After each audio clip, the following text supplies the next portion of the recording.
Following the advice of the Chrysos heirs, I embarked on the trial of time, only to learn that I had been dead since the moment I stepped onto Amphorius. To reclaim the future that had been stolen from me, we pushed onward in pursuit of the Death Titan, Thanatos. Meanwhile, Anaxa, one of the 7 sages of the Grove of Epiphany, broke free from the surveillance of the Golden Threads and actively sought refuge from the Council of Elders. After winning the Council's trust, he ascended Dawncloud with Circes, the Reason Titan, who resided within him, and sought an audience with Kephaly, the World-Bearing Titan. To obtain information about the entrance to the Netherrealm, Castorus had no choice but to support the Council of Elders in proposing a pause in the flame chase journey. With the aid of the demigod Cypher, she set out for the ancient city of the dead dragon, Styxia. Castorus successfully recreated the dead dragon Pollux via alchemy and used its power to return to the Netherrealm, where she faced Thanatos, the Death Titan. She returned both the Titan's core flame and the stolen future, restoring the cycle of life and death in Amphorius.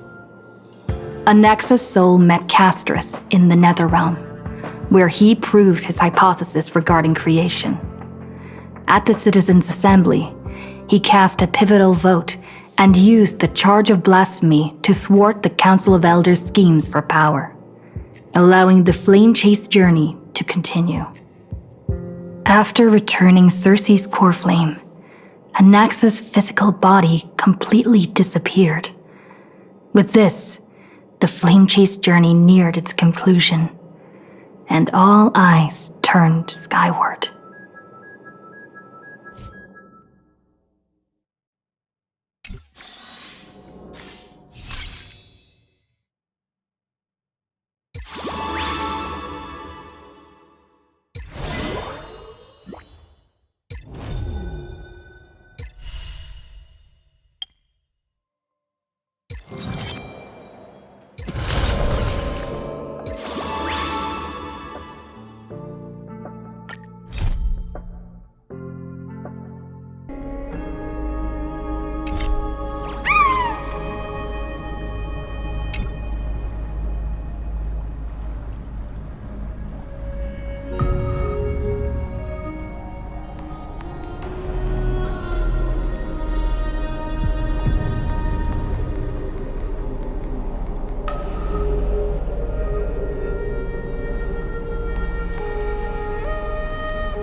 Oh, Styxia's moonlight is so beautiful.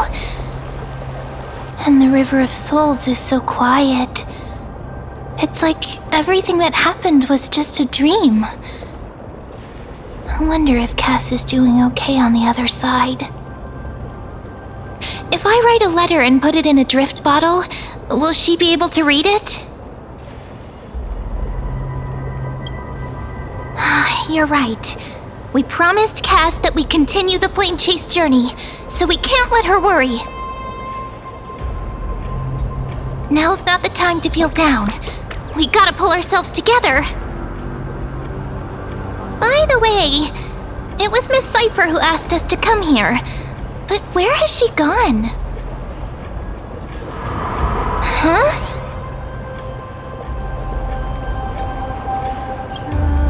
Yes, and this aura feels so familiar.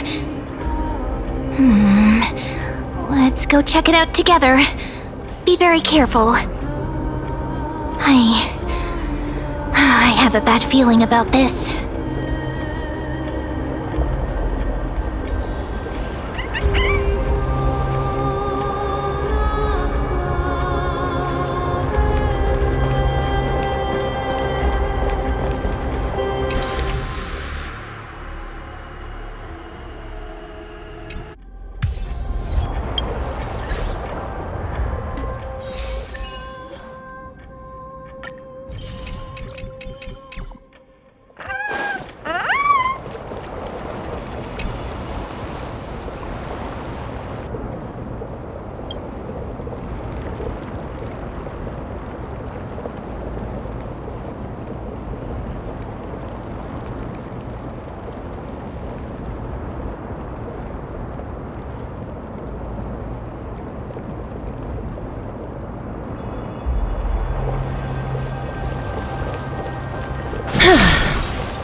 Hey, what's that on the ground?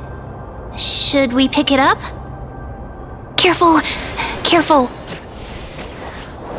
It's a piece of black cloth. Now, where have I seen this before?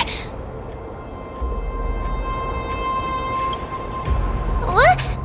No, your clothes are perfectly fine. Could this be from the Flame Reaver's cloak? Why is it here? Mimi! Look out!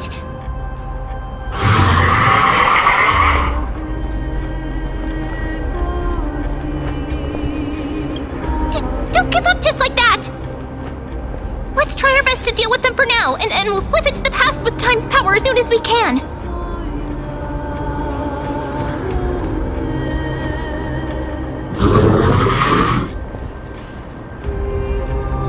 The River of Souls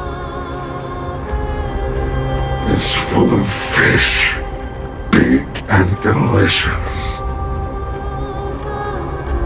What?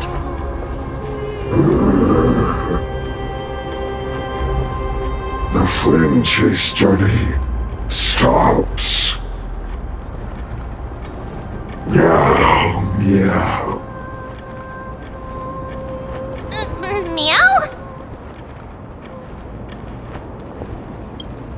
We already knew about the mad part, but are we still in danger?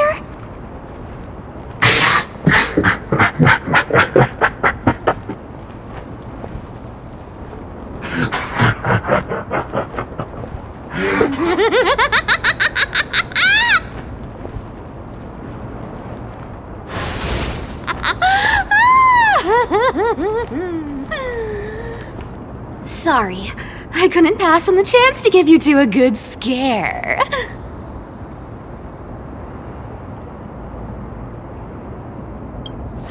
Ah! Don't run! I'm the real Cypher. The real one. Come on, don't be upset. I'm just giving you a kind reminder that Emphorius isn't safe at all. The whole place is full of dangers, including that swordmaster. Make sure you stay on your toes, no matter where you are.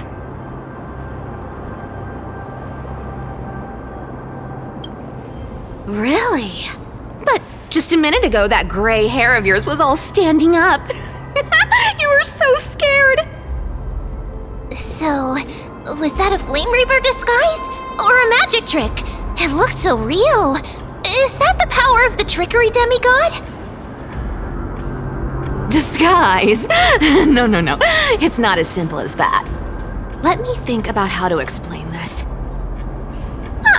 For example, what did you think when you realized that piece of cloth came from the Flame Reaver's cloak? We thought that maybe the Flame Reaver was around here somewhere? That's right. And then you heard some footsteps. What did you think when that happened? Well, we thought it must be the Flame Reaver coming this way. Yep, exactly. I just used some hints and, mental suggestions to help you believe in a lie. Lies are what Zagreus is best at. If everyone believes in a lie, then it becomes reality. A power to make lies into reality? That's got all my hair standing up. You think I might be lying?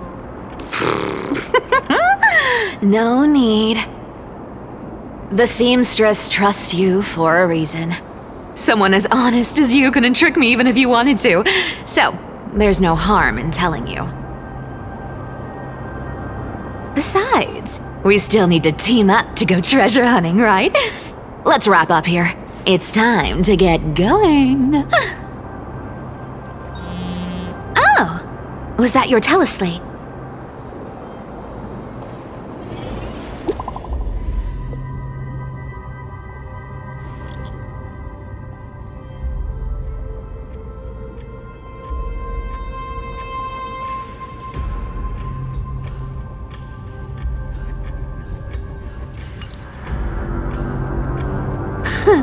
Aren't you a popular one? But I got to you first, so help me with the treasures, and then I'll send you two to the grove. Live handsomely! You mean spend all this money? That's so not why I hunt for treasures. Don't forget, I'm a demigod too, and there's a line reserved for me in that stupid prophecy as well.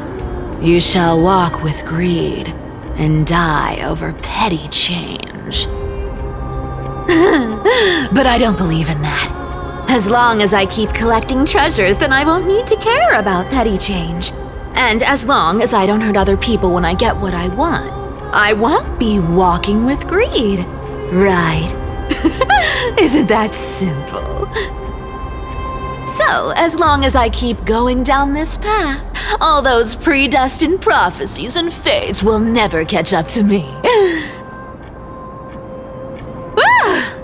That was a long speech.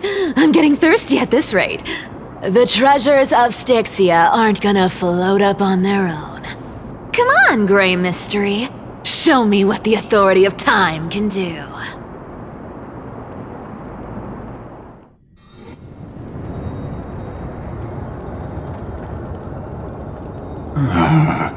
So, this is the car of the Astral Express you've spoken of. My repository of memories has been enriched with another fascinating piece of information. Thank you for leading me here, Lord Donham.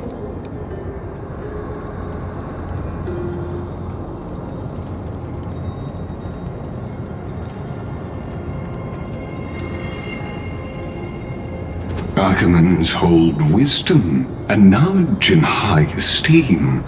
If the citizens knew of your origins, I'm sure more would be intrigued by the Trailblaze.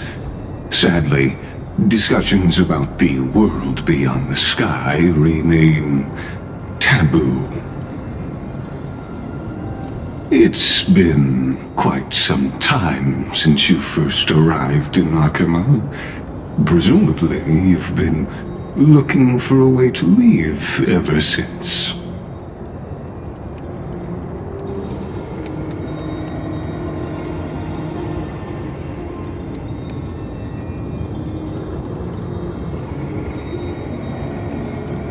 Don't be too hard on yourself, my lord. This puzzle has stumped Amphorius' scholars for centuries. It isn't something you can solve overnight, even someone as gifted as yourself.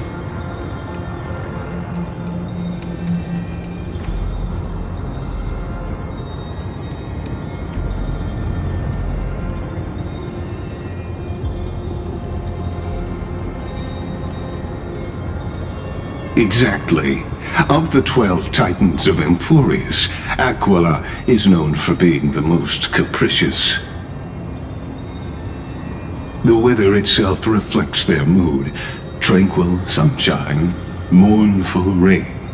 Aquila's breath is a brisk wind, and their cries resound as thunder in a storm.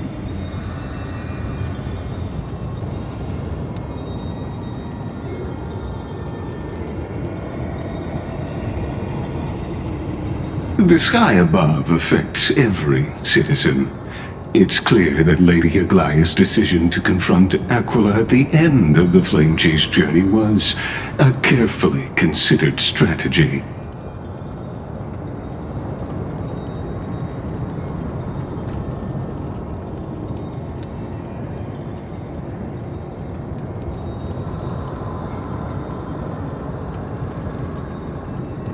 Antikytherans have no home to return to, so I understand your concern for your old friends and homeland. I used Antikytheran technology, or scanning, as you might call it, to assess this car. Assuming my judgment is correct, I might be able to conduct a thorough overhaul of its power systems. Of course, that's only if you, my lord, permit me to interact with it.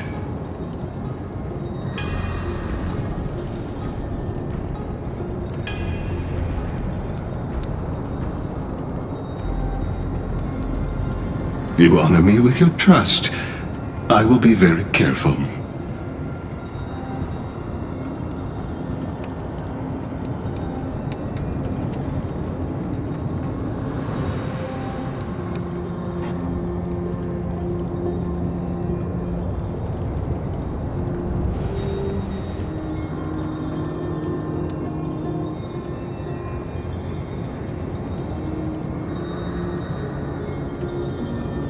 Not exactly, but we Antikytherans are inherently sensitive to machinery. Carefully endowed our kind with a unique advantage for analyzing and learning. If you give me some time, I might be able to fully restore this damaged car to its former glory. Then you and your esteemed companion could set off on your return journey sooner.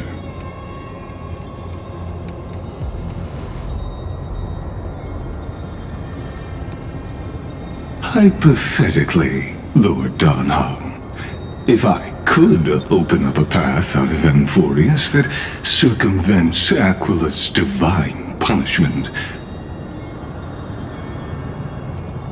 would you consider ceasing your support for the Flame Chase journey?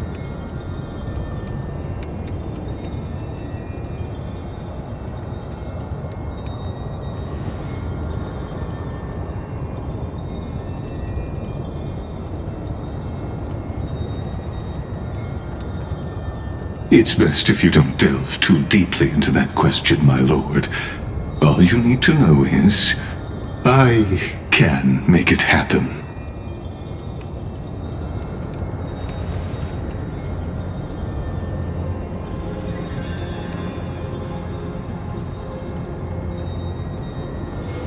The crucial point is, if you and your companion are unwilling to halt your support for the Chrysos heirs, it could offend certain interests.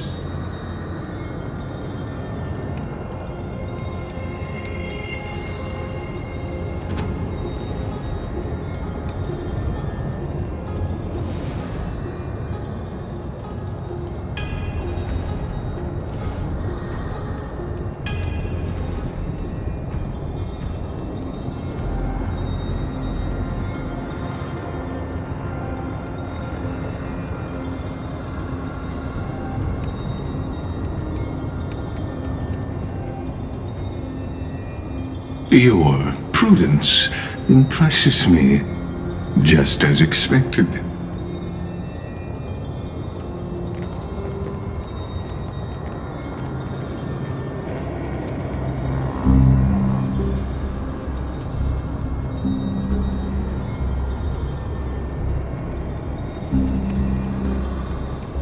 Please don't misunderstand, Lord Donhong.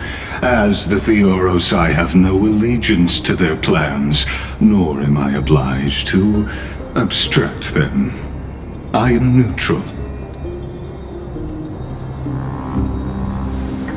Out of respect for you, I hope to offer a peaceful solution to ensure the safety of you and your companion.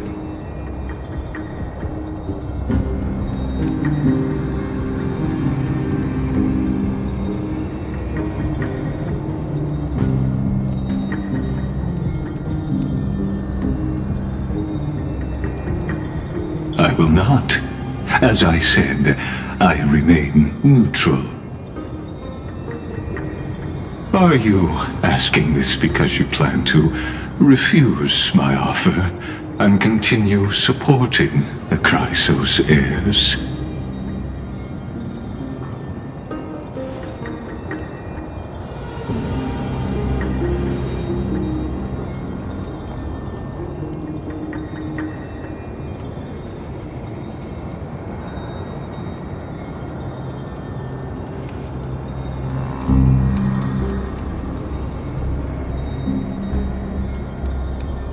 So I see. This is what you call trailblazing.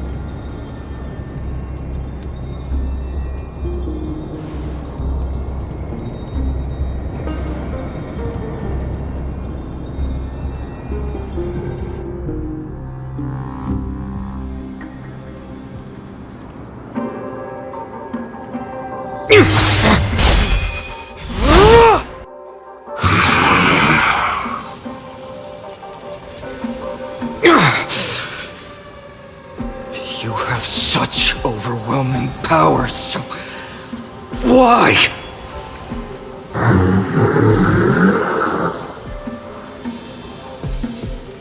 Answer me! Why do you stand in our way? Why do you want to take the core flames?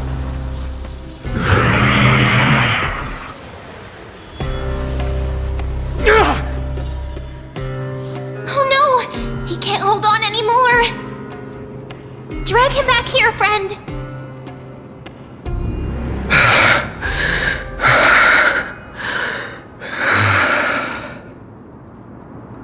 Are you okay? I'm okay. I can handle that kind of hit now. But a few months ago, that would have knocked me out.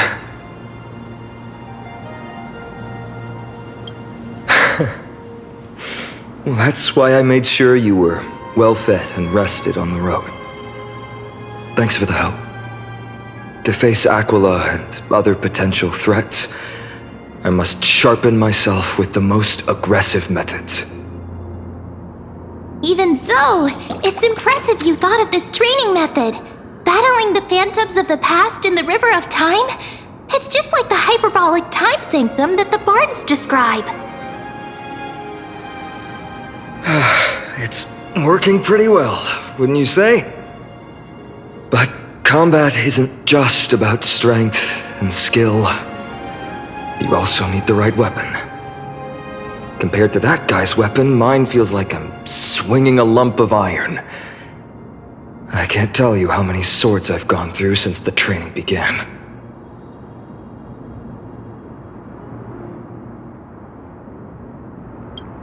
It's a good thing Cartonis is the finest blacksmith in Amphorius.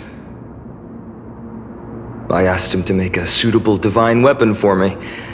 It's a little embarrassing to say this, but in order to help me, he deliberately turned down all other business.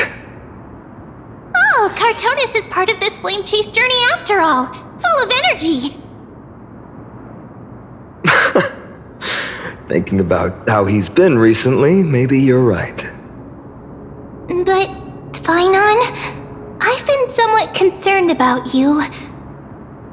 Lately, you seem more and more fixated on that Swordmaster in black. That's quite the sudden shift in topic. I've been holding this question in for a long time. You're getting stronger, but seeds of unrest are also growing in me. Don't worry. I'm not wielding my sword for revenge. She's been through Nikador's trial and understands. Those who can't walk out of the shadows of their past are ultimately weak.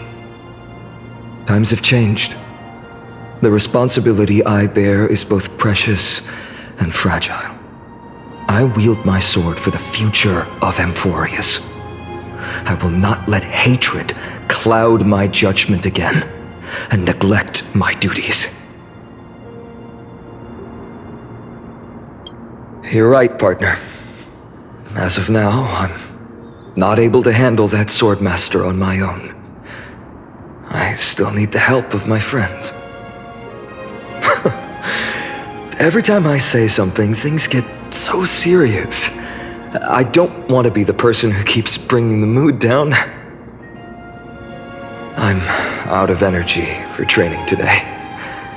How about we go to the library of Philia to lighten the mood? Sure, that's what I've been looking forward to. We deserve to enjoy ourselves after all the hard work. Today, I'm definitely going to...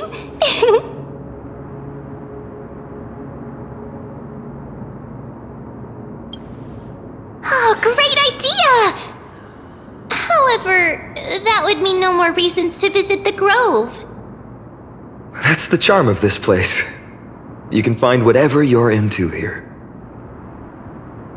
The three of us might not be into scholarly books, but we could still spend an entire day at the Library of Philia.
Here we are!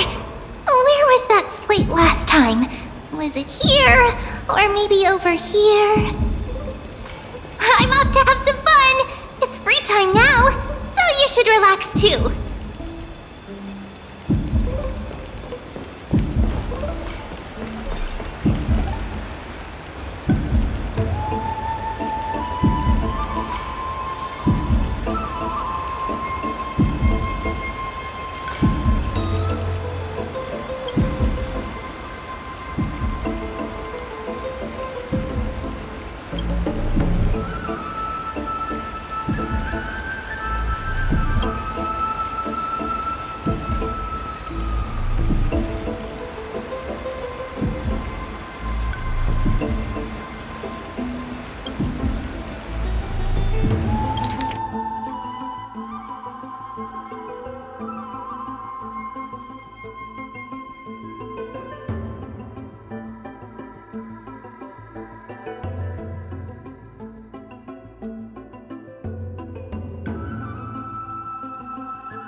I wonder what Finan and Mem are reading.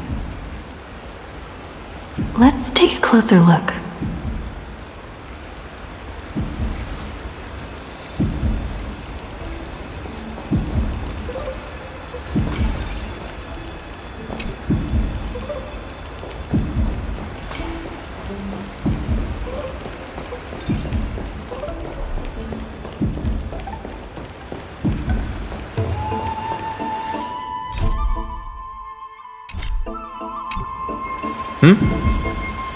Well, I thought I felt a draft just now. Peeking isn't polite, my friend. In front of you all. That would be pretty careless. Here, look, I'm reading this. Antiques Appraisal. How to Make a Fortune. No way, I've invested almost all my savings into this hobby. I've spent a lot of time pondering how Aglaia became such an effective leader. Beyond the intangible qualities like personality and ethics, a major reason is her family wealth. That's the perk of growing up in a big city, isn't it? For those of us in the sticks, luck doesn't come as easily. It's 30% grind, 70% fate. Oops, I talked too much. As a leader, you need both integrity and integrity and skill.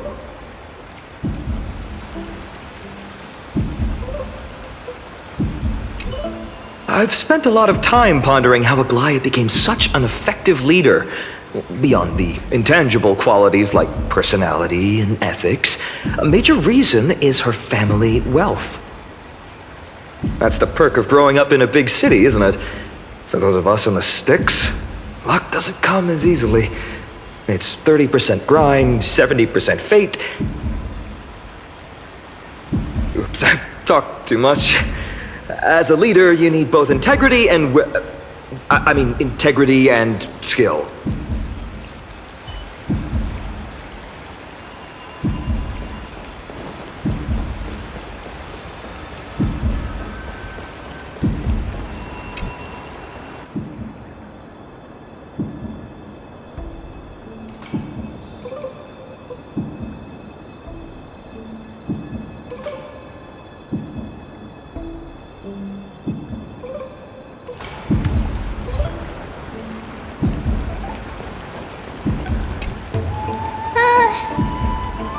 Month of cultivation, curtain fall hour, a time to feast on grains, but poor time for fishing.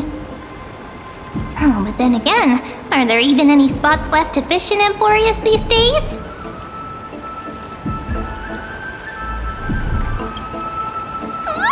You scared me!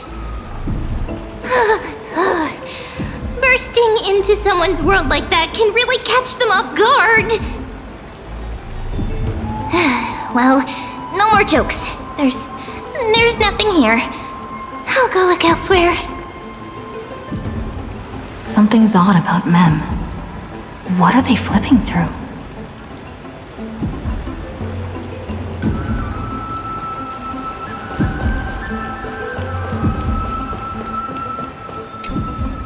Oh, these cards are so detailed and fine.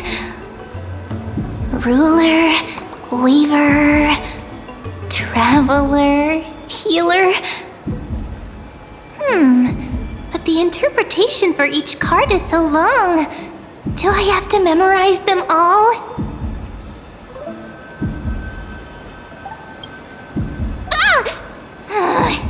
What a coincidence! We meet again. Guess we're fated to be together, huh? But you must be busy, so I won't bother you for now. Hope your day, every day, is joyful. So suspicious. Not like their usual self.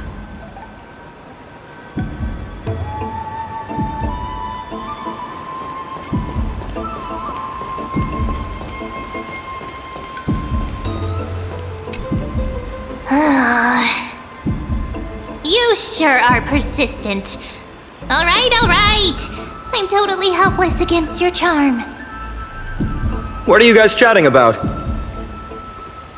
Is this the Amphorius Divination Compendium? Why are you here too? Sorry, seeing you two chasing each other around, I suddenly found my book not that appealing anymore. Never thought Mem would be into divination. But it's not exactly a niche hobby, so why all the secrecy? I wanted to set up a surprise! Master it in secret and give you all a shock. But getting caught halfway through, it's only natural I'd feel shy. A girl's heart is more delicate than Aquila's ever-changing moods. A surprise, huh? Someone else used to tell me the same. She was really good at stargazing and divination, especially with cards. Yeah, just like the ones you're looking at. And you must be pretty familiar with all sorts of divination techniques with a friend like that.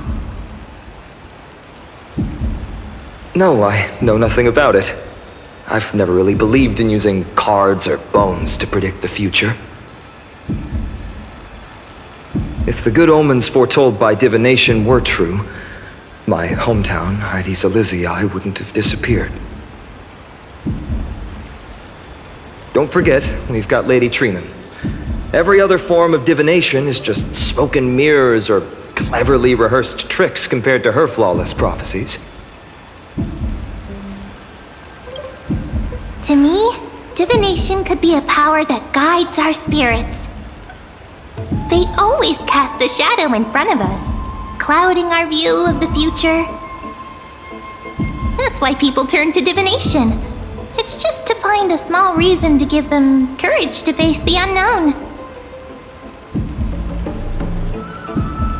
Divination is only meaningful when there are both good and bad outcomes.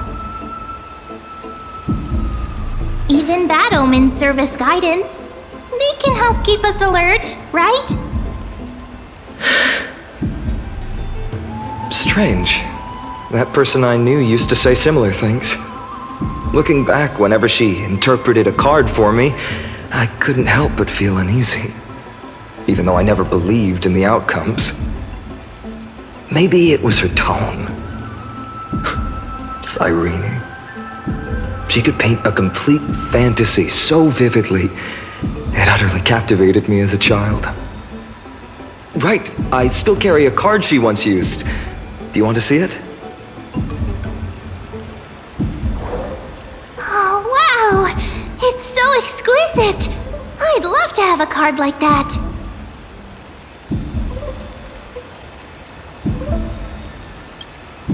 Oh, now that you mention it, yes. It would be even better if it were made of, say, crystal. Speaking of which, partner, there's something I haven't shared with you all. Remember our first trip to the Temple of the Three Fates? The riddle that Orynyx posed to us?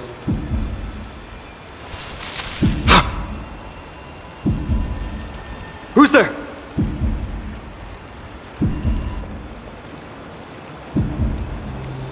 You are...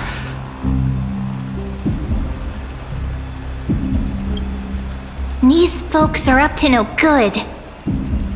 Black clothing, masks decorated with golden blood. Are they cleaners?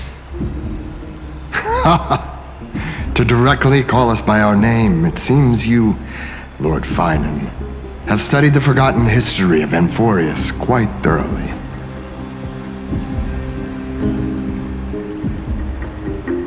Your friend seems quite interested in us.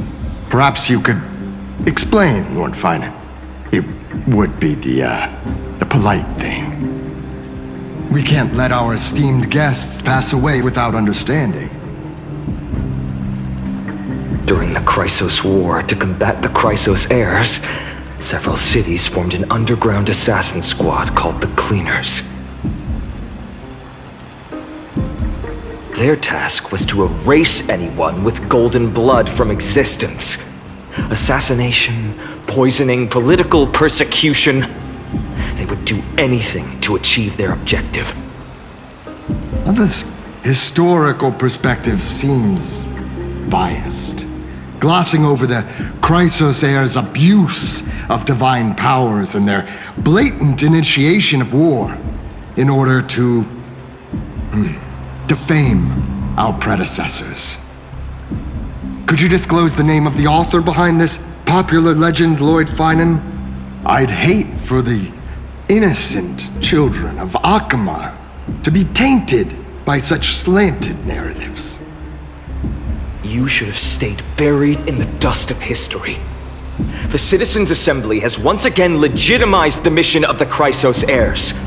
But as for you, not one citizen would cast their vote for you. Executioners lurking in the shadows. What does it matter? We've long since stopped expecting to be understood. People have become too accustomed to peace, and they've forgotten the disasters that arose from allowing generations of the Chrysos heirs to rule. Complete nonsense. Did you really travel all the way to the Grove just to have an argument? I enjoy dealing with people as straightforward as you, Lord Finan.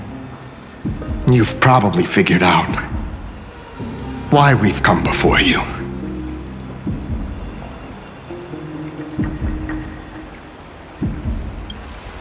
Keep your cool, partner. They've come out of the shadows, which suggests they have something up their sleeves.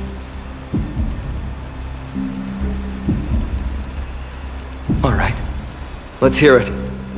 What are you hiding? But watch your language and don't say anything you might regret.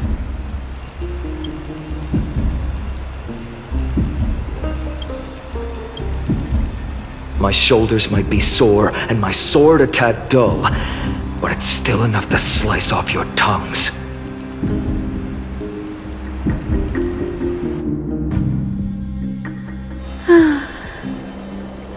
How's it going, Cinny? This place fits, doesn't it? It's a bit small, but the lighting is perfect. Thank you, Lady Treeby. With this, the Twilight Courtyard can be reborn in Akama. Do you like it here too, little Ika?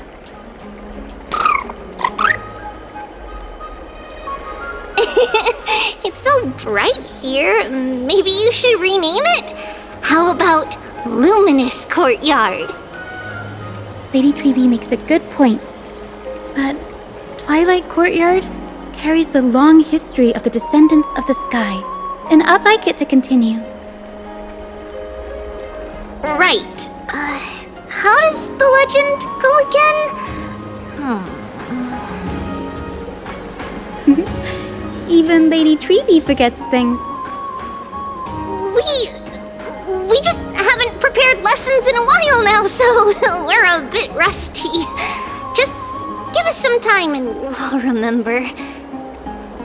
Now we remember. Kremnos and the Firmament, Volume 3, Section 5. With Seliosi, the Day Thunder Knight, striking down the Eye of Twilight, the divine war between Nikador and Aquila, which spanned centuries, came to an end. Thereafter, the Skyfolk gradually declined. Numerous sky fortresses were abandoned, and their descendants began to establish themselves on the land. Finally, those descended from Seliosi the Day Thunder Knight were welcomed by the scholars under Circes and established the Twilight Courtyard in the Grove.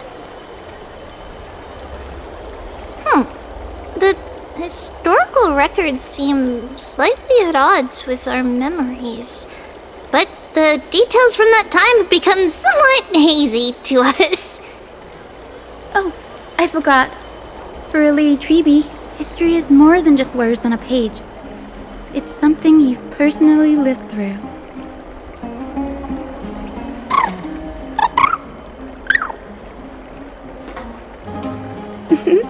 Little Ika loves listening to the stories from the legends. I'm sure you're also imagining one day you'll be as awe-inspiring as the winged beasts by Seliosi's side. That day will come. I believe it. Just keep growing.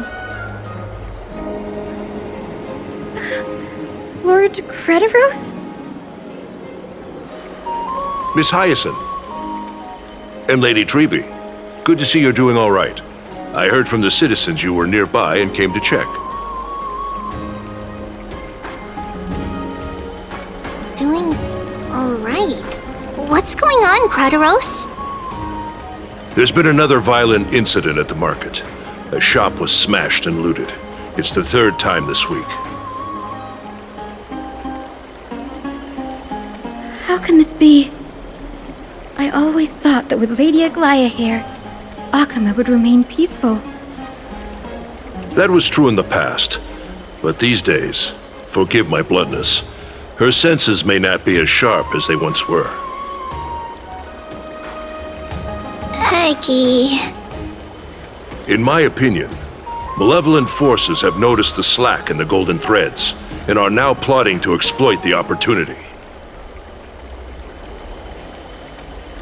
The Citizens' Assembly just wrapped up. Why is there still unrest? The Chrysos heirs won by only one vote, Lady Treeby. From my years of experience, a narrow victory often walks hand in hand with unrest. Trouble! Miss Hyacinth! Trouble! Clementine. Take a breath. What's going on? Please! Something terrible has happened at Marmorial Palace! What is it, Doctor? Calm yourself and talk us through. Lady Aglaya! It's Lady Aglaya who's in trouble.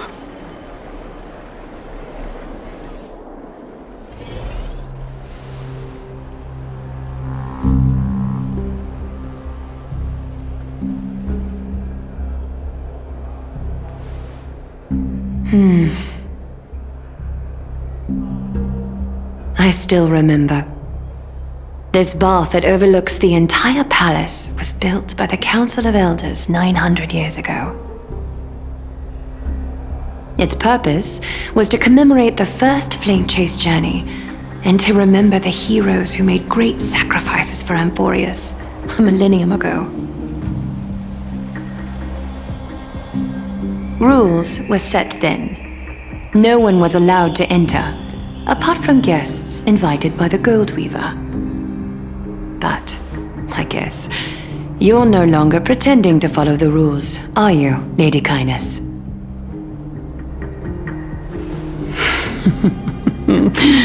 Aglaya.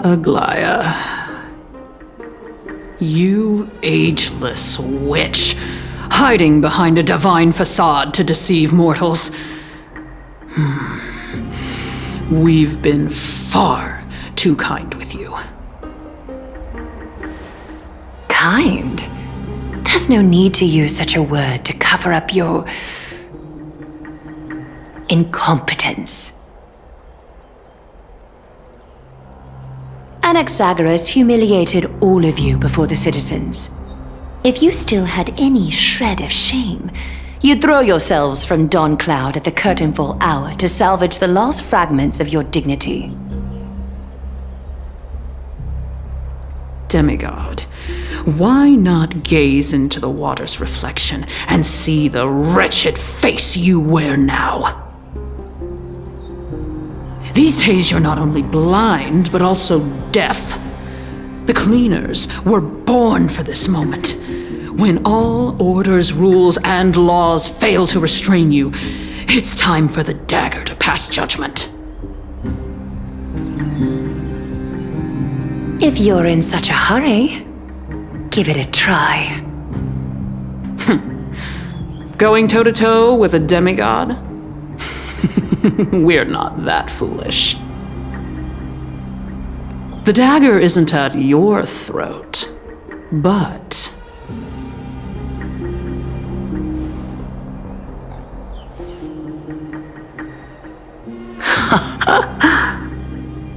Your gravest accusation is that my humanity is fading. And you claim my concern for mortal joys and sorrows is nothing but a facade. If that accusation holds, what makes you think the lives of these civilians will sway me in the slightest?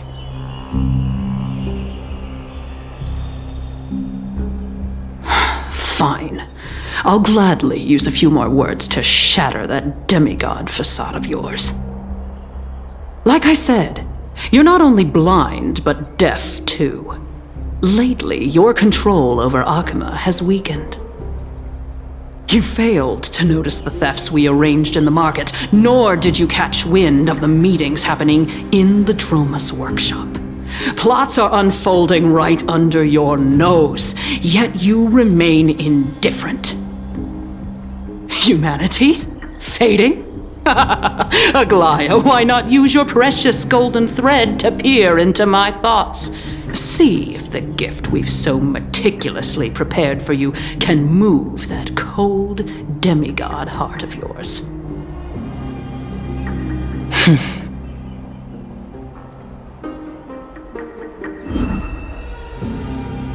In this moment, I only regret not being more ruthless, because your evil is beyond cure. You finally figured it out. You have grown dull. I've been holding that image in my mind this whole time to make sure you could see it clearly.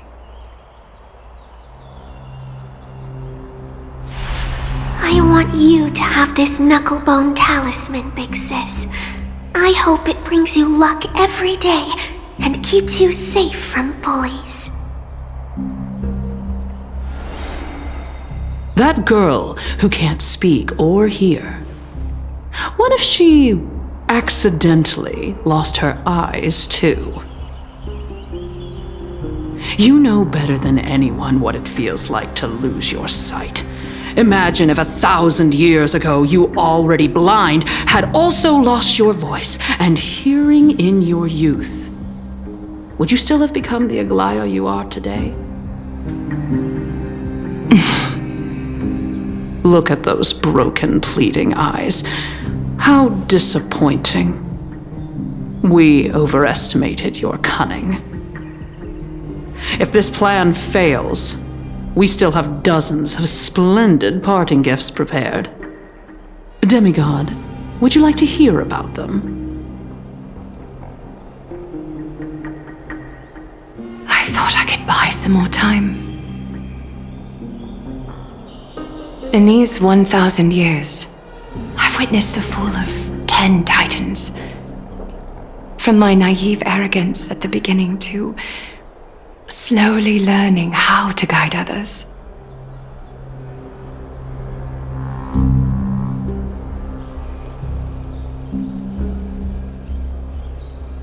Now, it's time to let go.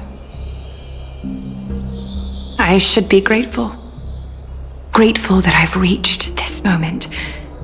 To let my departure become a path for others to follow.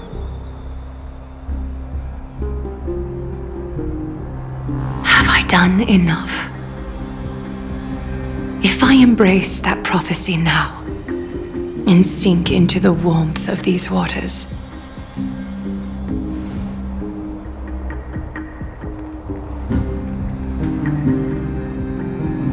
will the wandering wind stop to mourn me? Cyphra.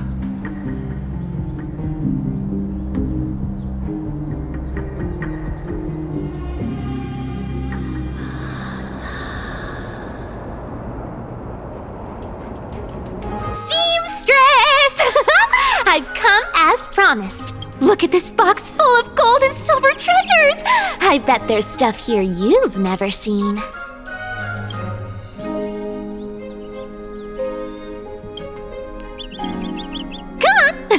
As we agreed, I want to buy the most valuable clothes you have. Little thief! You've got some nerve, barging into my shop dressed in those tattered rags. What have you brought? Let me see. Here, take a look. Only the finest goods. See the sapphire? It's even more blue than Fagusa's eyes. Such exquisite luster. I've only seen an ocean's tear of this quality in my mother's treasury. Wait, you've seen one before. And here I thought I'd leave you speechless. What a letdown. It's just an old memory. My family estate all burned to ashes long ago. This workshop is what I built from scratch. Wow, a daughter rebuilding her family business. How admirable. Enough with the jokes. At least you did get to enjoy those luxuries. Mind your manners, kitty. Tell me, Cyphra, where did you come from? And how did you acquire these treasures? I won them fair and square in a bet. What? Do you doubt me? Speak up, seamstress. Give me a straight answer. Do you want these or not? Strange. You're clearly lying to my face. But my golden thread doesn't tremble at all. That's because I'm not lying. I've been telling the truth from the start. Is that so? But the scars and the mud stains on your face tell another story.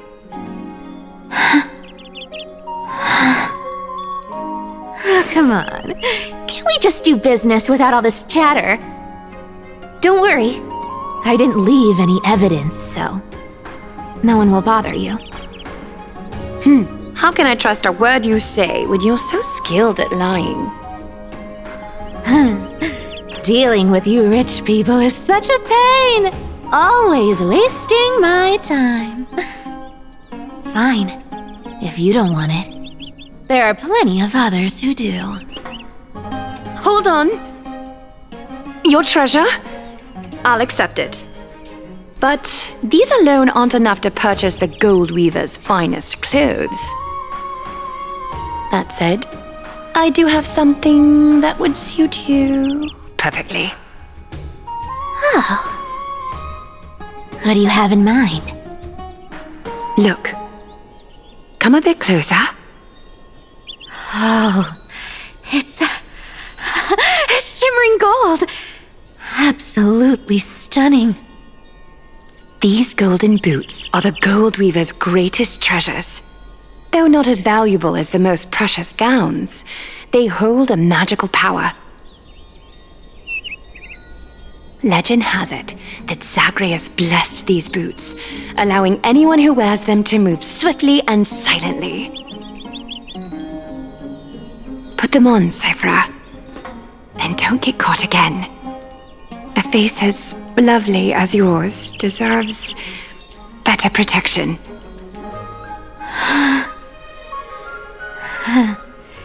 You rich folks just love sticking your noses in everything, don't you? Well, I'm taking these now, so don't get any second thoughts.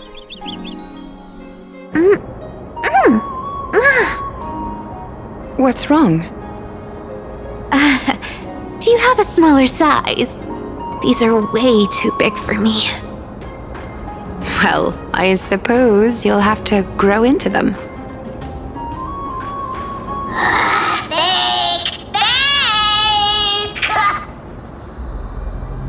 Do you have to interrupt me in the middle of my story? Fake? What's fake? Those boots definitely don't hold Zagreus' divine power! You're Amphorius' most cunning liar, and even you were fooled by a Glyad! Watch your mouth, or I'll feed you to the fish in the River of Souls. Weren't you curious how I got tangled up with that seamstress? Well, now you know. Satisfied? I didn't expect such a simple story! How disappointing! But, boss lady, there's a chance Aglaia wasn't trying to trick you? You're defending her. No, I just think the story's so moving, it'd be a shame to ruin it with a lie. If I could cry, I'd be in tears right now. Good thing you've still got a sharp tongue, or you'd have been stuck guarding someone's front door ages ago. Enough chit-chat. Let's take a look at this place. The city of Styxia. Look how beautiful she is! Let me take a good sniff of this air.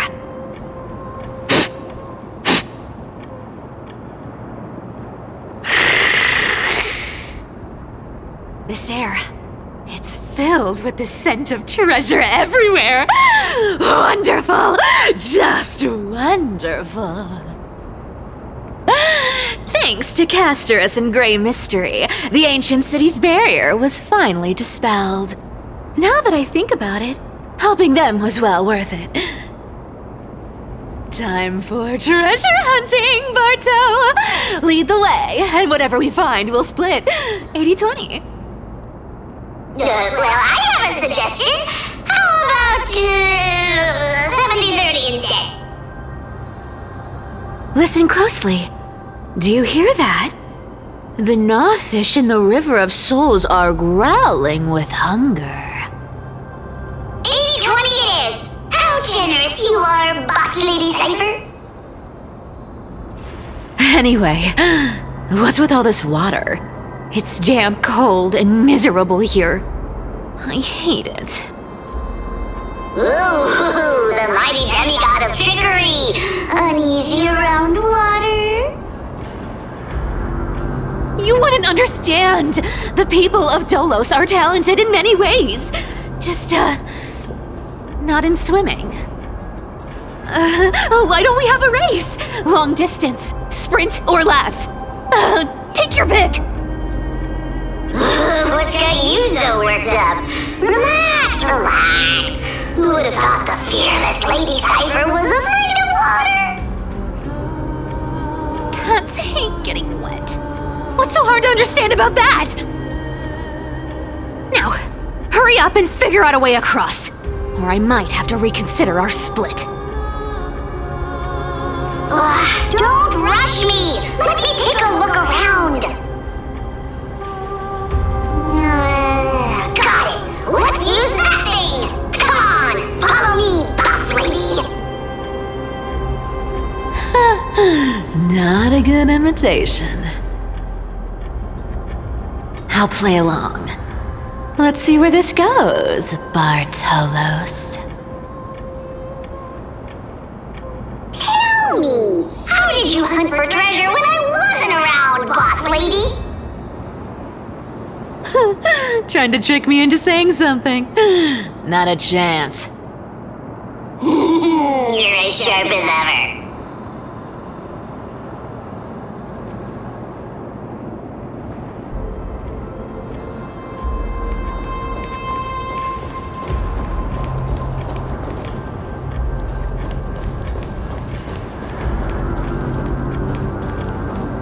Ooh, interesting.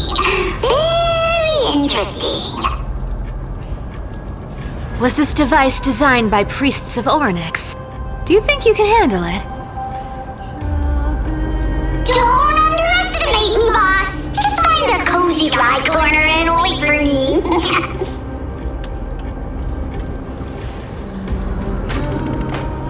Mission accomplished. Now you don't have to worry about your tail getting wet. Not bad, but just a warning. If this thing fails while we're halfway through the water... Don't worry, trust me! For that sweet 20% cut of the loot, I'll make sure you're taken care of.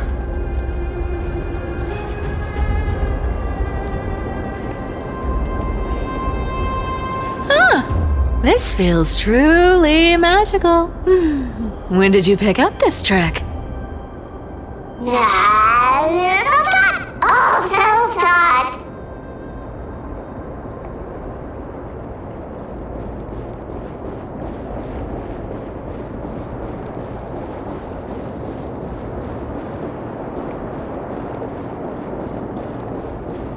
We're here. Can we turn off this spotlight now? It's really blinding. No problem. Just use the device over there to shut it off.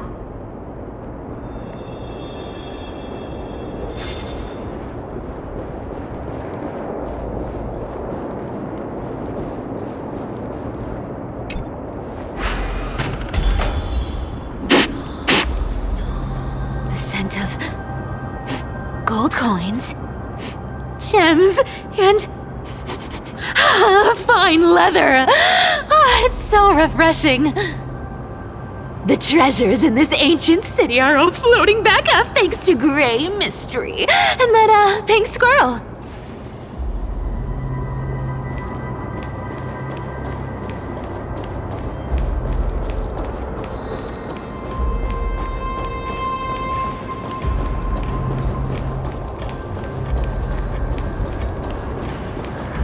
Yes, right here. What are you waiting for? Start digging. Roger that! Watch me!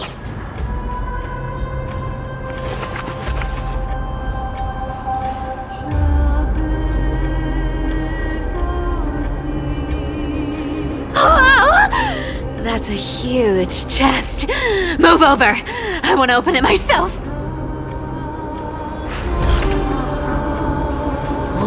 Wow, a massive haul. Unbelievable. It's hard to imagine the kind of luxurious life the people of Styxia once led. As expected for a realm of Fugusa's disciples. This entire chest is filled with ornaments made from ocean's tears. Here, take this. See if it suits you. Ooh, thanks for the gift, boss. Much appreciated. Look at the clarity of this purple crystal. It matches my skin tone perfectly. Oh, safer, safer. You truly have the most refined taste of all thieves in Amphorius. Let me try this on.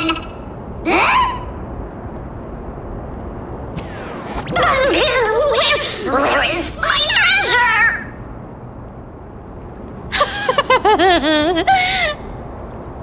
How long have we known each other? I can't believe you still fall for this. This is...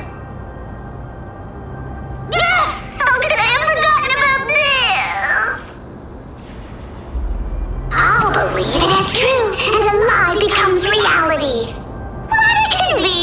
ability.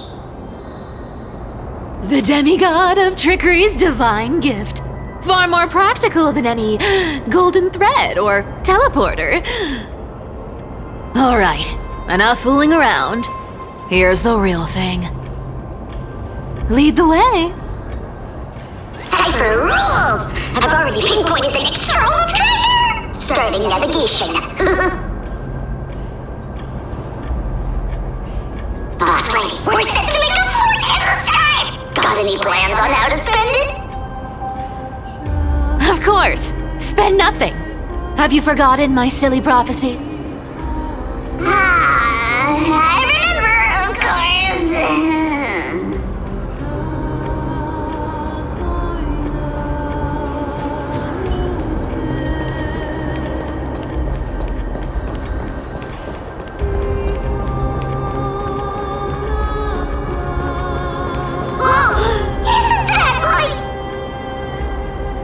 Uh-huh. Isn't that the controller for the hand of Zagreus? Indeed it is.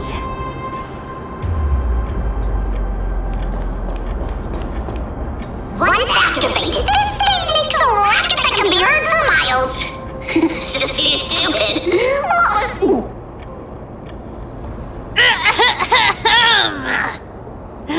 Seriously, what was the Titan thinking when they came up with this thing? Hey! If you don't like the trickery to be exposed, you'd better start by keeping your mouth shut. What do you say? Boss lady, you're absolutely right. I'll be careful with my words.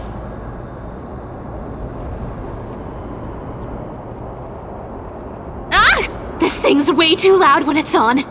Let's not stir up more trouble, okay?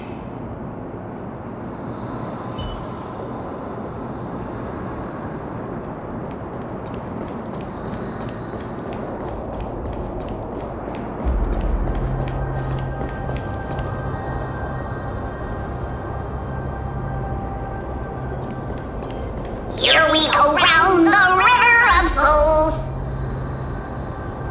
Spirit thief goes, spirit thief goes. What are you even singing? You're totally out of tune.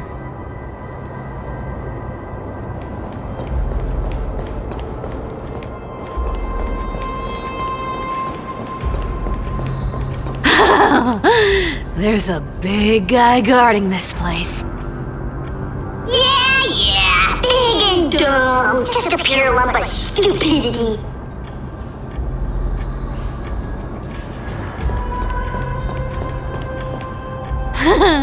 Look at its face. Oh my, how could something be so ugly? Yeah, so ugly.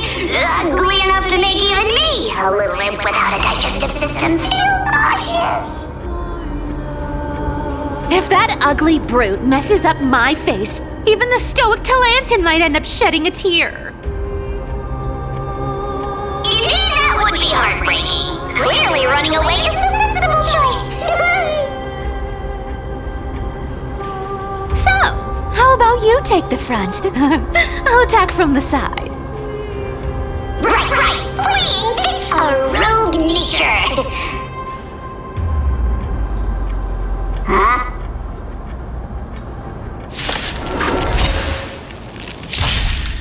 Let's try it this other way.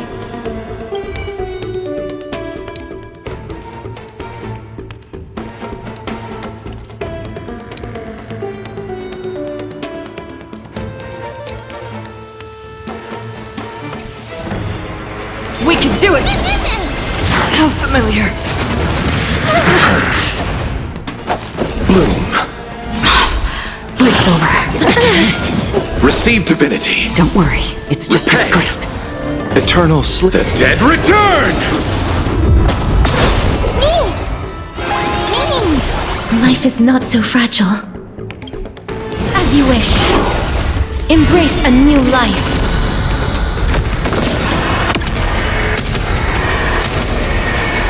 May death protect us! So Such an ugly and useless creature, taken down with just a couple of hits.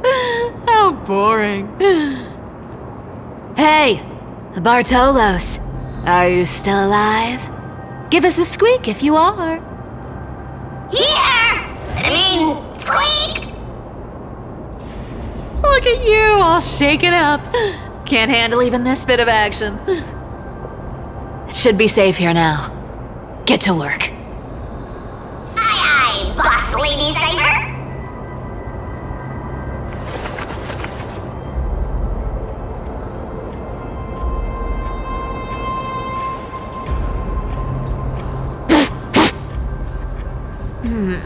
It doesn't smell like anything valuable this time.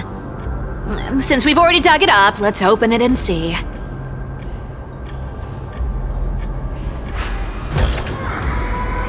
Huh. Is this?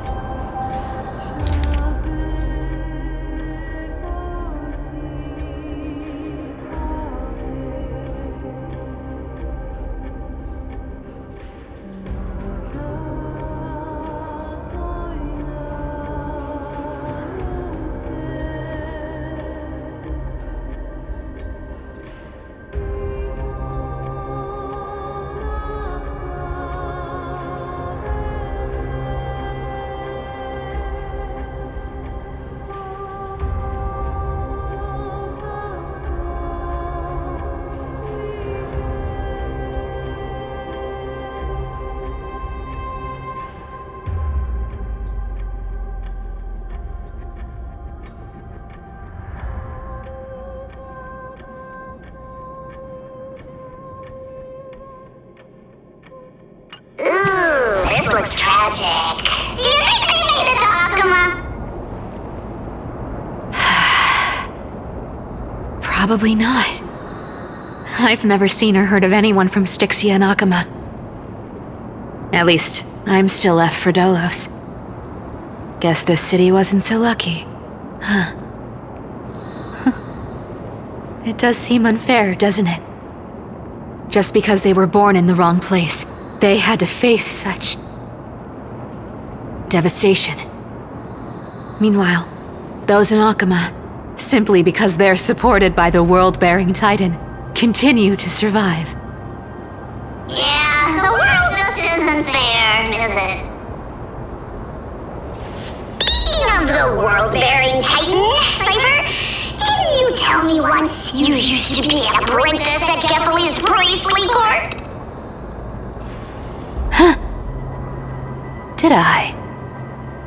Yeah, you definitely told me, and I remember it clearly. Maybe it's been so long your memory's gotten a little fuzzy. Ah, right. I did tell you. It wasn't a big deal. I just snuck in with a bunch of mumbling priests and watched them do their spooky rituals around some glowing rock. Honestly, I was only interested in the wallets of the old grandpas on the council back then. Don't remember much else. It's been what, nearly 1,000 years? Oh, I see. But you in a priest robe? Now that's hard to picture. Who asked you to picture that? Besides, priest robes from 1,000 years ago were nothing like the ones today. Right. I didn't think about that. I was just curious if you ever overheard anything interesting from those priests. How ridiculous. Come on, let's head to the next spot.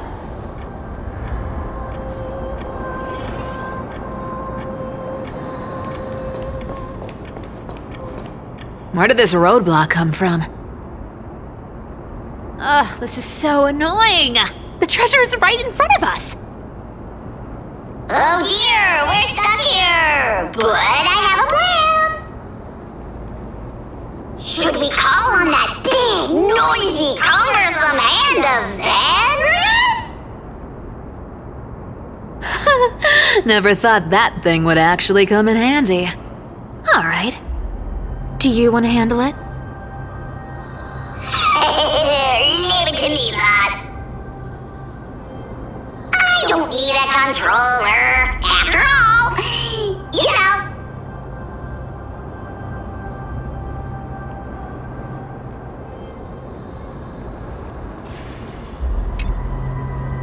Hand of Zagreus, my darling, activate!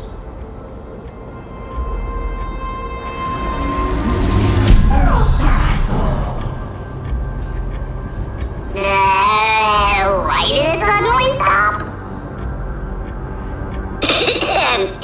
Just a tiny hiccup. No worries, let's try again.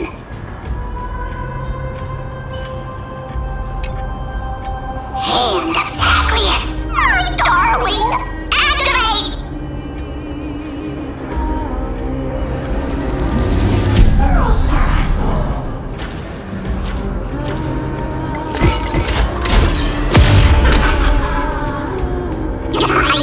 Looks like a charm. Not bad.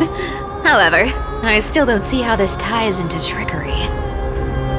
Let's go to the next room! Hey, slow down! That question you asked me earlier. I think I just remembered something. What did I ask?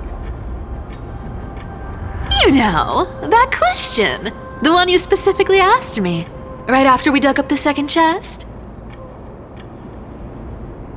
Forgive me, boss lady, but have you been under a lot of stress lately? I didn't ask anything. You must have imagined it. Oh, is that so? Maybe you're right. I have been a little on edge lately. I need to relax. All right, let's move on to the next treasure trove. Treasure, let's go!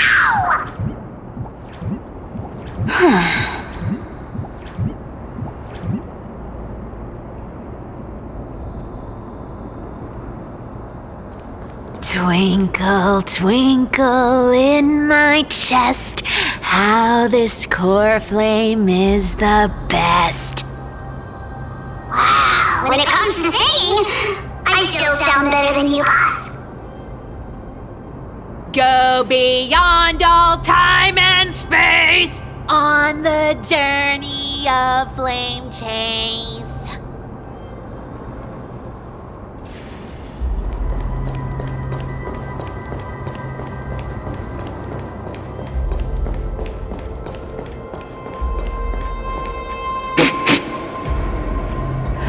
This scent feels like something incredible is buried here. Incredible indeed! If even boss lady says so, how could I not be excited? Do I need to give instructions here? Get digging.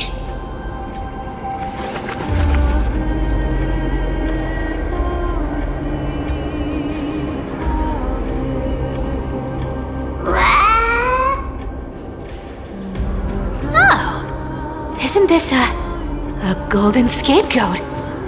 Interesting. Looks like whoever buried this treasure wanted to play a little game with us. Oh, isn't there a myth about this thing? Those who feared fire became sheep. Those who did not became human. Sheep, humans, whatever. All I know is unlocking this gets us treasure. Here, this honor's all yours. Puzzles and tricks are right up my alley. Just leave it to little old me.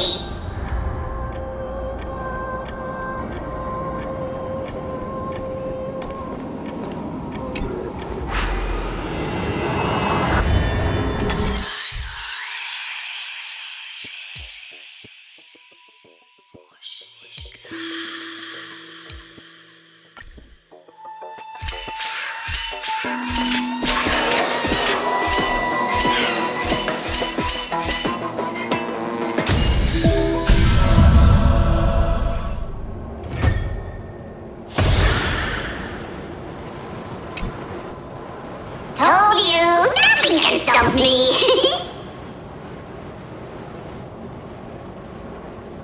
Cypher, it's your turn now. Stay there, and don't turn around. Huh? What do you mean?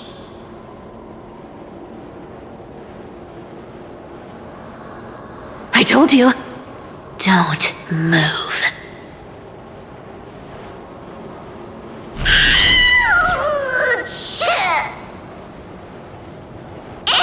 My poor old back. What are you doing? Shh, quiet. Don't say anything unnecessary. That seamstress. She's listening. What, boss, do you mean? Stay put and keep quiet. I'll handle her. Whoa, whoa! Seamstress. Getting sneaky, aren't we? Did you think I wouldn't notice your little spies lurking around me?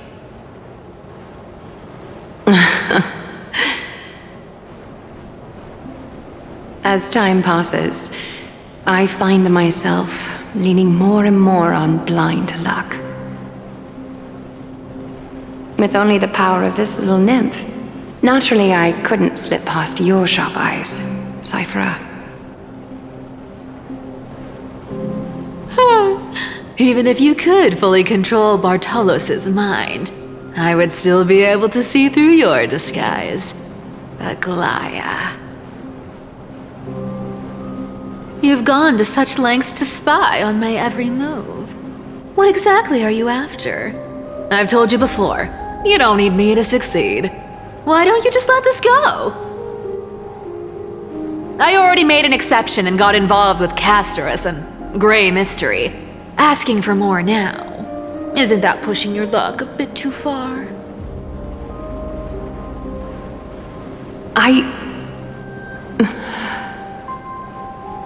I'm sorry, Cyphera. I've plotted and schemed my whole life, but I never could have predicted our relationship would end up like this.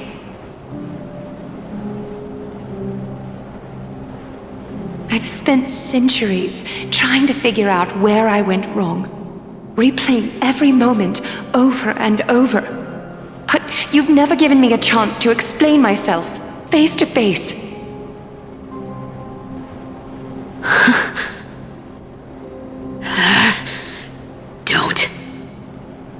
Don't talk to me like that. You know I can't take it.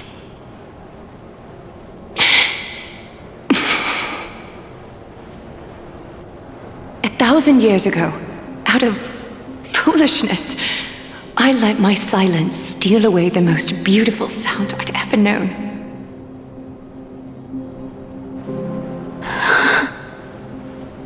My silence. So this time, I must say this to you, even if it's all in vain. I need you, Cyphera. The Chrysos Heir's mission needs you. The finale I've delayed for far too long. It's finally here. Whatever resentment you still hold against me will fade once I'm gone. Please, come back to Akama. I'm begging you. Without you, they don't stand a chance.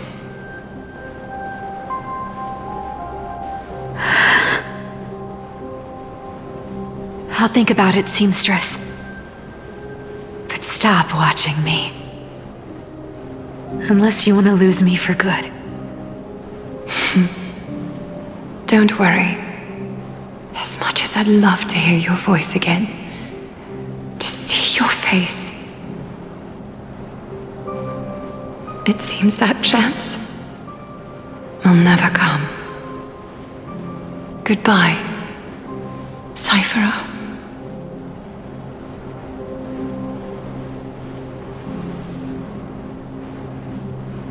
Goodbye, Aglaya.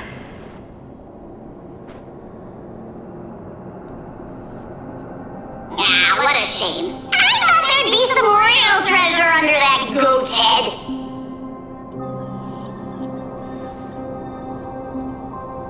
Turns out, everything in that chest was soaked in water from the River of Souls. Nothing valuable left. Those relics were once priceless. But time has eroded away all that they once were. Aww, hearing that from you makes it sound so sad. Wait, why am I getting all sentimental? I haven't even processed what just happened. That horrible woman. When did she... Oh! If you see her, let her know this. As demigods, we can't avoid our duties forever. Could it have been back then when... Do you remember now? Looks like you don't need me to jog your memory. She must have slipped that nymph into your pocket while you were distracted. Don't underestimate that bug. It's every bit as dangerous as the seamstress's golden thread. Let your guard down for even a second, and it might take over. Make you spill secrets you'd never share otherwise. Whoa, that's like some brainwashing monster straight out of the Black Tide! Creepy.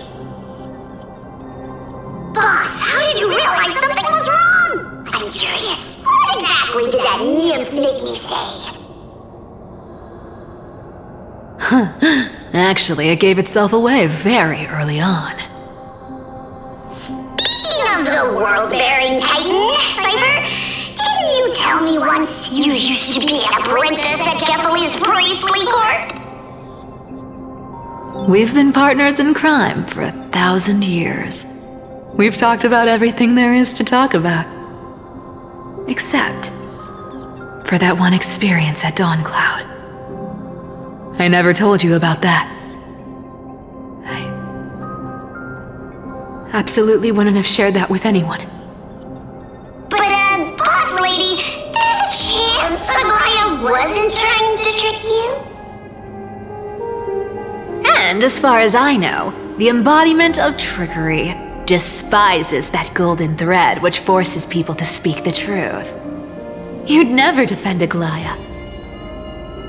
Isn't that right, Zagreus?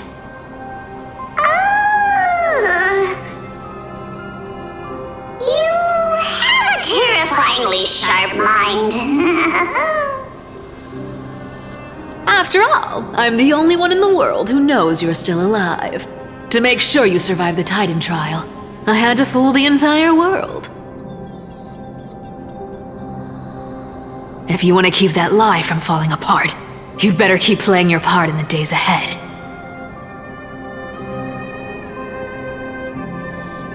Even if it weren't for saving my worthless little life, I'd still walk through fire for Cypher without hesitation.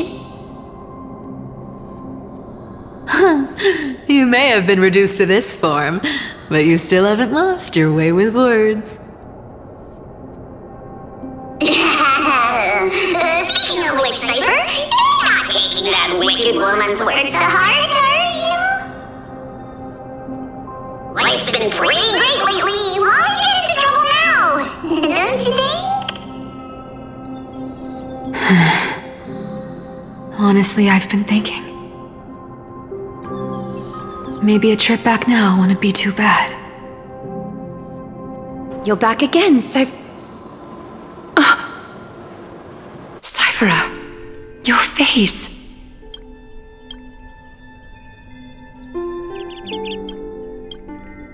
I need clothes.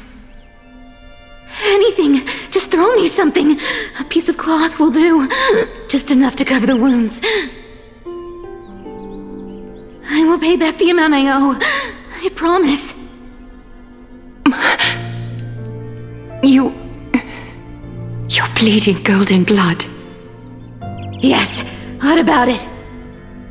So what if I'm one of those Chrysosairs they talk about? Those infinitely strong heroes, world-renowned swordsmen, exceptionally intelligent scholars. Cyphera.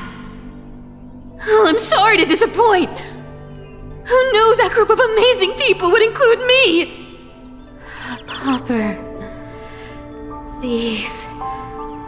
Con artist. Maybe I should just make another cut to drain all this yellow stuff out of me and... Stop it, Cyphera!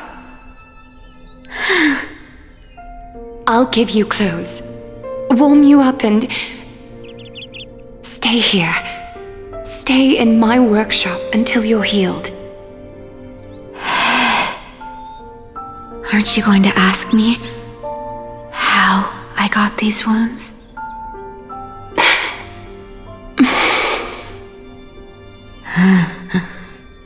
Right. What's the use? I'm so good at lying. Even your golden thread can be fooled. If you can't verify the truth, why bother asking at all? I don't need to ask. Nor do I need to use the golden thread. I know everything you do is for survival, at all costs. Stay here.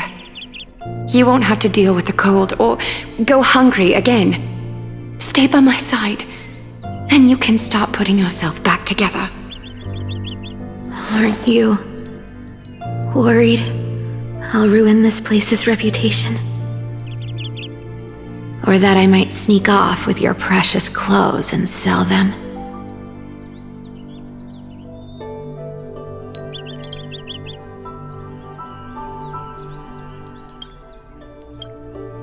I wouldn't have invited you if I were worried about those things. You're weird, seamstress. You know, they say a child who often lies remains a liar for life. I've tried not to become a liar, but honestly, it's just too hard. I'm close to giving up.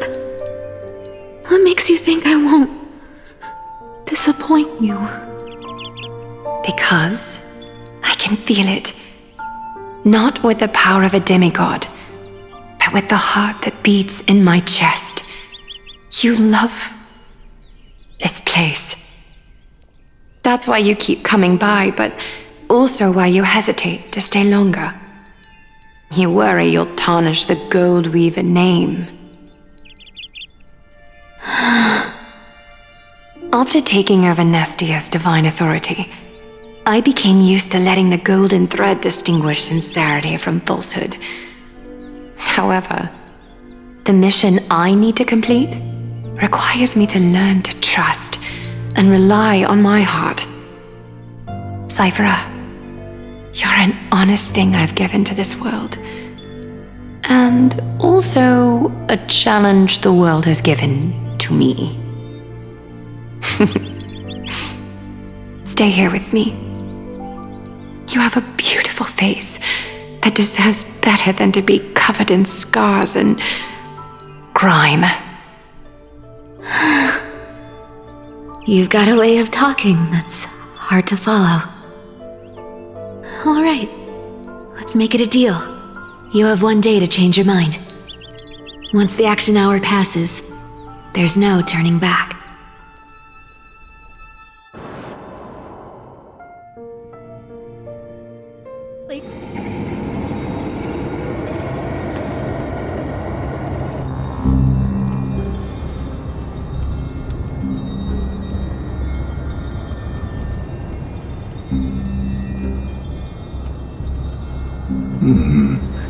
Pressure, fear, planting seeds of anxiety. It seems this is the strategy they've chosen.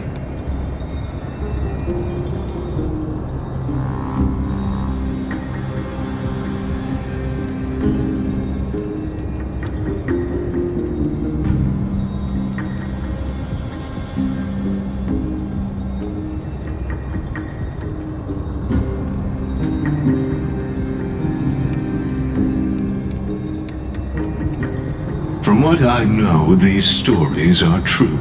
The kindness we know today, strictly speaking, is the 27th kindness.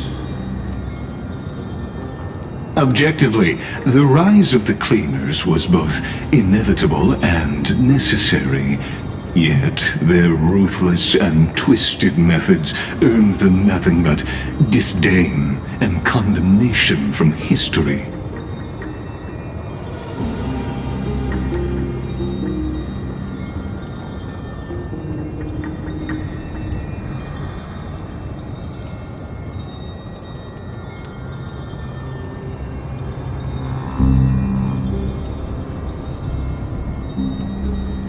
Even in these crumbling end times, there are always those who find ways to profit from the chaos. To ask the vested interests to abandon their status, wealth, and ambitions in this world for a distant ideal may be no easier than creating a miracle.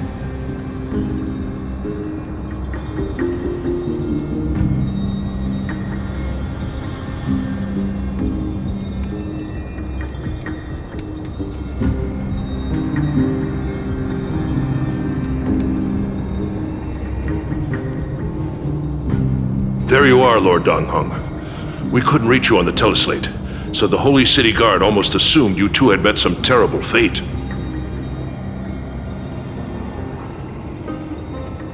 You pests crawling in the shadows, back off. Your plot ends here. You played your hand. Run while you still can. It might be your only chance to survive. Stay away from Akama forever. If you set foot there again, the fury of its people will tear you apart. Because Aglaya is dead, and in the eyes of the Holy City citizens, her blood is on your hands.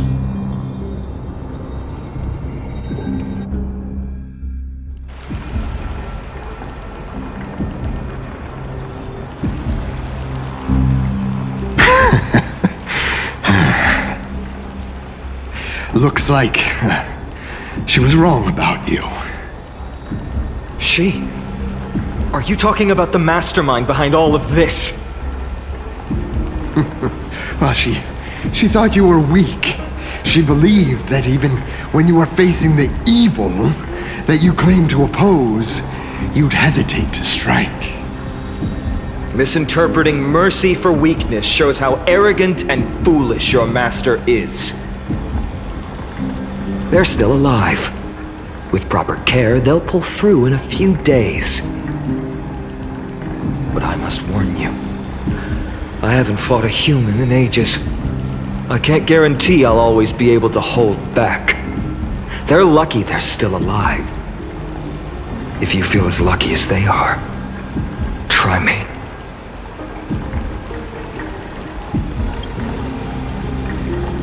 Finon is seriously upset. Get out of here. Don't show your face around us again. If your master wants to stop the Flame Chase journey, she'd better bring an army that makes Kremnos at its peak look like child's play. I've said it more than once, Lord Finan. We're not here to start a fight. We came only to ensure you weren't anywhere else. While you were unaware, we already accomplished our mission to buy time. So, Lord Finan, until next time.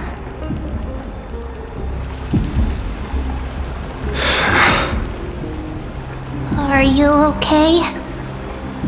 I'm fine. Anyone who uses innocent lives as bargaining chips has gone too far.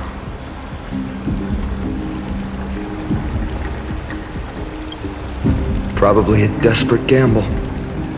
I guess the opposition within the Council of Elders is still desperately fighting to obstruct the Flame Chase journey. If the conspiracy is exposed, they'll be hunted down in the Holy City like rats with nowhere to run, no matter where they hide. My teleslate.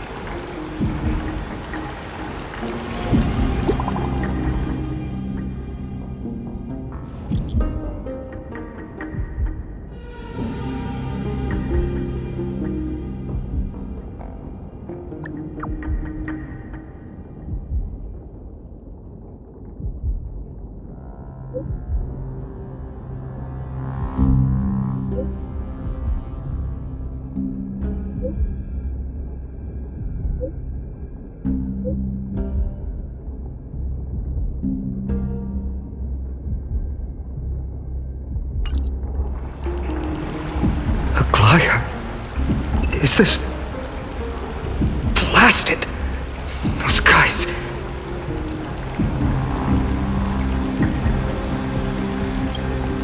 But how could they possibly... Stay calm. This could just be one of her schemes. I won't believe it until I see it for myself.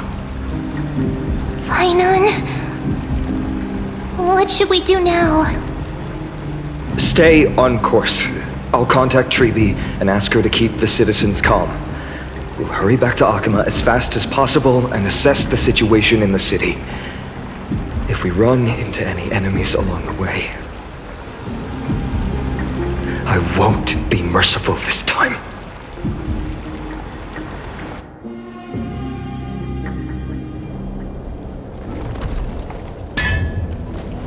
Cartonis?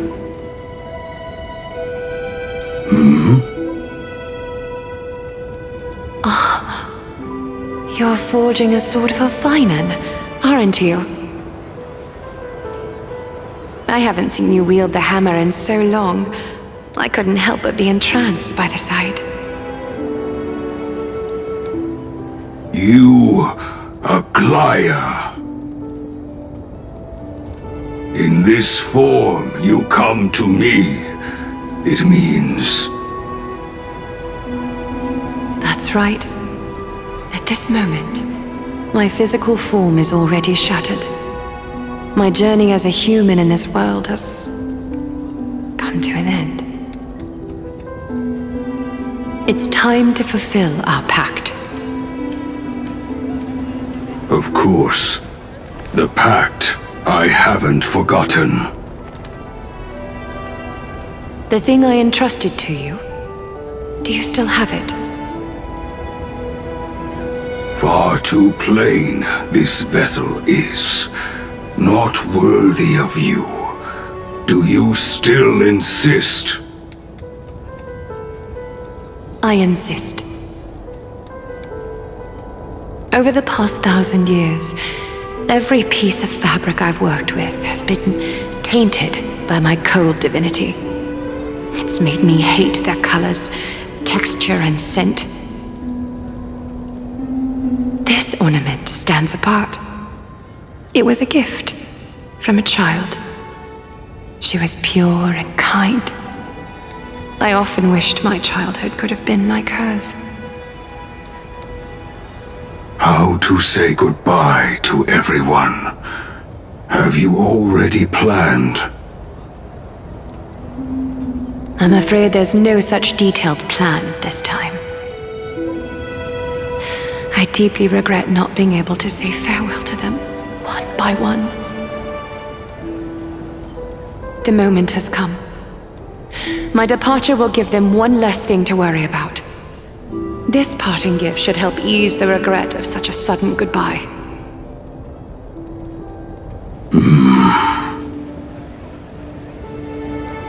Invented for the Titans, Kremnos' soul-forging technology was. Though divinity it retains, filtered out, the remnants of humanity will be. Is that what you want, Aglaya? You've confirmed this with me repeatedly. Yes, Cartonis. I need you to do this for me. Condense my divinity into this ornament. It might still be useful in the future to help them complete their mission. Selfless until the end. Envy that child, there's no need to.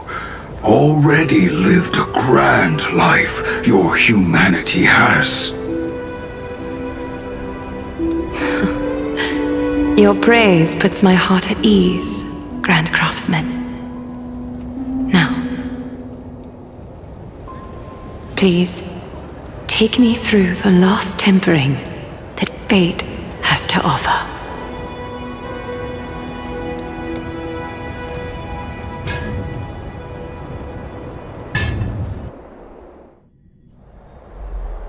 The city is silent, and tension is building with every passing second. The news is probably spread by now. Every household is locked up tight, and all the market stalls have closed down temporarily. I hope so. I just can't believe she'd be taken down by a handful of assassins. If this is all part of a larger plan, Treeby must know something. She just couldn't say it in the message. Let's go find her.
Hung came back before us.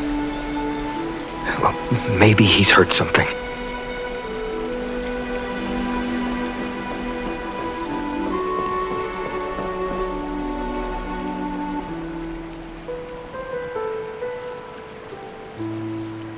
Don't worry. The cleaners didn't lay a hand on us. Lord Krateros, were you in the city when it happened? What exactly went down? Regrettably, no one knows the details of that moment. Eyewitnesses only saw... It's fine. Just tell me. Eyewitnesses at the Memorial Palace saw Aglaia fall from the Chrysos airbath. Oh, gods! She showed no signs of life by the time the Holy City guards approached to check. They were too afraid to jump to conclusions. After all, she was a demigod who lived for over 1,000 years, the leader of the Chrysos heirs.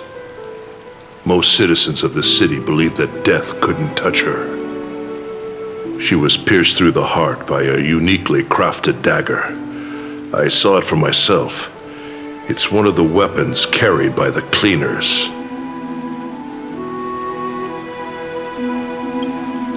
No, that doesn't make sense. The ones who appeared in the grove and those who confronted Don Hung in the abyss didn't immediately resort to violence. They were just watching and trying to intimidate. They didn't have any reason nor the courage to attack Aglaya. Perhaps...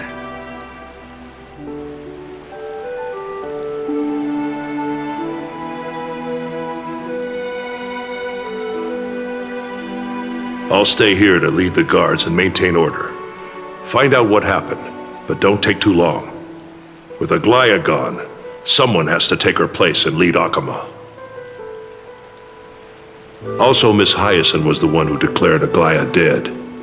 You might want to speak with her. Thank you, Lord Craterose.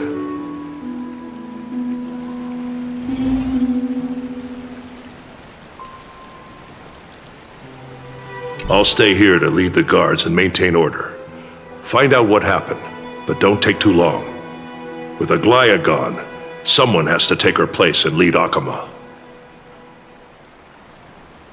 Also, Miss Hyacinth was the one who declared Aglaya dead. You might want to speak with her.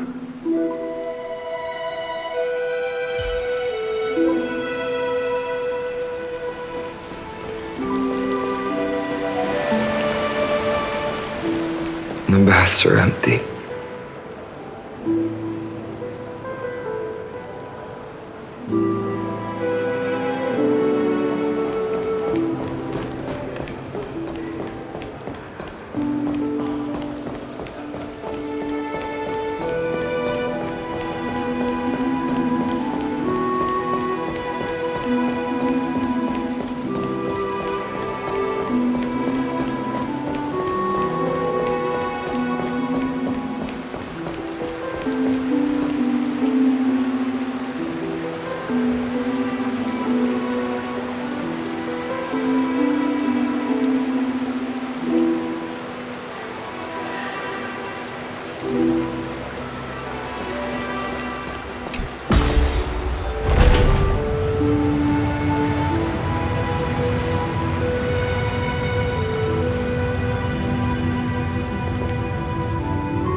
Hyacinth. You're back.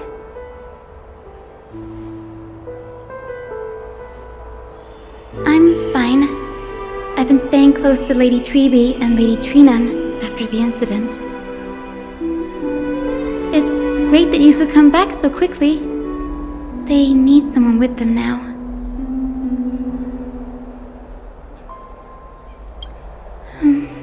Not well. After all, we witnessed Lady Aglaya's last moments. I tried to treat her immediately, but even the sky's blessings. Declaring her death was the hardest thing I've ever had to do as a doctor.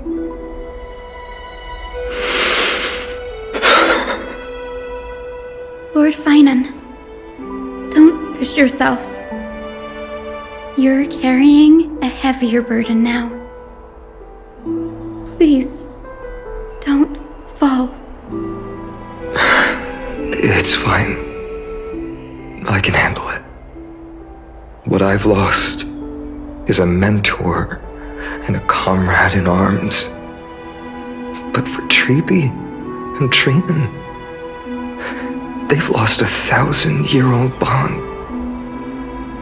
Like they're losing a part of their lives. You should rest, Hyacinth. You've been awake for a long time, haven't you? We'll handle things from here. Okay. See you later, everyone. Next, we should visit Lady Treeby.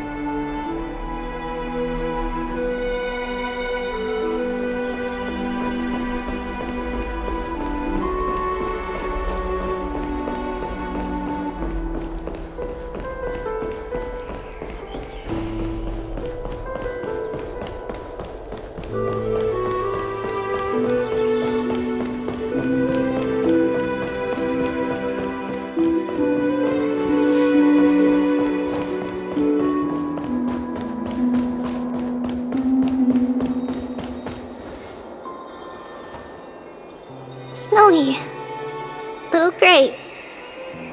You're back. Lady Treeby, Snowy, don't. Please don't apologize to us.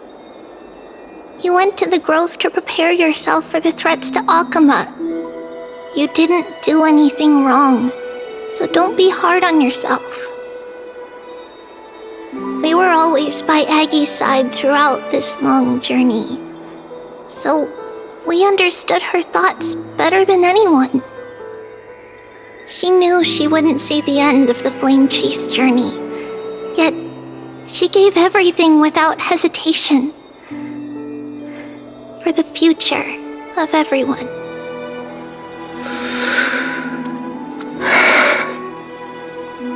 I know what Aglaya expected of me. Right now, the last thing Akama needs is a leader wallowing in self-pity.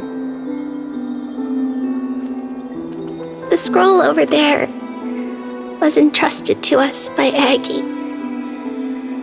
She instructed us to hand it over to you when the time was right. I think now's the right time.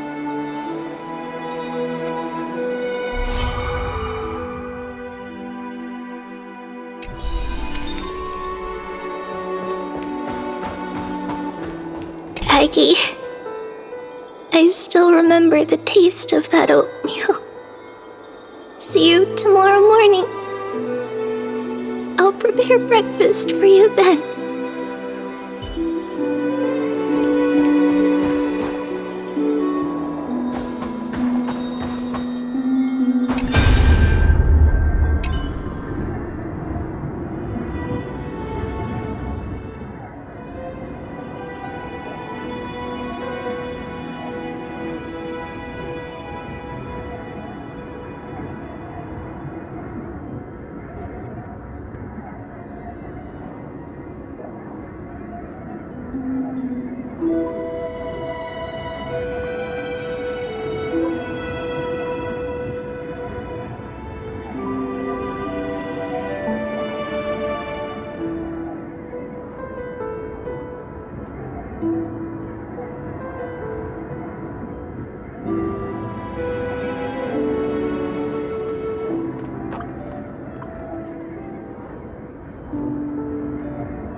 Vinan, my humble student, my trusted colleague.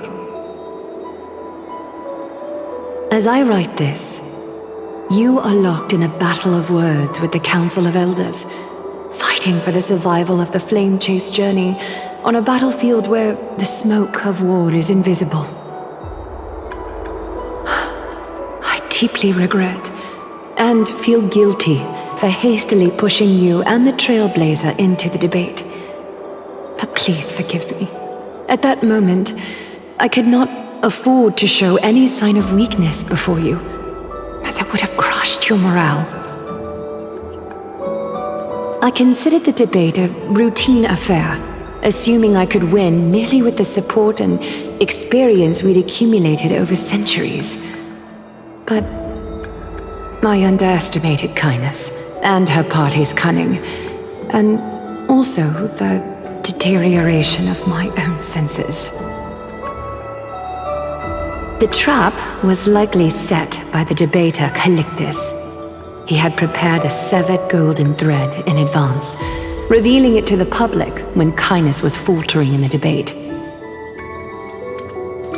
He claimed I was reading everyone's thoughts with the golden thread to cheat in the debate. I could have countered that low tactic in 100 ways, but my words slipped out before I could even think about them. With deceitful scoundrels like you in the crowd, I have no choice but to rely on the golden thread to keep watch over everything in this holy city. You can imagine the reaction that comment provoked. At that moment, I felt my time was running short. The divinity in this body might be eternal, but that is not the essence of me. I am a daughter of humanity, born of my mother, and I will die as a human. Realizing that my humanity was fading, I began to plan my exit. What kind of departure would not waste such a belated death? I have yet to find the ideal answer. But I knew I couldn't simply fade away in my sleep like anyone else. The serpents have always lurked in the darkness, terrified of their heads being cut off by the golden thread. If my departure were to be calm and uneventful, it would only lead to a swarm of those serpents emerging from their nests. Regrettably, a peaceful death is a luxury I cannot afford. I must feign weakness deliberately to make those serpents lose patience and act rashly. Just as they think they've struck and sunk their fangs into my heels, that's when I'll strike back, igniting the final blaze to burn away the threats hidden in the shadows. The blaze soaring into the sky might sow fear and confusion, but I have no worries about people losing their way. After all, Akima still has you to guide them, Finan. You're not perfect, Finan. I've witnessed your confusion, recklessness, and deep sensitivity, dawn after dawn. The heavy burdens of your past have always weighed you down, inflicting deep pain. Yet, in your way, you are perfect. You embrace everyone's imperfections, always ready to find the precious qualities hidden beneath their rough exteriors, unconditionally. That might be what sets our Sky Father Kefili apart from other deities. They recognize the imperfections in their creations, yet still choose to shine their light on them, offering protection with unconditional love. Finan, while you zealously pursued strife, believing it to be your destined path, from the very beginning, my thoughts have never changed. You are the destined world-bearer of Amphorius, the gate to Amphorius' future.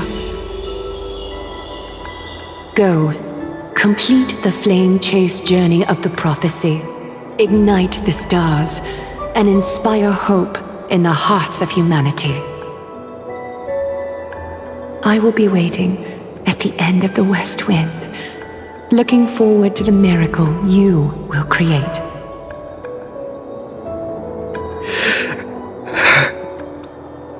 Aglaya, how could I possibly be worthy of the burning torch you've passed into my hands?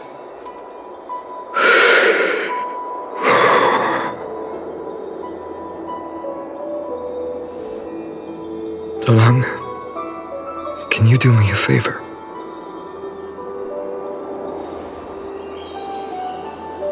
Please deliver a message to Lord Krateros. Have him gather the Holy City guards and the Kremnoans to spread the word from door to door. At the lucid hour tomorrow, Finan will speak at the Marmorial Palace. Urge everyone who has concerns about the Holy City's future and the Flame Chase journey to attend this gathering. Tell them Aglaya has left Amphorius the seeds of hope. Thank you. It's been a harrowing day for everyone. Please make sure to rest well and collect your thoughts. I need to prepare.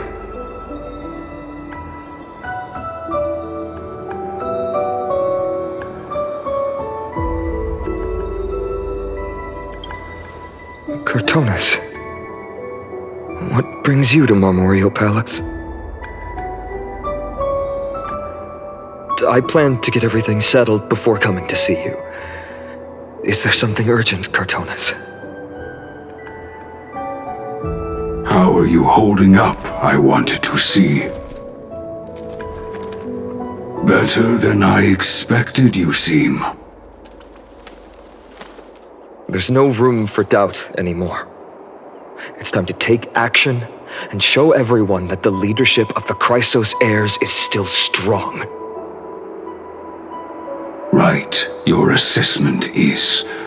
Now, here, take this.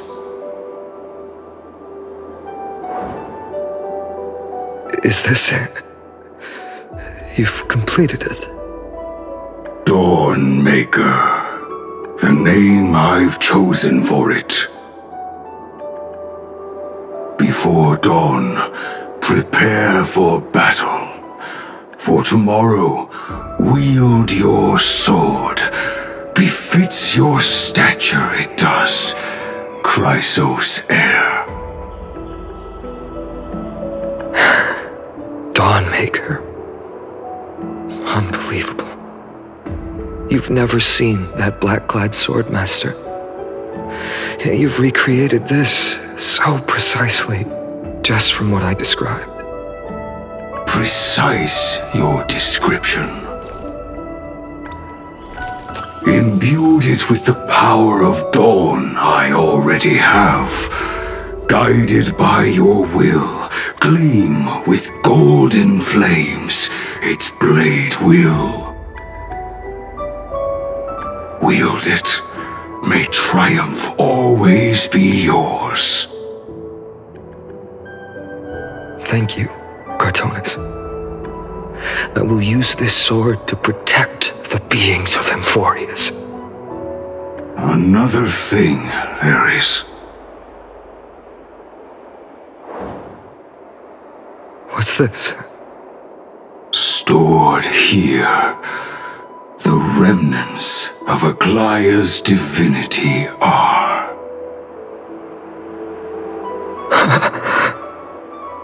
This was her commission. Her death she had long foreseen. Can she still hear us? It's difficult to confirm. About divinity, we know very little. In this way, she wanted to be with you. Always. I understand. Let me keep it. With this, I'll have another constant companion by my side. May this world never have need for a deliverer. Someone told me long ago. But when the world dashed her hopes and fell into disarray, if she could see me now, leading from the front, rallying people against their destiny, she would surely smile.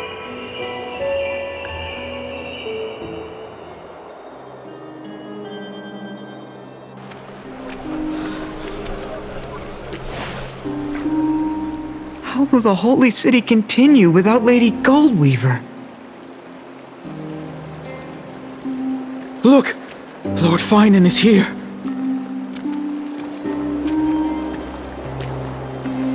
Will he step up to lead Akama?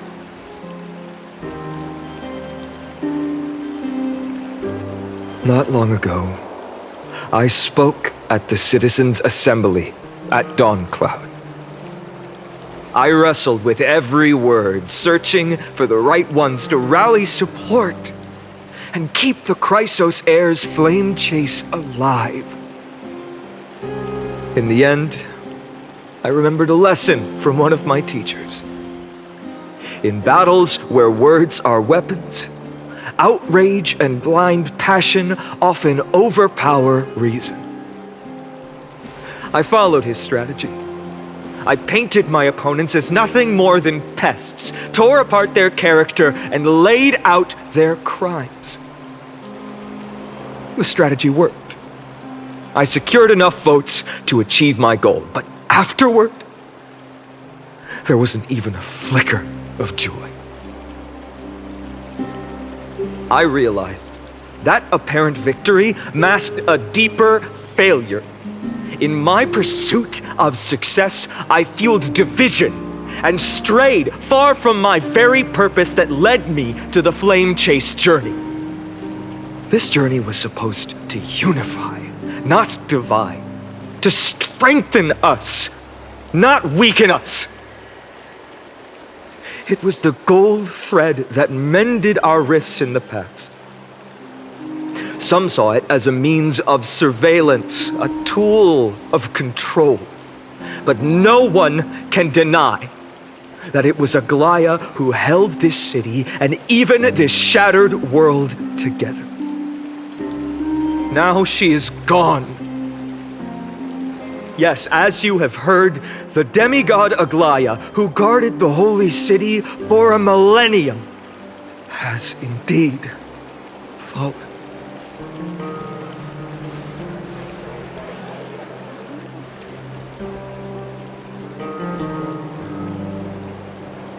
Who murdered Lady Goldweaver? Find the murderer! Make them pay!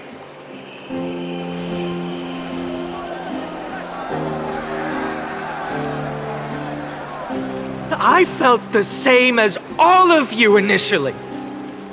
I wanted to stand here beside you, to condemn the sinners, to discuss retribution, and to see justice brought down upon them.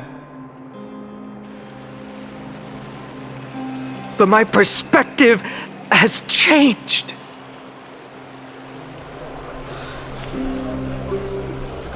The golden threads that once bound this city have unraveled. Yet no one is celebrating their freedom from control.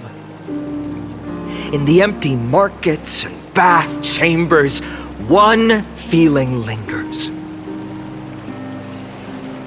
Unease. Deep down, we all know the last safeguard against the harm we may do to each other is gone. No divine power will protect us from the malice in our hearts. From now on, only the moral code we choose to uphold for ourselves will stand between us and the abyss. Finan has a way with words.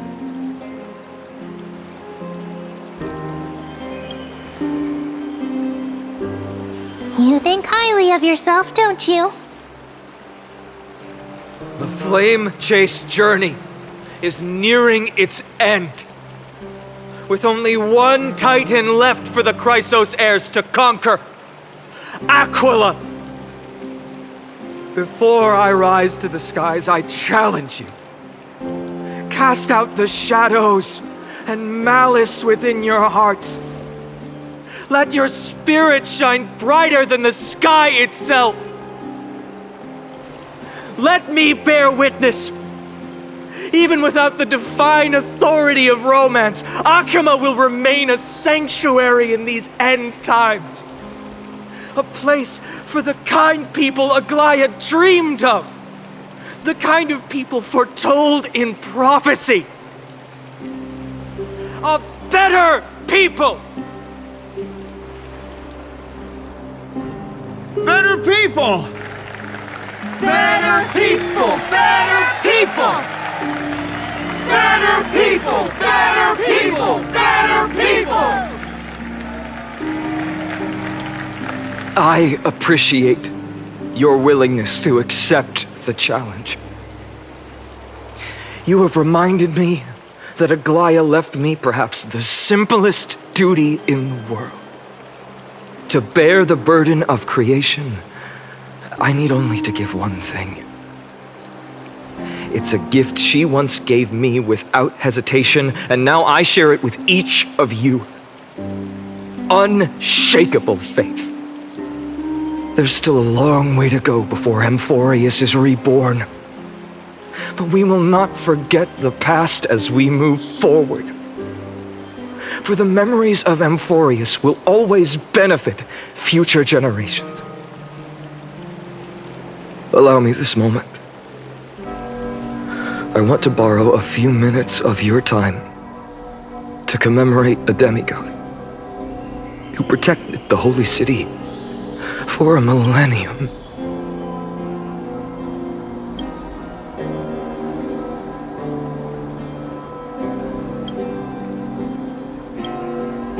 She was Akima's dressmaker, the leader of the Chrysos heirs, the Gold Weaver, Aglaya, and her greatest feat was being a selfless person.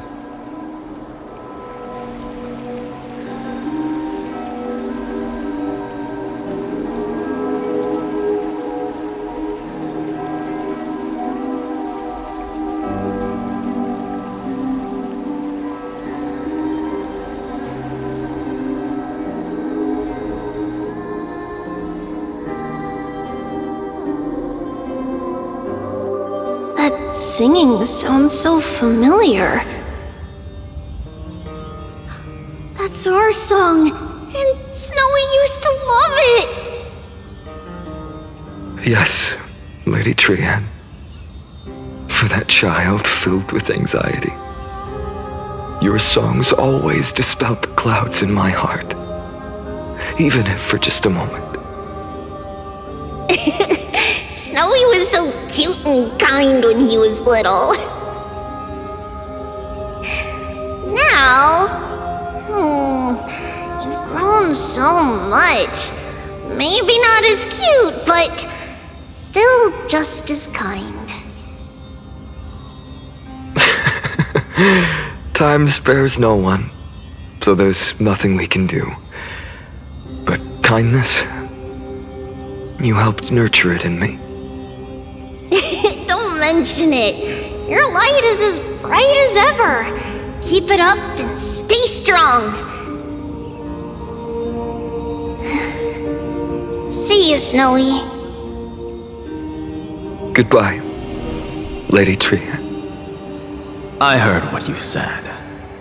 Are you suggesting the debate tactics I've taught you are nothing but sleight of hand? Not at all, Professor Anaxa. Honestly, without those techniques you taught me, the Flame Chase journey might not have survived. Good thing your head's still clear. The Chrysos heir of Kefali. I had no idea you had it in you while I was drilling those formulas in your head in class. Who could have thought, Professor? By the way, I've completely forgotten those formulas now. Some things never change. In our next lives, I'll teach you how to truly embrace your divine duties.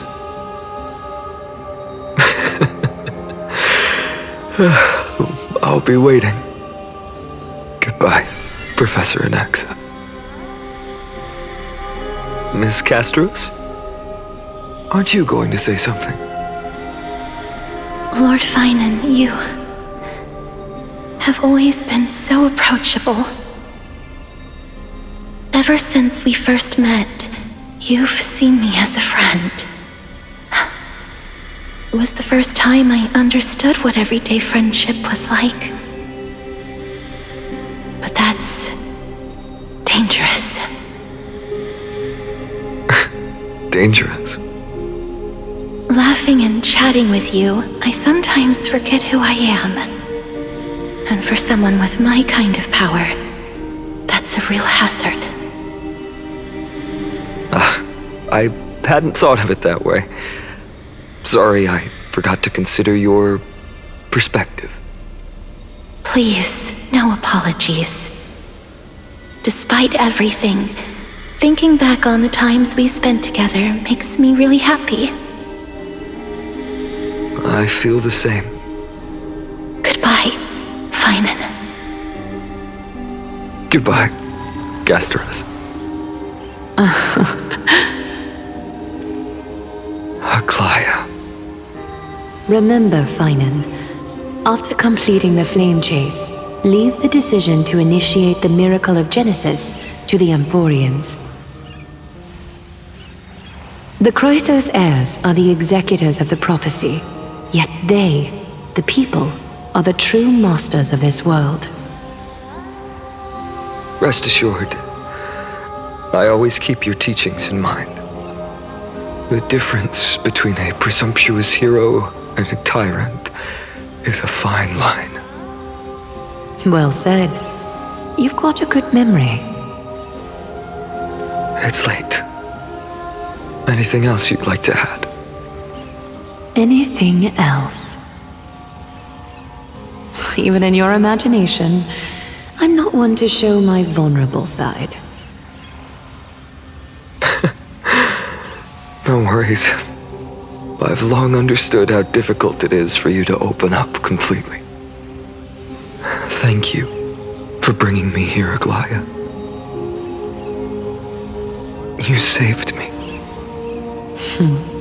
Maybe what I wanted to save wasn't you, child, but this crumbling world. Goodbye, Finan. Goodbye, Aglaia. Did you forget me? Forget you? Like I'd ever. We aren't parting ways forever. You're just off to guard the gates at Castrum Kremnos. Let's not make this a tearful farewell. You know just how to make a person uncomfortable. I have a feeling we'll meet again in this lifetime. Let's have another showdown then. Deliver. That's very confident of you. I've changed since then. Have you seen this sword? It's a masterpiece freshly forged by Cartonis. A bold statement for a mere mortal who hasn't yet claimed the power of a titan. See you around, Finan of Ides Elysiae. It's a date, Mightimos. What a poignant, yet splendid journey. And it's still not over yet, is it? Yes, Cyrene. I was right. In the end, you did become the deliverer in this story. A lot has changed while you were away. I've met so many people, and tried so many things. I've found new resolve. And I've let go of some attachments. I'm not the same person I used to be. But to me, you've never changed at all, Finan.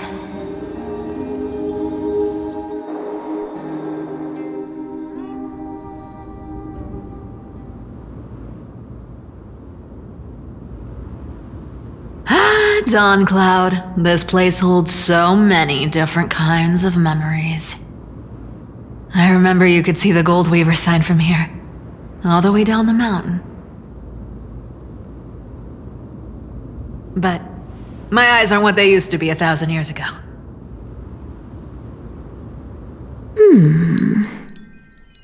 Cyphera, you...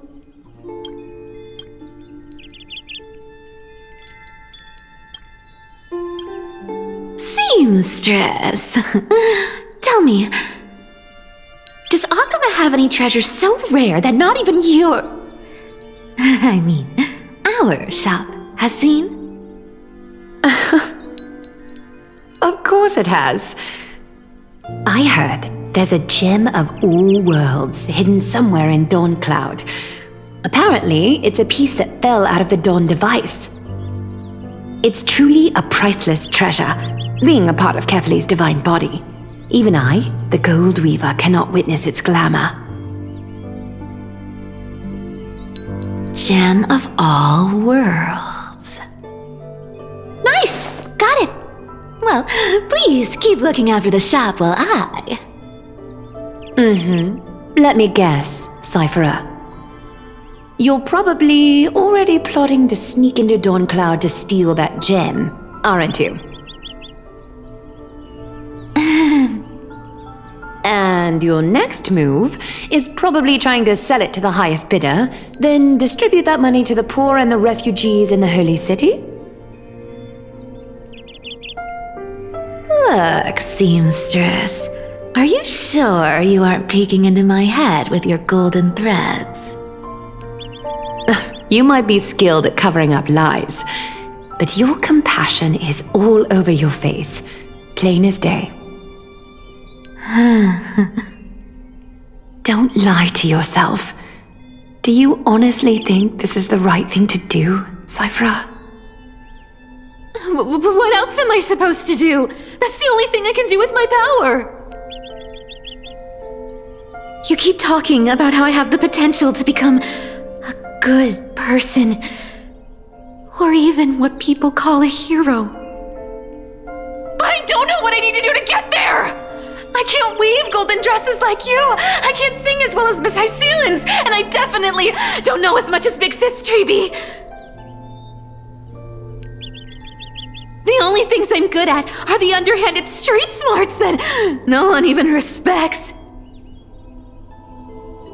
But I still want to be worthy of you. I want to prove that you've made the right choice. Even thieves can dream. Right?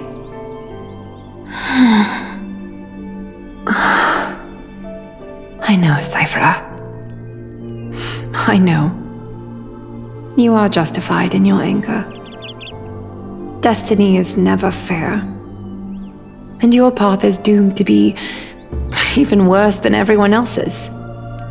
You are fated to walk in the dark and bear the world's misunderstanding in this journey. But you have to believe that everyone in this world is unique in their own way. I am convinced that you're the only one who can bear the authority of trickery, even if you have to contend with the legendary 300 master thieves of Dolos. Aglaia. I just want everyone to believe that the world is beautiful, and that everyone is simple and kind. If only I could get everyone to believe that. Would that lie become reality? If enough people believed in it, even though it's a lie. Lies will always be lies, Cyphera. But sometimes they can be more noble than the truth. Are you really planning to just stand there forever? Honestly, sneaking around doesn't suit you, Deliverer.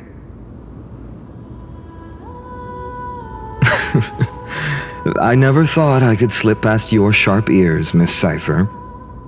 I just didn't think it'd be right to interrupt when you're obviously lost in thoughts. Still as charming with your words as ever, boy. Your speech at the public baths wasn't half bad, I'll admit. It managed to touch my heart. Just a smidge. Thank you. I had a feeling back then that you were in the audience. Intuition certainly is a thing of wonder. Oh, and you didn't call me out on the spot. You waited all this time to tell me. Well, I thought you'd need some time to yourself after she passed away.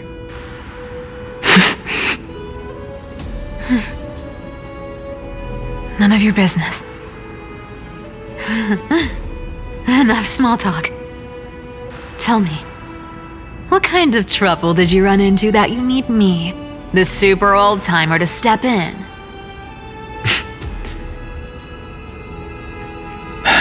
We've only met a couple of times, but you've always gone straight to business. I respect that about you, old-timer, so I'll cut to the chase. You're probably aware that Aglaya has earned the support of the entire city for the Chrysos heirs. Everyone believes that she died at the hands of council members who were against the flame chase, and the citizens' fury has been dragging these schemers out of the shadows one by one. But they didn't get everybody. To this day, we still haven't found Elder Kynus, the leader of the cleaners. I see. You're afraid she'll do something wild now that she's pushed into a corner, aren't you? Yes. I believe that Kefali's core flame, forever enshrined above the council theater, would be the opposition's final trump card against the Chrysos heirs. We're setting out to campaign against Aquila in a few days.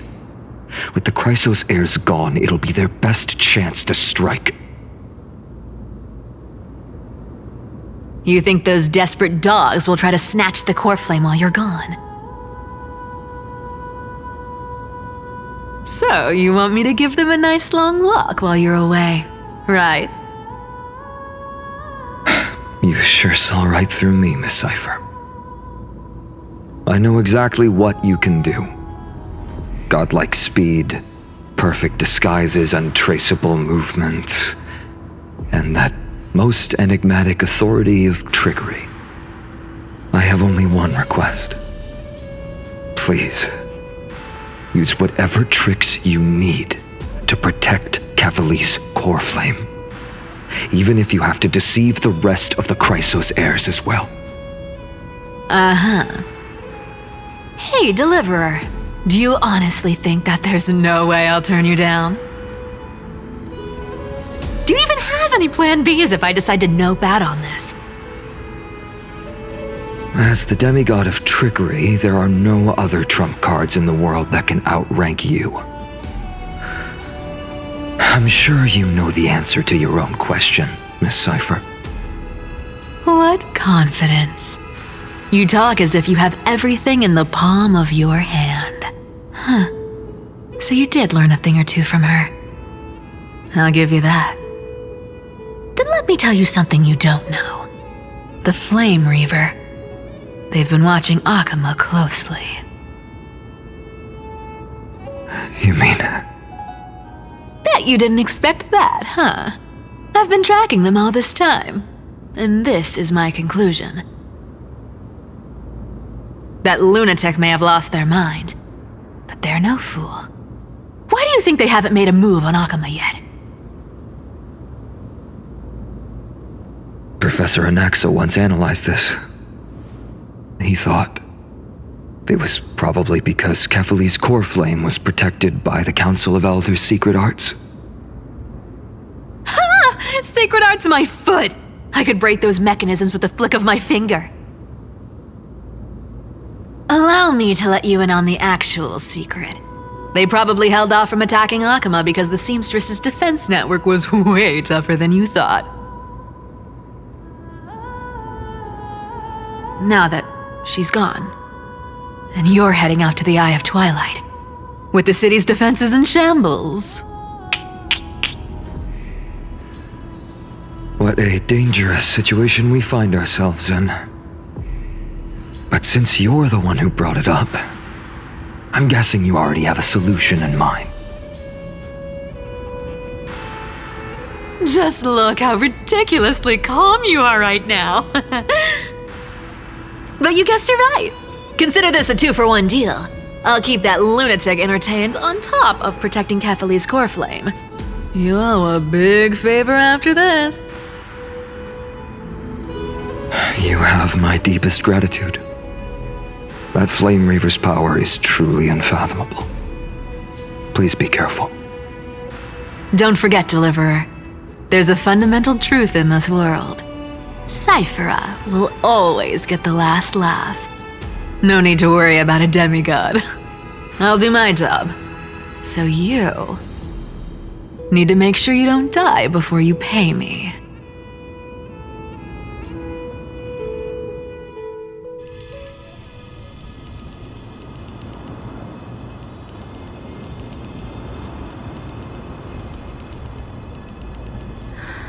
I'm back. I've been trying to stay away from here since the Black Tide destroyed the grove. And through that, stay away from the memories that might make me sad. But the wind keeps pulling me back. Maybe that's the Twilight Courtyard's duty, after all.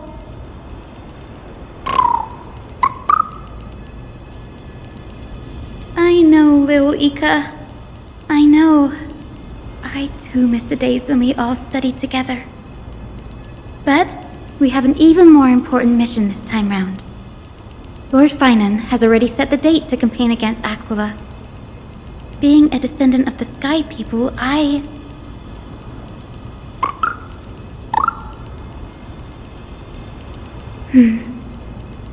You're right. At least I can still afford to get lost in thought once in a while. Oh, ancestors. Please wait for just a bit longer. The time I spent in the grove deserves some reminiscence.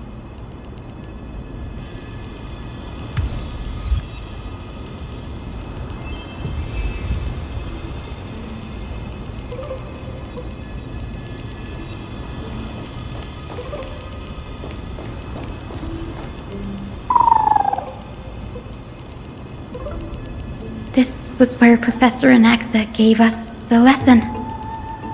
I can still see that day in my mind. And that was your last lesson in the Grove. Now, each of you will head off on your own path. How much the Grove's teachings can help you in the real world depends on how well you can put knowledge into practice. However, heed this warning. If you ever do anything disgraceful out there, don't ever claim you were the student of Anaxagoras, one of the 7 sages. Professor Anaxa, there are still other classes scheduled on the calendar. Are you sure you didn't... Firstly, call me Professor Anaxagoras. Secondly, to clarify, the last lesson means the last lesson I will teach you. I will be entering seclusion from today onwards to research ancient alchemy, and all my teaching activities will be put on hold. Ah, I see. So you're saying that the lessons taught by all the other teachers aren't good enough to be considered lessons? All you do every day is wag that sharp tongue of yours. That's a credit deduction, Finan of Ides Elysiae.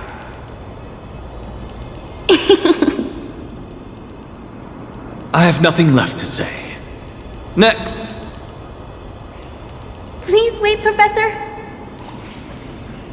According to the Grove's protocols for a cohort's final class, the lecturer should take some time in that lesson to discuss the students' post-graduation aspirations with them and guide them toward a solid path. Surely you can't skip such a crucial step, Professor.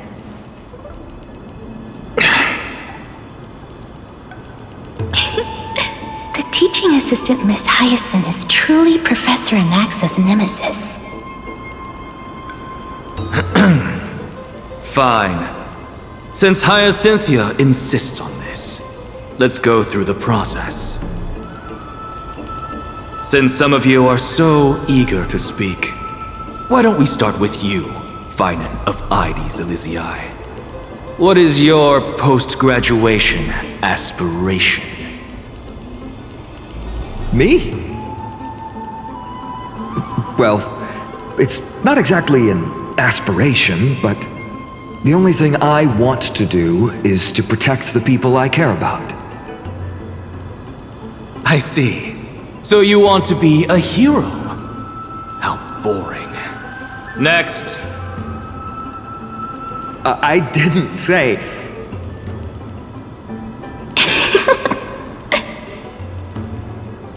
Castoris, you've been giggling for quite some time. How about you go next?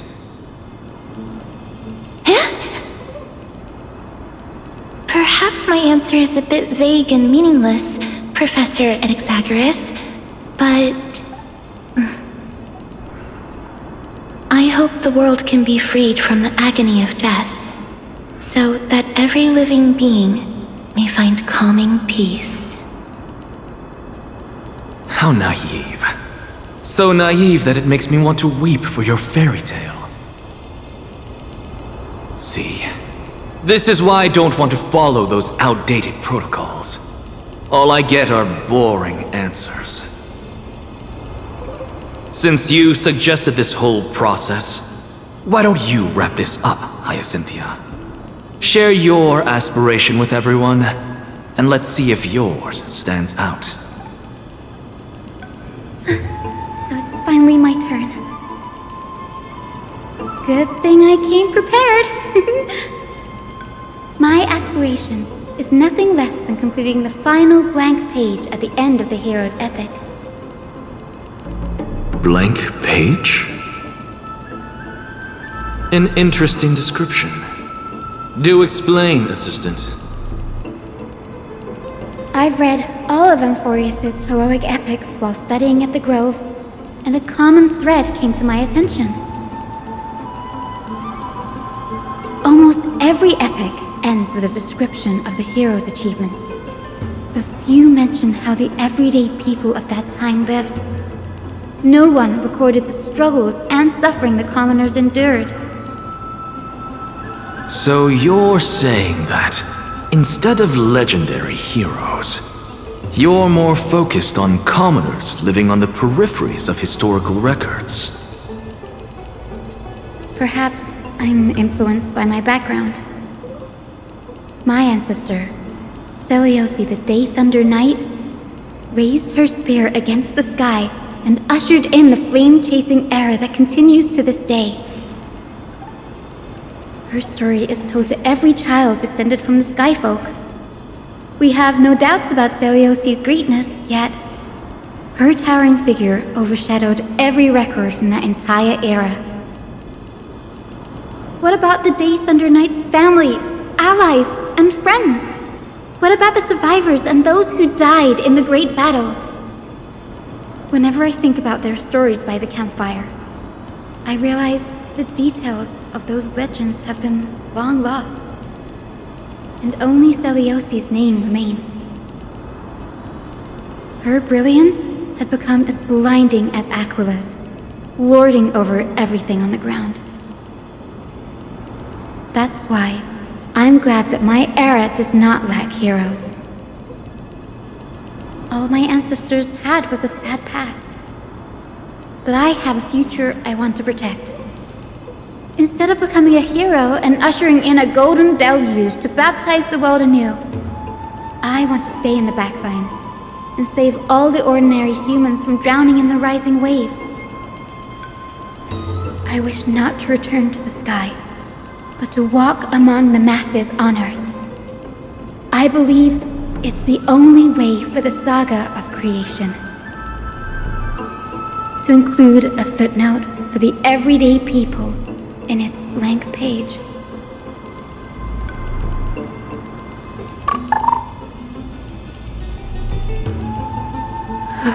I'm getting embarrassed from remembering how I said all that.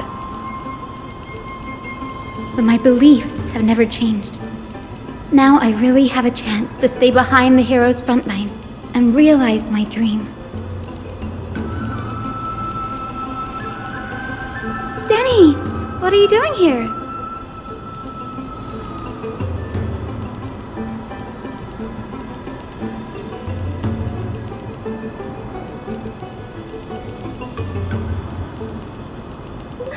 You guessed it. To reach Aquala's realm in the sky, descendants of the Sky People must perform a bloodline ceremony, summon the spirits of our ancestors, and get their blessings. That's the only way for creatures on Earth to forge the rainbow bridge to the sky. And the soul of the first ancestor I want to see is here in the grove.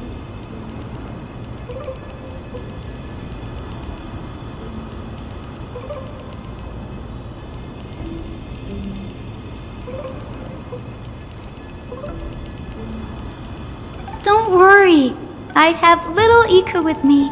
You will protect me, won't you?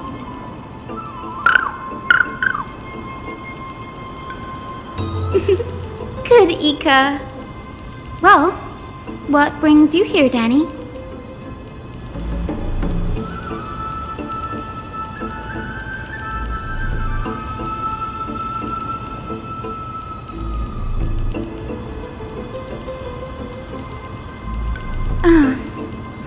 Right. If all goes as planned, you and Gray will be able to go home after this mission, won't you?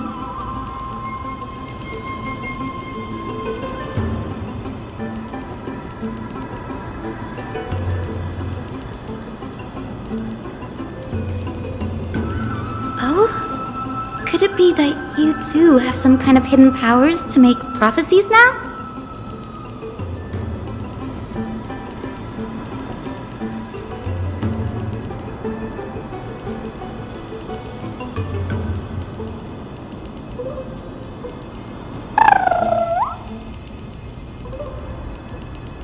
Nope, I didn't understand that either, little Ika.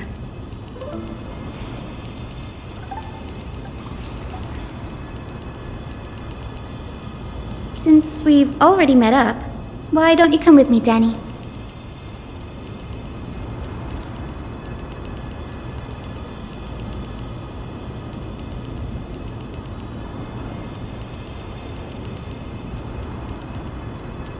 That's the dependable express guard for you. So, shall we get going?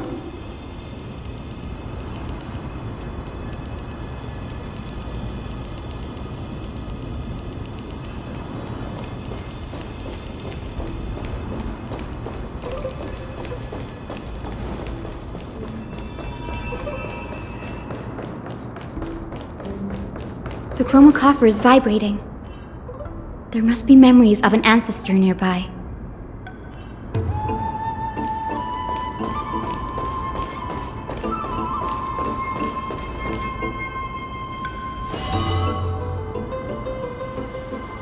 This is the divine object of the Sky People, the chroma coffer. Our ancestors dictated that when a descendant of the Sky Folk is ready to challenge Aquila again, they must first awaken the spirits of their ancestors with the chroma coffer and receive their benediction. Only after this can the chosen Skyfolk reascend to the heavens.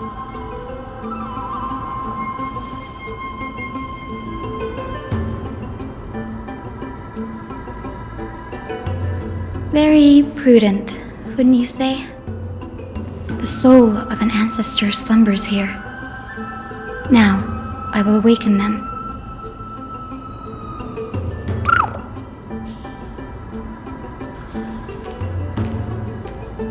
I am Hyacinthia from the Twilight Courtyard, a descendant of the sky who has inherited the duty of flame chase. The time has come to fulfill our clan's destiny. I will join the heroes of the prophecy to return to the sky and retrieve the core flame. Ancestor, please bestow upon me your generous blessing.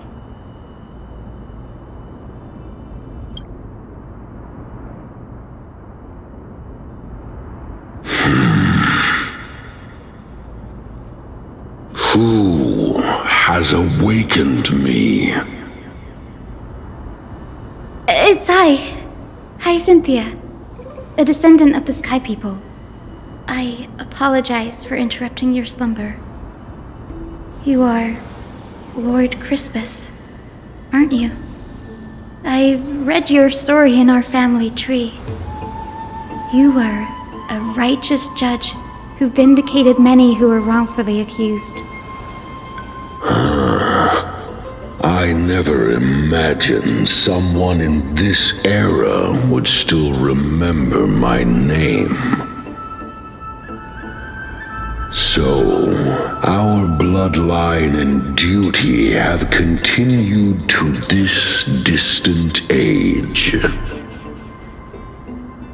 Indeed, it has. I have awakened you in the hope of receiving your blessing.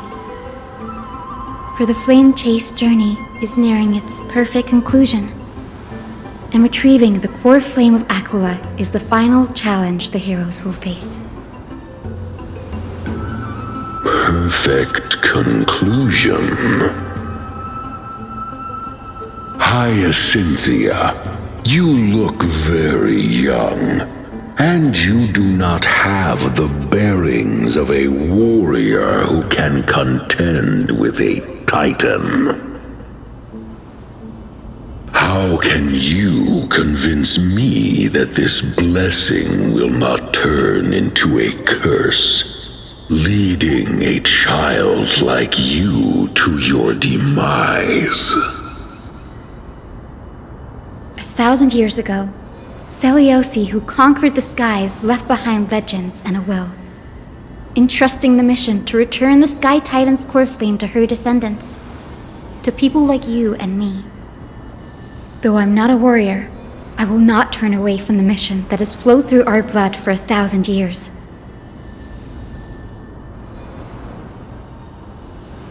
And I am not fighting alone. I have the strongest and most tenacious companions in the world. Amphorius is in an era brimming with heroes. The burden of retrieving Aquila's core flame no longer rests solely on the shoulders of the chosen skyfolk.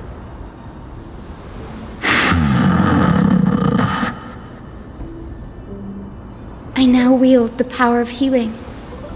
I aim to mend the fissures in the sky and heal the wounds of the people.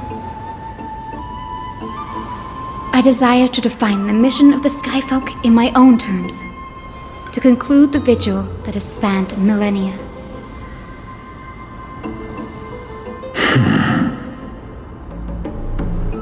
I sense resilience in your words. Not an outward resilience, but something deeper within. Receive my blessings, young Hyacinthia.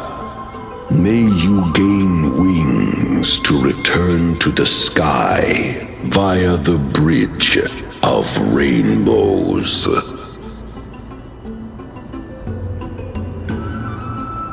Thank you for your trust, Lord Crispus. We won't let you down.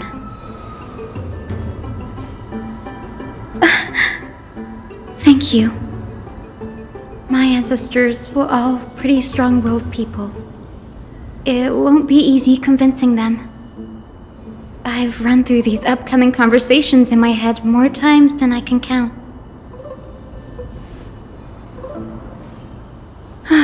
Now, the next ancestor on the list. Her spirit is said to rest in the vortex of Genesis.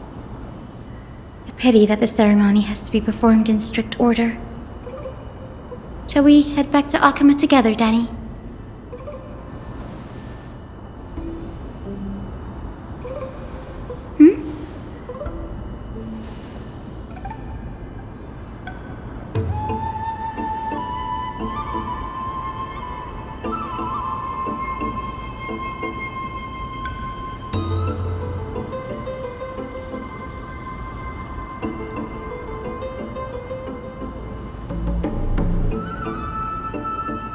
remember. I didn't expect you to keep at it this long. That's so like you, Danny.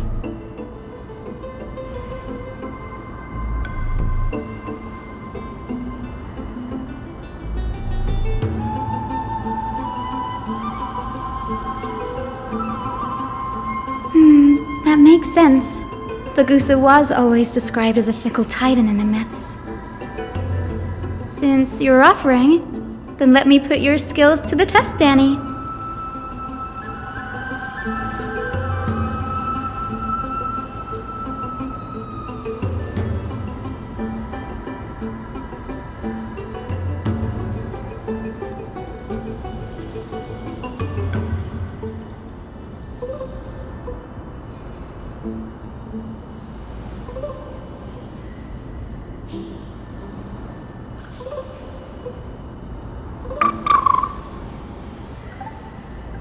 Got it.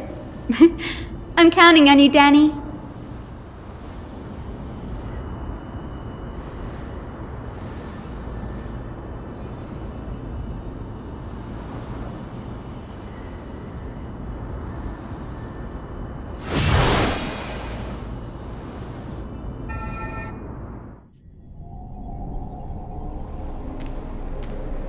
The vortex of Genesis. Unbelievable. Danny is full of surprises. But this does feel way more disorienting than the ritual basin. Wait, is Lady Treeby here too? And who is that next to her? Oh, I think I know who that is. Do you have to go already, Syphi? It's been ages since you were last in Akama. You could have taken some time to rest, and we could have caught up. That's alright, big sister Treeby. I've gotten used to life on the road. Staying in this bustling city actually feels off. Besides, your prize student gave me an incredibly tough mission to handle. Cut Snowy some slack, Syphi. He's still so young, yet he's shouldering all the responsibilities Aggie left behind. Besides, Snowy's not the kind to ask for help lightly. Since he came to you, it means you're the best person for the job. You really spoil him, big sis Treeby. Guess I'm past the age for someone to look after me. Syphi. Just kidding. I get it. That deliverer boy does have a certain charisma about him. It reminds me of Aglaia in her prime. Anyway, I'm about to head out. Oh, big sis Treeby, before I go, got a little gift for you. Well, didn't expect you to be so thoughtful. What's in it? That's a part of the game too.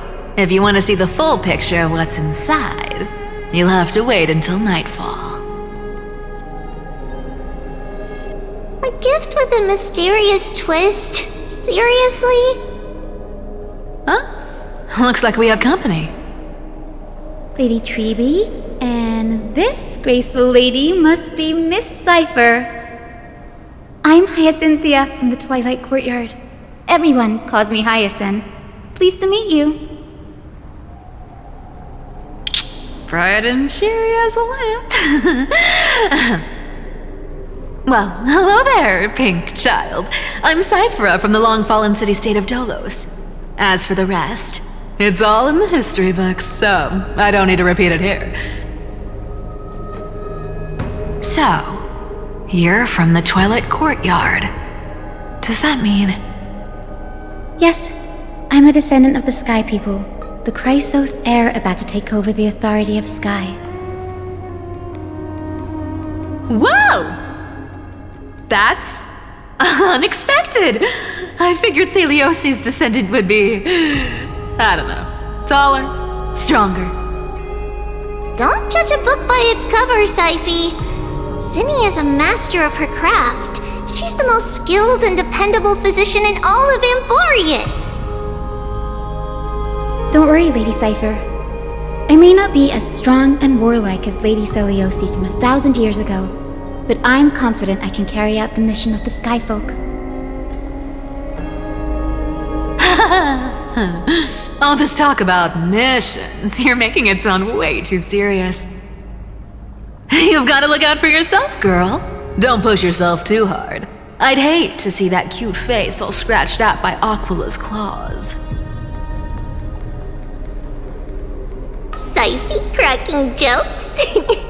Looks like you haven't forgotten what Aggie said all those years ago. Anyway, I've got a mission to handle, so I'll get going. Good luck, Miss Hyacinth. And if things get tough, just let that deliverer take the lead.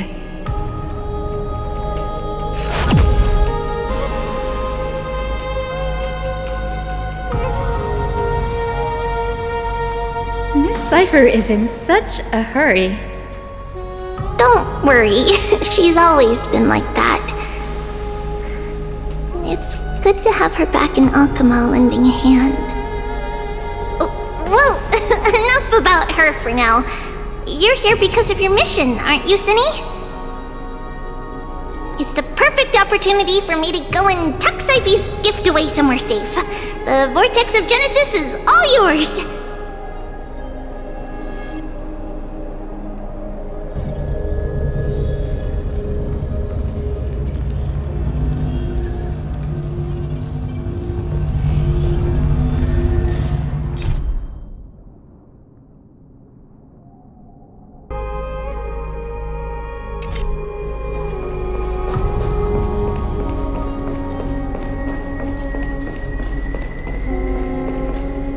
I will join the heroes of the prophecy to return to the sky and retrieve the core flame. Ancestor, please bestow upon me your generous blessing.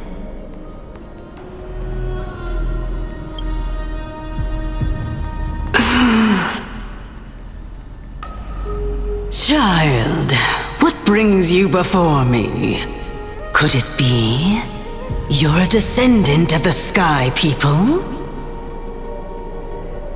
Yes, I am Hyacinthia of the Twilight Courtyard, the successor of the Sky People's flame chase duty. You must be Gem Electra.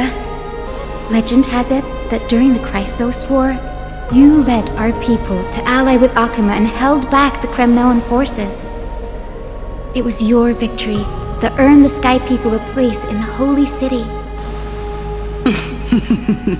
Hyacinthia, you seem well versed in our clan's history. And this is the Vortex of Genesis? It is. Look, 10 stars have already been lit. The Chrysos Heir's flame chase journey is nearing its end. Are those the core flames of Fagusa and Giorios? Does that mean Hycelans and the Mountain Dwellers successfully carried out their duty? As fellow pillars of Amphorius, who would have thought that Sky's duty could only be fulfilled after 1,000 years? It's because Sky shelters all beneath it. If it were to shatter, the world would fall apart with it. That's why Lady Aglaya made the core flame of Aquila the final step in our campaign. Aglaya? Is she still on the flame chase journey after 1,000 years? Unfortunately, she has recently left us. But you're right. She was indeed still guiding the Chrysos heirs forward. Incredible. That girl actually managed to endure the merciless erosion of time, and lasted for so long. Answer me, Hyacinthia. Since you recognize me, You must have also read my writings, no? Every record regarding my lineage is etched in my memory, including your words. In that case, you're probably aware of the prophecy I sought from a certain Trailblaze. Yes. At the end of the Rainbow Bridge, the Sky Folk will mend dusk and dawn. But unfortunately, no ancestor has ever been able to truly decipher its meaning. I see. Yet, Trailblaze's prophecies never fail. Perhaps you'll be the one to witness its fulfillment, child. May the prophecy lead you to a gentle fate. Thank you, Lady Ektra. Whatever fate the prophecy holds, I'll face it head on. It's only by giving everything we have that we can truly accept any outcome with a smile. Won't you agree? I like you, child. I wish this conversation could go on a little longer. Take my blessing, Hyacinthia.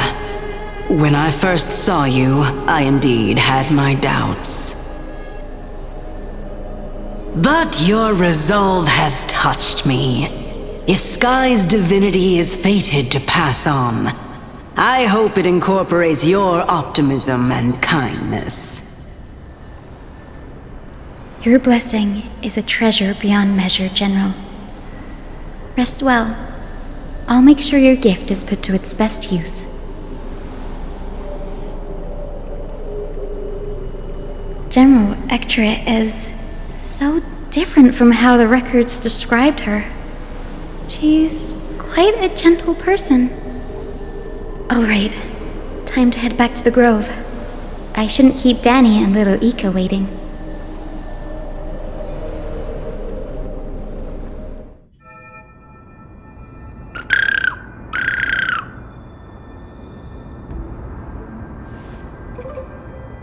It went great. Your spirit water art was a huge help, Danny.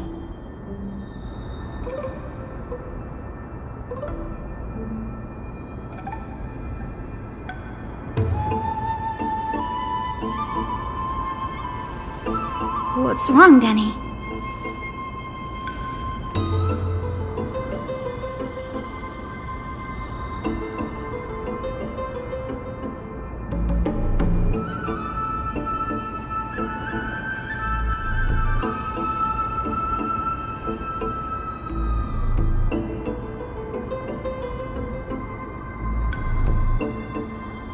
You've always been a bit of a sensitive soul, haven't you, Danny?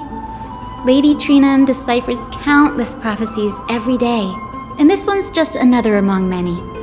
Don't worry too much about it. Come on, Danny. Don't look so gloomy. We're gonna have to take a long trip for the final visit to the ancestors.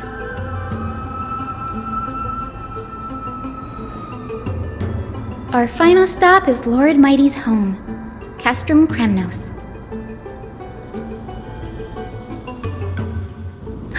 We're here. This is it. Lord Mighty has been fighting the Black Tide here, alone day after day.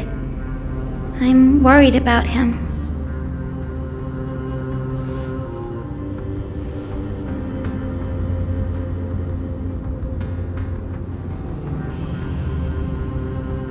That means he hasn't been consumed by the Black Tide's madness yet. We're here to complete an important mission. We shouldn't interfere with this battlefield. Don't you agree, Danny?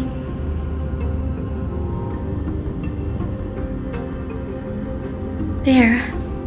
That sleeping spirit is my grandmother. Yes, my grandmother Jacintha was a warrior. She represented the Twilight Courtyard in the Kremnos Festival. She fought her way through every challenge and reached the final stage of the Kremnos Festival. She was just one step away from securing a peace treaty for the Skyfolk, but was ultimately defeated by the champion warrior of that time. I've never looked too deeply into the details of such ritualistic violence. The scroll simply described it as a glorious duel. But behind the glorious duel was a tragic end. Not long after the festival, my grandmother's injuries worsened, and she passed away far from home. This prophecy tablet was left here by the Kremnoans to honor her final wish. Her death marked the final collapse of the Twilight Courtyard, already fragile under the shadow of war.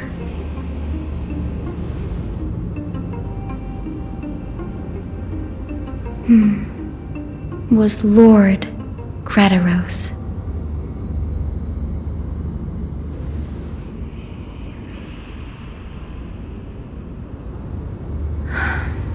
Seeing him lying there, gravely wounded, bleeding out, I can't put what I felt at that moment into words.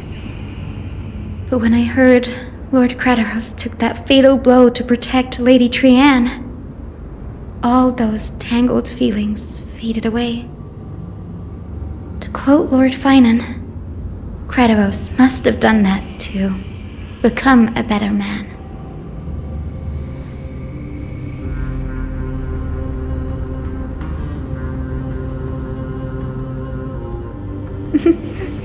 You're getting better at this, Danny. In her final diary entry, my grandmother wrote that when the moment of destiny comes, a descendant of the Sky People would deliver the message of their departure to her spirit. I wonder what she'd think when the one awaking her turns out to be her beloved granddaughter. I will join the heroes of the prophecy to return to the sky and retrieve the core flame. Ancestor, please bestow upon me your generous blessing.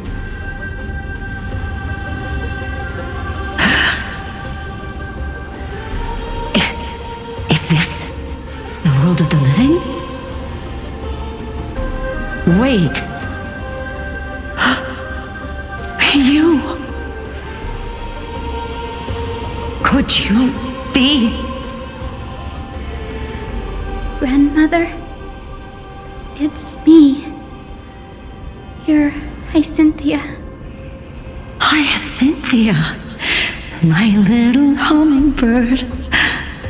Why? How? Why is it you who awakened me? I have never imagined this. I thought I would feel happy for all my ancestors when this day came, but now I can't even experience the joy of seeing you again. Do you remember that you and Father took me to my very first sky ride when I was 8? Back then, you wanted me to pick one accessory out of 4. The sun crown representing nobility, the storm bracelet symbolizing strength, the ice ring embodying wisdom, and the radiant pendant signifying kindness. Grandmother, do you remember the one I chose? You spoke an innocent little prayer, infusing a faint thread of light to that modest pendant. Yes, and I remember how surprised you were. In all those centuries, no other child of the Sky People had ever made the same choice I did. Hyacinthia, there was a time when I thought you were a timid child.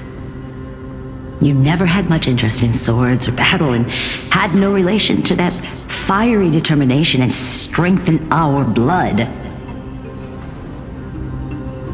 Yet I've told myself, that's not a bad thing. If my hummingbird could live her life in kindness and optimism, then it'd be a good thing. I never thought the burden of retrieving the core flame of Aquila would fall to you. Don't worry about me, Grandmother.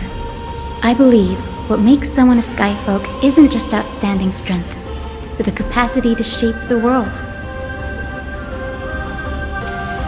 When the world cried out for a hero to challenge the gods 1,000 years ago, Zeliosi stepped forward and began the flame-chasing era.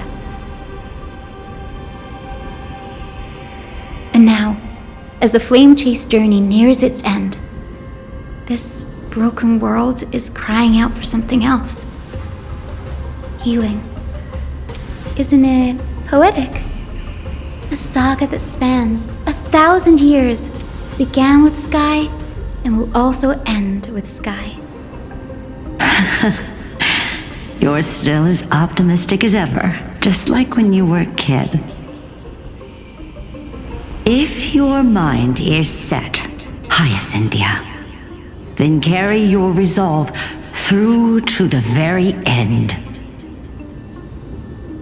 Return to the sky with my blessing, and watch over this world on the threshold of salvation. Grandmother, thank you. But I have one last request. Speak, Hyacinthia. We should still have some time. Before you go, could you tell me the tale of the Sky Hero once more? Just like you used to.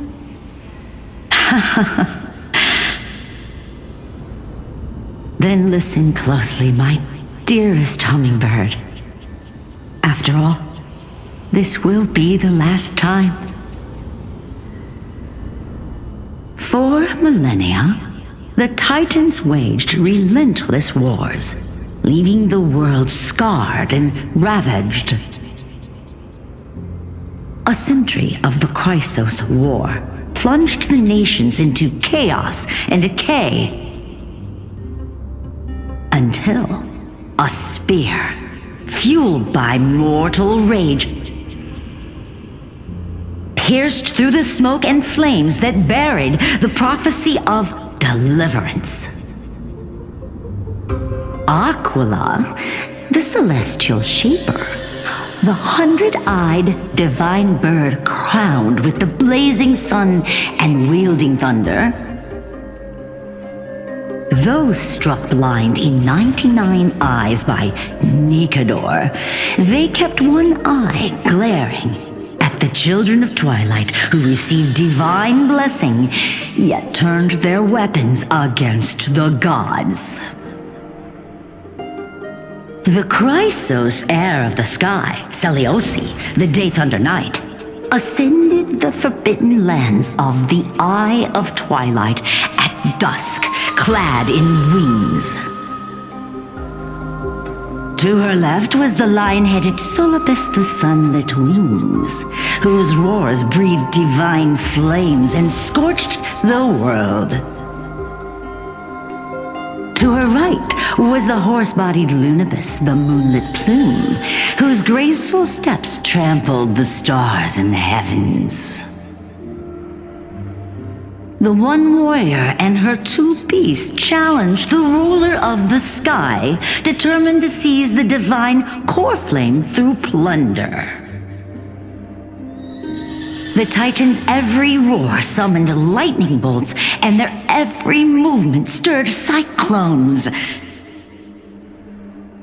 The wounded Titan's blood poured down like boiling rain upon the world and converged into scalding torrents. In the final moments of battle, the sunlit wings set the Titan's wings aflame, while the moonlit plume sealed the divine body. The battered hero of the sky, with her wings broken and her body covered in wounds, struggled to lift her spear and pierced the last monstrous eye. The Titan's divine body crashed to the ground, and with it, the sky tore apart like fabric, about to fall with its god the fear and pleas of mortals urged the hero of the sky to rise again. Celiosi, the Day Thunder Knight, the first of the Chrysos heirs to slay a god in this world, charged into the crumbling body of Aquila with her two fearless winged companions. She merged with the Titan, holding up the sky once more, only to leave behind a powerful message for the world. My descendants will be blessed and cross the Rainbow Bridge back to the sky. At the end of the prophecy of Genesis, they will reclaim the core flame from my hands.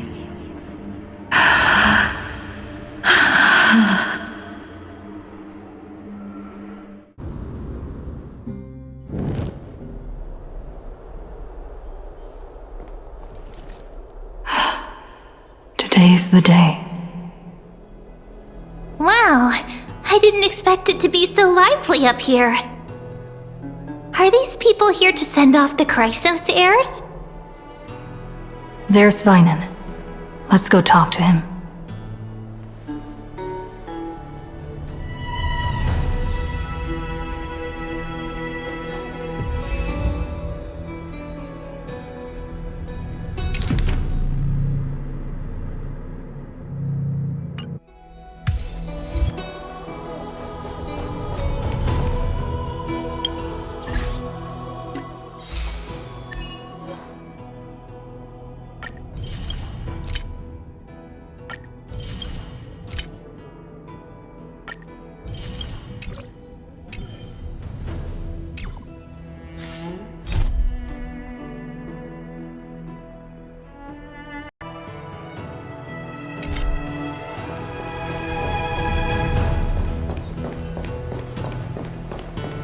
Oh, Catherly on high.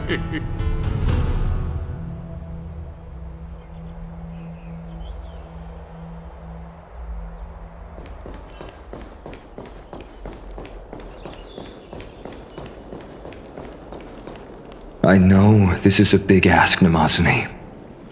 I hope you understand. Please don't say that, Lord Finan. It's an honor for us to be entrusted with this task. Go then. Let's hope our concerns don't come true. I hope you all return safely, my lord.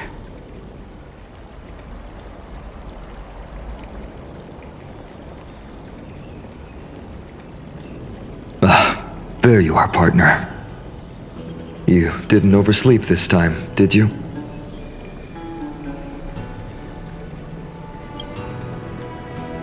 Since you're here, make yourself comfortable. You can take a nap while we're waiting for everyone else. Ready, comrade? If all goes according to plan, this could be the last battle where we fight at each other's side.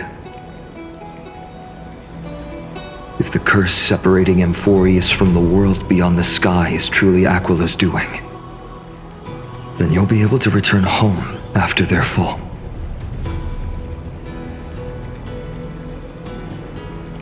Really? That's the first time I've heard that. She just makes things up. Don't take it too seriously. Sorry, I'm no help there. Don't worry. Dan Heng mentioned that Counselor Lygus can help you with that.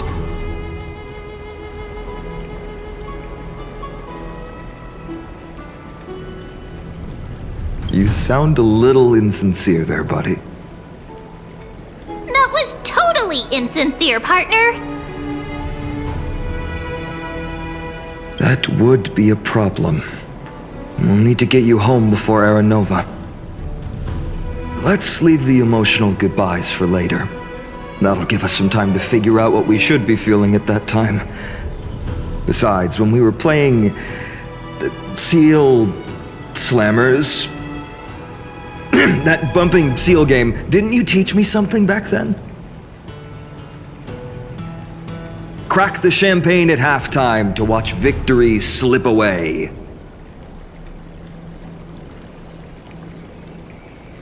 The last mile is the hardest. That's from Don Hung. Same principle, just more elegantly put. Hey, speaking of Dunhung, where is he? He arrived before everyone else and climbed to the cliff top to wait for us. He's probably not keen on being the center of attention. Lord Finan, please make sure you all come back safely. Please defeat the indifferent Eye of Twilight and restore compassionate sky to Enforius. Thank you all for your blessings. Rest assured, we're fully prepared. But I'm not the main attraction today. Please don't hesitate to cheer for Miss Hyacinth when she arrives. Miss Hyacinth, the chosen daughter of the sky, the pride of the Twilight Courtyard. She's not just the pride of Akuma, but all of Amphorius as well. And furthermore, while the Flame Chase journey is led by the Chrysos heirs, it's not just those chosen by Aglaya who contributed to it. Let's extend our gratitude to the 2 warriors of the Outlands who bravely stepped up and risked their lives for those they've never met. Hero, your saga will be chronicled in epics and celebrated across the New World. Warrior from the Outlands, endowed with the might of Orynyx, the vanguard of deliverance.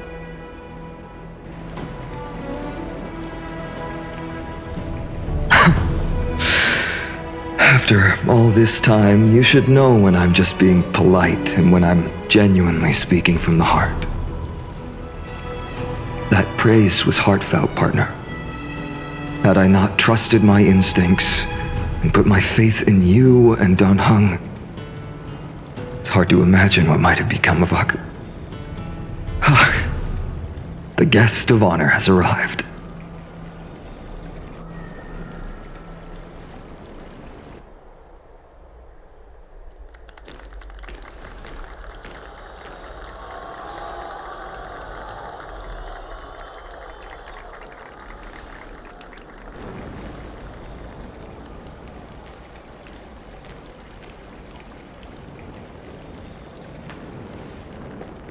People of Akuma, I've been blessed by the ancestors of the Sky People.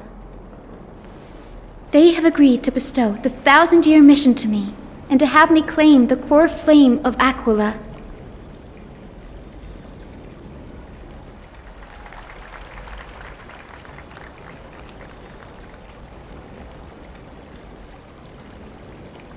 Today is the year 4932 of the Light Calendar. 1,062 years since the hero Seliosi initiated the Flame Chase journey. I, Hyacinthia of the Sky People, am prepared to lead the children of humanity back to the sky. History doesn't breathe evenly. At times, it suspends its breath for millennia, as though time is frozen. At other times, it pants rapidly, as if poised to topple the world and our civilization in an instant. Its hurried gasps have sparked a tempest, sweeping all of us along. Hyacinth, as an observer, you've witnessed the return of 4 core flames. And now, it's your turn to fulfill your duty. Please, guide us into the heart of the storm as the executioner of this mission.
Splendid gods once walked the paths we walk.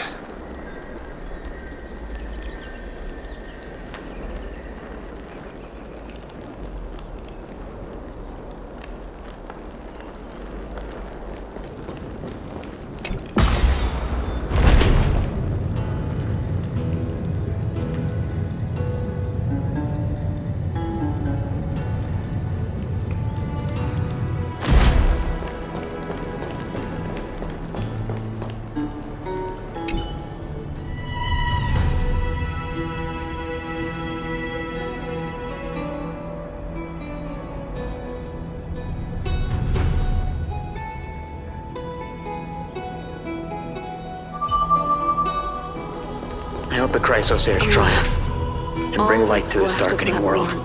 Is a hazy mirage.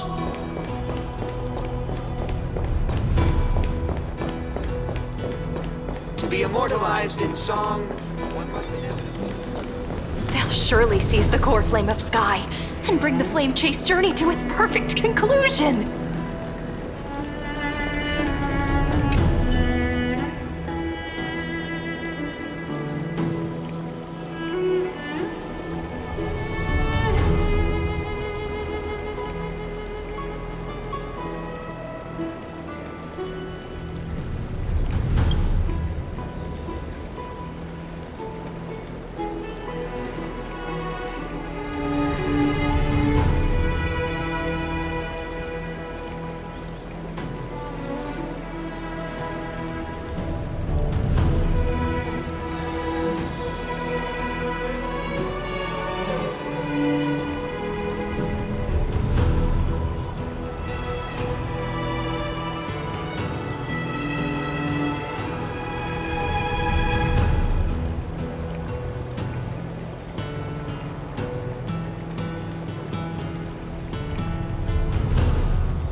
legendary Era Chrysia.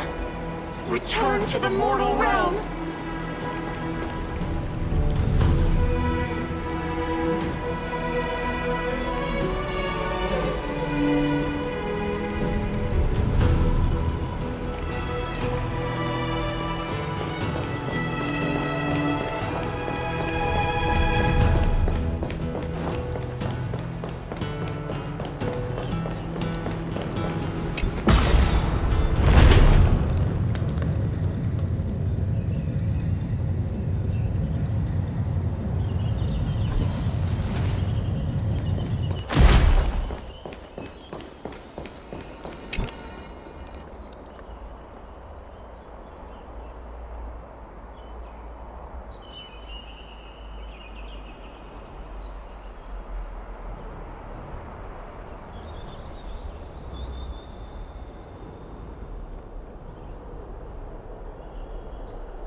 Thanks for waiting, Donhung.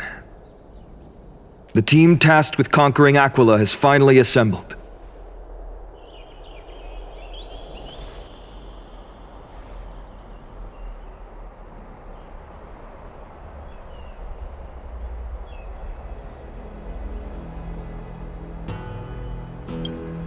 So full of energy, comrades. Seems I chose the perfect day. Hyacinth, it's all yours now.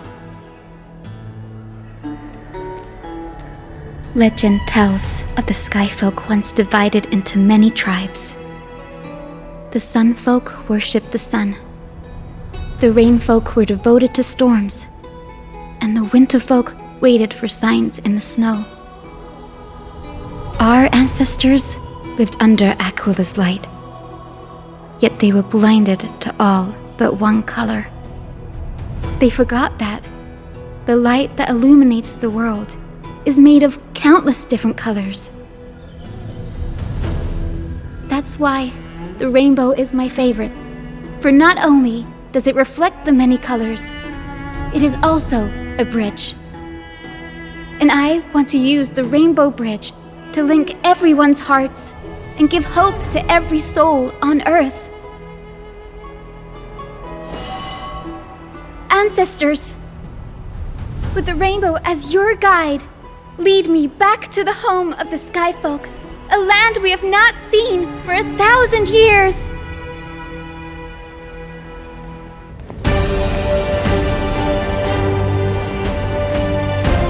Oh, Rainbow Bridge, please guide us to ascend to the skies once more.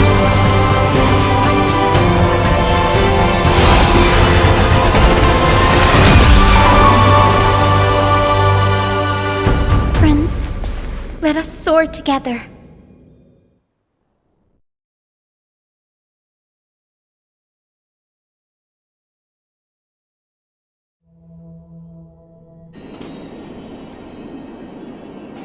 Flying along the Rainbow Bridge is truly an amazing experience. The Eye of Twilight.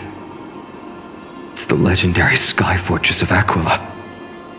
I never imagined that one day I'd be able to step foot on it. My ancestors once built a magnificent civilization among the heavens. The Eye of Twilight, which we are standing on, is the home of Aquila and the heart of the city-state in the clouds. This must be where the hero Seleucus stood when she challenged Aquila and began the first step of the flame chase journey. We are here to end the journey she began. Yes, what we must do will not change, no matter how much of the legends are true. According to historical records, the civilization that worshipped Aquila once mastered advanced technology, which made their strategically located sky castrum the only force that could face Castrum Kremnos head-on in the Chrysos War. But they were divided within. The frequent wars started by the Chrysos heirs drained their power, especially after the prophecy descended. In the end, they had to hide among the clouds, far from the conflicts raging below. Apparently, the division was between the two most important sky tribes, the Sunfolk and the Rainfolk. And Seleucus' frustration towards the endless strife among her people made her turn her spear towards the Titan above. After driving the enraged Titan to the brink of defeat with her two winged companions, they all vanished somewhere in the sky. Her achievements were unparalleled, even if later legends exaggerated the details. Yet she still could not end Aquila, nor bring back the core flame of sky. Some say she sealed the wrath of the god within herself, trapping them deep within the Eye of Twilight to support the heavens of Amphorius forever. In other words, she became one with the Titan. I would have considered it a fairy tale, but after seeing what happened with Professor Anaxa, not anymore. As that Titan And that fused hero. Been looking down on the world from here for 1,000 years.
It's been so long.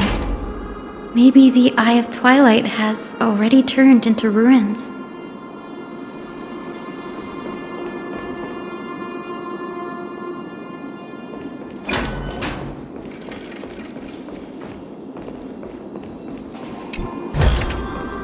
I want to make something with it.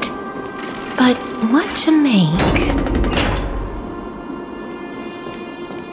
Something's not right.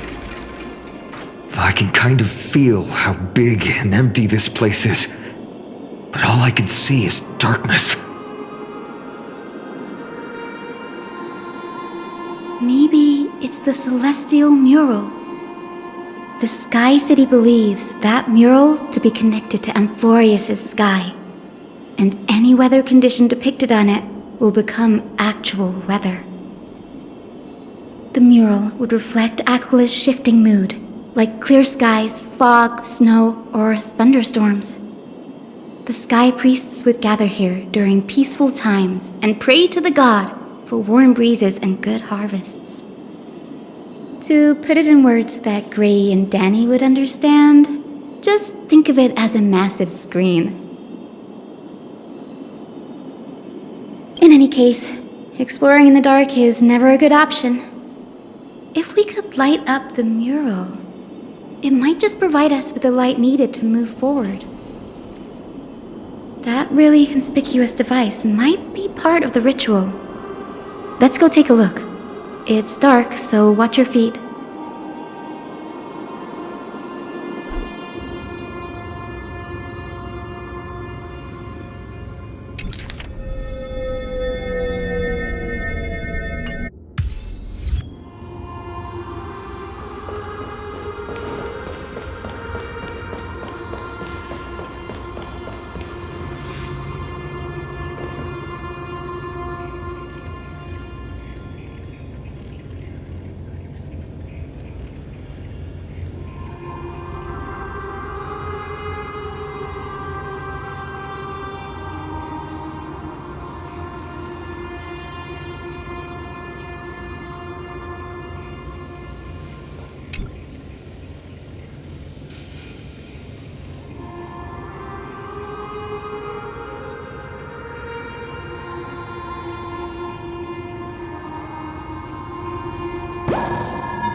I have no idea how to turn it on. If only we had help from the wisdom of those who came before us.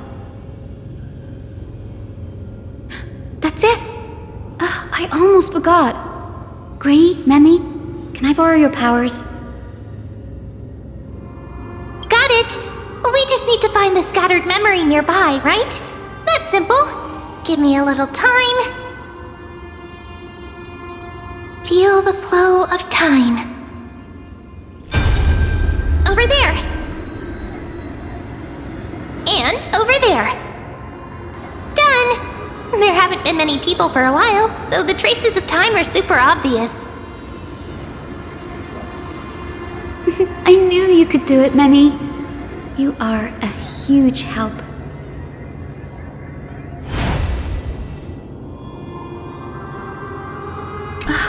We still don't know how to turn on this device.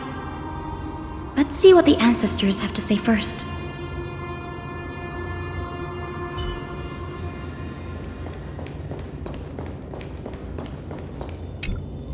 Arrogant sunfolk. The Titan will condemn your brazen disrespect. But Aquila, you that shape the sky, why do you avoid the pursuit of dark clouds? Are not clear skies and stormy rains equally your creations? The Sunborn see your behavior as an act of favoritism towards them, and weaponize this reason to oppress my people. The Rainfolk will not suffer in silence. Oh God, if you remain silent, we shall have to forge our own weapons and resist the malice concealed under your brilliance. May the Eye of Twilight never open, and may torrid rains descend forever. Avoid the pursuit of dark clouds. Aquila doesn't like rainstorms. It seems a little hard to believe, but we should write this clue down first.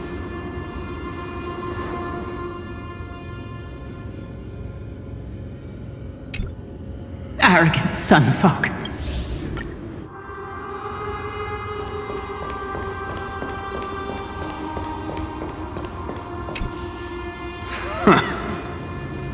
Foolish rainfolk.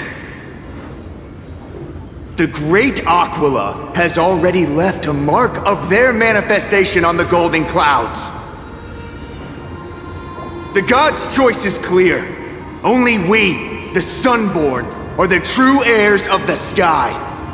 This war is destined to end in the victory of the Sunfolk. May the Eye of Twilight never close. May eternal daylight embrace the land! Left a mark among the golden clouds. Is this referring to the celestial mural? But we can't see anything right now. It is, as the rumors said. The Sky Castrum was far from united. My guess was right. This venue is indeed where celestial rituals were performed. Memi, can you retrieve even more memories? No problem at all. Here goes. There we are. Wind, snow, rain, shine. In the name of the sky's 100 eyes, I bring celestial phenomena upon the world. The turn of dawn and dusk, commanding the celestial globe. Awaken, celestial mural. Stop, foolish Cloudborn! How dare you tamper with the celestial globe and distort the weather? This is blasphemy! The Titan bequeathed the celestial globe to our ancestors, so that we could divide the light and dark equally between day and night, so that all things could grow beneath the celestial phenomenon they preferred. But the Sunborn have asserted control over the celestial mural, and now the days are endless, subjecting the land to drought and burning. And you have the gall to accuse the Rainfolk, who you've oppressed! The land? It is our eternal nemesis! How can storm clouds and rain, unloved by Aquila, lead the Skyfolk to victory in the Chrysos War? Your character is as weak as your faith.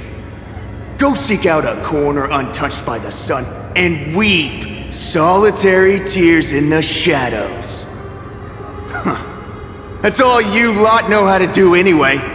cry in silence. Then let us show you what we are really made of. You!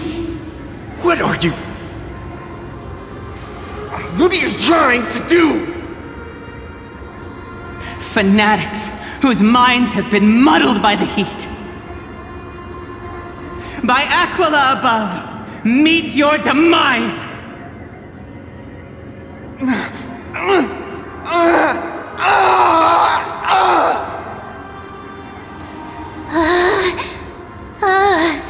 What a terrifying memory! The brutal internal strife is sad to see. It appears the Sky Cities didn't fall to external threats after all. The proud Sunfolk saw themselves as divinely chosen, exacting long-standing oppression on other tribes. And the Rainfolk suffering beneath them began resenting the divine and plotted their retaliation.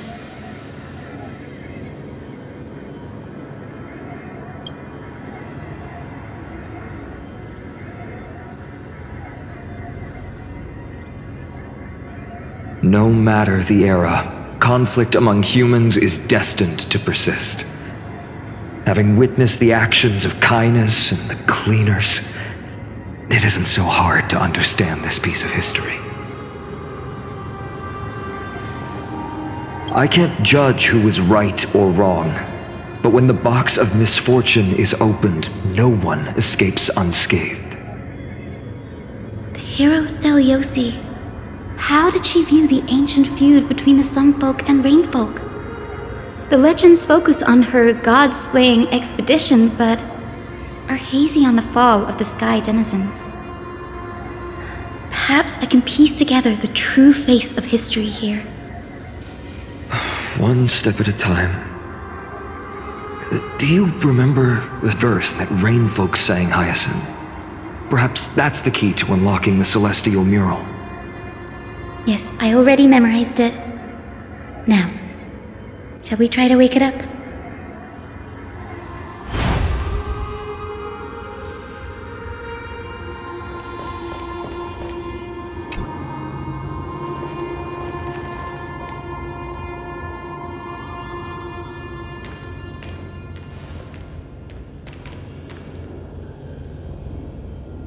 Wind, snow, rain, shine.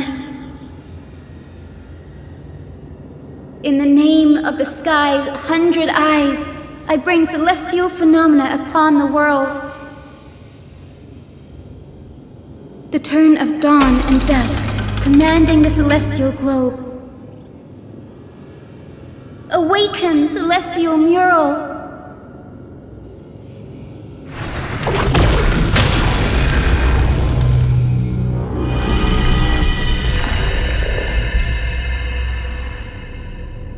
Golden clouds, blazing radiance. What a breathtaking scene.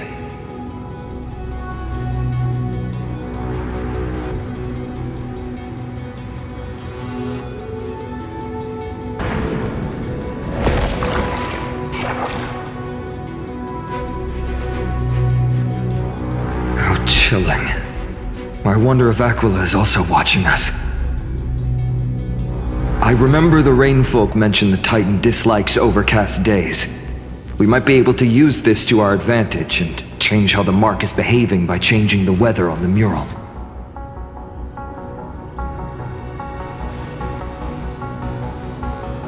Don't worry. The mural probably lost its original function ages ago. Alchemist's light comes from the dawn device shouldered by carefully anyway. That being said, there's no power in this device anymore. We have to find another celestial globe if we want to change the weather on the mural.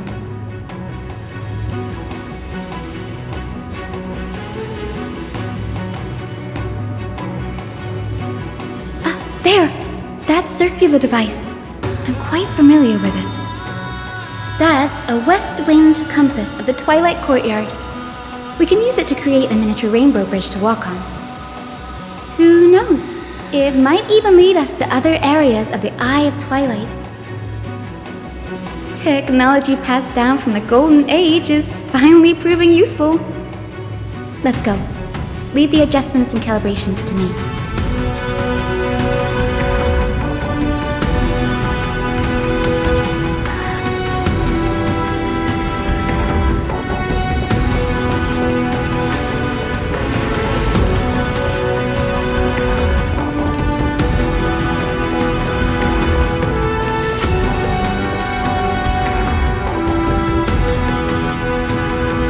Boiling pool of gold, said to be the energy source that powers the Eye of Twilight's divinity. You should watch your step as you walk.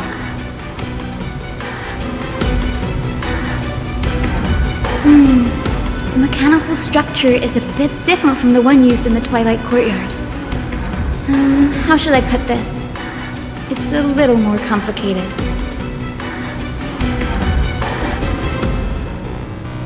Can you handle it, Hyacinth? This might take a while, but I think I can manage.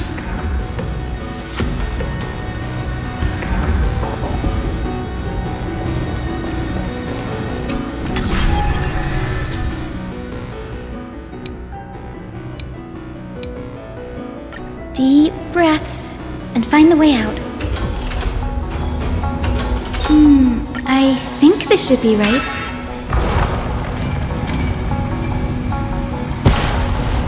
Look! The Rainbow Bridge has appeared! Well done. Now we can cross. Hey, careful!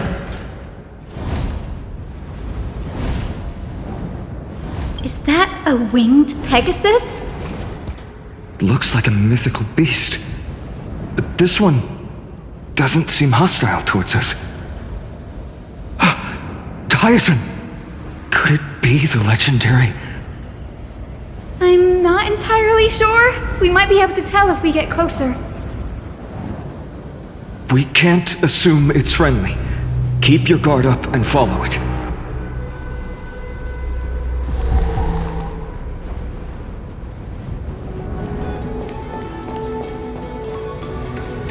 Legend has it that the hero Celiosi was always flanked by two winged companions.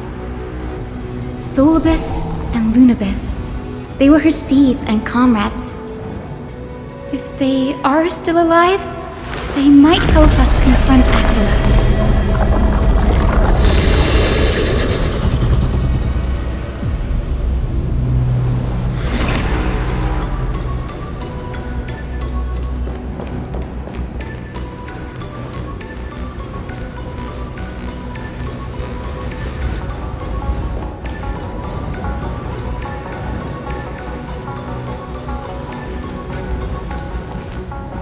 Disappeared.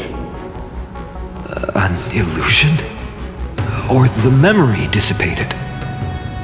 How strange. That Pegasus was different from the other memories. It was surrounded in an air of sorrow. Oh, it's so heavy that it's hard to breathe. Was that Lunibus's phantom? Did it appear here because it has unfinished business? If that's really the case, there must be a super strong obsession keeping it in one piece. Could it be some remaining bits of Celiosi's will? We can't be sure of that yet. Let's take the elevator up to the Eye of Twilight's core first.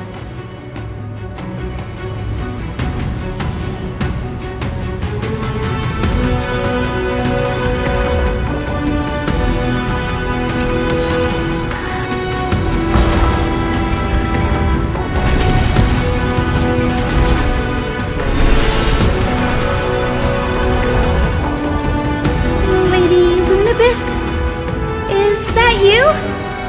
Can you hear me? I am the descendant of the hero Celiosi. We have come to complete her mission.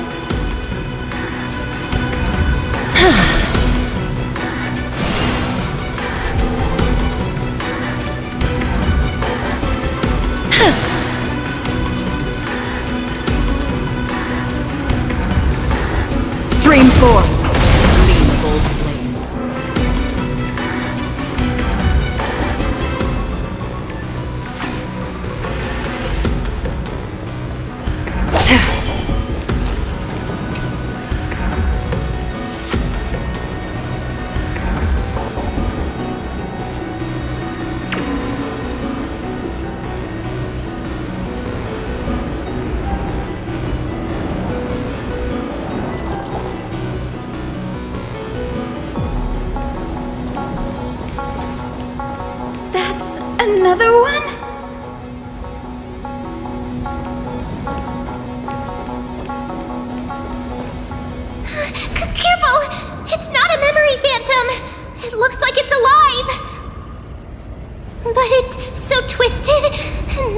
shadowy, like those black tide creatures. Hyacinth, watch out! So, you're Lady Lunabis, aren't you?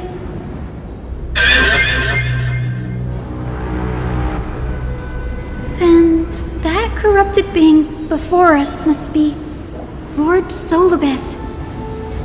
Did you lead us here so we can free your companion?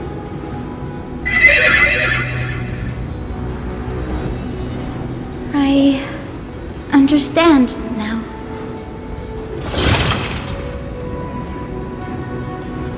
You must have been tormented by pain for so long.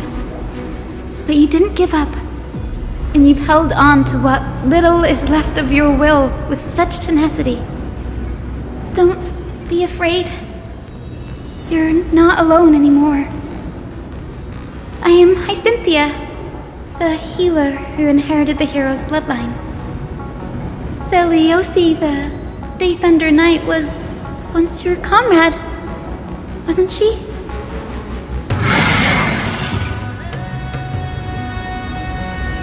Lord Solibus, your body has been completely corroded by the black tide. But I can still heal your tenacious soul. Just like Lady Lunabis, even if you've lost your mortal body, your spirit remains pure. Please, keep holding on to what's left of your will, and I will reawaken you as a heroic soul.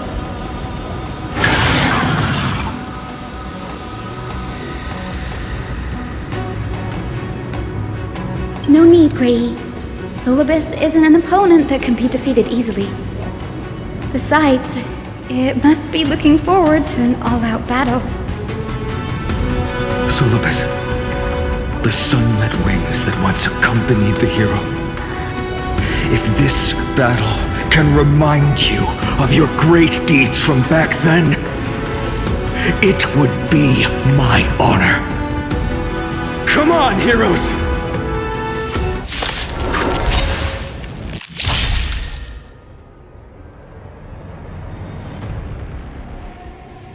Lord Solibus, please break free from the control of the black tide and return to your senses. I choose you. I underestimated you. Receive divinity. Don't worry, it's just a scrape. We can do anything! Eternal sleep. The dead return!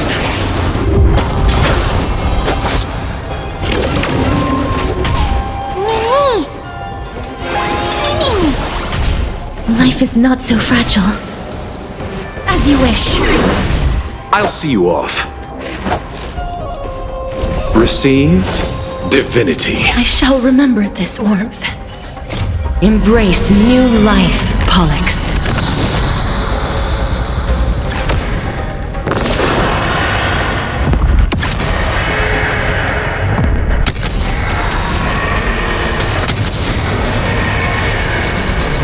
I only wish that death may protect us.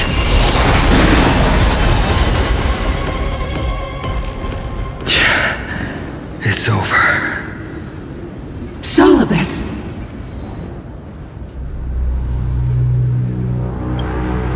Oh, so she speaks!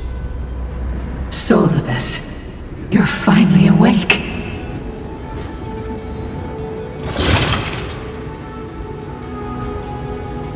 My consciousness has been lost for far too long. Finally, I have been released from the Black Tide's cage. Little girl, are you Celiosi's descendant? It is me, Lord Solibus. My name is Hyacinthia, and my companions call me Hyacinth. Hyacinthia, you don't have the scent of her on you. It's been 1,000 years. Celiosi's blood may have thinned in my veins, but the resolve of the Sky People has never been eroded by time. I've journeyed here to fulfill her dying wish. How much do you know about her dying wish?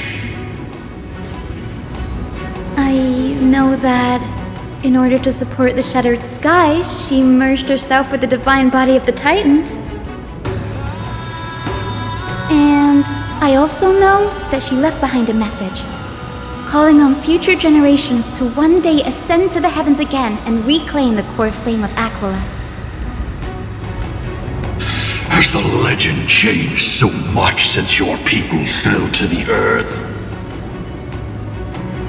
Girl, you said you're a doctor. You only know how to heal and tend to wounds with such a weak lot in life. How do you plan to challenge the embodiment of the heavens? With this long sword, heroic soul. As you can see, we're all Hyacinthia's companions and comrades. You've already witnessed our combined strength.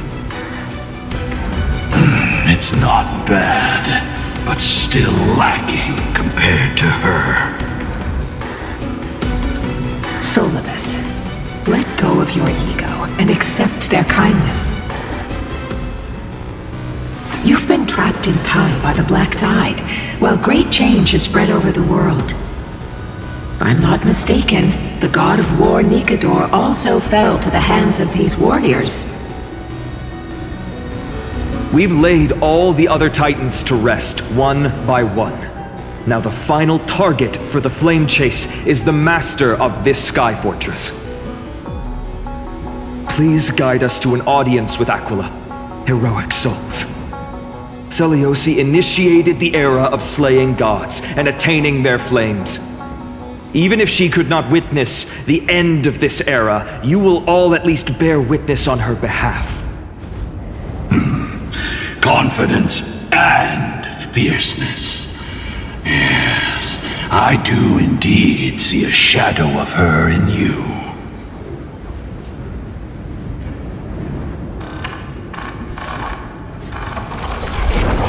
Aquila's mark flew away?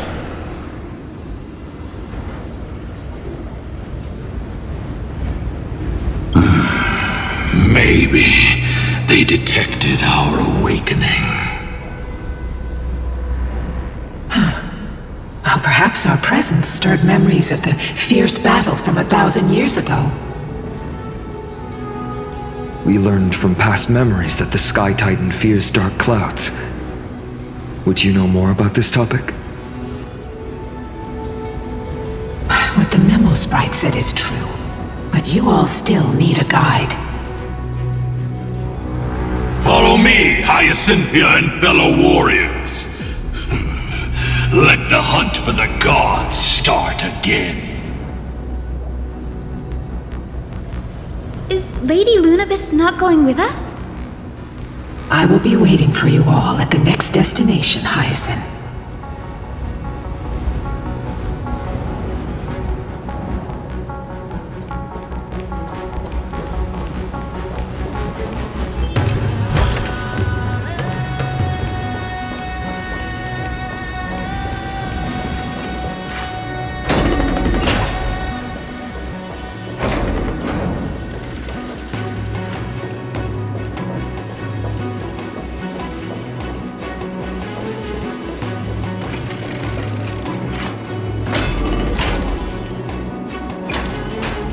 Thousand years have passed, and yet this place feels the same.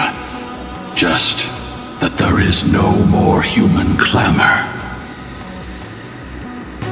This is the Hall of the Sunfolk, where the Sunborn once held grand ceremonies to give thanks for Aquila's gifts. The Sky Titan really take the side of the Sunfolk? Everyone thought so until Celiosi's spear pierced through Aquila's wrath. Only then did we understand that Aquila wasn't hiding from the clouds and rain, but from the horror that lurked within the unlit shadows. The Black Tide's threat has forced the Chrysos heirs to complete our flame chase journey, heading toward the prophecy's miracle of Genesis. Chrysos heirs. In our time, that title used to stir up waves of outrage. But you all seem to be revered as heroes. It's all thanks to those who came before us. Trebios and Aglaya. You must have heard of these two names. So it was those two who made it to the end. What does that mean? Let's not elaborate on unrelated topics. You now know how to activate the celestial globe. So go and force out the Titan in the mural. The road got sucked away by the wind fan? Did Aquila do that? You have nothing to fear. We can use the power of time to rewind it if we have to.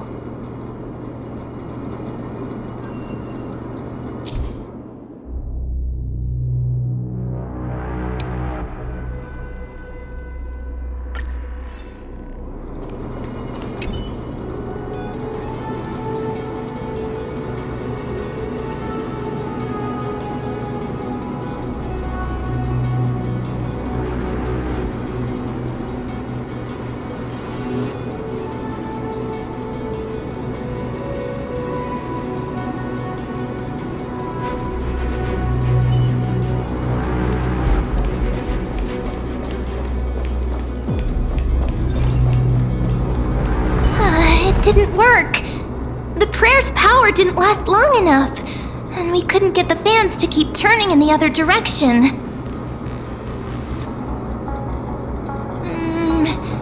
Maybe that device can help? Go check it out if you need to.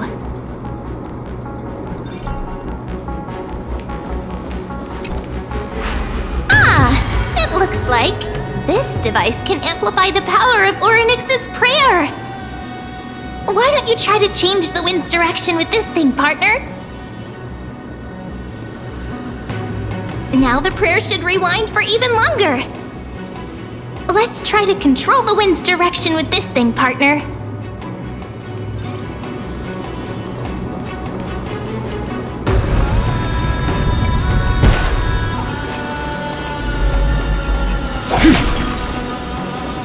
A celestial globe is right ahead. Let's go and force Aquila to come out.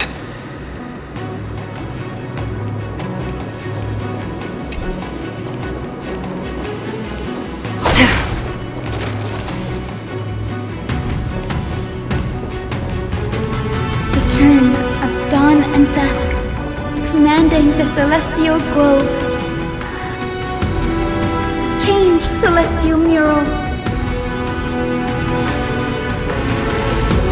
Celestial shift didn't work?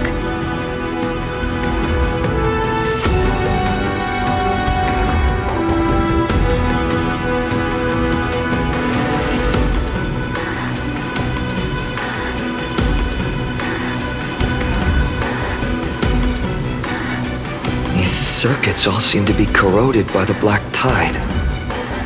Here's hoping those two prophecy tablets can help us out.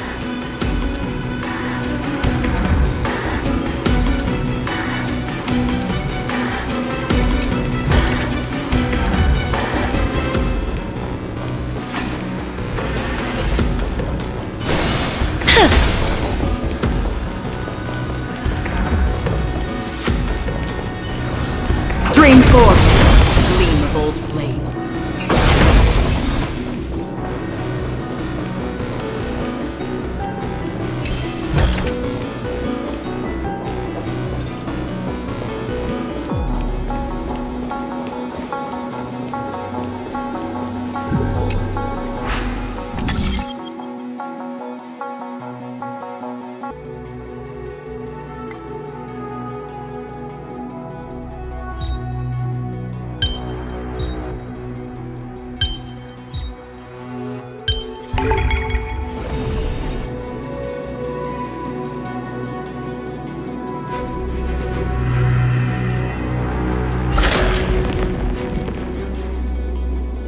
Smooth sailing so far. We've got one more circuit to fix. Let's keep going and find the tablet on the other side.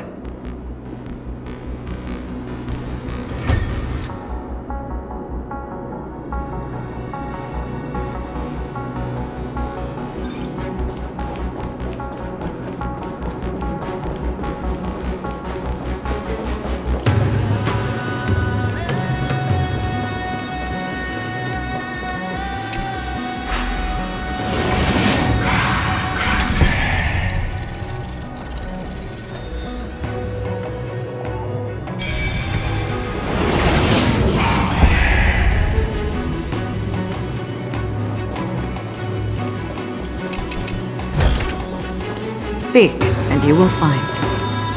We finally made it. Hopefully, this is enough to fix the celestial globe.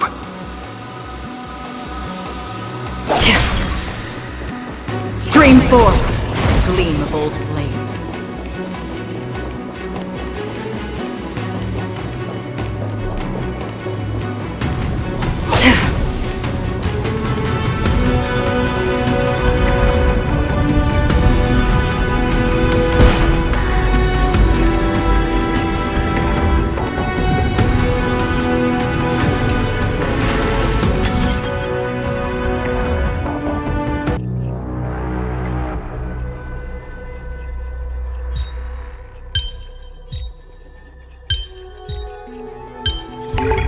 Life is a puzzle in and of itself.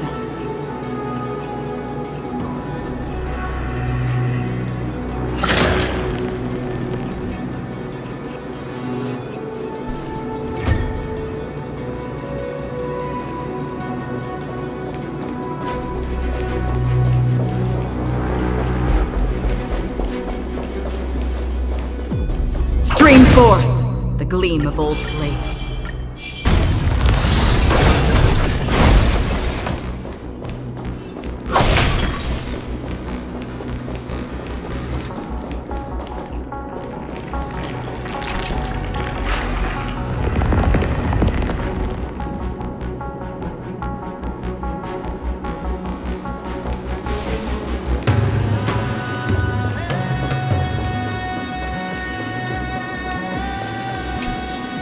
The turn of dawn and dusk, commanding the celestial globe.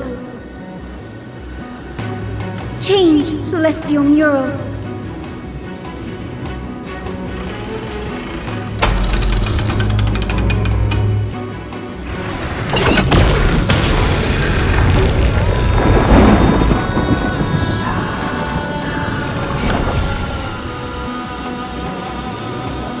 Looks like they're still avoiding us. I wonder if it's cowardice, or if they have something up their sleeve. I fear the Aquila of present has long lost their sanity. But instinct still drives them to flee from the shadows, to evade the Black Tide's encroachment. I have no knowledge of Celiosi's situation. But I am certain that the will behind that mark is not hers. She would not abscond like a disgraceful deserter, willingly exiled by the pursuit of dark clouds. It is time to leave this place. Lunavis awaits you at the next stop. A moment, please, Lord Solibus. I have one more thing I wish to do. What is it, girl? To honor the pact with Celiosi. Her descendants spent a millennium looking up at the sky. I believe my countless ancestors who lived for that purpose deserve to know the truth behind her legend. If you don't mind us knocking on the gates of the past, maybe I can peek into this place's history.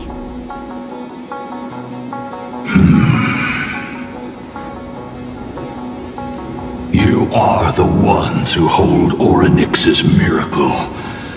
I have no authority to prevent you from delving into the past. Memi, Gray, could I please ask you for this favor? I want to show the truth to my ancestors waiting on the other side. Then there must be a reason behind its falsehood, right? The scene here and the previous memories gave me a bad feeling. What else did the Skyfolk encounter after Seliosi challenged the god? I must figure out the truth behind the legend, even if it's for my ancestors' sake. Hyacinth, you're such a good child. Don't worry, I'm here. The memories surging here are even more intense than at the entrance. I'll gather them up now, and mold them, and mold them. All done! Thank you, Memi. Everyone, please, witness history with me.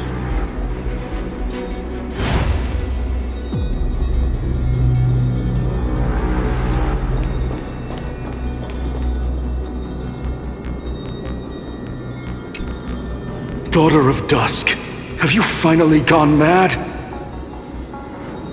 I knew it! The child with the blood of 2 feuding clans will one day destroy the Sky Castrum! Will you really point the tip of your spear at our god? Stay your hand. Your recklessness will only bring divine retribution.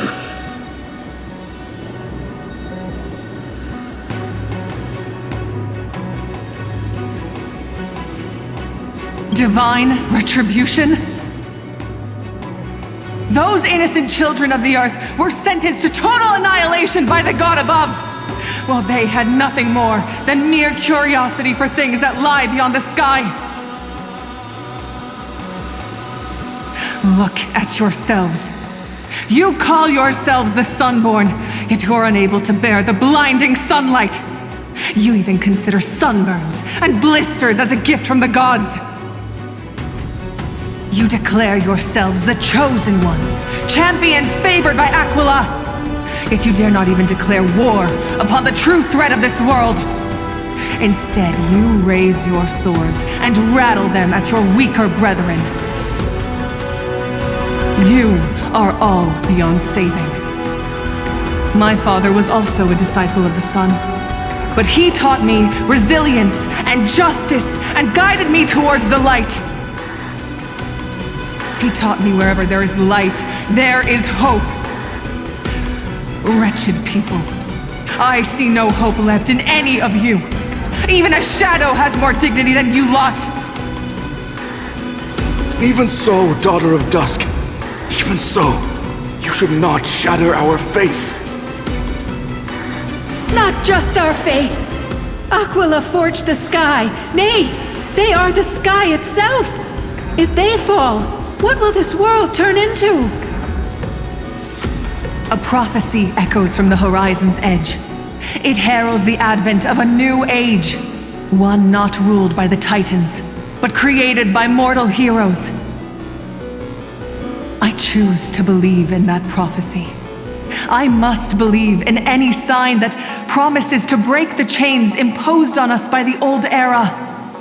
Any sign that will lead us to a new chapter of the world. If you wish to stop me from slaying the god, you'd better muster your courage and draw your bows.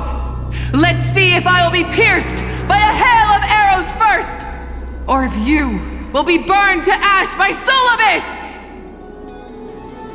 How can we even fight you? You're the powerful Day Thunder Knight, a warrior goddess capable of trampling all lands. I am not a god, but the only mortal in this cage who is brave enough to defy the Warden.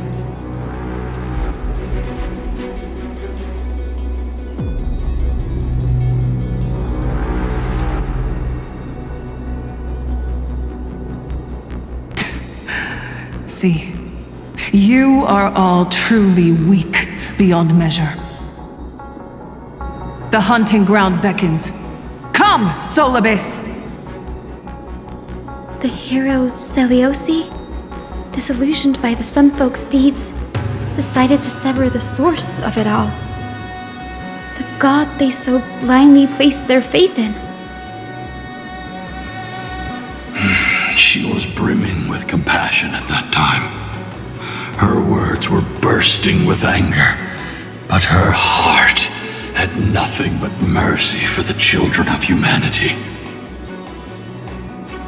At that time... We should get going, Hyacinthia. Lunibus is waiting for you all. Aquila has fled to the other end of the fortress. Let's chase after them. Lunibus will lead the way.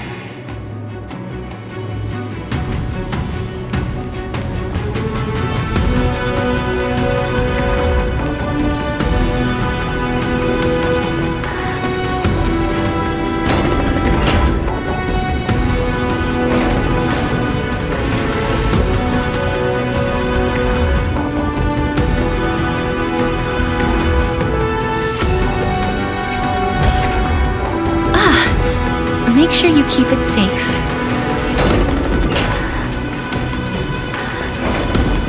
Lady Lunibus, we're here! Aquila. Even though they had been corrupted by the Black Tide, they still maintain a connection with their kin in this fortress.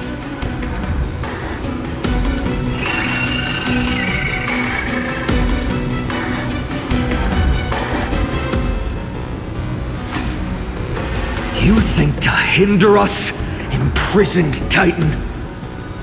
Then we will make you understand that resistance is futile!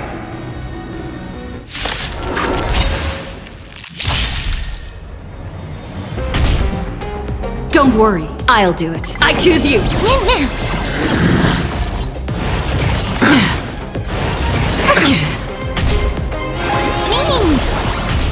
Wilt here.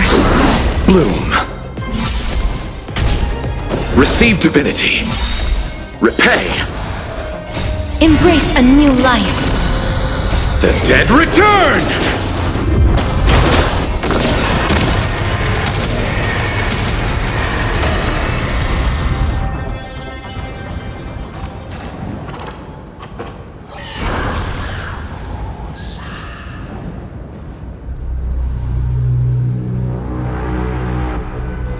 Don't stop. Follow it to the Titan. Even if plunged into madness, Aquila is still the Sky Titan. We mustn't let our guard down. Heroes, over here! Let's keep going and aim for the next west wind compass.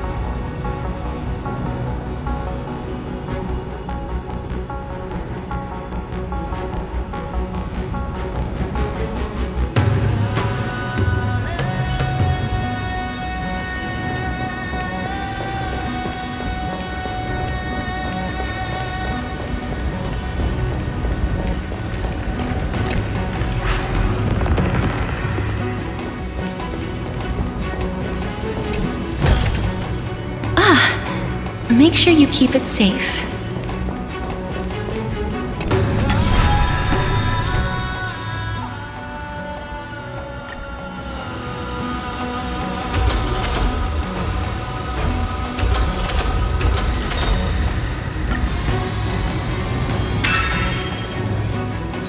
Look! The Rainbow Bridge is leading us to our next destination. Let's hurry on. Follow Lady Lunibus.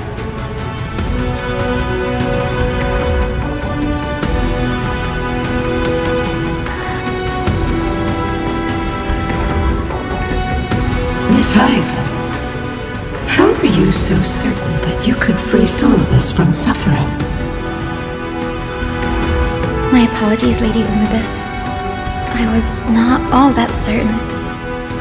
But if even the healer loses hope, then how will the patients repossess their hope for life?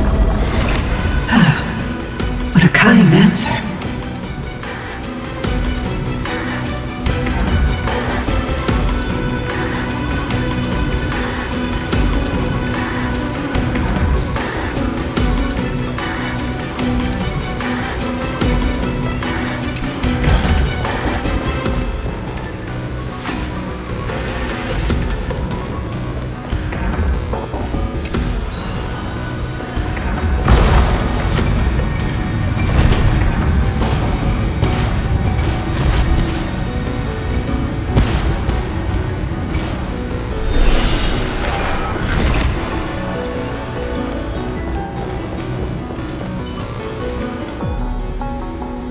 It said the black tide is a calamity from beyond the sky. If that's true, the sky's defenses would naturally be the first to be breached.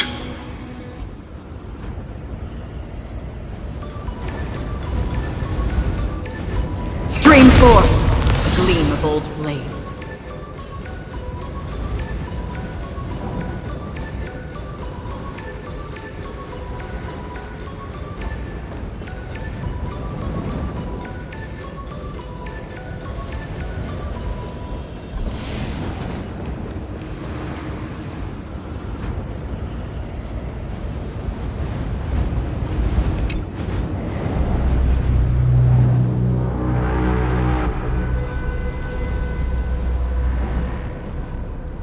Maybe the ancient sky civilization had a completely different interpretation of the Titans from ours.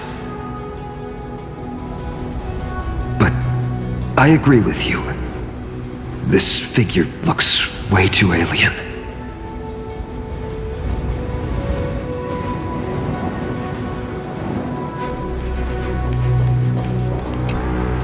No question about it. This mural depicts the Eye of Twilight. Aquila once engaged in a long, grueling struggle with Nicodor in their prime. Best not to underestimate them. Let's go. If nothing goes wrong, we'll be able to see their true form very quickly.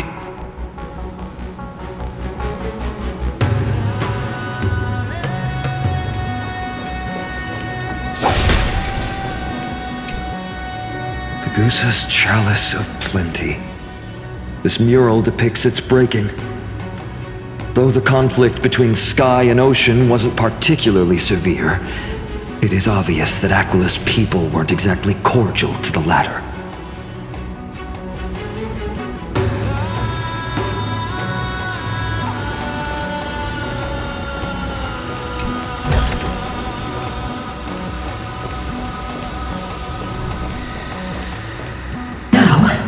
I shall lead you into the Rain Folks Hall.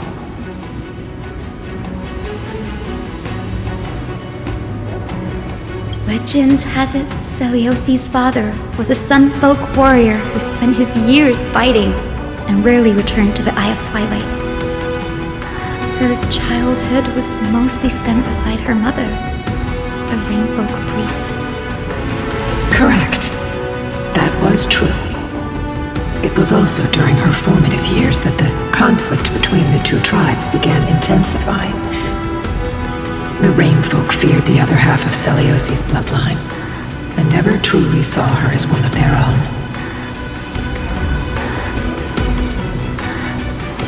Yet she bore no hatred for her people, and still grew into a passionate young lady.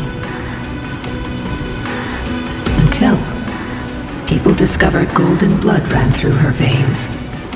That was the final straw that turned disdain into terror. What? But the epic said Celiosi left to live in solitude, so she could train her spirit and hone her martial skills.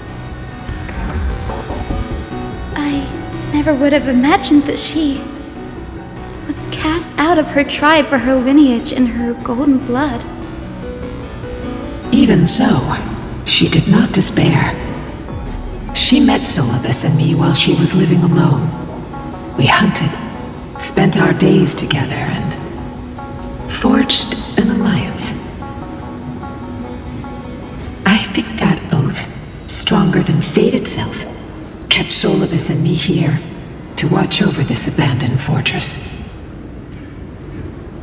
Despite experiencing betrayal and exile at the hands of her own people, she was still willing to set out on the path to slay the gods for them. Was Selyosi's love for humanity truly so boundless and unconditional?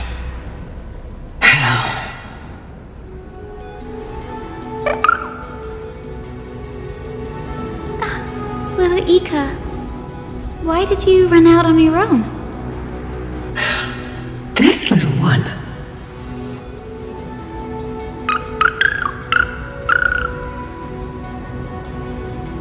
You're saying you smell a familiar scent on Lady Lunibus?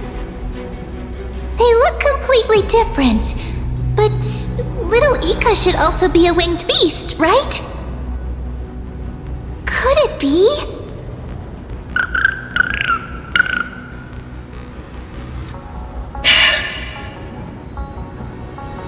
Truly, a miracle of fate. Perhaps we did leave something behind for this world. Selyosi. Lady Lunibus? Is little Ika your... Please press on, flame-chasing heroes. I can sense it. The radiance of Aquila shines ever brighter.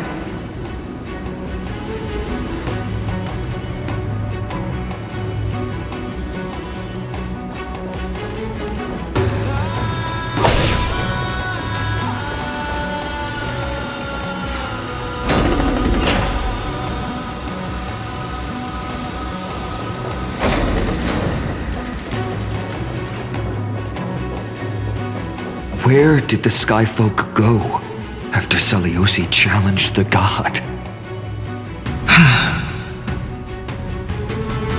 Just like the countless tribes throughout history, they were drowned in the dark clouds of time.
They are indeed here.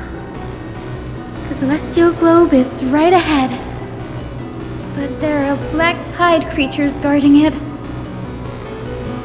Looks like we can't skip this fight. Let's go get them. It's another one of those devices that can enhance prayers. Can I leave that to you, partner?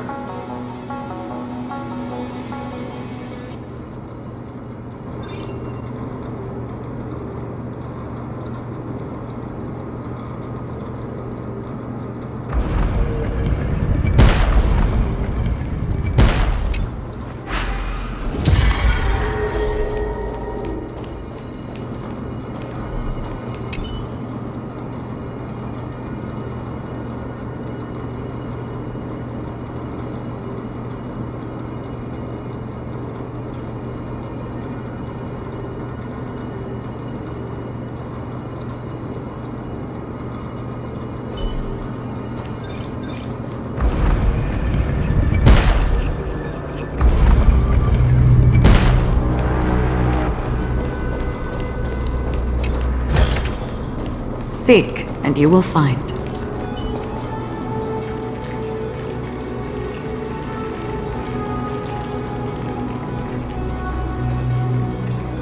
Before it was consumed by madness, it must have also faithfully served the Titan, don't you think?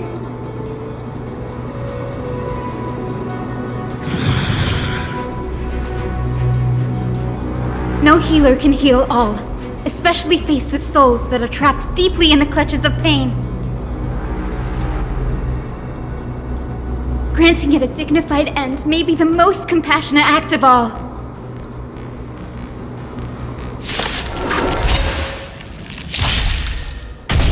Let's try this up. I choose you!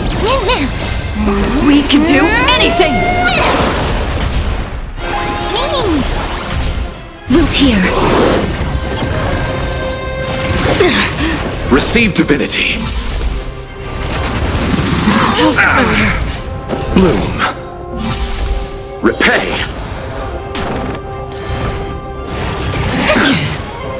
Embrace a new life.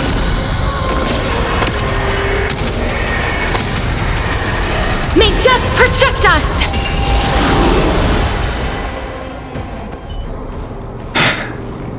Rest now, Titankin.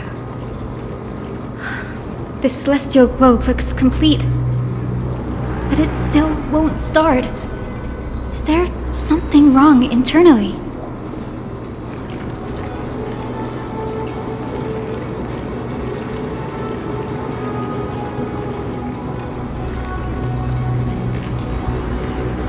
Hard drives?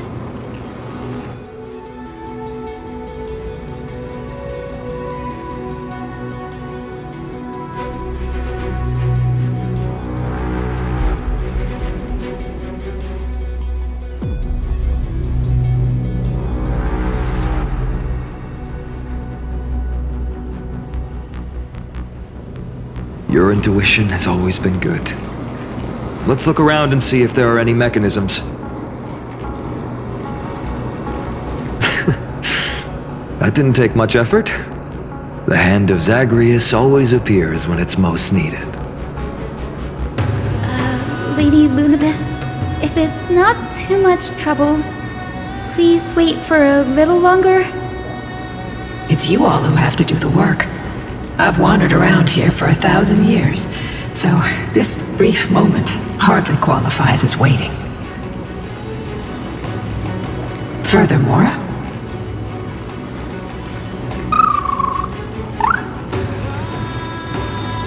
I would like to have a moment alone with this little one.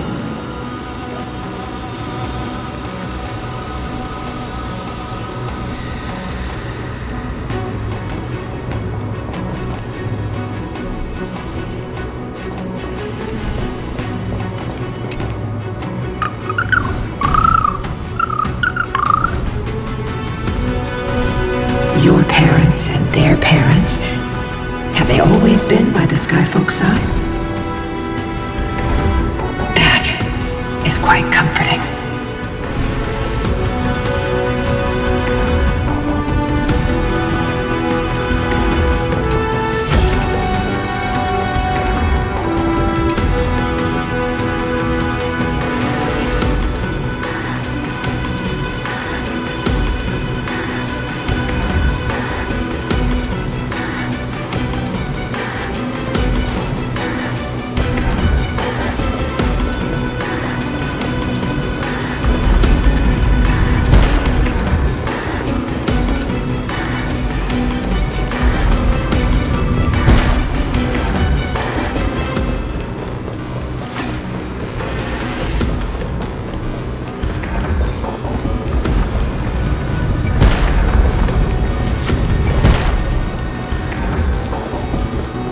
Partner, where are you going?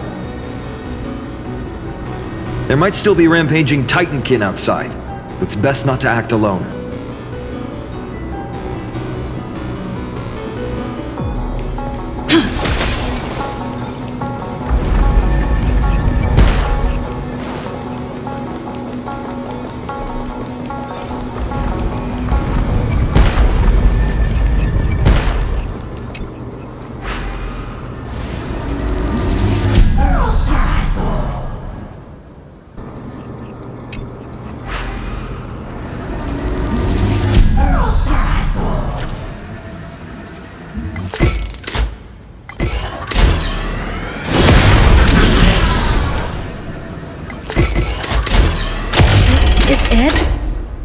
certainly pretty crude and simple. Should we go look for the next one?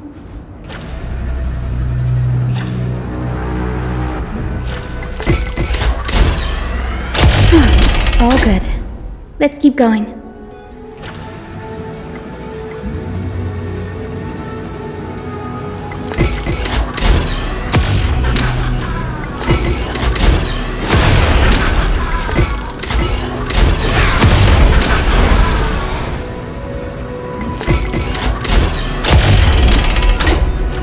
As expected, Gray is getting more and more skilled at handling the hand of Zagreus.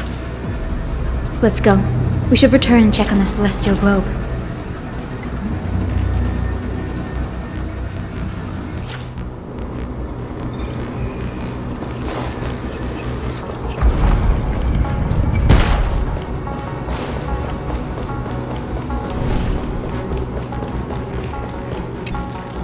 The turn of dawn and dusk, commanding the celestial globe.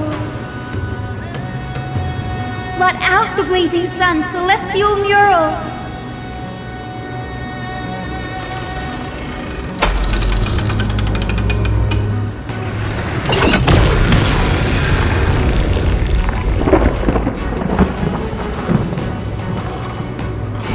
Aquila has left.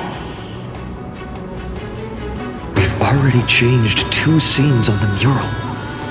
Where else can they go? In the direction that the denizens of the sky have prayed to their whole lives. Upward.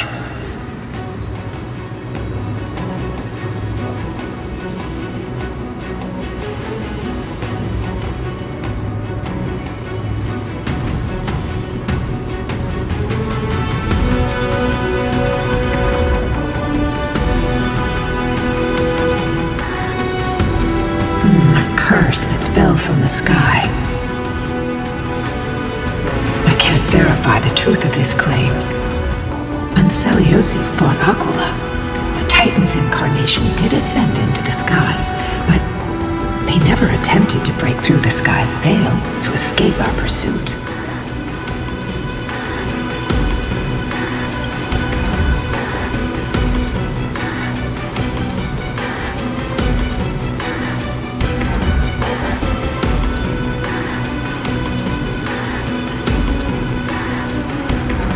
Regardless, we can only know the truth after we've defeated them. Before we press on, partner, ma'am, let's unveil the history for Hyacinth. The true story behind the legend is yet to be fully revealed. Okay, leave it to me. Flowing, gathering, recollection, reveal!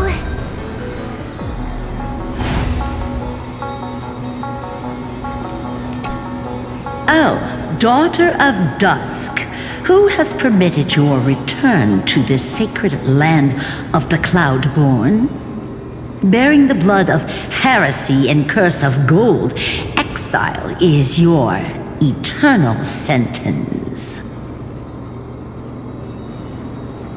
My kin of old, I am no longer the immature fledgling I once was.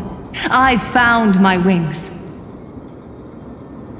The shackles you bound me with have rusted away, and I shall decide which direction I'll fly.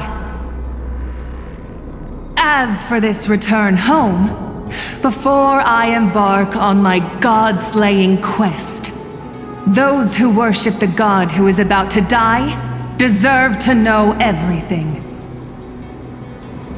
So, the dreadful rumors are true. The cursed daughter of dusk, the invincible Day Thunder Knight, will soar into the heavens to challenge the Titan! Why would you do this, Seleucus? You were once such a warm-hearted girl. In this hall of the Cloudborn, you prayed so devoutly to Aquila. I've seen through the Titan's indifference, and grown weary of the tragic dances mortals perform under their neglect. I see how you blame the god for their favoritism, yet lack the courage to rebel against the core of your beliefs. You're quick to turn your blades on your kin, but you never dare to confront the true source of your hatred. I feel sorry for you. I grew up among you, and once saw myself as part of this tribe. The persecution you've suffered runs deep. For that, I understand your hatred towards me. And I forgive you for casting me out. Out of care for you all, I'll walk this path on behalf of everyone. Let the fall of the Eye of Twilight mark the dawn of a new chapter in history. Upon my return, there will be no more unjust gods. When a broken faith finally disappears, the children of humanity will be reborn. The skies will mend, and the divide between day and night will fade away. You are so naive, daughter of dusk. So powerful, yet so innocent. I fear you. I can't imagine how twisted you may become when you realize that shallow and fragile mortals can't bear the immense weight of your boundless love. Farewell, my kin. I'll always remember the tenderness you once showed me. Meager, but refreshing. Like gentle rain. Fly, Lunabis.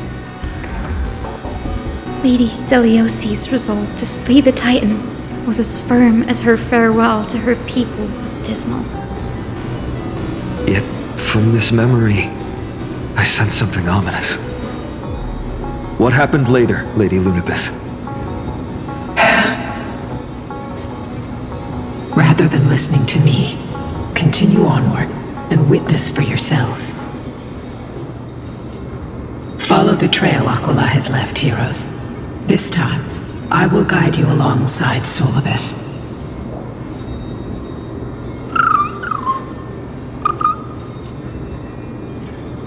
Sorry, little one. I hope we still have time to talk later.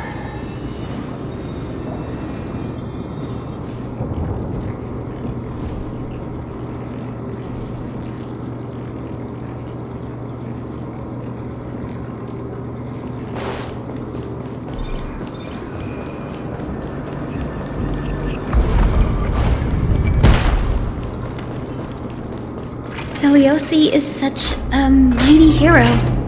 Yet her partner, who must have walked with her to pass on her bloodline, was completely unrecorded in legend. Was he also a warrior? Or perhaps... You will soon have your answer, Miss Hyacinth.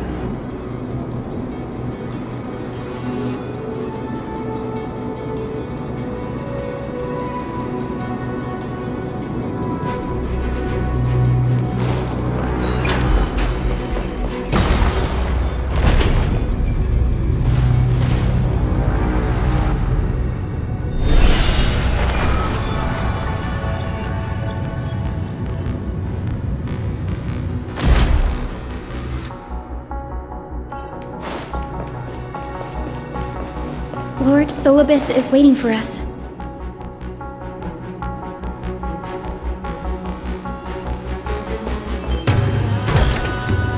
Is that all?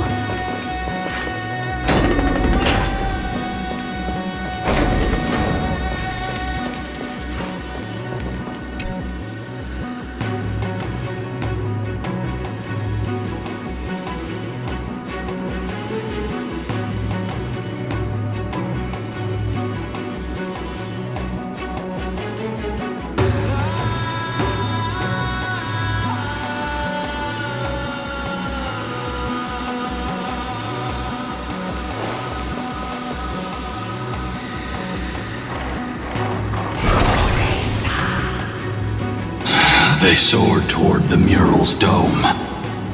I remember that place. I remember too, Solibus.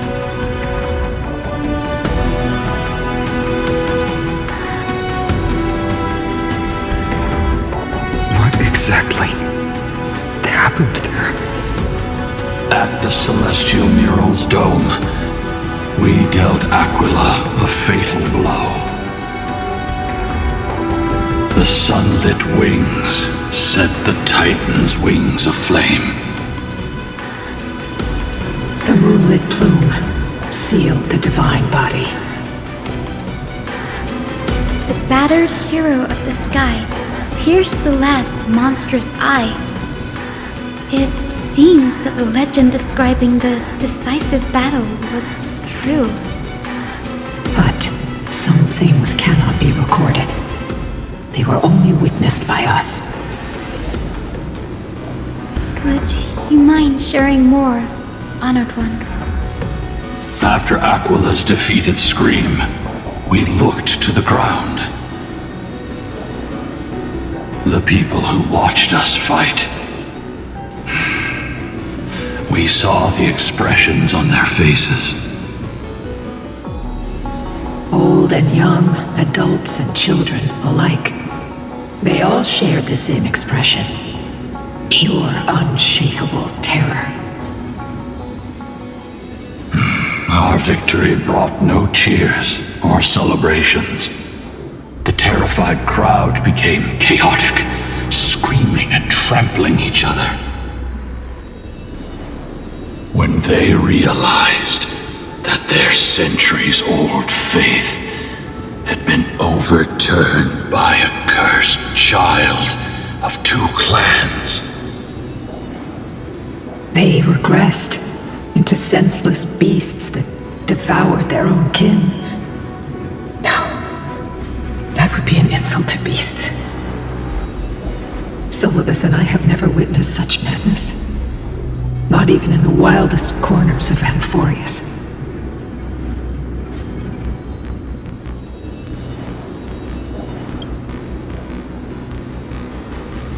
This doesn't align with the historical records. According to the legends of the Sky People, Aquila, gravely wounded, was determined to fight to the end. To prevent Aquila from using the sky of Amphorius as a weapon to crush the earth, the hero Selioci chose to sacrifice herself, sealing the Titan in the process. Legends and epics have always erased the cruelty, the bloodshed, and the cries of the commoners, while glorifying the heroes and their triumphs.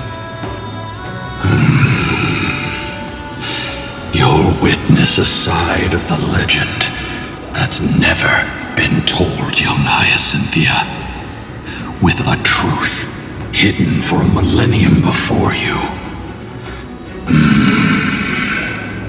Can you still walk with the same conviction? It will be a harsh truth, one that is bound to shake your beliefs. Are you ready to face it, Miss Hyacinth?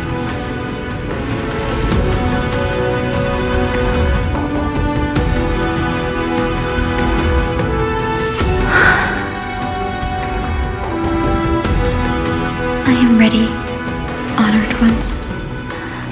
No matter what the hidden history holds, the spirits of my ancestors will urge me to make the right choice. This mission is far more important than my personal feelings or biases. If what I'm facing is a distorted history, a lie that's lasted for 1,000 years, I have to believe the one who created it had their reasons and struggles. And as for those reasons, I choose to believe they came from a place of goodwill. That's how I see the world. Since you've made your decision, keep moving forward. I've called forth the Rainbow Bridge. Proceed along its path to the dome, where the entwined fates of humanity and the Titan must be resolved.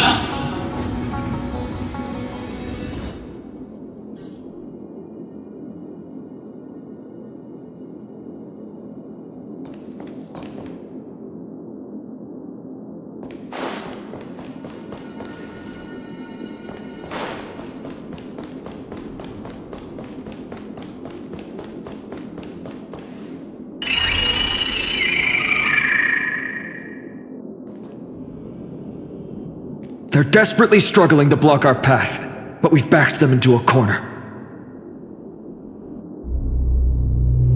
This hurdle is trivial compared to the endless flame chase journey. I'll restore the bridge every time, no matter how many times the Titan obstructs us.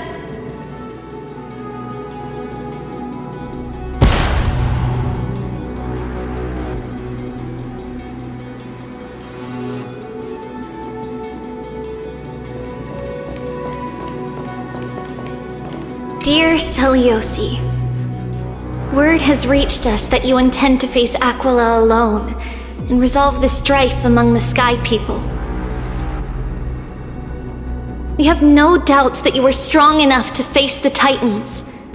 But before you embark on your journey, we'd like to share a story with you. Hopefully, there's still time. As kids in Yanisopolis, we spent hours with our mom learning origami. She'd take a stack of red paper and guide our hands as we turned them into birds, fish, crowns, and elaborate clothes. We always thought there was sheer joy in origami. Every successful fold we made brought a loving smile from Mama. It wasn't until after Mama left that we realized origami itself hadn't been the true source of our joy. We soon left behind the hobby that had occupied so much of our childhood. We eventually understood that it wasn't the folding we loved, but Mama's reactions to our creations. Celiosi, you wrote of your love for your people and your desire to defeat the cruel gods for them. Your intense emotions make us wonder, is your love for your people similar to our love for origami? Please, take a moment to consider this. If your love for humans is merely an abstract notion, rather than love for specific individuals, you may end up disappointed even after saving them. We are sorry if our words come across as heavy. However, as your friend, we feel it's important to voice these concerns. That way, you can make choices that are genuinely accountable to yourself. Your good friend, Trisha.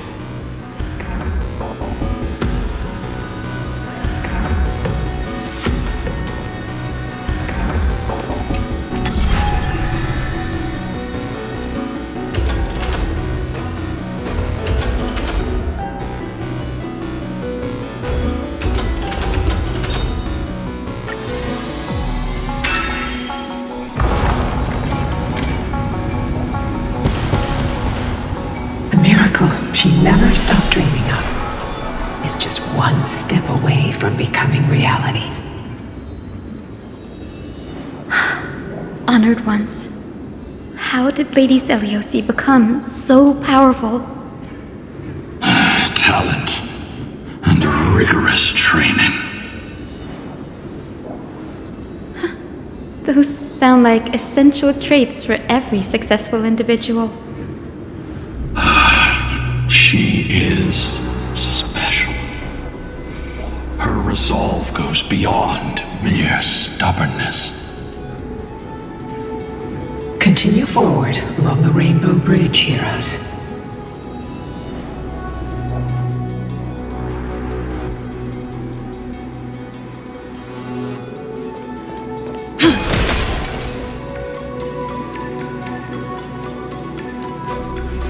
A Godslayer can tell the state of their prey by its sounds. The God's part, I sense resentment, terror. But as for her, I cannot sense anything.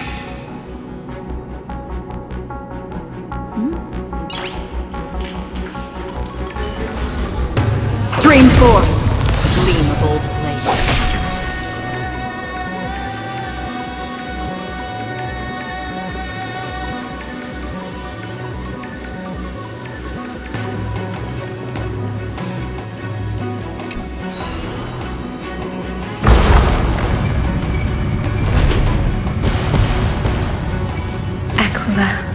already seems aware of their fate. We won't make them wait for too long. A Titan shall get Dawnmaker to have its first taste of blood. That sword you wield. It seems familiar. Are you sure about that? This is only recently forged. Perhaps. Is this the dome of the celestial mural? It's truly marvelous.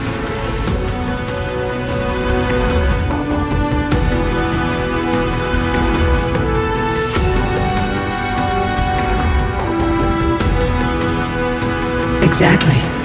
Employ the tactics you've mastered to expose them. And Hyacinthia, we will heed your wishes, channeling our strength to reveal Aquila's true form. My wishes? It's been 1,000 years. Without our pact, Lunabus and I might have dissipated like everything else here. our pact requires us to await the return of the Skyfolk to their ancestral lands, to complete the mission of reclaiming the Titan's core flame. We will carry out your will, Miss Hyacinth, as faithfully as we kept our promise to Seliosi. But first, we shall reveal the whole truth of history. We will reveal all that befell the Skyfolk after Seliosi initiated the Flame Chase journey. As it should be. Be careful. There are multiple threats. Soldiers tainted by the Black Tide. Do they continue to defend the realm of the Sky Titan after all this time? Perhaps they are protecting the truth slumbering here. Aside from the descendants of the sky named in the pact, no one else is entitled to access the memories here. I'm increasingly intrigued by what happened next. Let's deal with these fallen guards first, then. Embark on this final lesson in history! Dawnmaker feels lighter and lighter in my hands. I feel that I can do more than just cut down evil with this blade. With golden flames, I can forge a new dawn! We can do it! Nothing major. We can do anything! As you wish. Bloom. The dead return! Receive divinity. Still waters of oblivion. Embrace a new life. I weep for the departed. It too shall fall.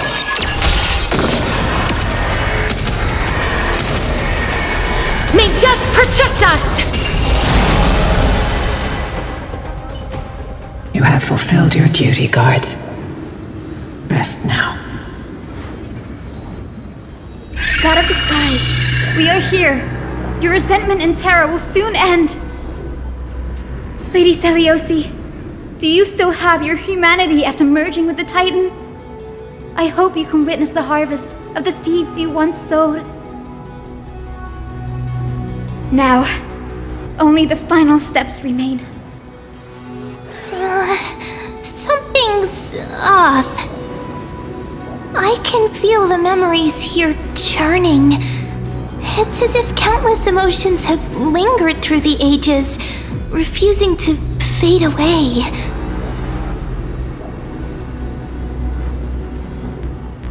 The wandering memories here seem to be pleading for something, heavy with pain and grief.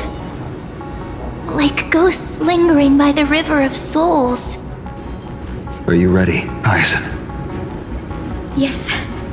The Flame Chase journey is reaching its final chapter. No matter how cruel the truth may be, nothing will sway my determination to finish this mission.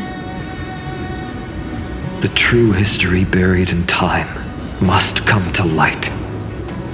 The fates of mortals shouldn't be lost beneath polished myths. We're on the same page, Lord Finan. Go to the celestial globe, Hyacinthia. The forgotten past will reveal itself to you, one fragment at a time. Hold fast to your resolve. You'll need it to face what lies ahead.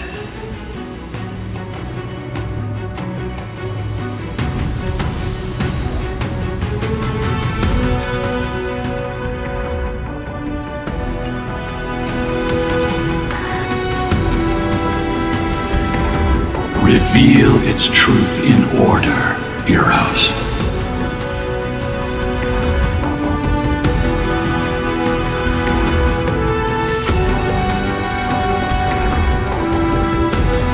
The sequence of historical events is already set.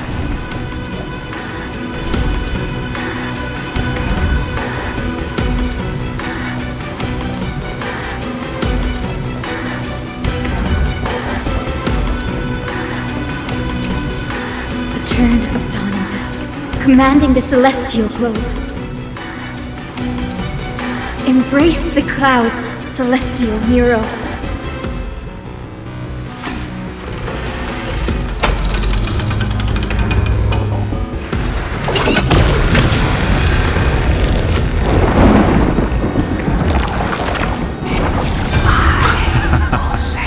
Look who we've caught. An old-fashioned disciple of the ancient god. Celiosi's victory couldn't change her people. Some skyfolk revered her as a new goddess and began to oppress those unwilling to abandon their old beliefs. The simple vision she carried with her before declaring war on the Titans became an illusion. Let's keep going. Celiosi possessed the strength to slay gods. Yet, she failed to sever the cycle of karma, rooted deeply in humanity's hearts.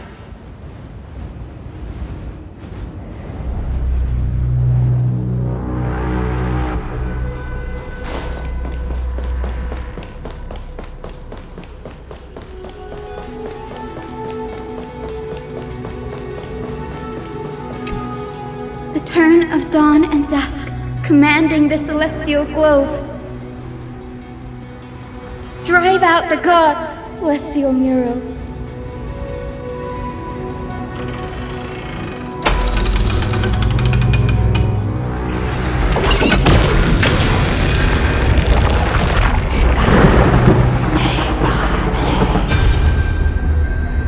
But how is that possible?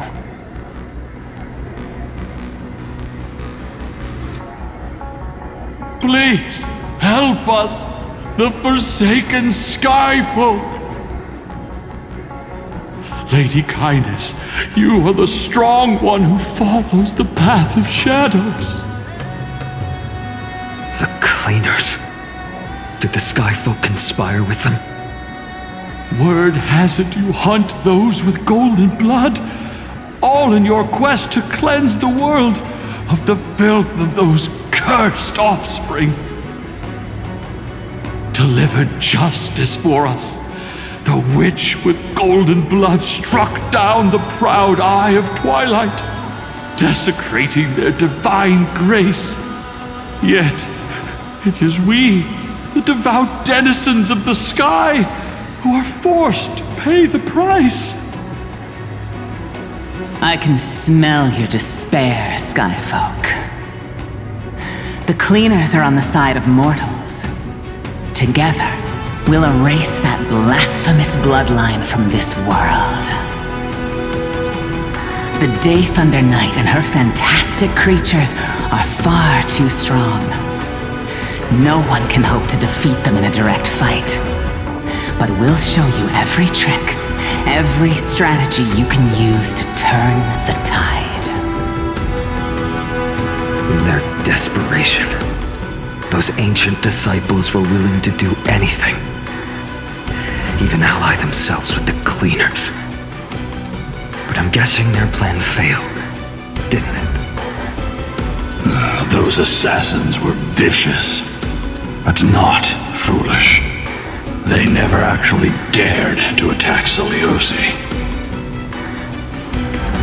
They weren't driven by any genuine desire to help the oppressed. Their true targets were the innocent Chrysos heirs, hidden among the Skyfolk. These schemes only came to light long after the damage was done. Before the Flame Chase journey began, the Chrysos heirs waged war against each other over who was a legitimate heir of the prophecy. Even Treebe's many selves were pulled into the chaos. At the time, golden blood was seen as a curse. Honestly, it's easy to see why. But Seleuci, where was she in all this? What thoughts weighed on her mind as she watched everything unfold? You'll know very soon, Miss Hyacin. Her unconditional tolerance was met with ruthless betrayal. Her deep love for humanity was reduced to ashes, leaving behind only endless fury.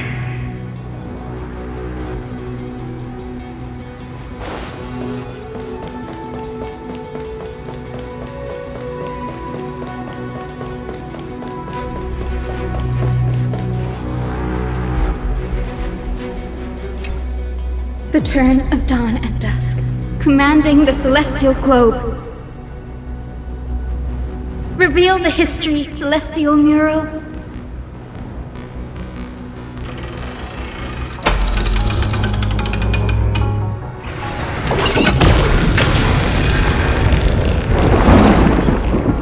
Now you have nowhere to hide, Titan. Look, everyone! Over there! Are those Lady Lunabis and Lord Solibus? Yes. Those are remnants of their memories from 1,000 years ago. Your Highness, what are you planning to do? We are devout disciples of Lady Seleuci. We would never betray her. It's those rats. They are the fools who backstabbed our hero. Please spare us. We were blinded by hatred and misled by those people clothed in black. Punish them, Your Highness. Without these stubborn remnants of the past, the Skyfolk may finally stand united under the warrior goddess's banner. The strong crush the weak, twisting faith into a tool for oppression. The weak rise to power, yet the cycle of hatred endures, unbroken through time. Seleuci has made her judgment. The corruption within humanity is a sickness beyond cure. Yet she once loved us with such fierce devotion. Has she given up on us? Seleuci touched the core flame and gained the vision of the Titan. She saw what the god fears, rooted in the darkness, spawning from the edge of the world, the black tide that devours all. They flee from the clouds, not out of favoritism toward the scorching sun, but merely out of fear of that boundless shadow. Yet humanity misinterpreted the gods' intentions, forging them into weapons for fratricide. This history, brewed from sorrow and tragedy, shall end here. In the name of the warrior goddess, what kind of fate has she woven for us? We are here to deliver the message Seliosi left for mortals. To my once beloved, yet now unsavable kin. With golden divine blood coursing through me, even the tyrant of the sky bends to my unyielding light. My light burns far brighter than before, and the fog clouding my mind has finally lifted. I gaze upon this fragile earth through the gods' 100 eyes, and resolution fills me. A hero's instinct drives me forward, compelling me to deliver your final judgment. Your future flows between the boiling streams of the golden pool at your feet. Rejoice, for as everyone's flesh and blood merge with liquid gold, you will finally understand what true unity means. I've long seen this day coming. This isn't your fault, Seliosi. Your only mistake was placing far too much hope in humanity. Lunibus. Solibus. You. Yes. We acted as Seliosi's executioners. That day, countless skyfolk fell from the dome of the Eye of Twilight, swallowed by golden lava. They spent their entire lives praying to the sky, yet their devotion never earned them wings to escape their fate.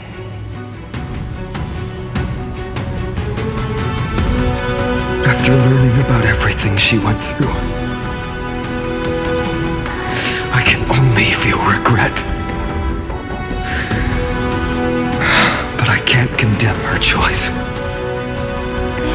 This is the true history. Was Seliosi's fusion with Aquila truly meant to save humanity from ruin? By touching the core flame, Seliosi gained insight into the Titans' fear, glimpsed their cold indifference. Aquila never yearned for mortal devotion. The establishment of the Sky civilization was merely the result of humanity's own doing. A celestial globe, said to be gifted by the Titan to the Skyfolk in the myths, was in truth a creation of mortals. Disillusioned with humanity, Seliosi began to long for the detachment of divinity.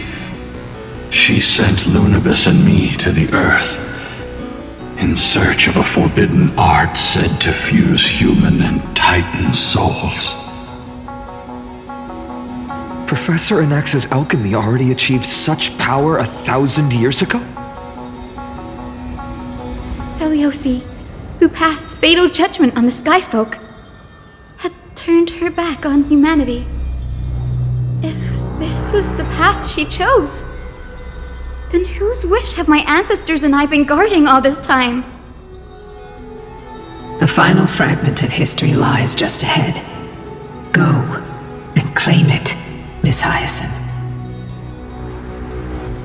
Just as Seliosi once did, you must take this step too.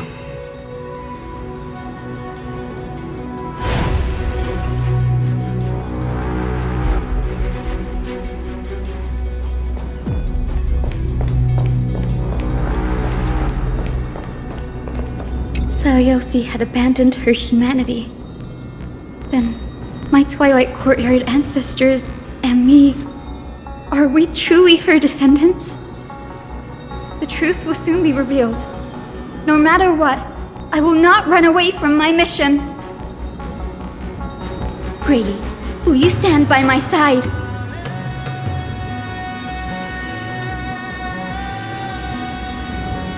You're right. We all need some time to prepare.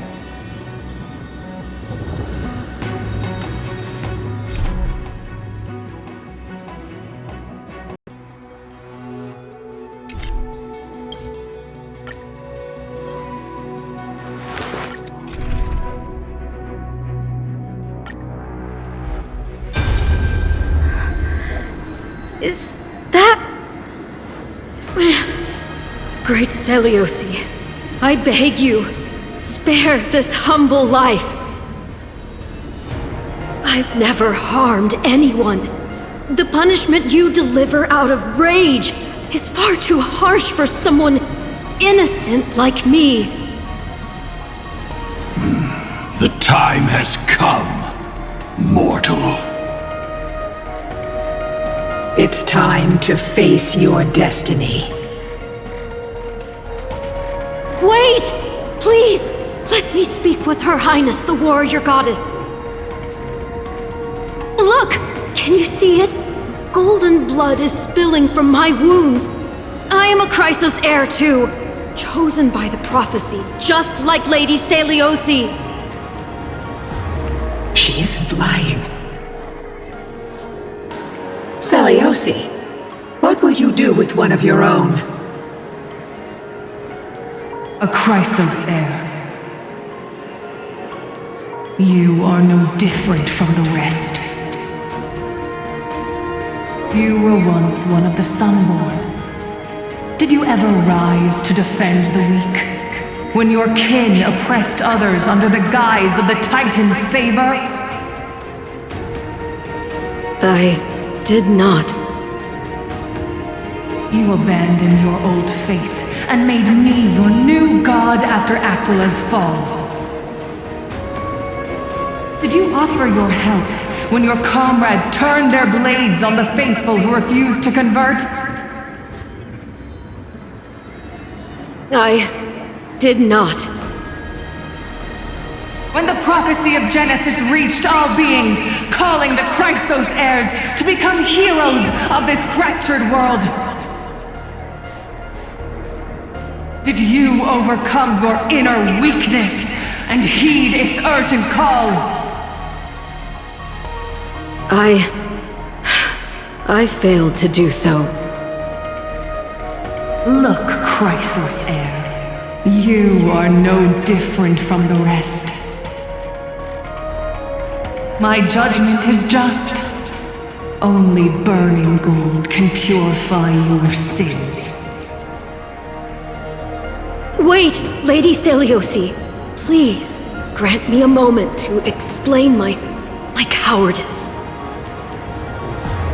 Your divinity indeed casts our mediocrity in a harsh and unflattering light.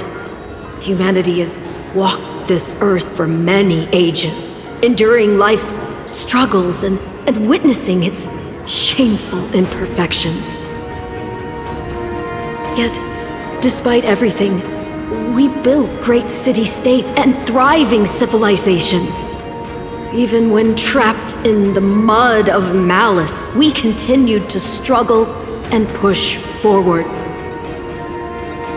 Because beyond our flaws, the virtue that we all share is tenacity. Even if it means risking everything I have and everything I have yet to gain, I must kneel before you, begging for a chance at life. I need to prove that mortals are capable of redemption. To admit your weakness in such a righteous manner, it seems you have completely abandoned your dignity.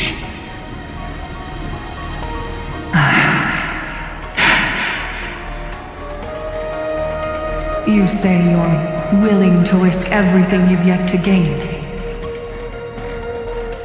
Tell me, what kind of miraculous bet is that? It's simple, Lady Celiosi. Should you grant me a chance at life, I will ensure that your epic is passed down through generations, sung by my descendants, until the end times buries all civilizations and legends. Should the prophecy of deliverance we've heard hold even the slightest chance of becoming reality, then my descendants will return here one day to prove to you that even the flawed and imperfect mortals you disdain can bear the weight of the world.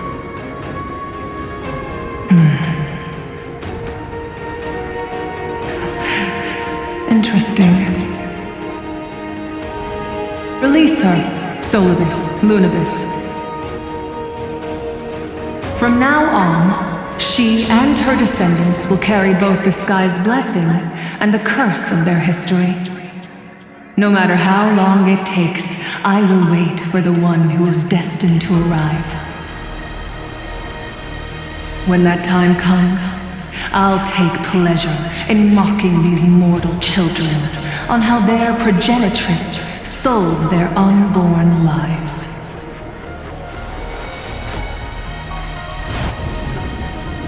The truth of the legend is finally clear. Hyacinthia.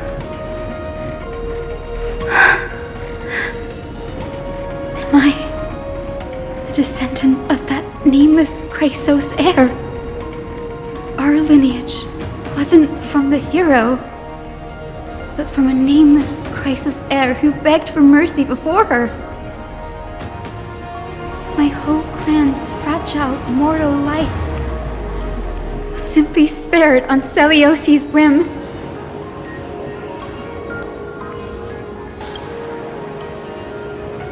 She turned her back on humanity and embraced divinity. She believes we're not worth saving.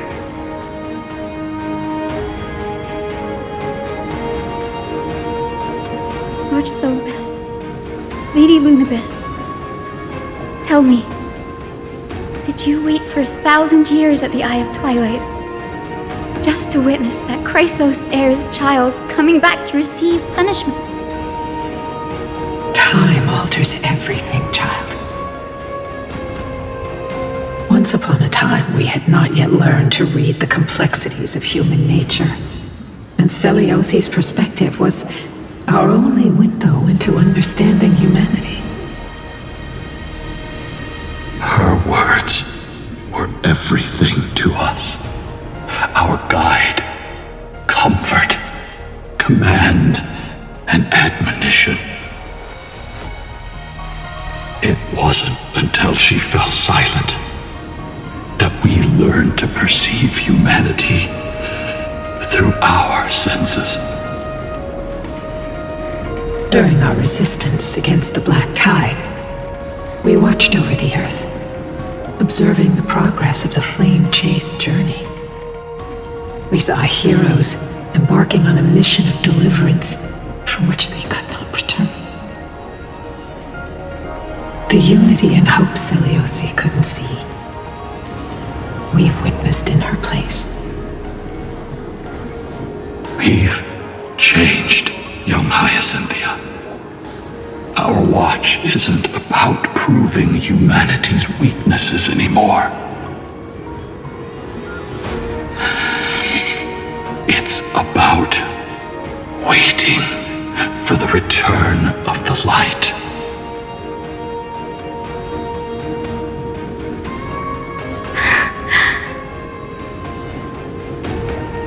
Lady Celiosi, I want to tell you this. Doesn't matter if you can hear me or not. I want you to know that I am glad to be born as the child of a nameless and ordinary mortal. Only then can I prove to you that tenacious hope, buried in the deepest part of the human soul, has not been lost to time.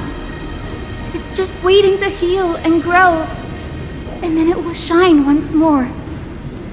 Even the most cowardly individual harbors a seed within. Perhaps in your era, the light on the horizon was too dim for it to sprout. But do you see it now? 1,000 years later, the path you forged is now walked by many brilliant heroes. They love the people of this world unreservedly, willing to sacrifice themselves to shine a light upon the children of humanity.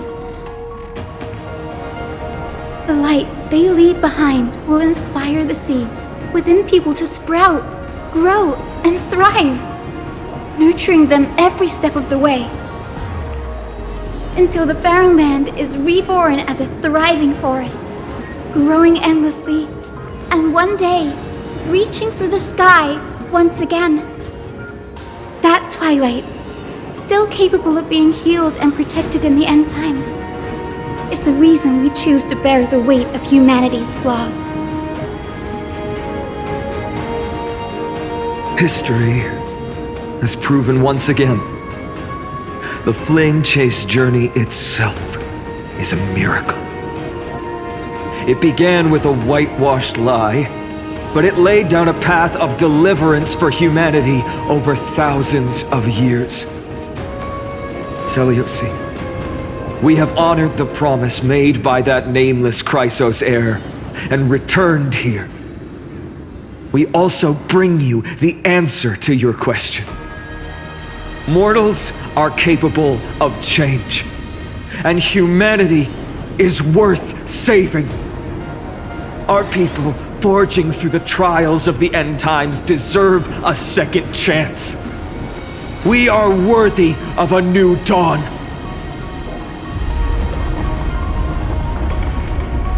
Hyacinth. Yes! Solibus! Lunibus! We are here, Hyacinthia. We are here, Miss Hyacinth. Give me your strength. I've made my decision, and we stand resolved.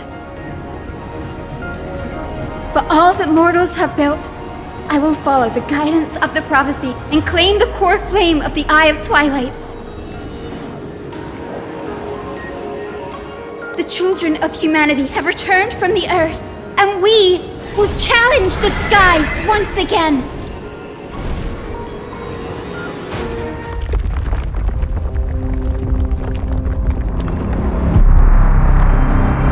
This time, I will not be overwhelmed by the darkness of humanity. Face us, Avatar of Sky!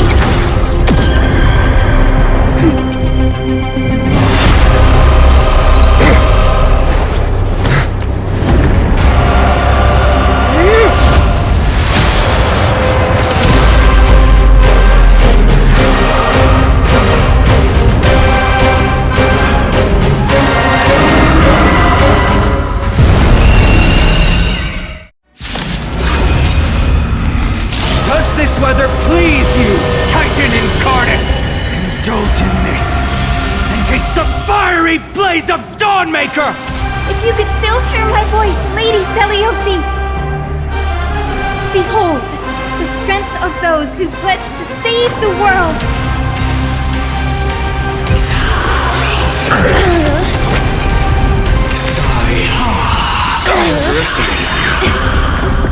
Receive divinity.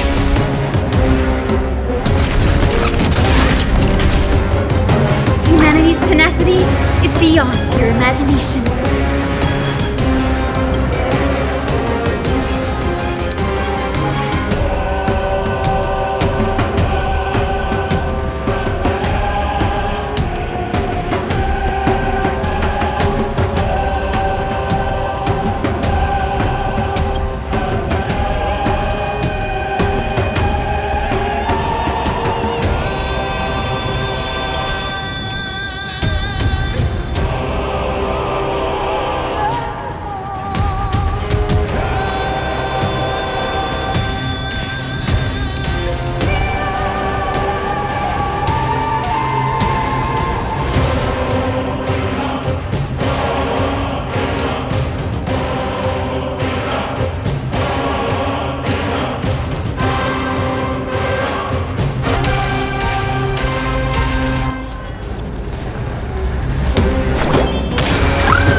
me to see you off.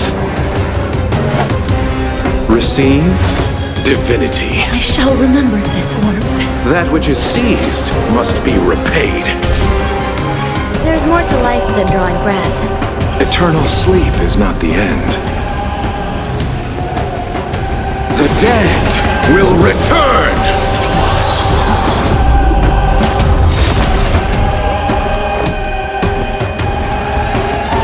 Eternal melody.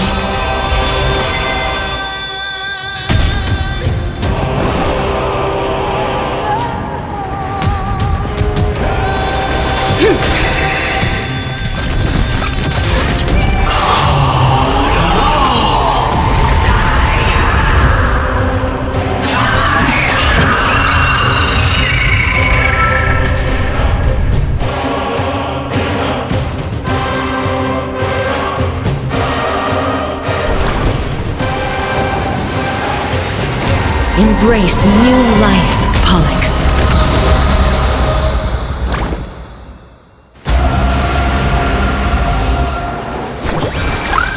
Take all night together.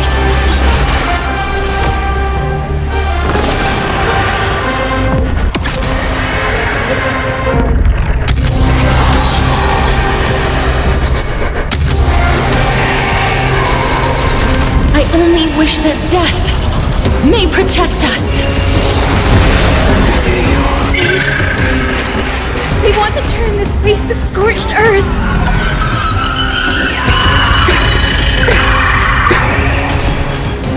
Pity, you chose the wrong enemy. With the will of the flame chase, we will triumph over the cruel gods and take back our skies. I feel much better.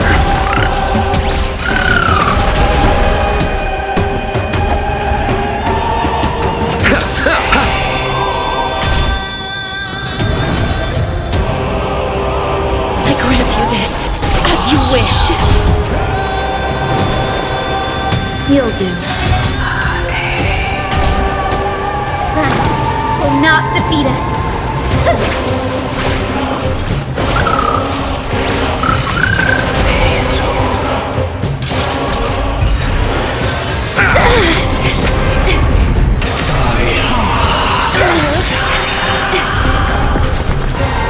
Allow me to see you off. Every petal in life's garden will be swept away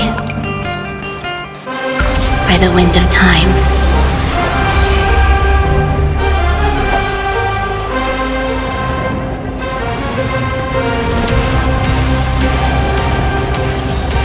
Embrace new life, Pollux.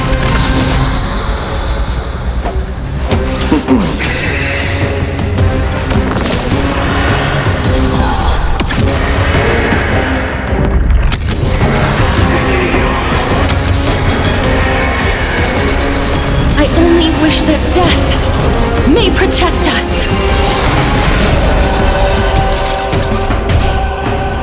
That will not defeat us. Take all night together.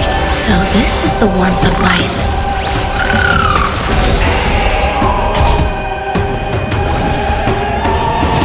Please, wilt here. I will strike down the false sun! Pay attention.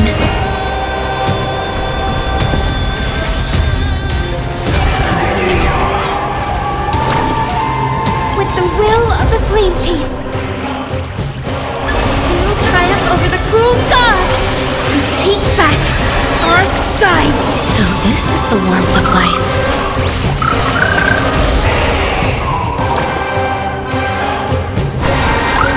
Take all night together. Give us the core flame. At least we can soothe the world's pain.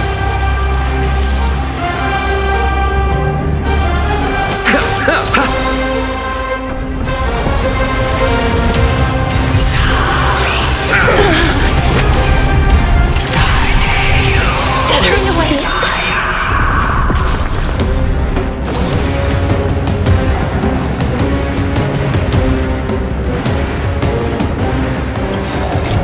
Embrace new life, Pollux.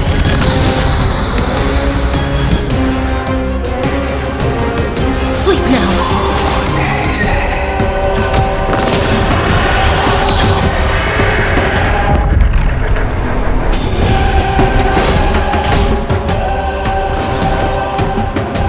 You'll do.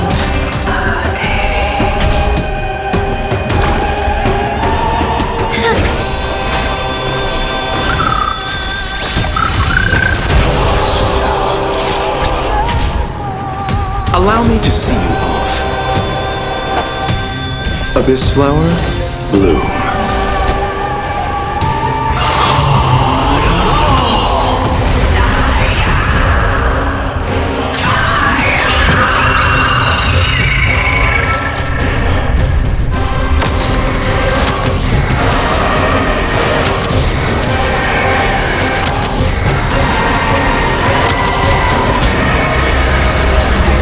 Only wish that death may protect us.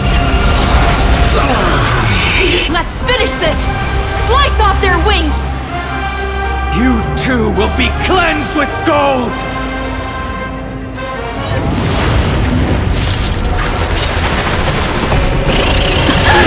Quick, behind me!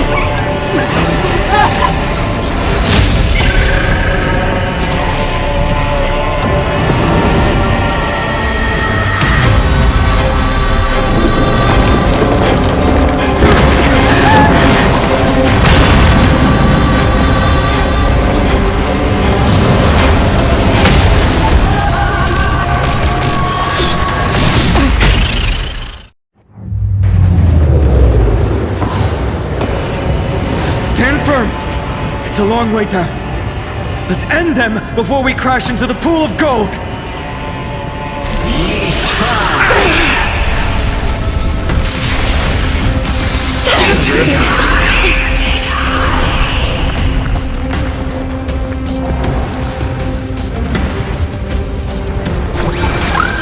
Take all night together. I feel much better. Eternal sleep is not the end. The dead will return! That which is seized must be repaid. Please, wilt here. Eternal melody. Every petal in life will be swept away by the wind of time.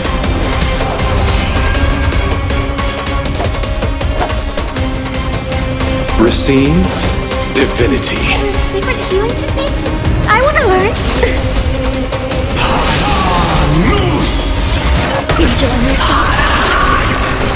Storm clouds are gathering. Are you ready to sever the lightning?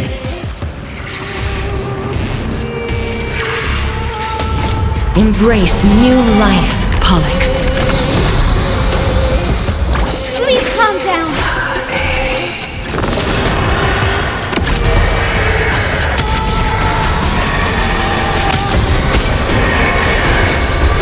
I only wish that death may protect us.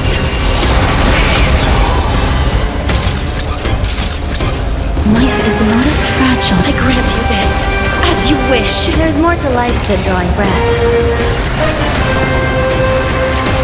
With the will of the fleet, we will triumph over the cruel gods and take back our skies.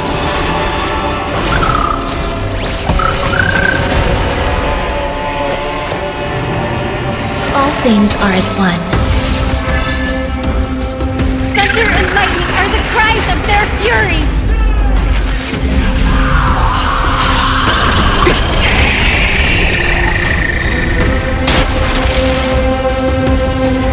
Pity, you chose the wrong enemy. Embrace new life, Pollux.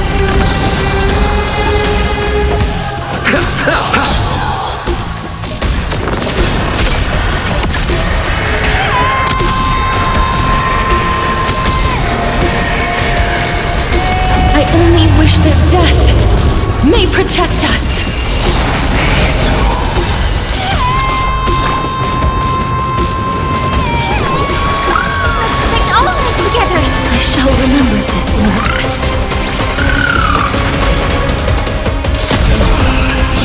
too.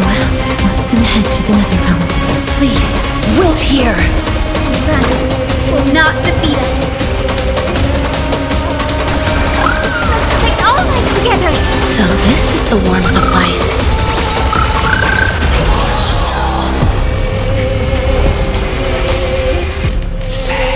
Allow me to see you off.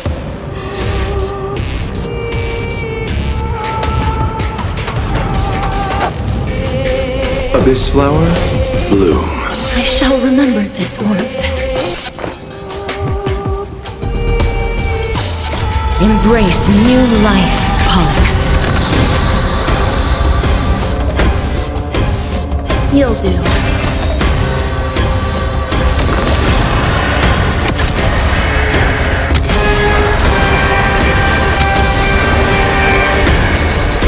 I only wish that death may protect us. Dragons will not defeat us. Let's protect all life together. So this is the warmth Please of life. cherish the time. I grant you this, as you wish.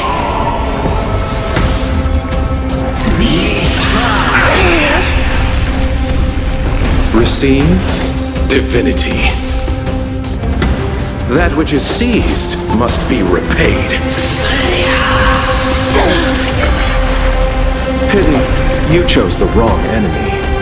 With the will of the Flame Chase, we will triumph over the cruel gods and take back our skies. I shall remember this warmth.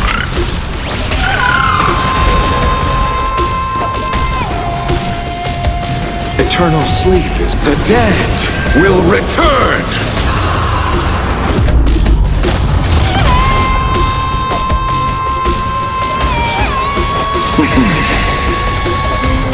Every petal in life will be swept away by the wind of time.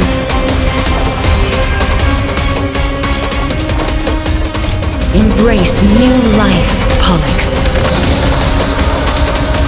Pay attention.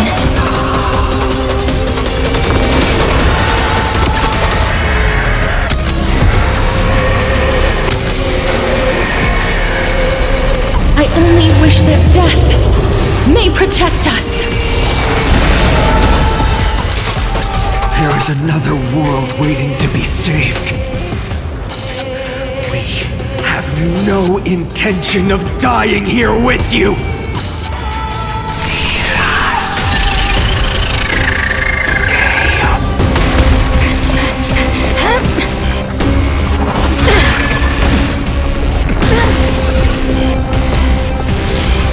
Titan! Melted to nothing!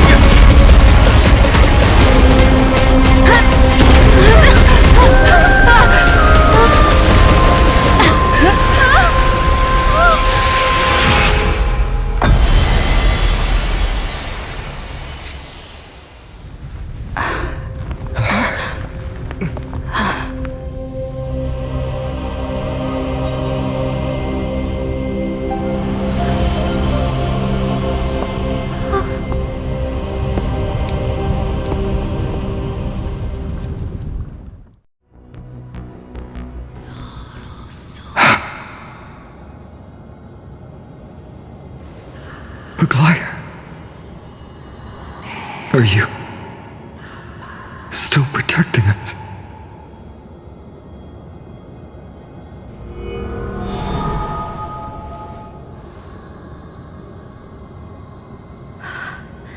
Is it all over now? Seliosi condemned humanity, casting them into the pool of gold. In the end, she too was... Take that core flame with you, Hyacinth. Our mission isn't over.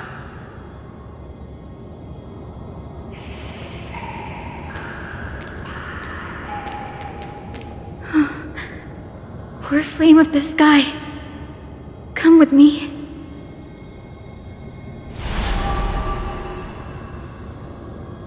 It's a strange feeling. It's so warm and powerful. Holding it in my hand, it feels like the winds of this world might turn for me. Summoning thunder or snow is just a thought away.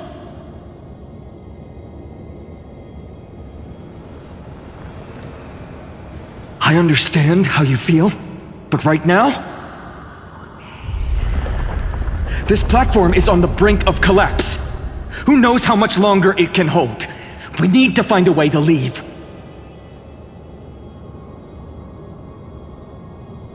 Look, over there.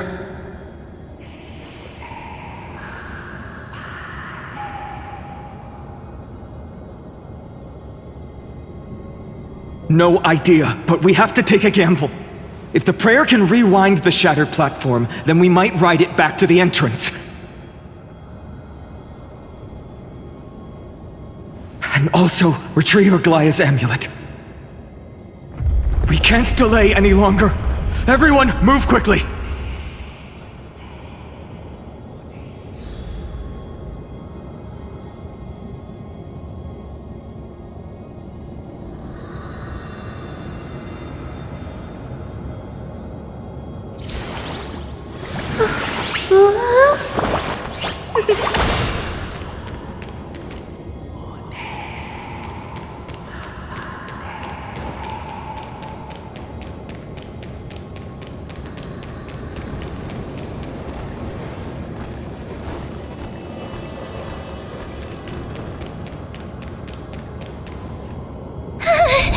The golden thread is trembling.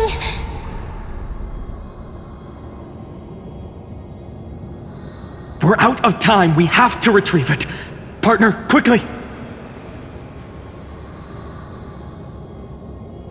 Lift the curtain of memory! And stir up ripples of past reverie!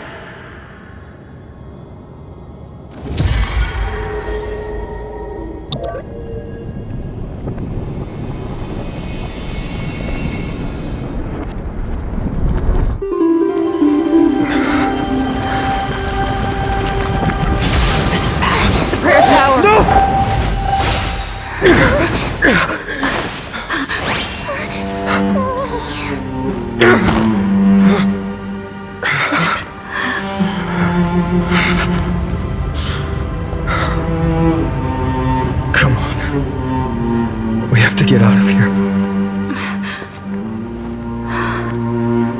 I shall have my final bath in warm and radiant gold. From here on, Finan, you shall embark on a journey with no return. Light fades, only to await the sun's rise. One day you will step forward, not out of fear, but to return the dawn to this world. It's right in front of us.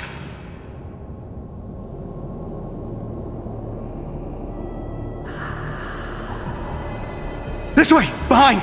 That door leads outside! There's got to be a path!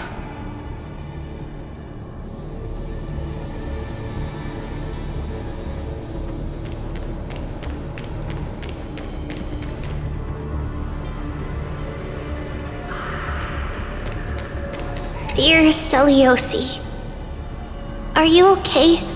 We haven't heard from you in so long. We think we understand why you haven't replied, but we still wanted to leave these words here, just in case you see them, you know? We are afraid this might be the last letter we ever write to you. Olenus has sunk into an endless night, with dreadful creatures continuing to surge from the black tide, plunging the entire city in chaos. Right now, I'm doing everything I can to help people escape. We have been guiding them through the Century Gate, sending them to Akama, where our sister Treebe is waiting. Maintaining the Century Gate takes everything I have. Lately, it feels like we are getting smaller and smaller. And to make matters worse, the Lord of Olenus is still closing in on us. Yet, we can't stop now. There are still so many people who need saving. We have to get them to safety, far from the grasp of the Black Tide. It's something we can't turn away from. Any of our sisters would make the same choice without a second thought. Dear Celiosi, have you become a hero? We truly hope you've succeeded. If you have, perhaps more people will believe in the prophecy and find the strength to stand together because of it. We are so tired now. Maybe it's time for a little rest. And in our dreams, we will see Mama again. Along with all our sisters. Missing you. Trisha.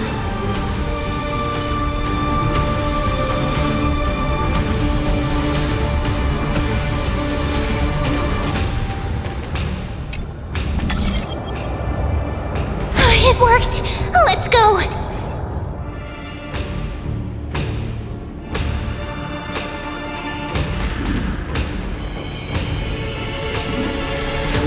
Finan, Aglaya is... I know.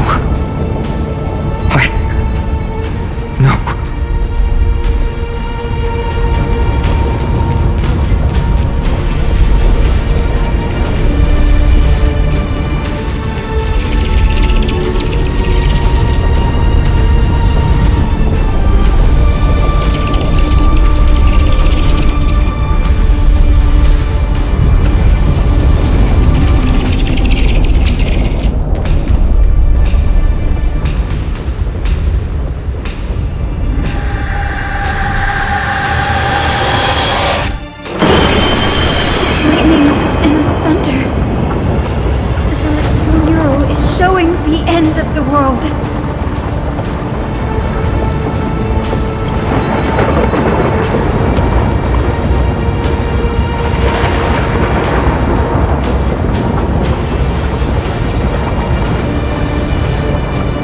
We're so close to achieving the miracle. Humanity will finally take control of its fate.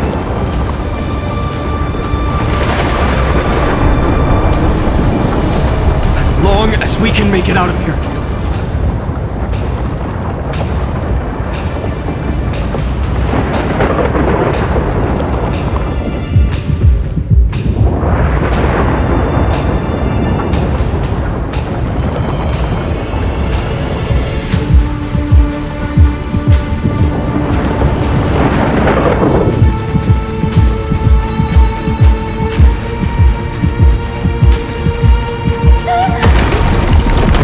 Watch out! Everything is collapsing, and a misstep could lead to a fall.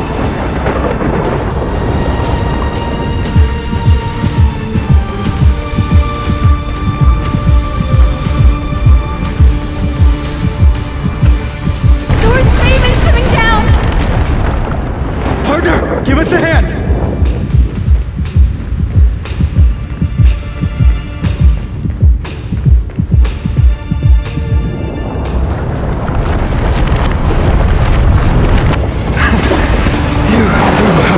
Saving the world.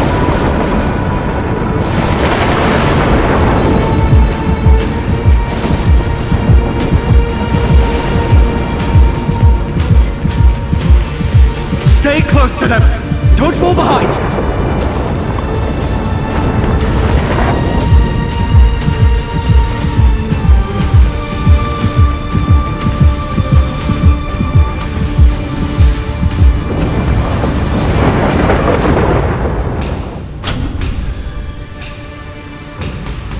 Hyacinth, where are those winged beasts? I'm trying to locate them, but the storm clouds on the mural are blocking my senses. We could use their wings to escape if they were still here. We'll have to rely on our feet for now. Keep moving. We're not safe yet.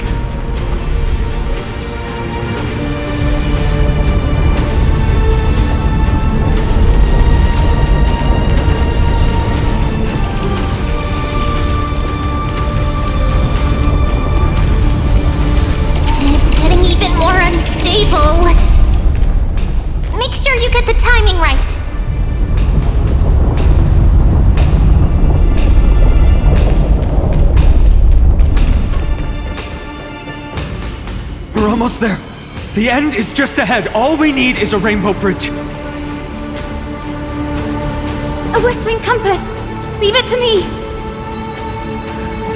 Focus, Hyacinthia! Stay focused!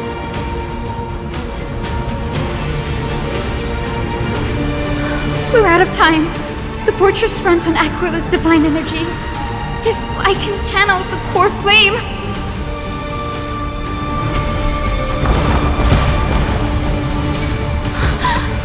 It worked! The core flame responded. Everyone, let's get out of here!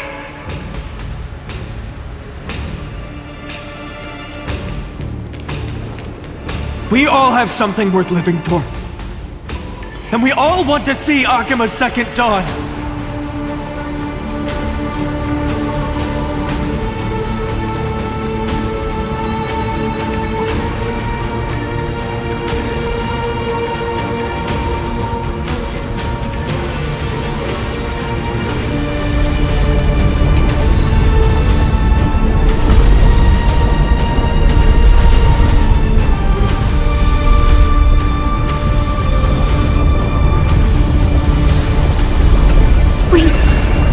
What was that sound? Everyone, once the platform stops, we make a break for the exit. Don't hesitate. Not even for a second.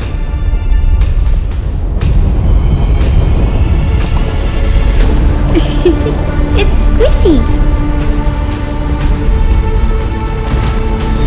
Everyone, hold on tight!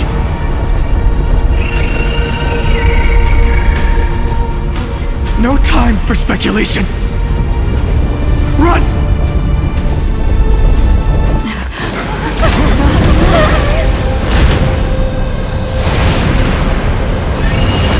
The Titan! Their core flame has already... Could this be Seliosi?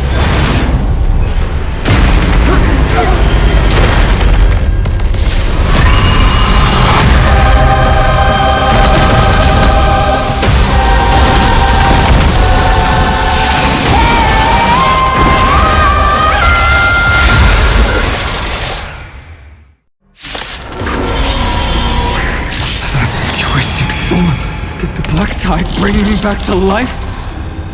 The core flame has been taken, yet they still move! Lady Seliosi, is that you?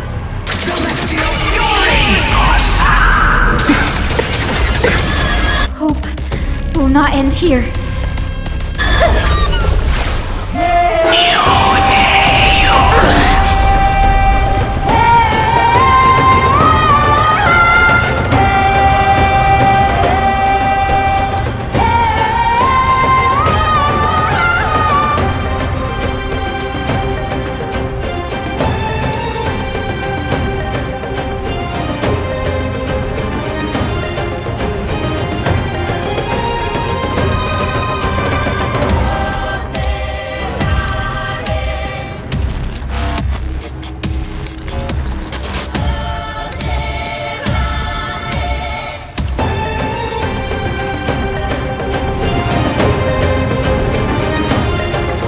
Name of Landau, a will forged in ice, never falters!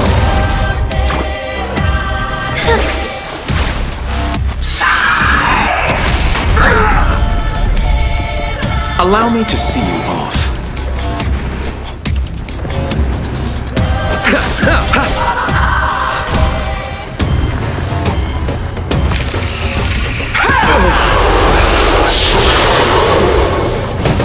I grant you this, as you wish.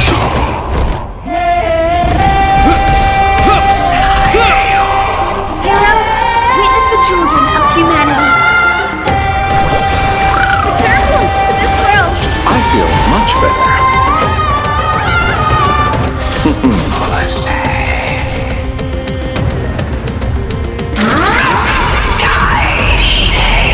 Is that all? Is that all? Receive divinity. I hear it. The echo of the apocalypse. Stop! Lady Seliosi! Poor flame.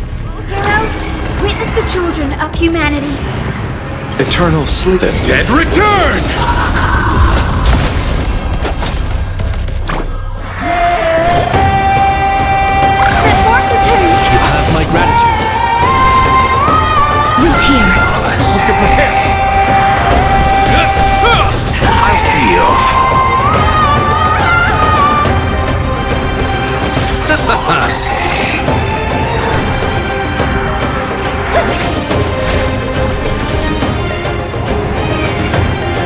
History lost in twilight!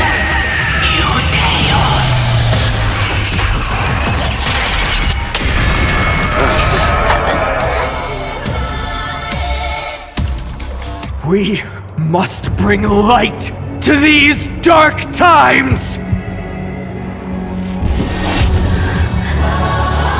With just a glimmer of light, I'll be able to pierce through the clouds. Use mine, Hyacinth. I am the one who bears the world. I am the blazing sun destined to rise! Your flame! Bestow upon us the healing rainbow!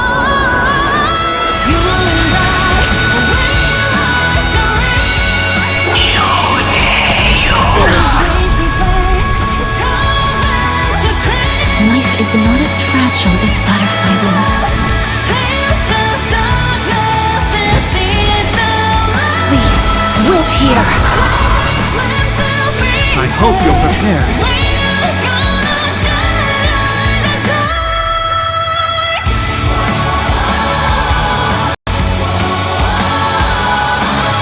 In the name of Landau, a will forged in ice never falters!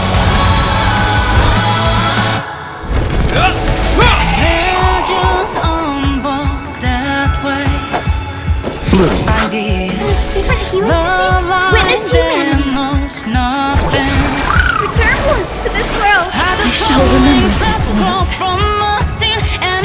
Celestial fury! Is that all?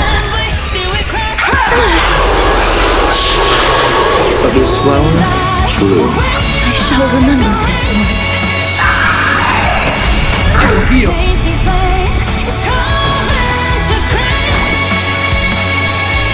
Eternal sleep is not the end. The dead will return! That which is seized must be repaid.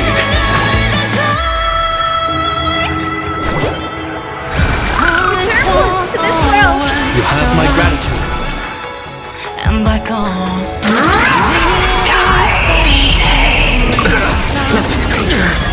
Feel the blood-red sky!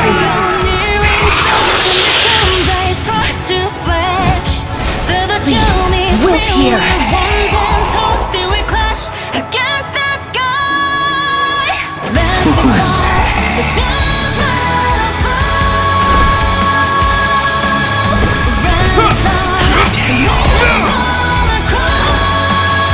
In the name of Landau, years of cold hardens the will. We shall never fall!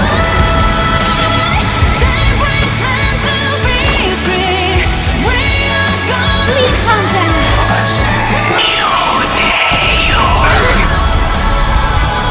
Allow me to see you off.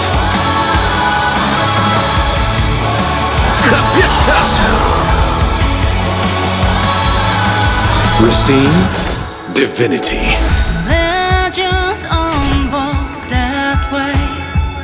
History lost in twilight!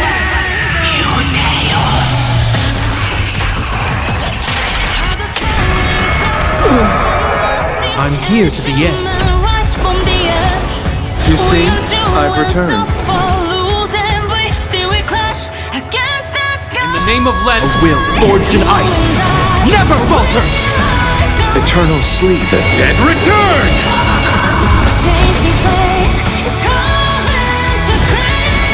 I grant you this, as you wish. Hero, witness the children of... Return once to this world! I shall remember this one.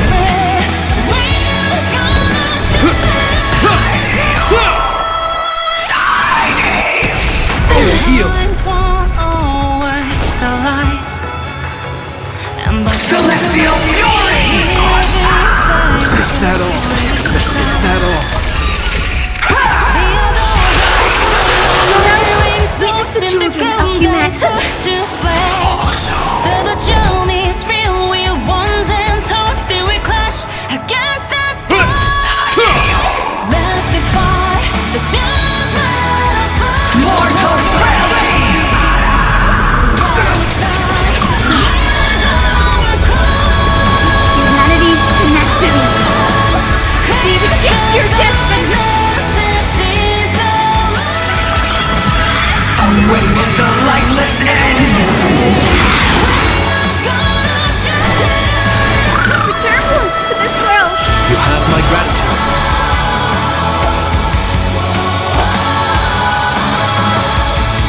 Abyss flower, bloom.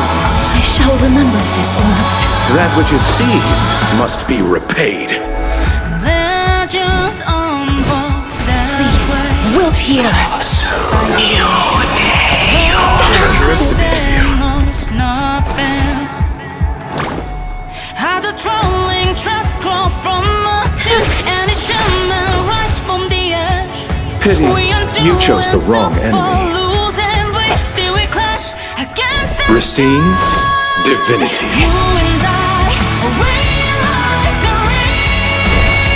The dawn has Abyss flower, bloom. You too will soon head to the Netherrealm. I grant you this, as you wish.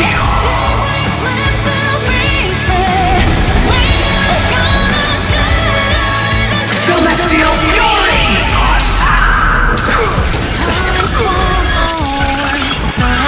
Await the lightless end! Name of Lenda. Years of cold hardens the will. We shall never fall!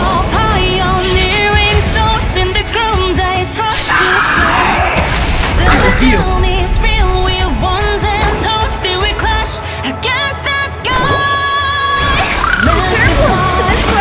You have my gratitude. Eternal sleep is not the end. The dead will return!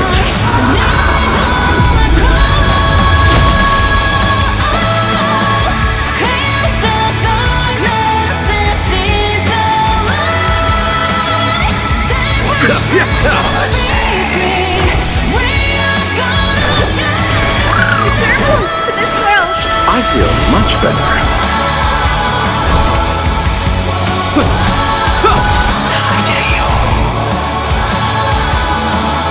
History, blood and twilight!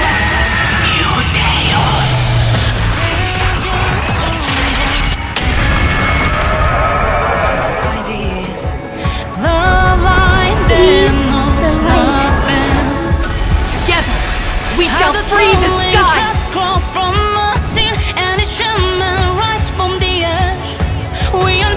Please, wilt here.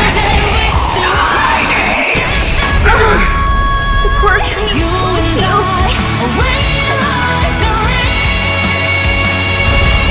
Sow the seeds of hope. Race to the earth, through trailblazing! Embrace new life, Pollux.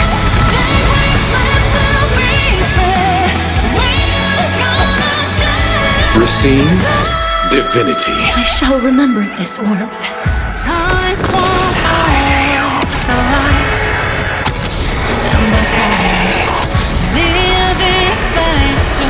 I only wish that death may protect us.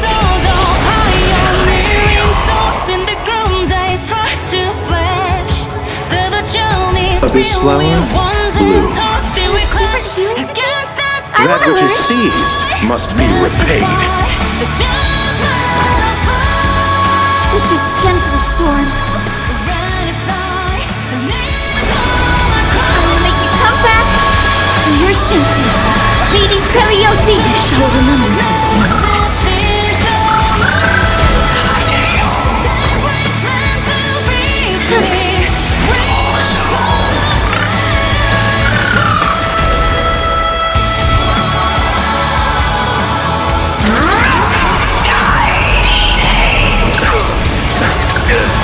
Crushed and torn!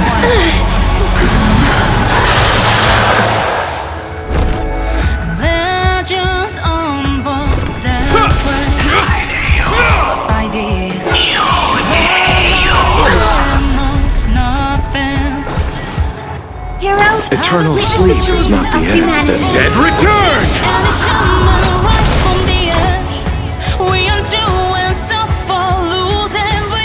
Embrace new life, Pollux. Please calm down.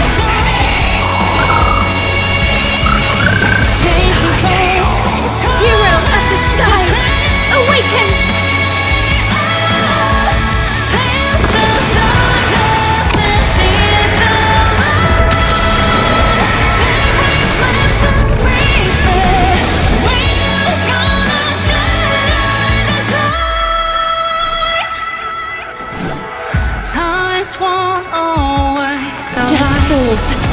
turn to dust. Living face to resound. The other pioneering souls in the ground, they start to flash. The journey's real, we once and told still we Receive against divinity. I shall remember this one. Let's defy the judgment of us. Celestial fury! Feel the blood-red sky!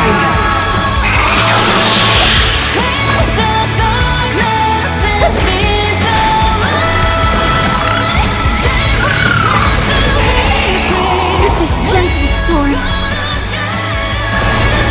I'm gonna make you come back to your senses, Lady Teliosi.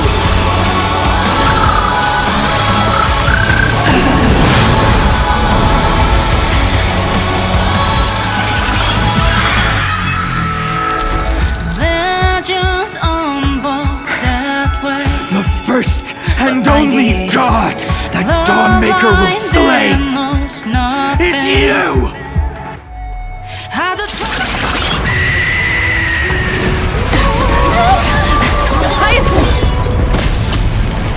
Heroes, help us!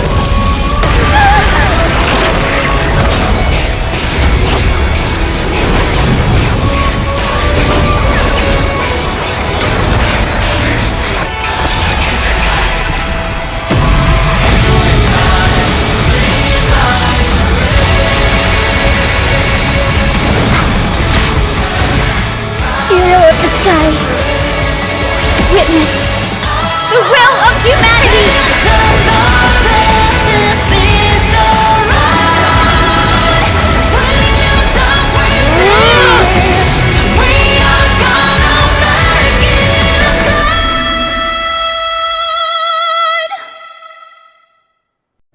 Children of humanity, you have overturned the judgment I once cast in disillusionment.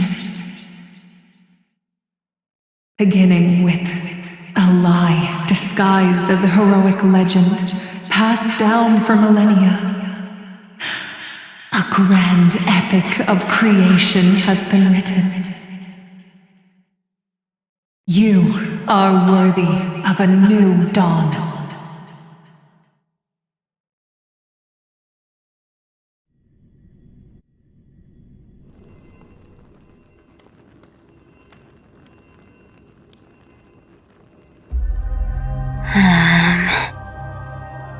Seriously, where did they hide that thing?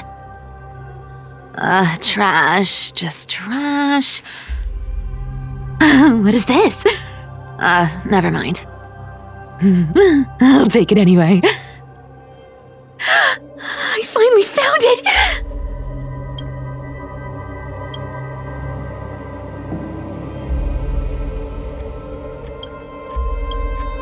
It must be this.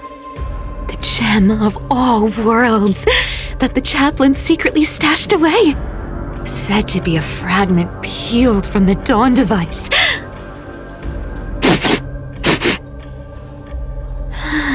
I can already catch the sweet scent of treasure seeping from this little box. So much for the chaplain's devotion to faith. It turns out he's just been padding his secret stash. I've been lurking in the priestly court for over half a year just for this little trinket. Day after day, listening to those stiff priest apprentices drone on with their prayers. I thought I was going to lose my mind. Good thing persistence pays off.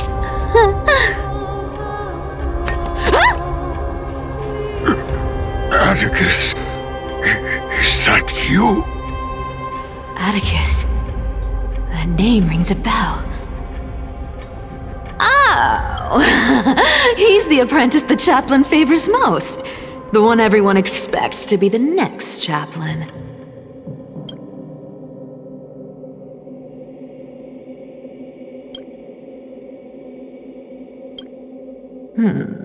Not saying anything would feel awkward. Maybe I can hold it together with Zagreus' ability for now. Now. I am Atticus. Atticus, why aren't you responding? Old Chaplain, it's me. I'm here to assist you with your medicine. Oh, thank you. Without your care, I would have long been claimed by Thanatos and carried to the River of Souls. Oh, no need to thank me, Master. It's my duty to care for you while you recover. This old man is way sicker than I thought. Looks like the priests are deliberately hiding how bad it really is. Atticus, I can feel my life slipping away, fading faster with every moment. I don't know when eternal sleep will claim me. There's one last thing I must tell you. One last thing. Wait. Is he hiding more treasures? Maybe a coin of whimsy? Today might just be my lucky day. Calm down, Cyphera. Just breathe. Stay strong, Chaplain. Keep your spirits up, and don't lose hope. If there's anything important you need to say, I'm all ears. It's so disgraceful that it fills me with shame. Yet I must speak, for it concerns the fate of our holy city below my feet. What? The fate of the city's people? Is it that serious? I must find out more. The omniscient Sky Father carefully. Before they fell silent, I heard their last words at dawn cloud. It announced the prophecy has arrived. My mission has concluded, and I shall return to silence. Ah, the prophecy of Genesis. The Titan turned to stone. Heard it 1,000 times. Old news. What else you got? The eternal night is looming, but over the next 300 years, the Dawn device will safeguard the holy city, poised for the children of humanity to create miracles. The Dawn device, the miracle of Genesis, the usual cliches. Wait, did he just say the next 300 years? I have concealed the deadline the Sky Father set for everyone. I lacked the courage to carve the countdown to the city's new dawn into the hearts of its people. Atticus, you are 100 times more courageous than I am. Can you accomplish what I could not? Will you share this harsh truth with all the citizens of Akima? Atticus. Rest easy, Master. I will shoulder this heavy burden for you. I'll address the fallout of your indecision. Is that right, seamstress? Everyone in this world is unique in their own way. My My moment to be a hero has finally arrived. And that was my stint as a priest at Dawncloud. Sure, the story's been slightly embellished, but every word of it is true. These are secrets that must remain undisclosed. I've never shared them with anyone. Not even Bartolos. You should feel incredibly honored to be the first to hear this. Unfortunately, you can't clap or comment right now. But that's beside the point. Getting to spill the secret I've been holding in for 1,000 years feels amazing right now. Honestly, I'm surprised at your persistence. I merely staged a slip-up for you to witness the switch of the core flame. Who'd have thought you'd follow me all the way to the Nether Shore?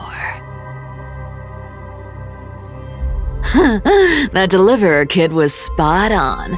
You rejects, shunned by the Akamans, have no choice but to keep moving down this dark path. 1, 2, 3, 4. Wait. What's going on? Your leader Kindness isn't here. Oh. Could she be plotting something else? Such a hassle. Well, for everyone's safety, I might as well check if you're carrying anything suspicious.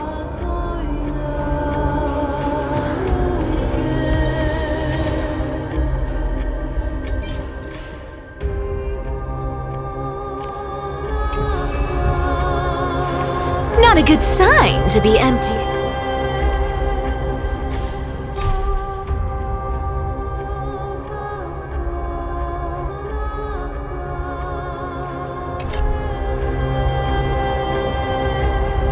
This dagger's got a nice look to it. Let's see it. Wow. It's crafted from Kremnoan steel. These people are well equipped. By any standard, you all are quite capable.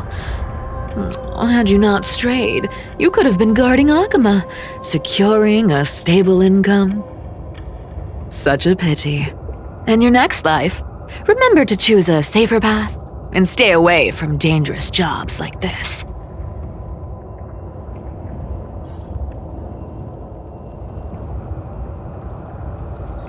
Let me take a look at what's hidden under that mask. Huh. Your face looks innocent enough. Who would have guessed that such a pretty face would hide a heart full of darkness? Appearances can be deceiving. It's a fool's game to judge someone's character just by their looks. It's amazing what the seamstress can do with her divine authority. She sees right through people with that golden thread of hers, beyond whatever facade they put up. As for using divine powers, I'm no slouch myself.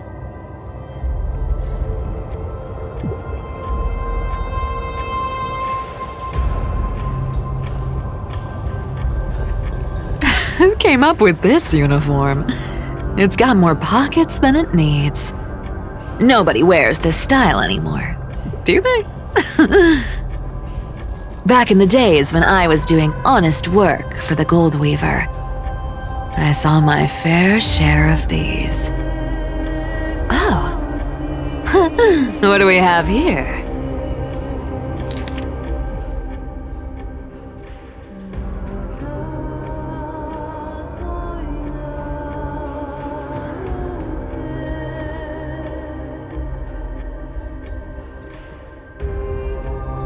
A paper note.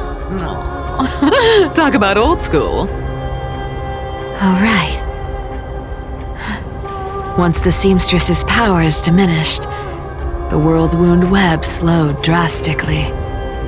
From 5 threads just 2. Looks like I was too quick to judge. Physical note passing still outpaces the reduced threats.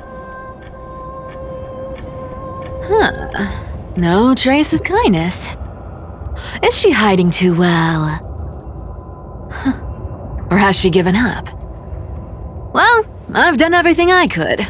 Now it's in the hands of the Deliverer and his crew.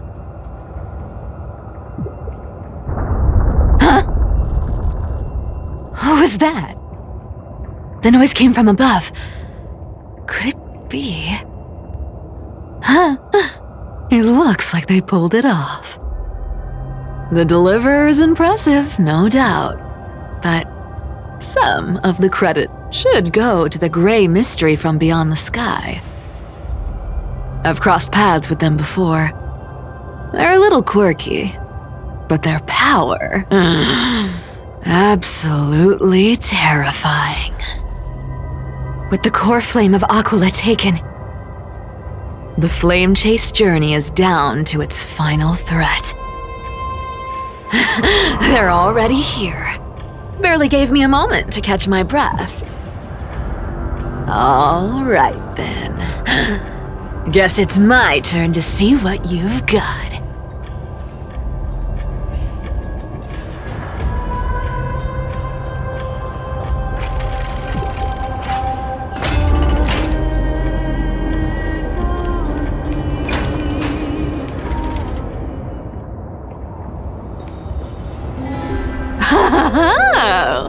You made it. I've been waiting for you. Black-clad sword master, the Flame Reaver, whatever your name is. Look at you, sniffing around like a starving hyena, chasing the scent of the core flames.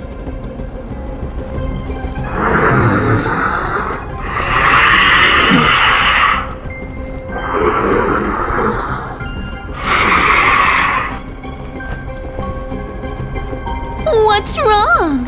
Cat got your tongue? Or maybe you're just too dense to understand plain speech.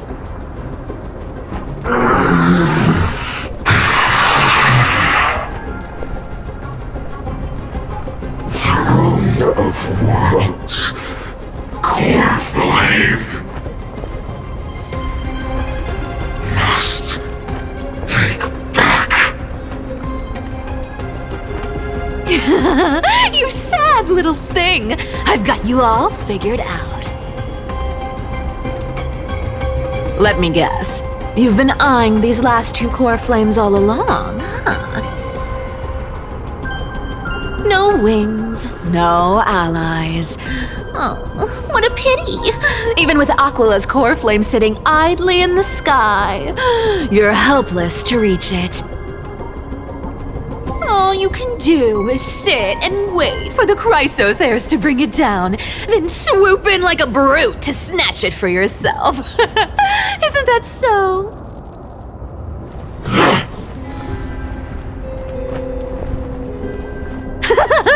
Struck a nerve, have I? I've seen you lingering on a cliff more than once, staring hopelessly at the sky. Pathetic. But hey, I'm feeling generous today. I've got a surprise just for you. That's right! I have Kefali's core flame. But if you think you can snatch it from my claws,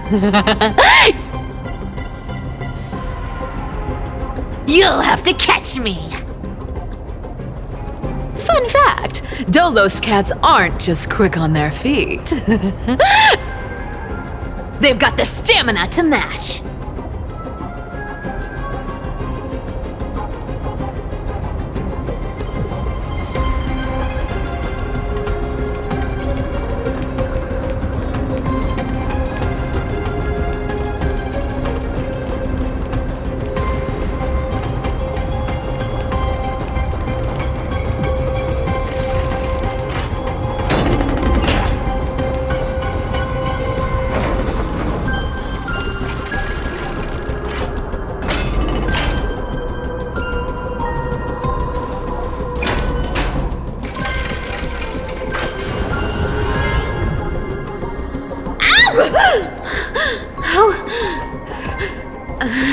How did you get ahead of me?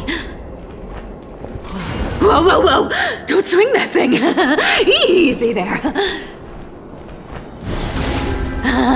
You're after Kepali's core flame, aren't you? Fine! Take it! The deliverer made me steal it. It's no use to me anyway. Look, since we've got the same taste in fashion, all black and sleek, how about you spare this poor cat's life?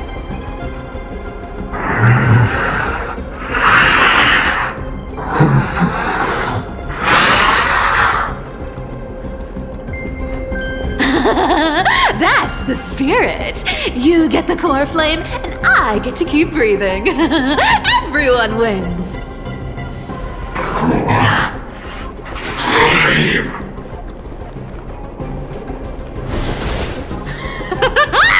You really are a brainless mutt, aren't you?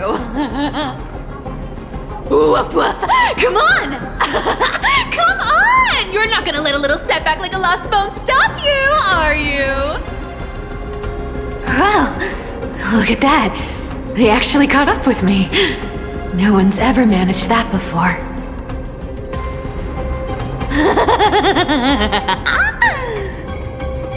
It's been a while since I've had a chase this good. Don't quit on me now. I'm just getting into the groove.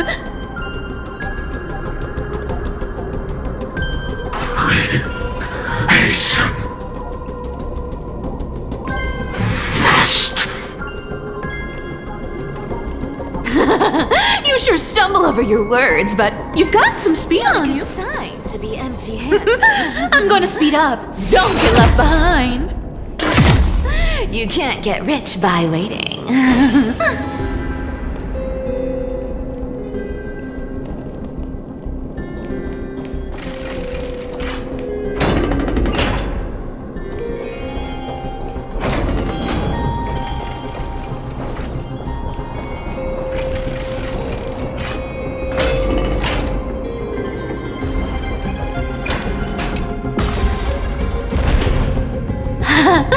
Just in time to take a break.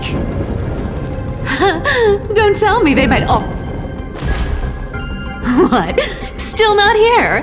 Well, that's disappointing. Oh well, I guess I'll just... Wait around a little longer for you. Styxia, you're stunning. Oh, look who it is! The Flame Reaver. First time. Wait, no, not the first time meeting you. I'm the great hero of Akama, the deliverer of Amphorius. They say I'm destined to return Kepali's core flame and carry the weight of a new world on my shoulders. But hey, fairness is my thing. Fairness, and fairness. You want the core flame? Come and get it. But only if you beat me fair and square.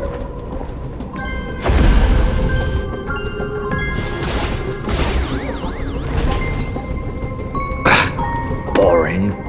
I was hoping you'd at least humor me for a little while. Stupid mutt! Fooled by the same trick twice! Bye-bye, Flame Reaver. Not as fun as I'd hoped. I guess a brainless brute isn't much fun when it comes to mind games. I seriously can't shake them off, huh? This is borderline impossible. They're not going to back off anytime soon. Well then. Guess I'll just have to lead it somewhere higher.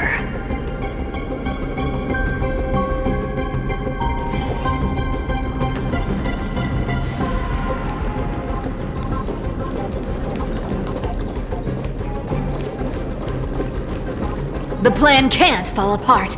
Lead that mud up high!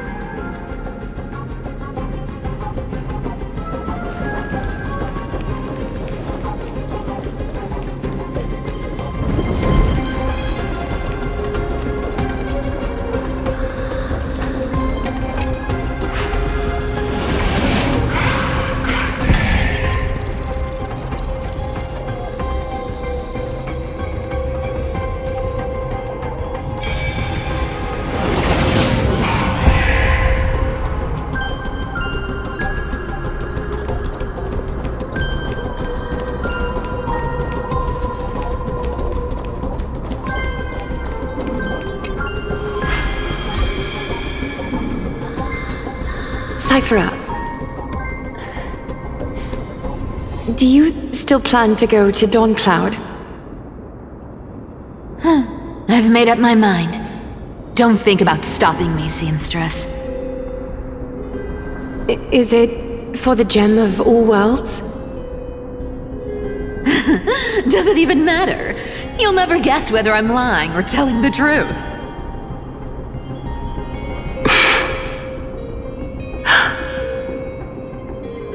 You're still wearing those golden boots I gave you. I hope you're not running from someone the next time you wear them.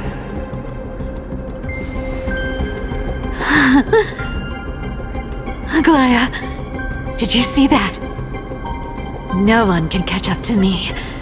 I'm no longer running to escape anymore.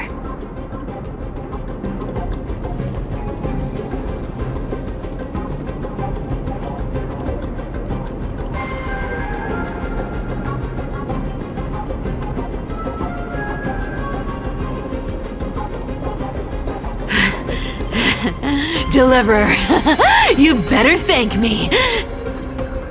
Every leisurely second you enjoy was fought for by yours truly.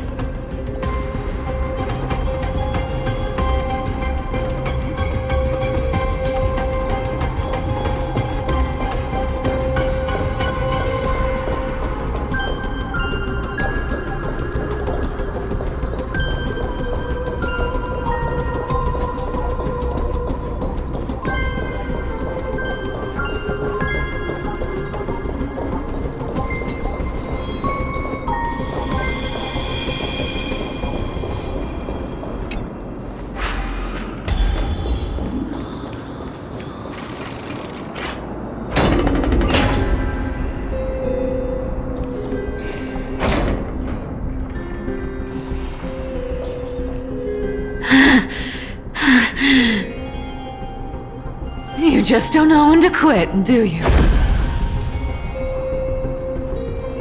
Can't escape. This is fate. Fate? I always thought only privileged city dwellers like to toss that word around. As if they couldn't get by without using it as an excuse. Cycles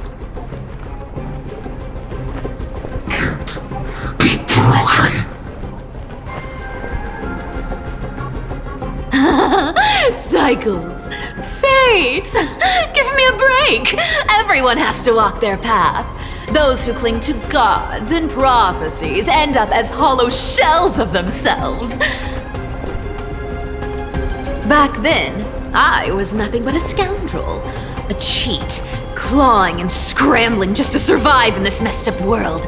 If I'd given up and played along, this place would have been nothing more than a lifeless wasteland by now. Horrifying. It has to be me.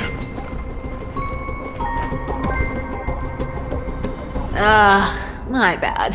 Why bother offering wisdom to a mad dog who wouldn't understand it anyway? Do you know why I dragged you here, mutt? Word is, you've tangled with that golden-haired lion before.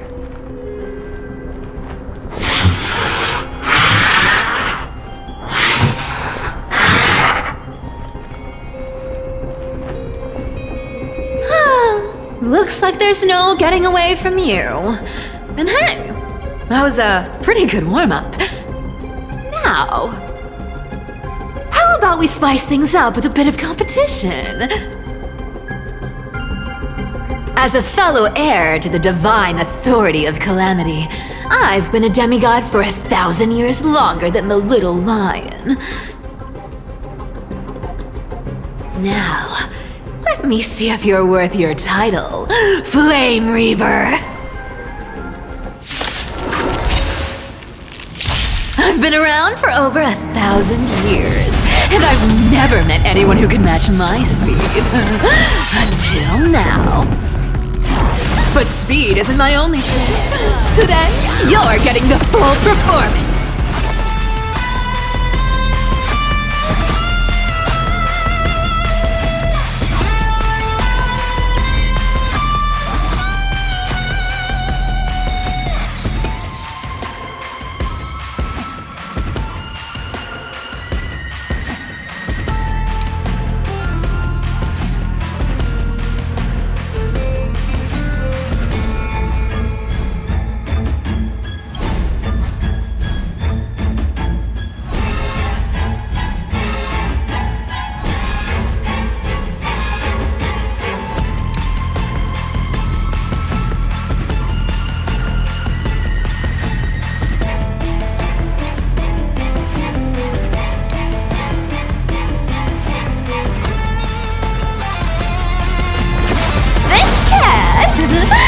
We'll take it on. You found me! This world is a fall. Return to the great tree. Amateur. Treasure! Come to me. This cat! We'll take it on. You can't run! Yeah! Treasure! Come to me! Return to the great tree. Something's fishy! This is... I can summon as many clones as I need. Guess how many lives I have? Smash Guess how many lives I have? Our cute play session is over. Collide that everyone believes in becomes a reality! Gotcha! Treasure! Come to me! This cat! We'll take it all! Good dog! Oh, is that all you got? I guess your sword skills aren't as impressive as I thought.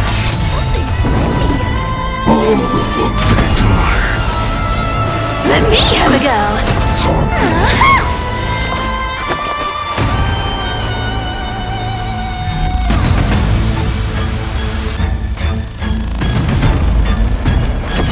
Treasure! Come to me! Let me have a go! You can't run! Yeah! This cat! We'll take it on! Treasure! Come to me! Return to the great tree. Wrong target! Looks like you need to work on your aim. Resistance is futile. I've played with you long enough. Time to retreat! Our cute play session is over. Collide that everyone believes in becomes a reality! Gotcha! See you around, Mutt!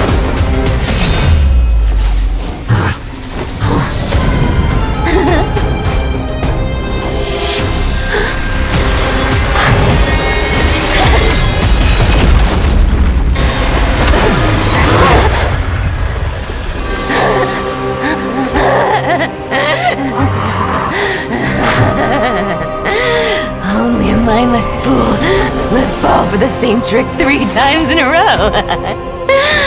Victory is mine, fiend.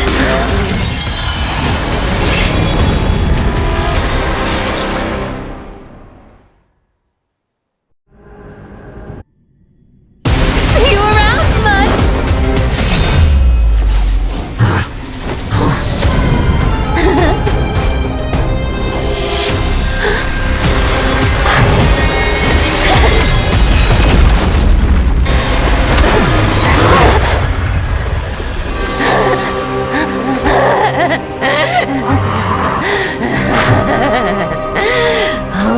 mindless fool would fall for the same trick 3 times in a row. Victory is mine, fiend.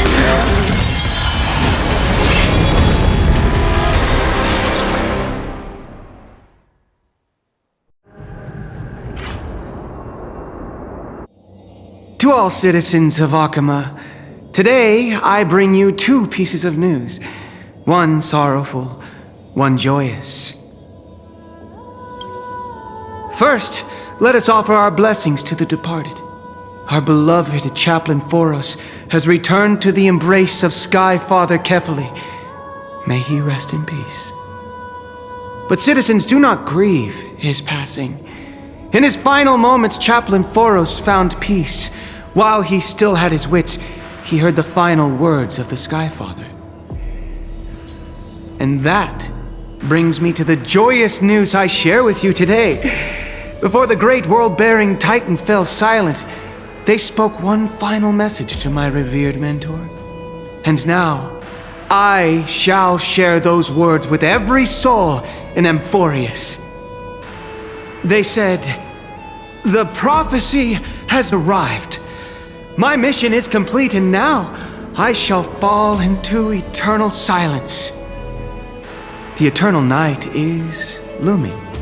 The Dawn device will safeguard the holy city, poised for the children of humanity to create miracles forever. Until forever?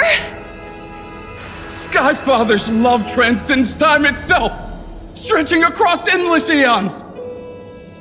Citizens, friends, as the newly appointed chaplain, I propose we host a grand 100-day celebration at Dawncloud. A feast in gratitude for the Sky Father's gift. Our mission is to transform the Sky Father's words into unshakable faith. For 100 dawns, through song and dance, every child of humanity within Amphorius will come to believe the light of the Dawn device never fades. Kefali's protection has no end.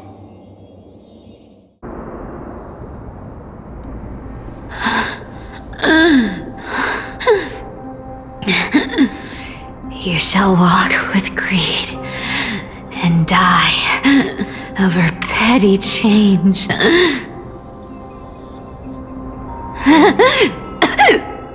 The prophecies, petty change, was quite literal after all.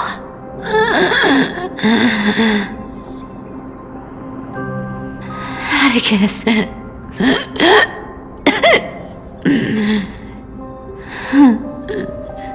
He's a good kid. I stole your identity. I owe you an apology.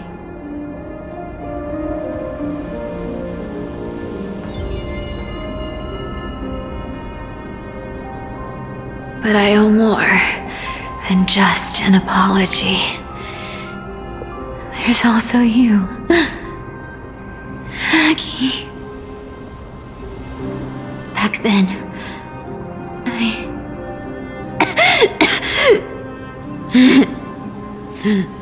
I had to leave Akama. You see, you were so good at breeding hearts. If I had stayed by your side, my fragile lies would have been exposed sooner or later.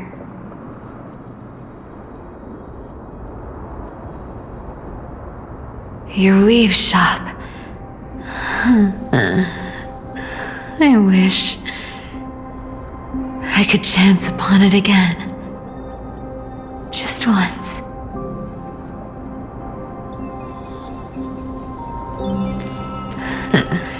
To be scolded by you and Treeby.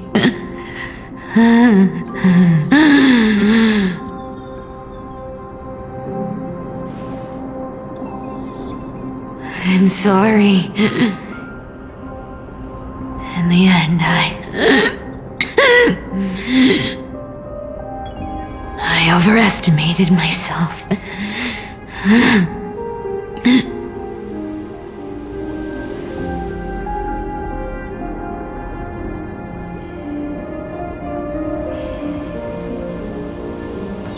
But at least there's one thing I did accomplish. Kephalie's core flame is not here. It's safe. It's safe now.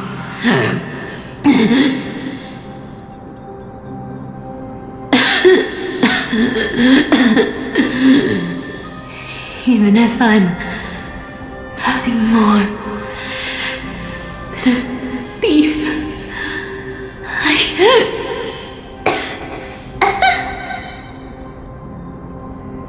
at least I did something for the flame chase.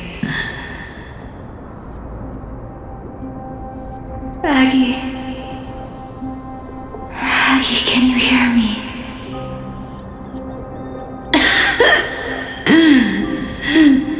Say something.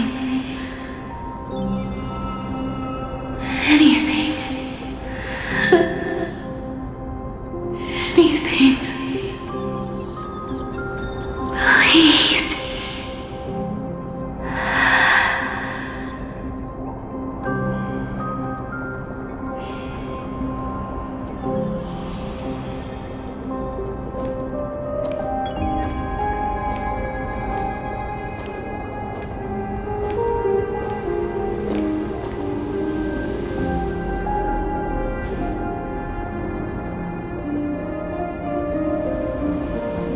You are the unsung hero of Emporia, Cypher. You saved us all. You betrayed the world.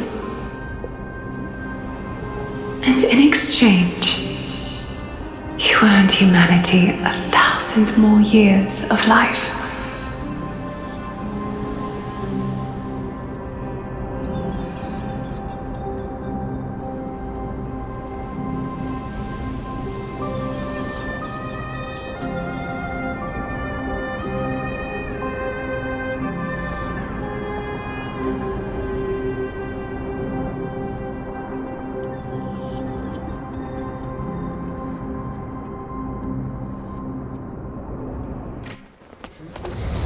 If there were a lie so brilliant that it could fool everyone, wouldn't it simply become the truth?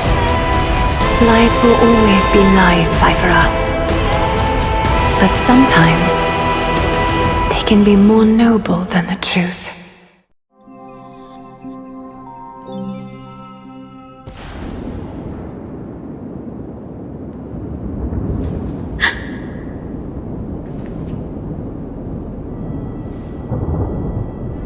The core flame in my hand.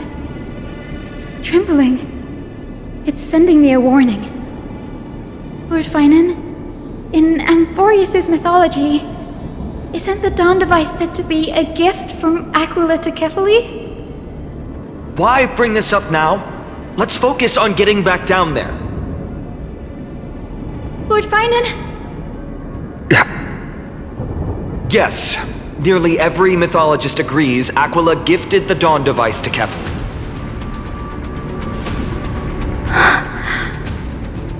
Everyone, calm down. Listen to me. The core flame in my hand trembles violently, its warmth slipping away like sand through my fingers. It burns through immense energy just to leave me with one message. The Dawn device is extinguished.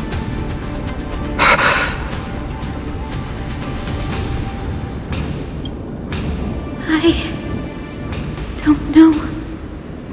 If the core flame's message is true, Akama has lost the Dawn device's protection.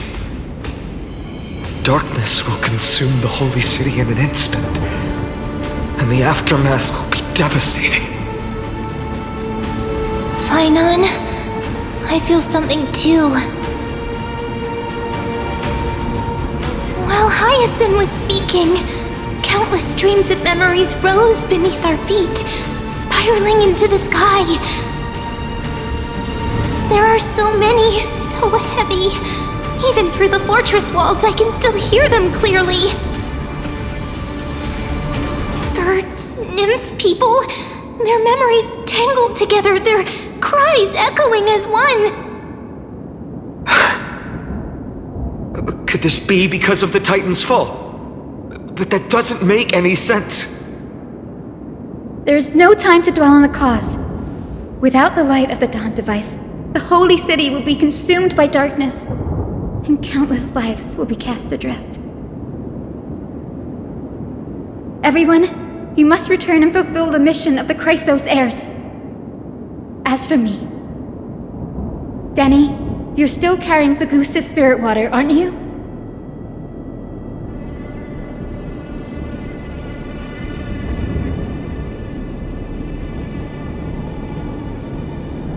No. The time has come.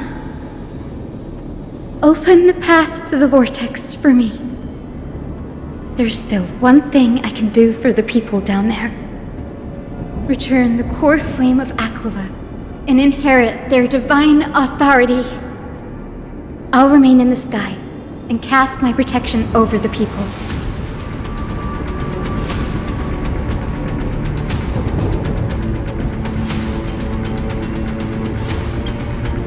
That might not be possible.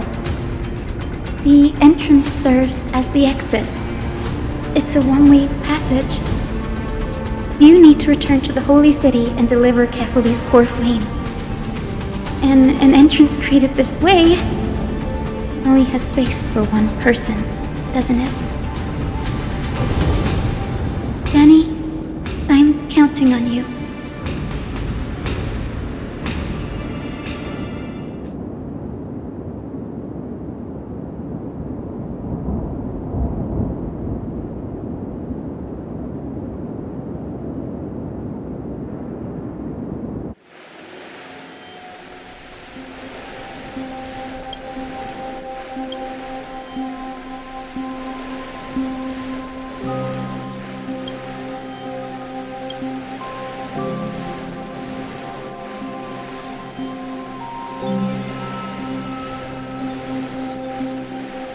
It still feels unreal, even after seeing it a second time.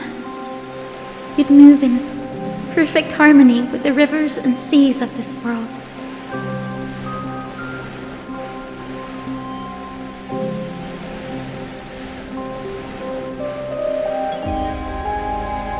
The Astral Express, isn't it? March 7th? The one you always mention. I'd like to meet her someday. I can almost see the three of you traveling together, laughing and sharing moments. Of course I do. A sharp, aching sadness. I feel every bit of it.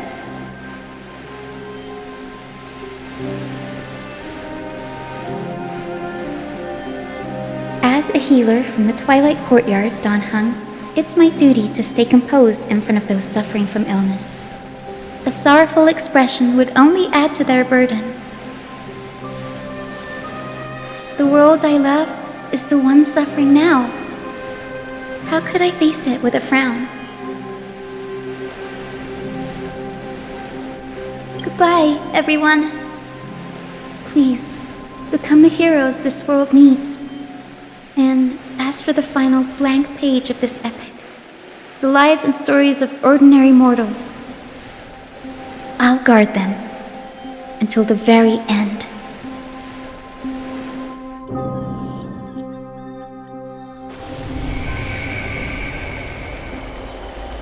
Miss Hyacinth, are you really leaving?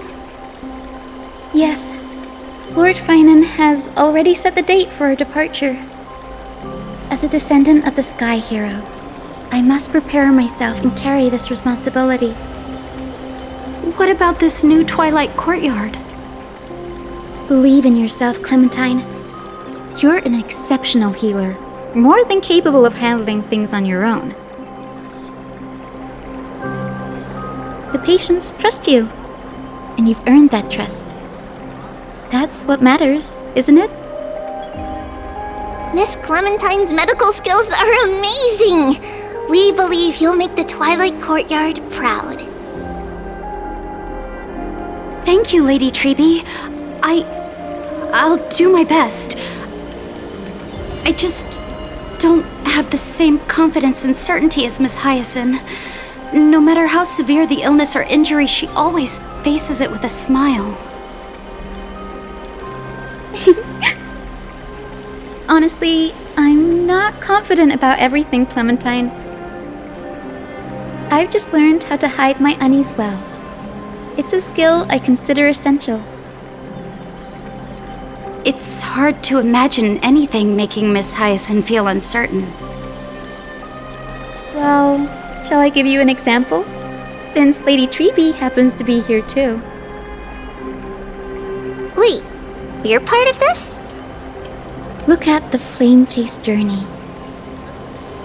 Since Lady Aglaia took over the leadership of Akama, every Chrysos heir entrusted with the core flame, aside from Professor Anaxa, was personally chosen by her.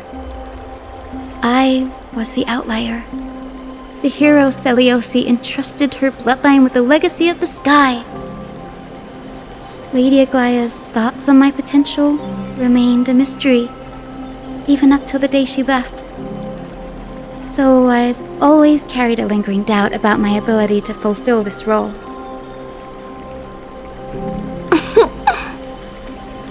Lady Treeby, why are you laughing? The answer Cindy wants is simple. Just try looking at it from another perspective. Imagine this. Knowing Aggie's personality, if she believed you weren't worthy, don't you think she would have considered other plans?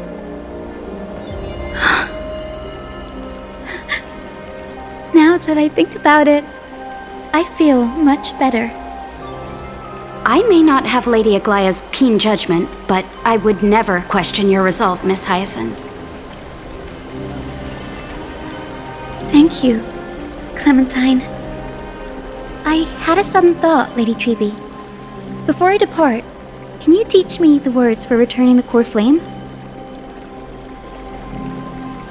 I've always been at the Grove helping with lectures and never had the chance to come to Akama.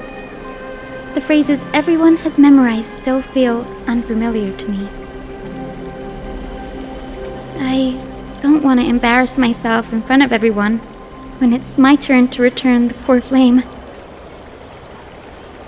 It's easy. We can teach you right now. Let's go.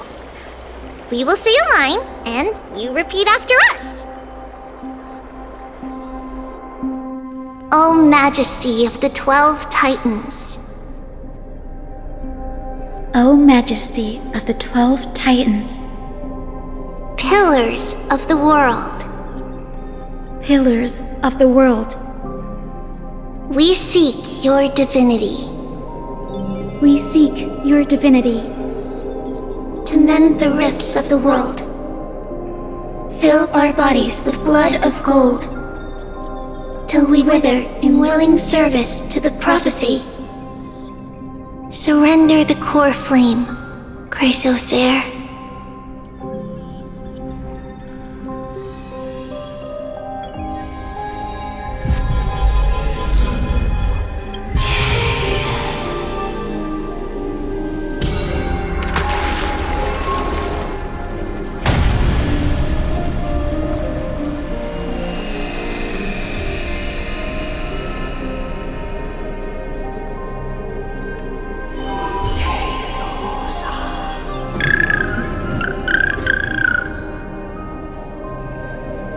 Cindy, are they? Lord Solibus, Lady Lunibus. The mission of the Skyfolk has been completed. Your watch can finally come to an end. We thank you, Miss Hyacinth. Even though we were the source of that false legend, you still brought us freedom. Please, don't say that. Without your wings, we would have struggled to progress in the Eye of Twilight. Akama is on the brink, and I must quickly embrace the role of demigod to protect everyone with the power of the sky. Honored ones, please tell me, what trials lie ahead for me to complete? I think you've already done everything you were meant to, Miss Hyacinth. What do you think, Seliosi? The Skyfolk. Lady Seliosi? I see. After all these long years, your will has merged with the Titan's divinity. I deeply regret. I beg for forgiveness. The darkness in the human heart clouded my judgment. I failed to recognize the resilience buried deep within. Of those present that day, I don't know how many were innocent, how many truly deserved their fate. That's why I cannot forgive you on their behalf, Lady Seliosi. The spirits of my ancestors resonated with me. You exiled our people, and they may never forgive you for that. But at least there is one thing we can agree on. The truth that no one can distort. The courage it took to defy the gods was undeniable, unwavering. That same spirit now lives on in those who walk the flame-chased journey, growing stronger with every step. You were the spark that set this era in motion, Seliosi. An age where heroes rise and epic stories are told far and wide. An age where a flame of hope was preserved for the world.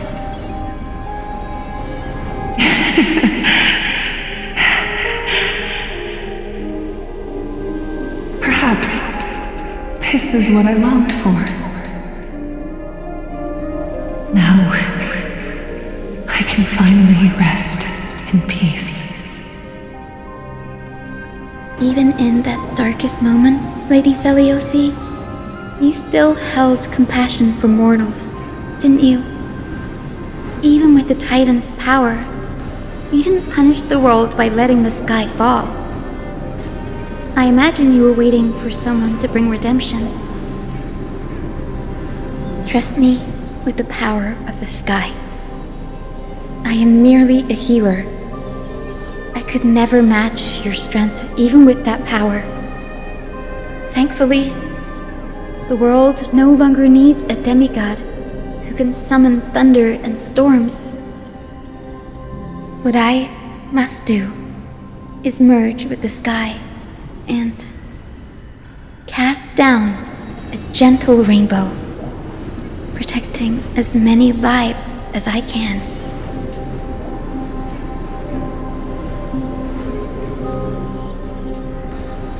Professor Anaxa, do you remember that lesson? In the end, I followed the path of my ancestors, returning to the sky. I didn't return to the earth to walk with the people, but even so, I still achieved my dream.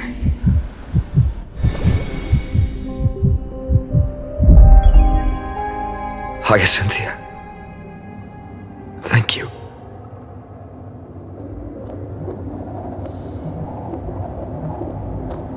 Akima's dawn has come to an end. Why is this happening?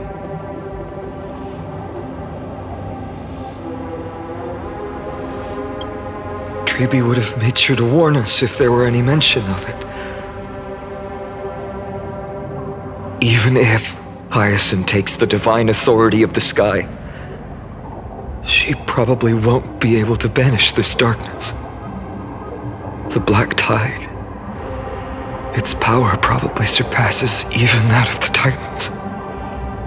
All we can do is hope she can protect as many lives as possible. Is this the end for Akuma? Don't give up. We're the ones leading this journey, so we can't afford to lose our way.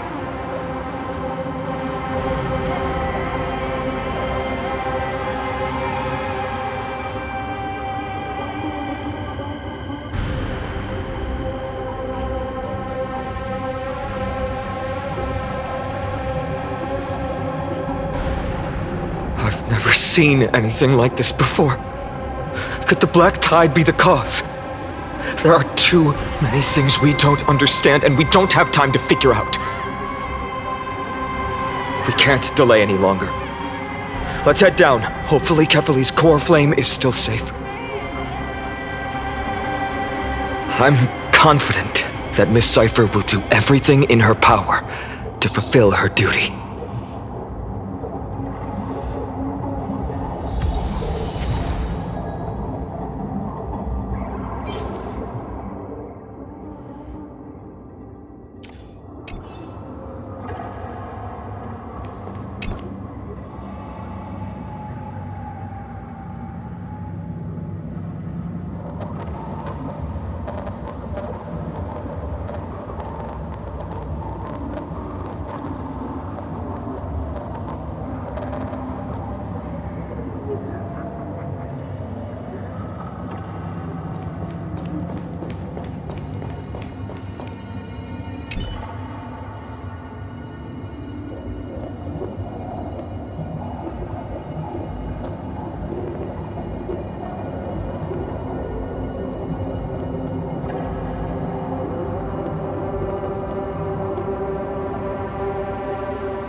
Transport platform's route is blocked by rubble. Partner, help buy us some time.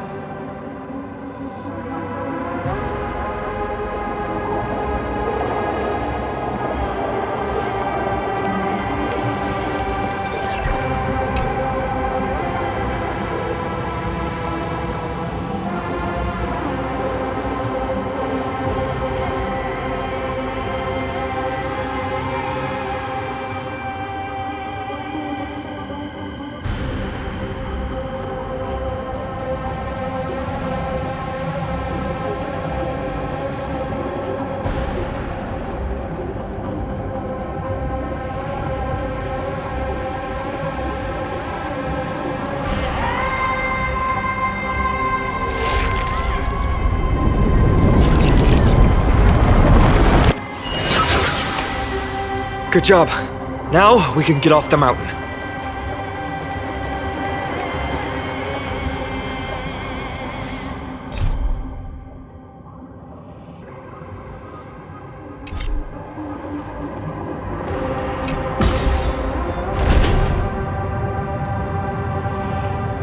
A Black Tide creature. At Dawn Cloud. Oh no. The people in the city.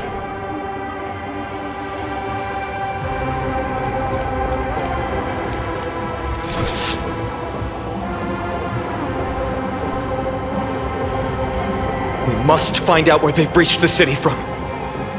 Treeby, please hold on till we get back.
Anyone who dares stand in our way will get a taste of Dawnmaker's edge.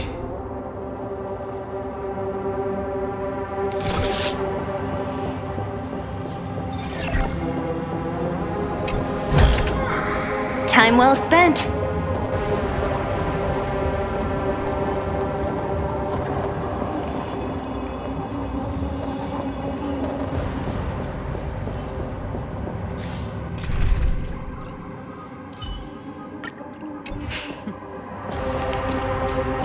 Stream forth, gleam of old blades.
Don't forget to let your friends in on the action.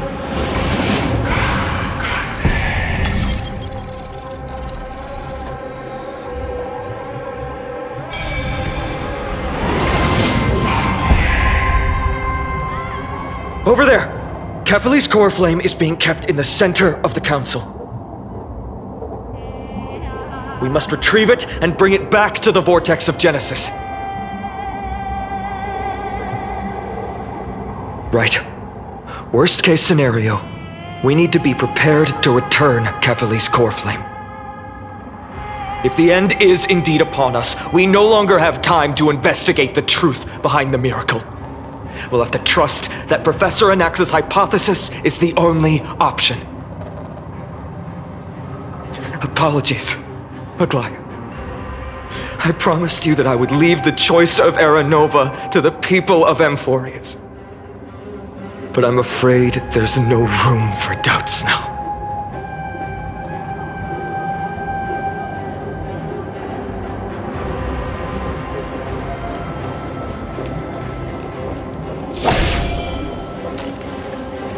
Her will to heal the world is so strong. We'll definitely sense it if she's succeeded.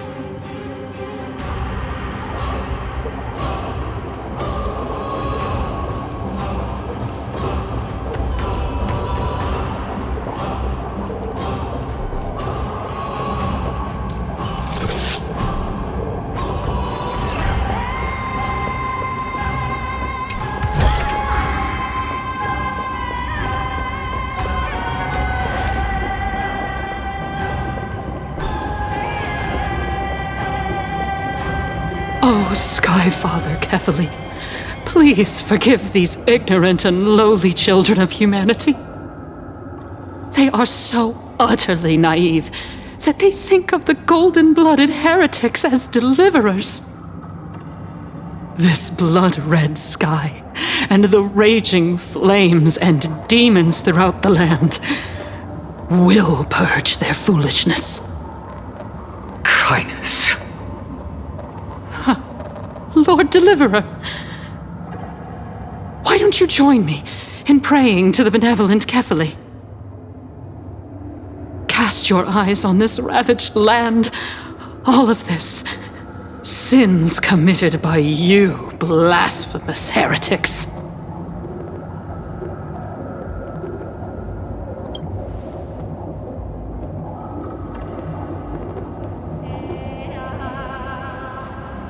Danheng is right.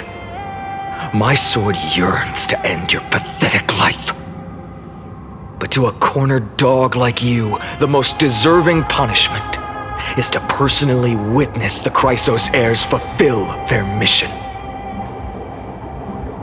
Only then will you truly know how meaningless and foolish your past transgressions were. Fulfill your mission. Kefali's core flame is long lost to the winds. How will you fulfill the prophecy? She's gone completely mad, to the point where she's just spewing nonsense. For the longest time, Kefali's core flame has been worshipped here. Only core members of the Council of Elders know how to activate the core flame casket. No, there's no need to go through that effort. Professor Anaxa taught me more than just what was in the textbooks.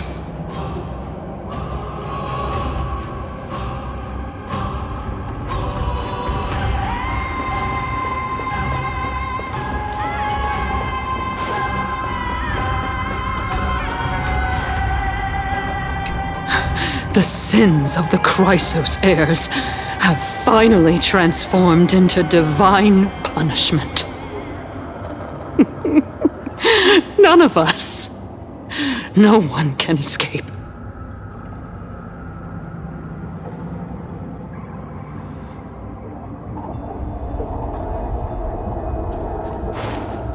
Where are you going, partner?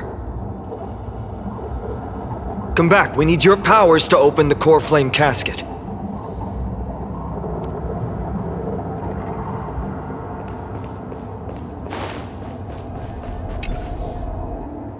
During his time at Dawn Cloud, Professor Anaxa conducted surveys in various areas. I still remember the words he used. I hope it works. All-knowing Father who bears the world, please share a glimpse of your merciful gaze with me. Cast down the Titan's fire that hangs at the pinnacle of the world, for your devout creations to behold.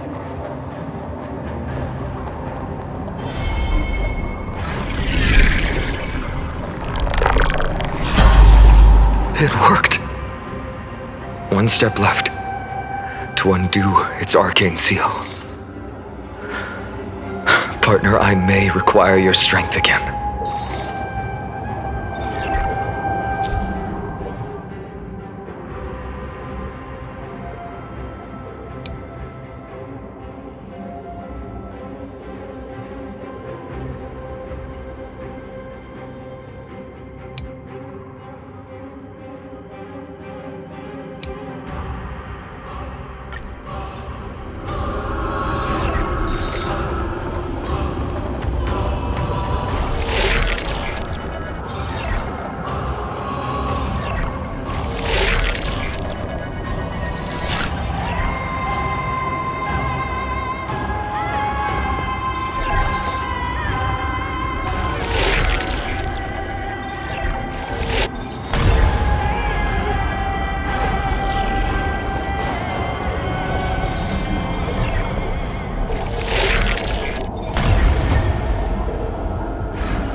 Take the core flame and let's hurry down the mountain.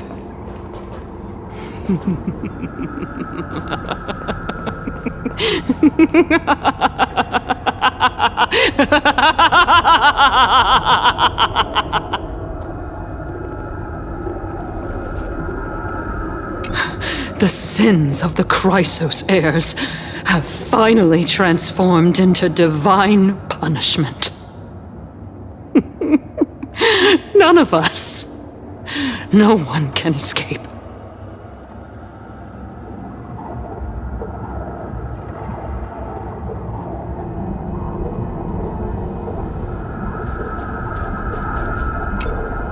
Donahung, can you use the spirit water art again?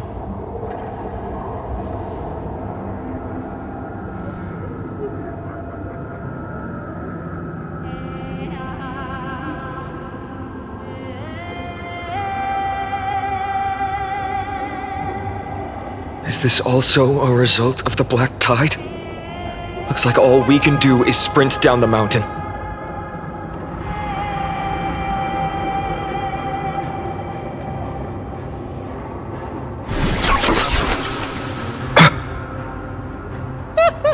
You all thought I completely lost my mind. If the core flame was never tampered with and has always remained here untouched, you all think I wouldn't have the power to take it away?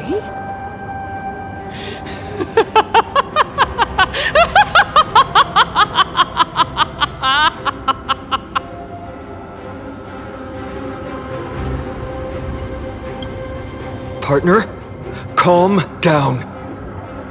I'll do my job. So you need to make sure you don't die before you pay me. There's no need to worry about the core flame's whereabouts. Let's just descend the mountain. No need to worry, but... Before setting off to defeat Aquila, I entrusted Miss Cypher with the task of protecting Kefali's core flame while we were gone. By any means necessary. If the core flame isn't here, that means she must have done something to it. In other words, she fulfilled her duty using her own means. We just have to focus on getting to the vortex of Genesis, and Cypher will meet us there for sure.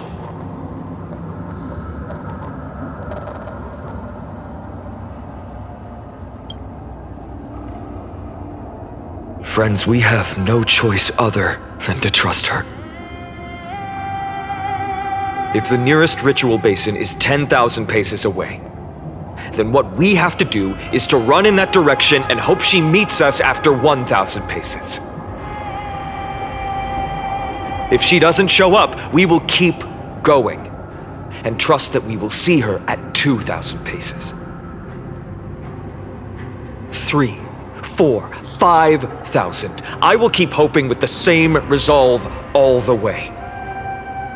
Until she shows up in front of us with her usual rebellious attitude.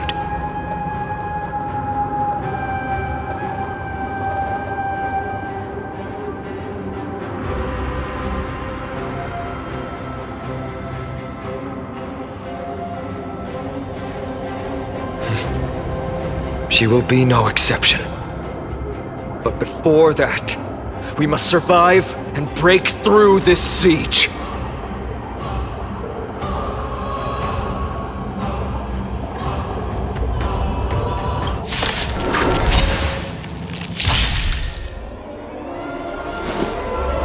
We can do it!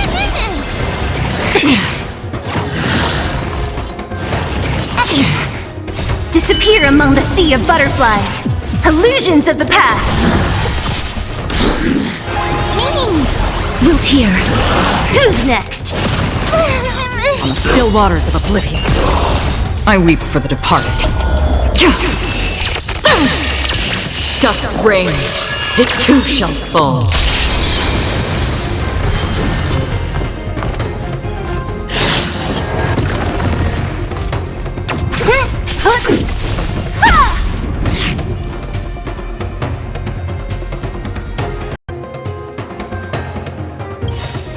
Embrace new life, Pollux.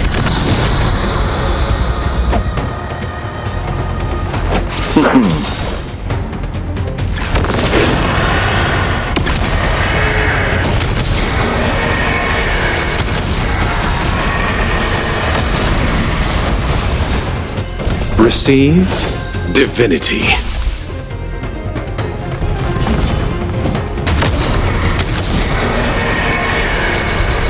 I only wish that death may protect us. Ma'am, me!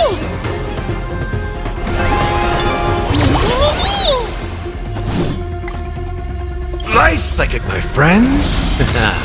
Indulge yourselves! As you wish. It ain't over. You chose the wrong enemy. Bloom. I shall remember this Repay. worth.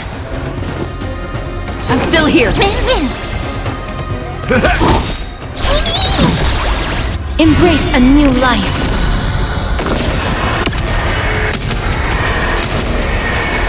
May death protect us! It's done. Let's go.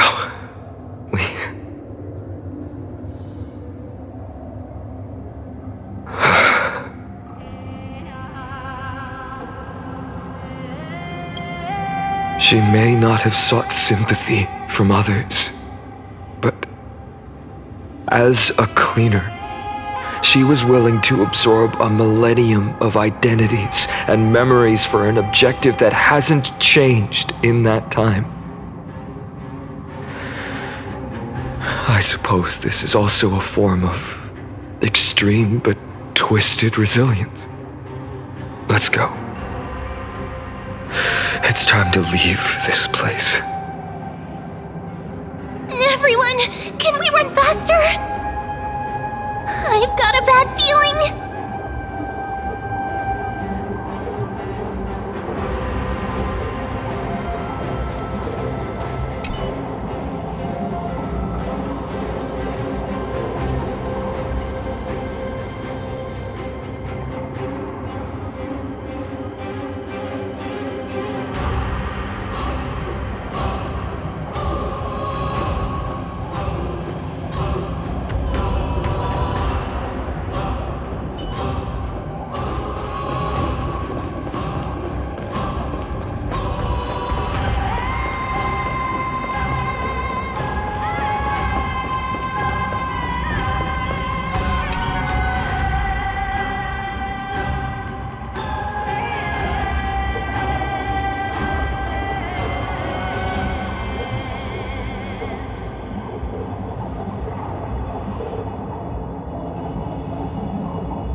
I want to make something with it.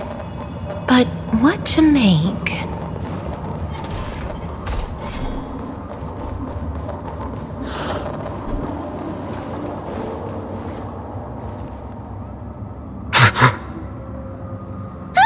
Everyone! Look, behind us! In the end, they still showed up.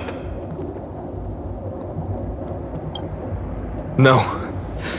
Now is not the time. I've been waiting for a chance to face them head on. But not now. If we take the fight here, then lose, the consequences would be irreversible. Come on. We have to get out of here. Keep running and never turn back.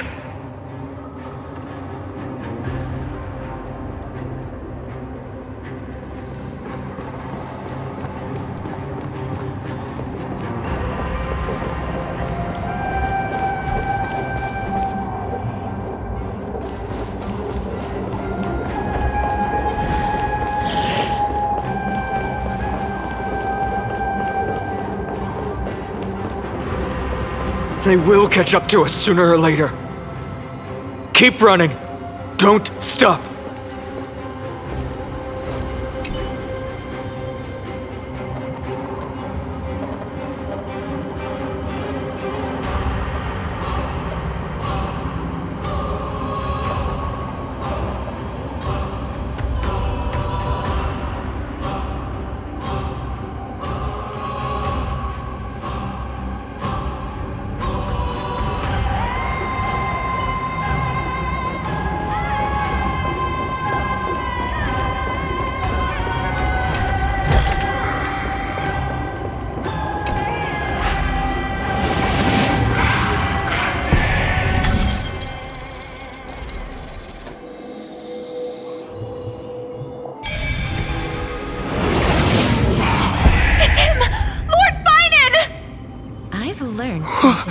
What in the world happened? Retreat to the temple! Protect your family and friends! The chaos will soon cease, I promise you!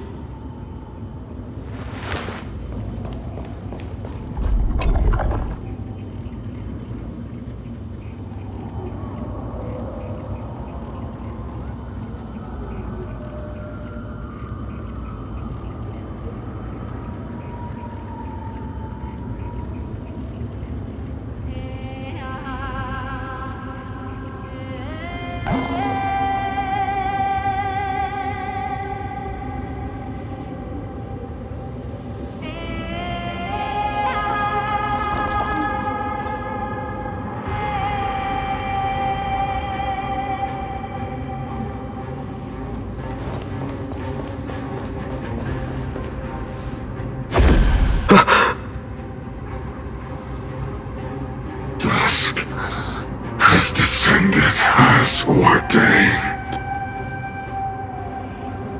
Clones, illusions. Nothing but cheap tricks to help you hide in the shadows. The sky has returned to its rightful place. This world must be reset. What are they talking about? The end you seek is also the miracle of Genesis. If so, you should be standing alongside the Chrysos heirs. Why do you hinder us, Flame Reaver?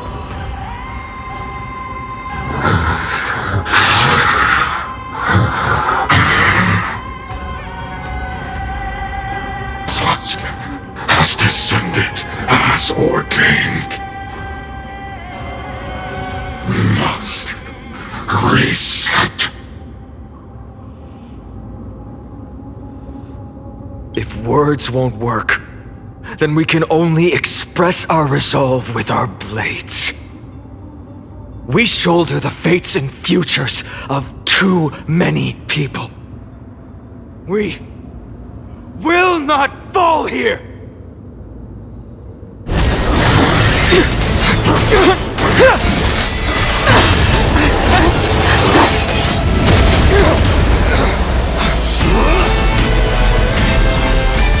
Leave this to Castros and me!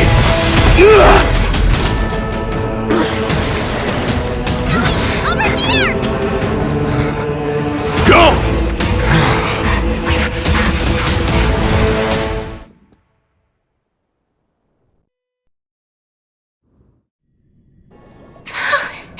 That was really close.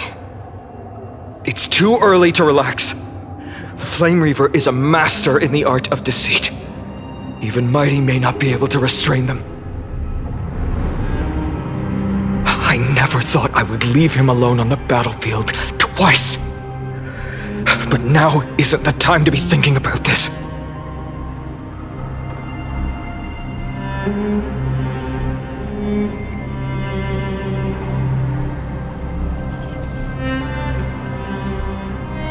Protect us! Sky Father, save us!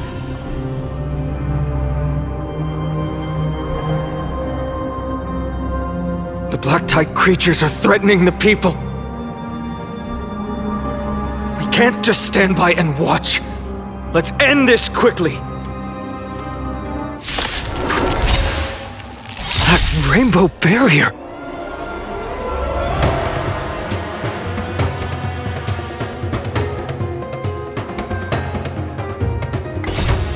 We can do anything! The dead return! Root here. Bloom. Repay. Time to mix things up. Receive divinity. Embrace a new life.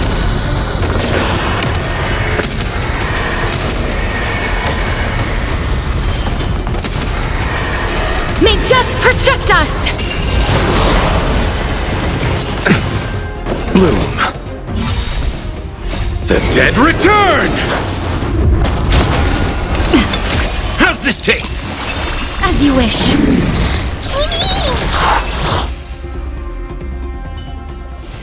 May wandering souls find their own way out. Everyone, you're all safe. For now. Thank you, Lord Finan. It is someone else who deserves your thanks. Those black-tide creatures just now couldn't breach this barrier. This energy feels familiar. Like the luminous arts that Hyacinth uses to treat people. But it is much more powerful.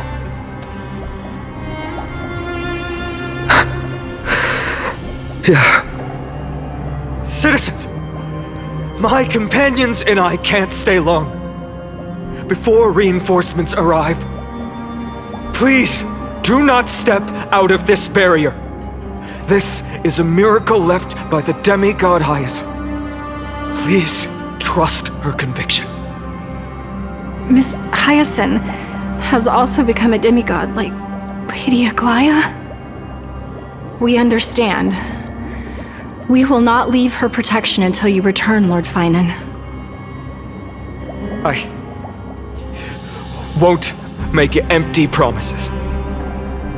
I might not be able to return in the near future.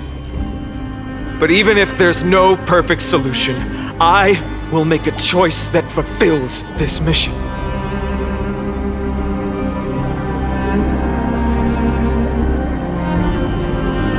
We trust you, Lord Finan, no matter what choice you make. We'll be waiting for your return.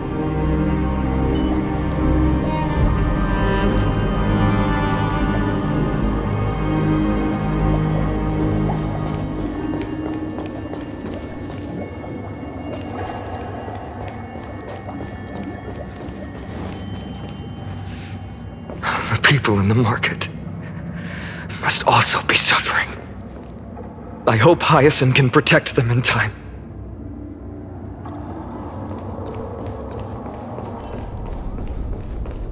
Cartonis! Quick! Let's go check on him!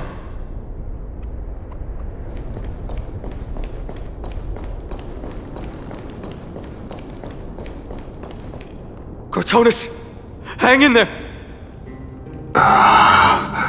Returned, Finan. Burning the holy city is to resist. I did all I could. You shouldn't be on the front line at your age, Grand Craftsman. Where are the citizens? What's the situation at Memorial Market? Organizing their escape. The holy city guards are. But where to flee to, no one knows. Descended from the sky, the rainbow barrier did. Protected people, but alleviated the fear it could not.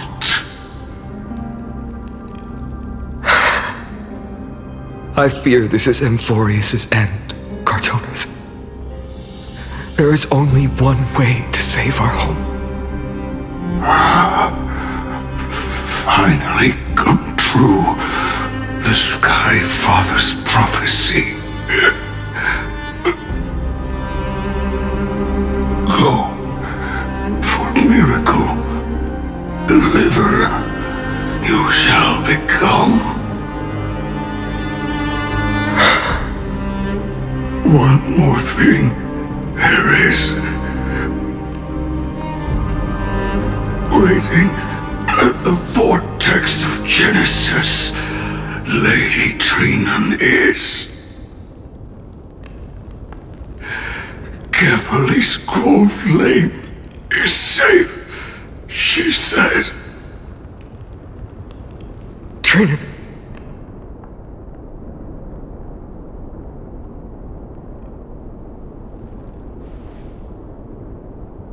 Urgent.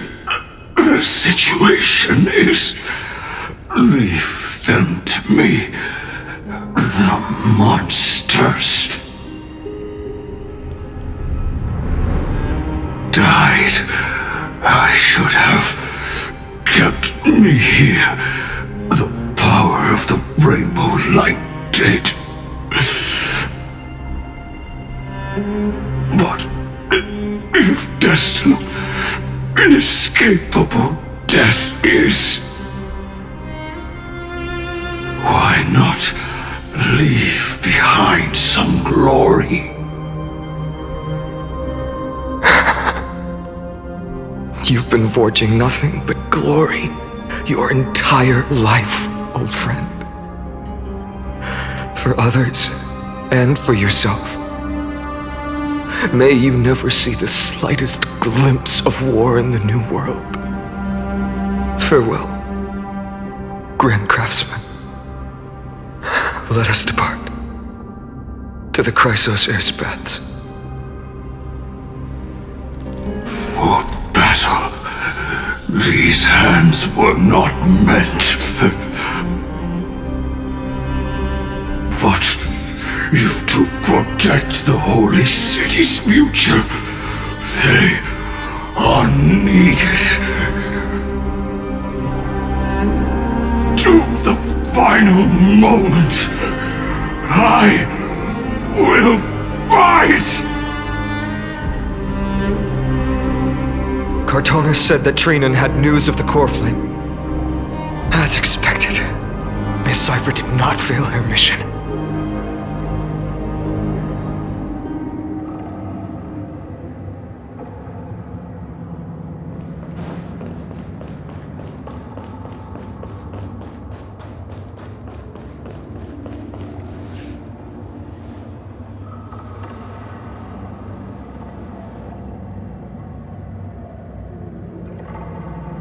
These buildings... I can feel it. Their memories are dissipating. I'm not sure. In any case, none of this feels right. The textures of memories are preserved within all things in Amphorius. Even a single brick or tile holds countless traces of the past. There are no citizens trapped here, nor any signs of black-tide creatures. We have no reason to linger here. Let's head downstairs. The bath chamber isn't far away.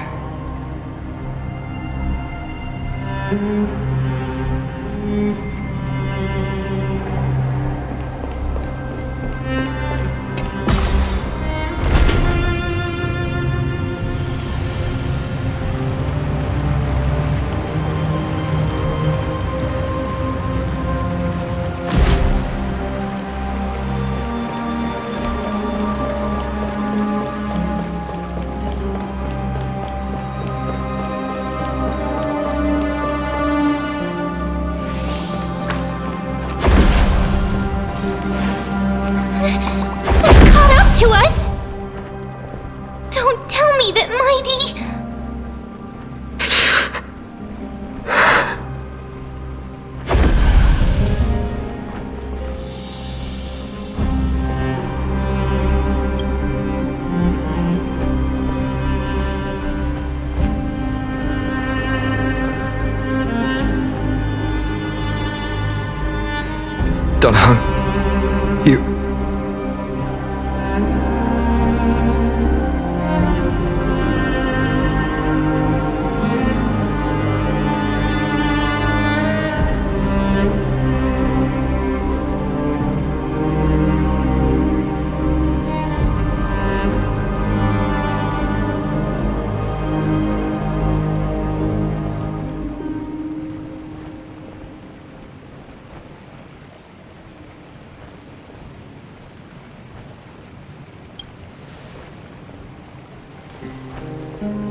We reset. You better keep your word, Dan Heng. You cannot die here.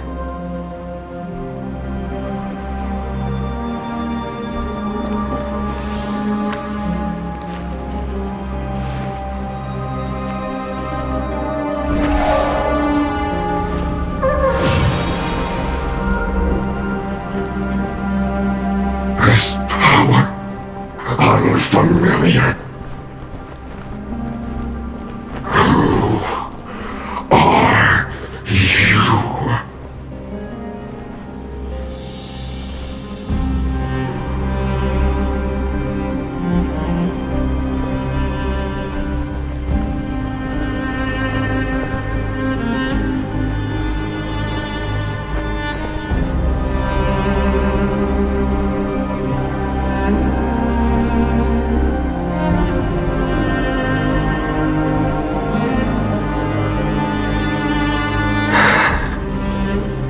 Follow me.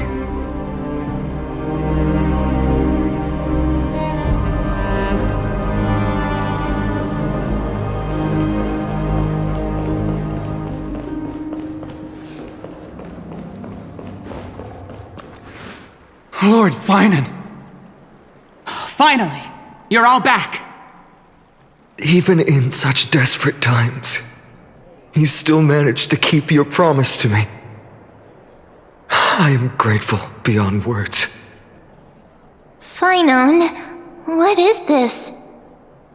The Flame Reaver is wreaking havoc in the city, and they still have many clones. Zeph, please get someone to inform Kratos, and have him lead the most elite guards to defend the city's passages. Until I complete the core flame ritual. Please, do everything you can to rescue the citizens in the city. Understood, Lord Finan. Nemosity.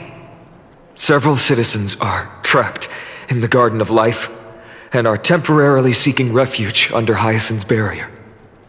Can you dispatch someone to evacuate them?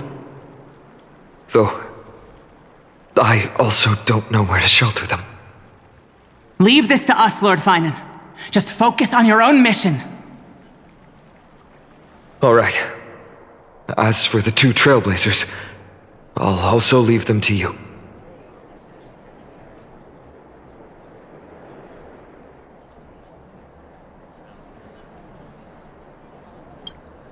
My apologies, partner.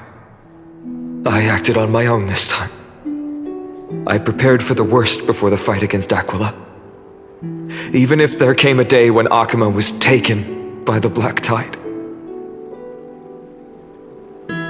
As long as we defeated Aquila, lifting the sky's curse, you and Dan Heng would at least have a chance to get home safely.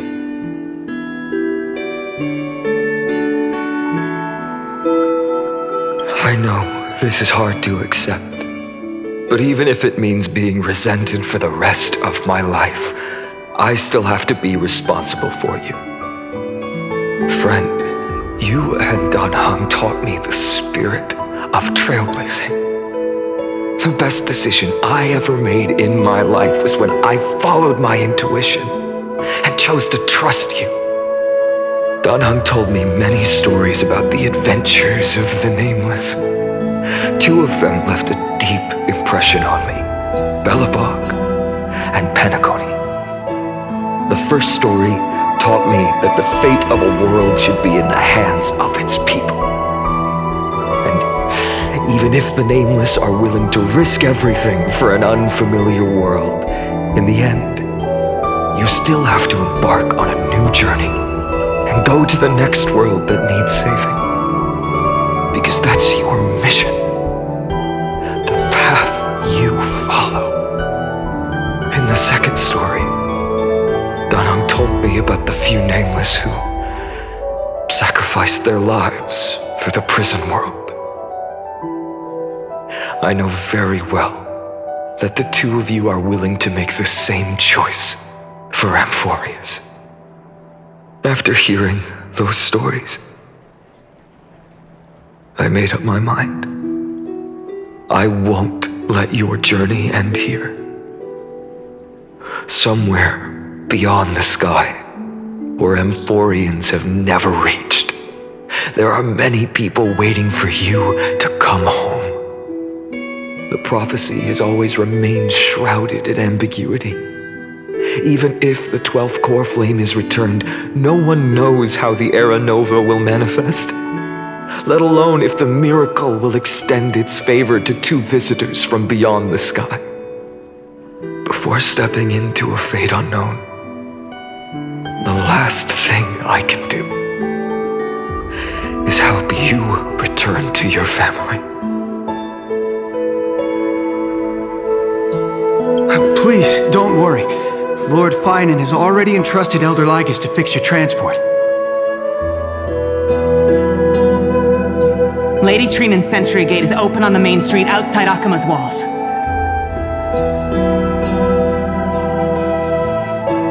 I'm sorry for making such an unreasonable request of you all.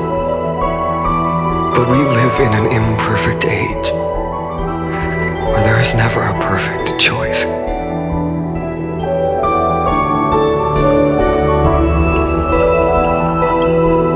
Every one of us has the right to make our own choices. If you can't accept my decision on your behalf, then use your choice to open up a new path. That's what you're best at, right? Regardless, Dan Heng is still holding on for his life. Don't keep him waiting too long. Partner. One day I hope we will reunite under the constellations. When that time comes, we can hold a belated victory feast. How about that?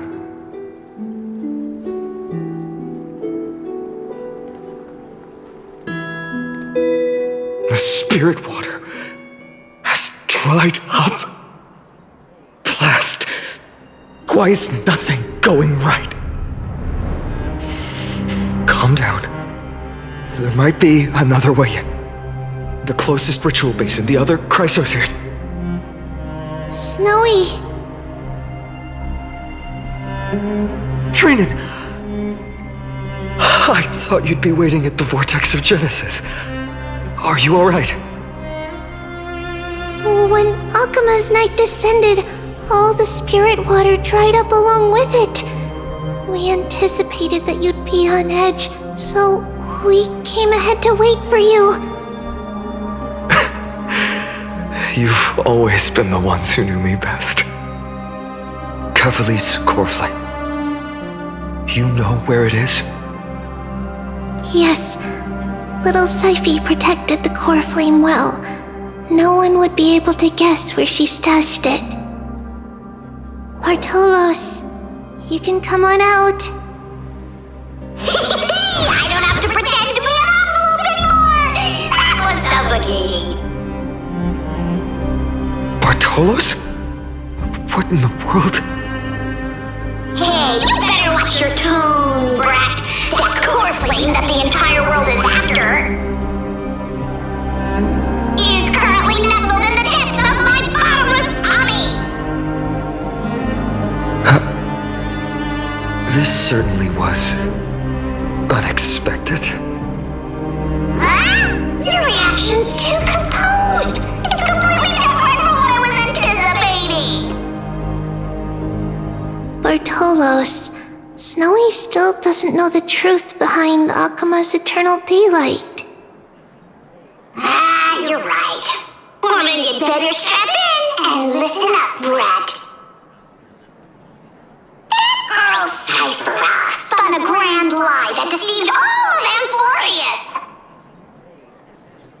She tricked all of you into believing that giant ball on Kefali's back would cast light over Akima forever.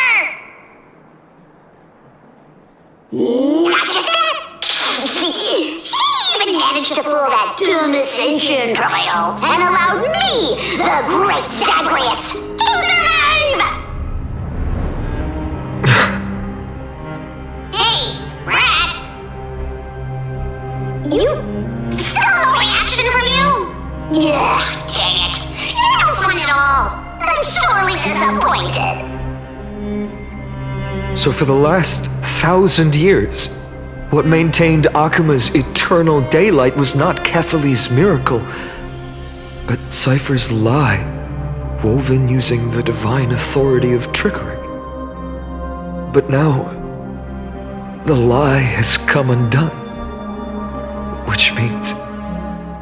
Well, you didn't guess wrong. Cypher has already passed, and all her lies have scattered to the winds like ash.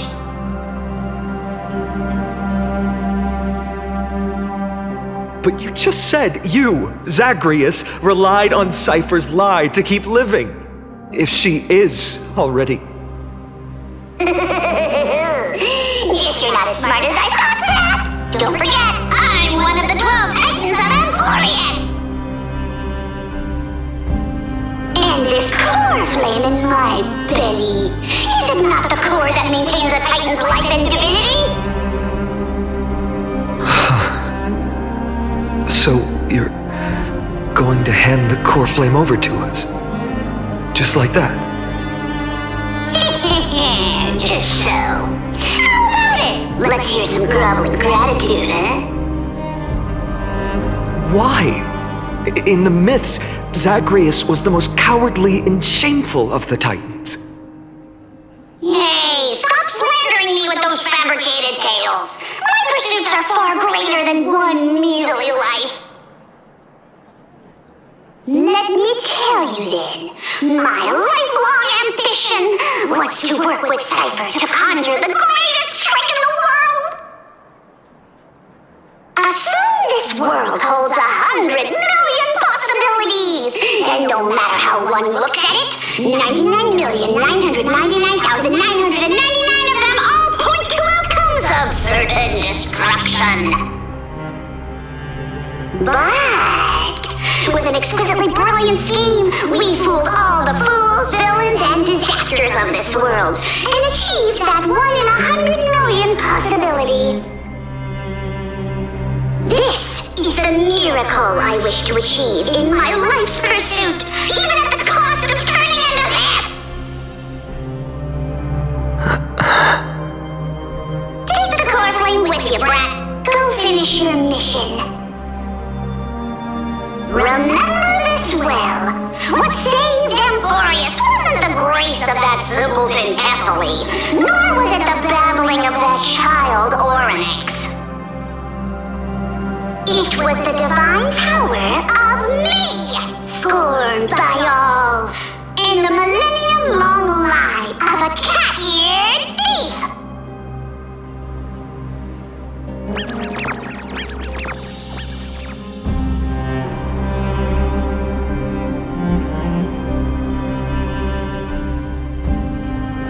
Strife, death, trickery. So those signs deemed as harbingers of calamity will also leave behind marks in the tale of deliverance. With this, the final core flame can be returned to its rightful place. The spirit water in the holy city has all dried up. We can try to break the sealing magic of Fagusa's priests and use the Century Gate to send you into the vortex of Genesis. But that will likely exhaust any remaining power of Yanis that we have. After that, the rest is up to you, Snowy. Farewells. I've almost grown numb to them at this point. Right now, I can't even utter a plain goodbye. Snowy. Don't worry, Trina. I'm no longer the empty shell that Aglaya brought back to Akuma. For every companion who couldn't reach the end, their conviction to save the world became a part of me, piecing together the soul I once lost. I lost my home village, but you Aglaya, and everyone else created a second home for me. Now that this home is also in danger, it is my turn to repay your kindness and create a new world that can carry everyone's wishes. I hope that in that new world, a new sun will rise, bringing one dawn after another to all. Snowy, you've grown into the person Aggie always dreamed of. Indeed, we don't need to say goodbye here. Because even without the prophecy, we have the confidence to say you will become that rising sun. And all of us will see each other again tomorrow.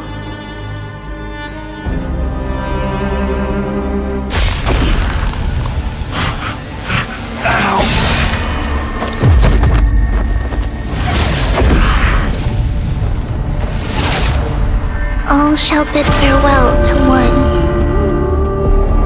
and that person alone will witness the miracle. Such is destiny.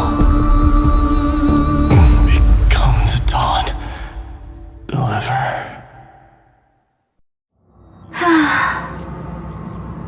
Burning skies, shattered statues, corpses strewn everywhere. What a mess. If this is what the inside of Amphorius looks like, it's truly shocking. To be honest, I was initially skeptical, but right now, I'm starting to see your point. Screwy. If that's the case, Herta, do you now have enough reason to believe my conjecture about the true nature of Amphorius? Let's not expand on that topic just yet.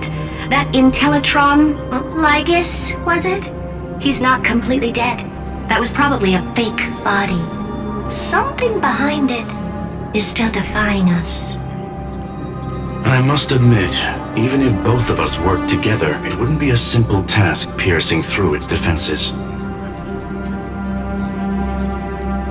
For now, we can only observe this world as bystanders.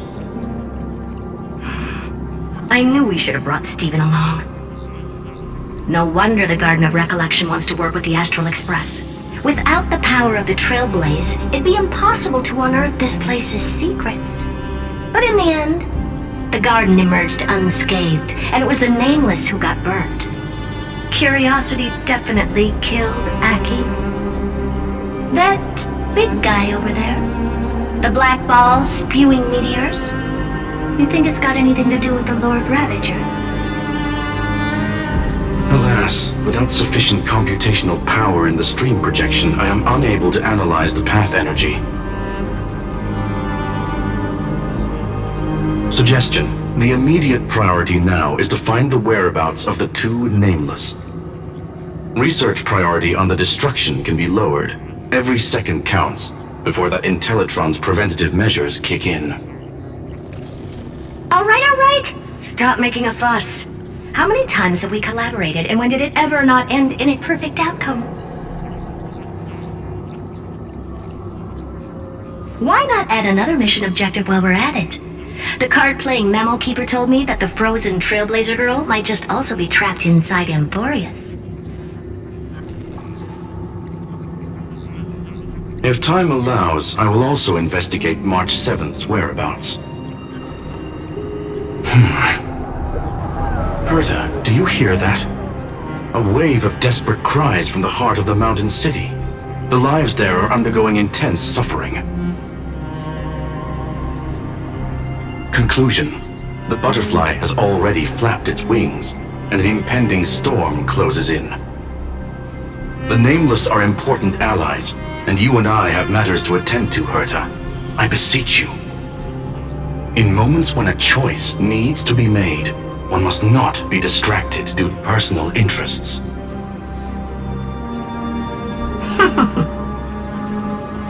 Of course I know that.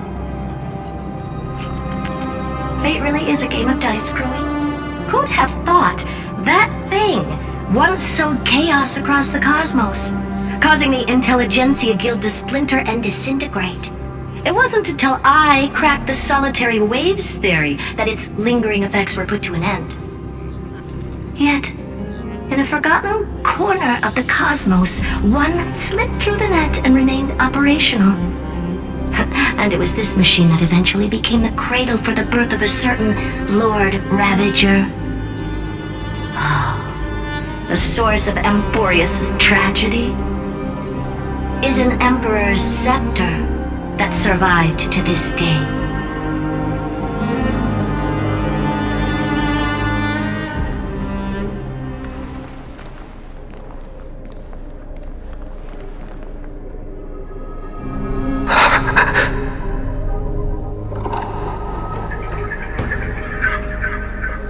This is what the world looked like originally.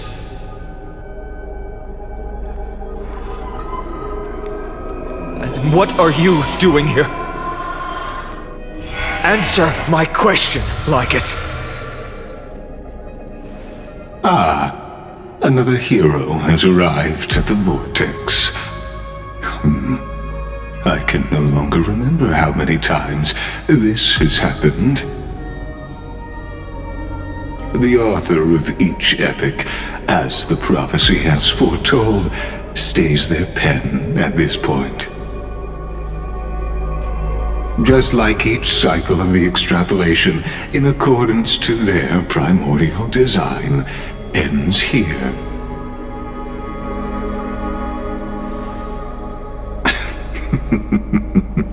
No need to panic, Lord Finon. I stepped into this space purely for one purpose: to witness the prophecy's miracle of Genesis. You've never expressed interest in the Flame Chase journey.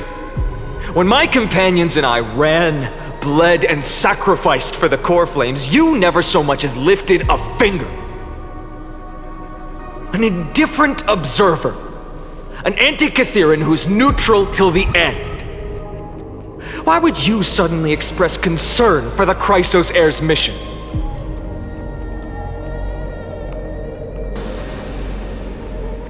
When that lone swordmaster left everything behind, plunging into a sea of madness, I was on the shore, listening.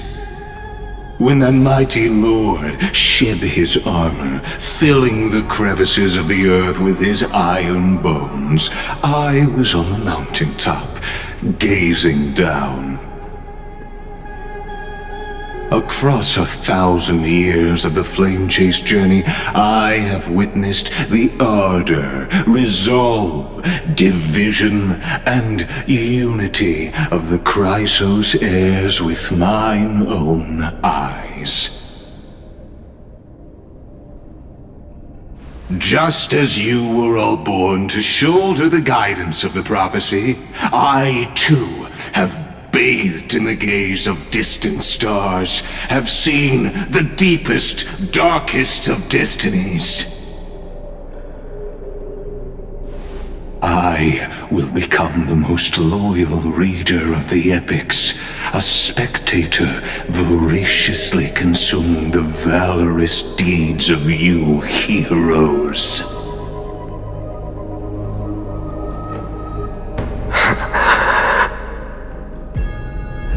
Gaze of distant stars.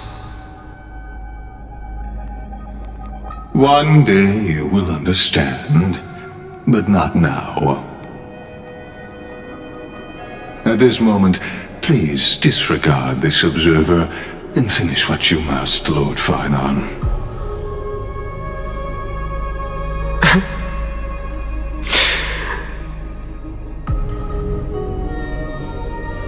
I once believed that as long as I chased the flames relentlessly, the fog before me would clear, and fate would reveal its truest form. But along the way, they, all who passed, never once received the justice promised by the prophecy.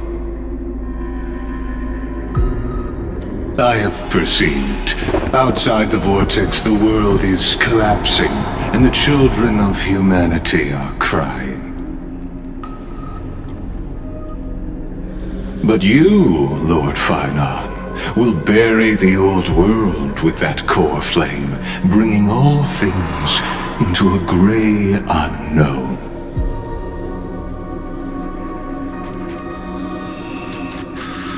It doesn't matter. This cruel flame-chase journey has made me abandon my fantasies. The future is not a paradise with a gentle west wind waiting for us to step in. If what lies ahead is a mass of chaos, I will tear it apart. Then usher in the first ray of blazing sunlight. All shall bid farewell to one, and that person alone will witness the miracle. Such is the will of fate.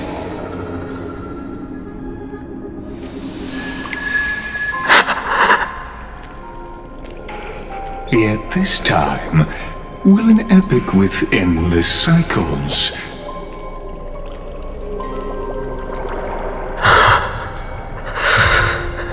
Is it you?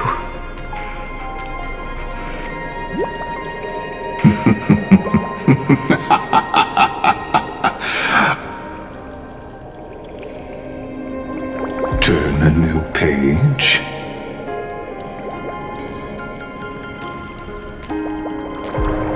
Of course. This will be a romantic story like none that has come before.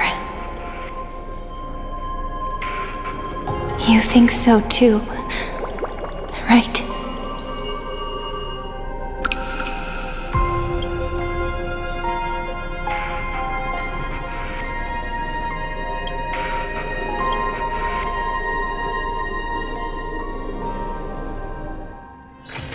This place is rich with the sweet scent of flowers. Can we stay here for a while longer?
Being able to see everything is the same as seeing nothing.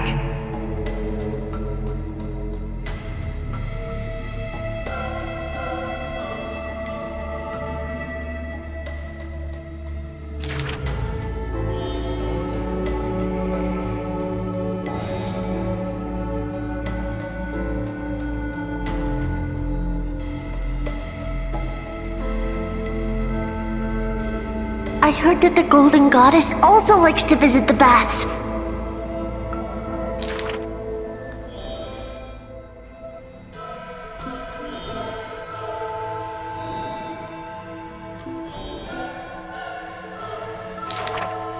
Teacher, I had a dream.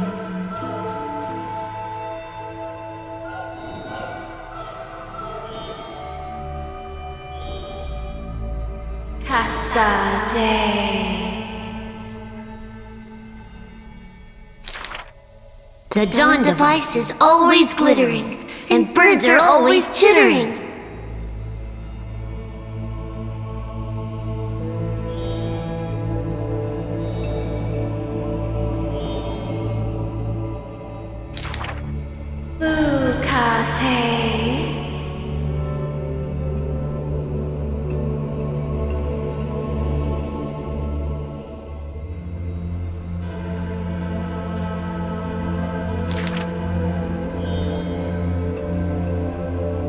You are aware of everyone's fate, yet never speak of your own future.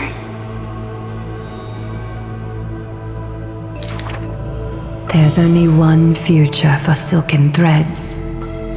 That is, to weave magnificent clothes for others.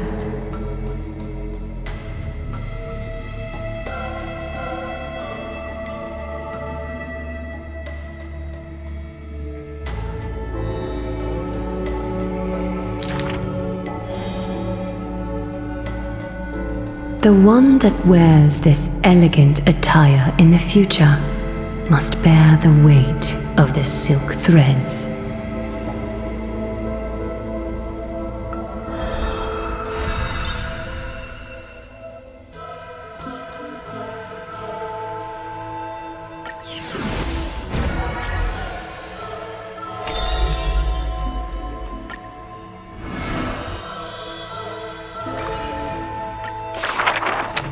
In Dolos' suburbs, in a tiny weaving workshop, the silk-weaving old woman busies herself within, as her smart child wanders outside on a whim.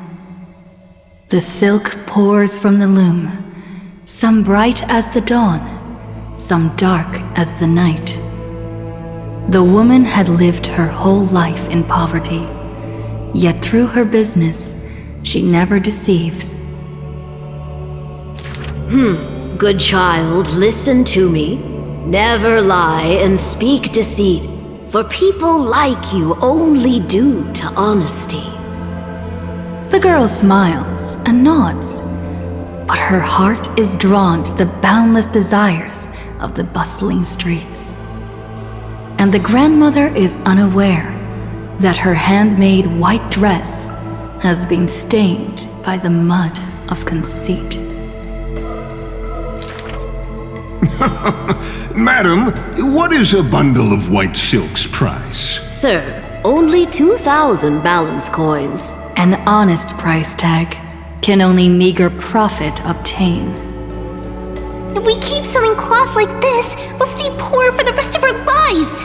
The girl complains to her grandmother, while sprouting countless plots and petty tricks.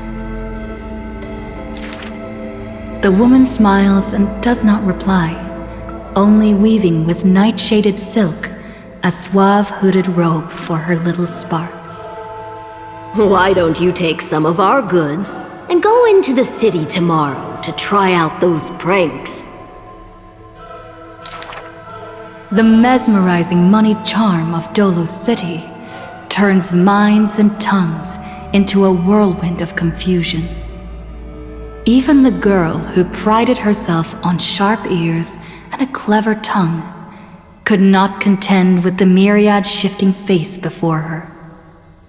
She returns penniless and furiously seethes. I vow to the god of thieves that I will eventually empty those people's pockets. Smiling, her grandmother stops her silk work and offers some dinner with humble dish. Silly child, don't let Titans hear such vows and promises. Yet, when the moon rises, a magnificent pin graces the old lady's pale locks. The girl smiles at the old woman, now stunned in shock. I actually did return with some catch. The brilliance adorning her white hair drew all eyes, and its proud original owner arrived to stake their claim. The bet that the girl won with a brilliant trick is described as a thief's loot through lying schemes. The old woman in her panic shouldered the blame, confirming a sin that was but a fabrication. By Dolos's laws, we must also execute all her family! To protect the girl, the old woman reveals the final secret unseen. She's not my family, but just an orphan picked from the street on a whim. People thought this to be a lie, but the girl knows that her grandmother cannot deceive, just like how she always glossed over questions about parents and kin. Your parents went to a city-state far away. The girl never bothered to unravel the threadbare lie.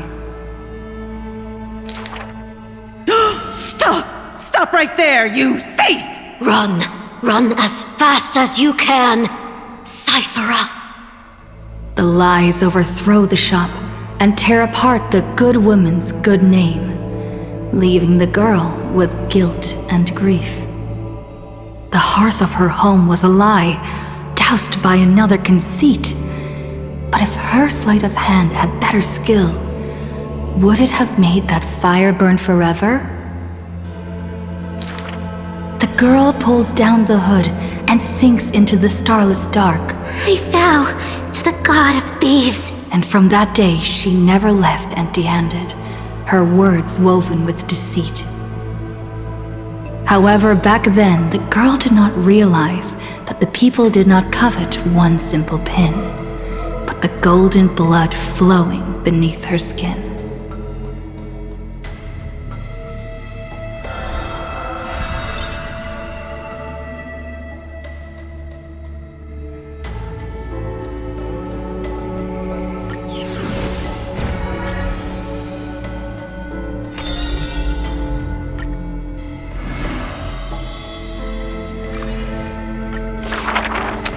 There are no swords here, only farming tools. Facing the ambitious boy, the shopkeeper kindly explained.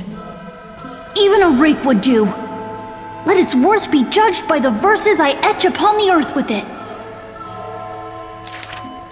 Many days later, the wounded child stood upon the scorched earth, and silently he buried the ruined tool. For that was his first sword, and on the day that the black tide came, he broke the shackles of fate with that weapon true. Let go of my beard, you white-haired rascal! No! Fine! You win, okay? That was the first victory claimed by the boy. A victory often mentioned in later years, and yet he never treated it with shame. I understood something thanks to his beard. The others hold their breath, waiting for his thoughts. But he only gives out one response. The victor must stay focused, and success will come when you work on nothing else. Those words became the foundation of his existence. Knowledge is also a power used to smite. While studying at the Grove of Epiphany, he etched this into his heart. So he devoured thousands of books, skimming through to glean the martial powers of might. But unenlightened wisdom is merely dust. And when the next calamity approaches, All he recalled is flight. Thus, his books are always worn into shreds, for each book was read endlessly, till he remembered every detail slight. When first arriving at the Holy City, he was no more skilled than a soldier, except his ambition. Even the deliverer from the sky must have their beginnings in the soil of the nations. The elders in the Holy City scorned, casting him into barracks in derision. But none expected this new recruit of unknown history made his name in one mission. Some asked him, which teacher caused such improvement? He answers with countless names, including the Inquirer's own. Only one who treats the world as their teacher can bear its eventual destiny. Those with golden blood are bound to succeed. The golden heroes are born as gods, beloved. Such words echo in the man's mind. Yet he knows glory is not where the journey begins. He misses the buried rake, worshipped the enemy with the long beard, mended his tattered books, and polished the barracks' dust-covered gear. What forges a hero is not destiny from above, but the long journey that follows. Now he stands here and looks back, and his past twists into a winding path. The long road to the sky stretches ahead, and towards the blazing white sun, he pens down Deliverance's name.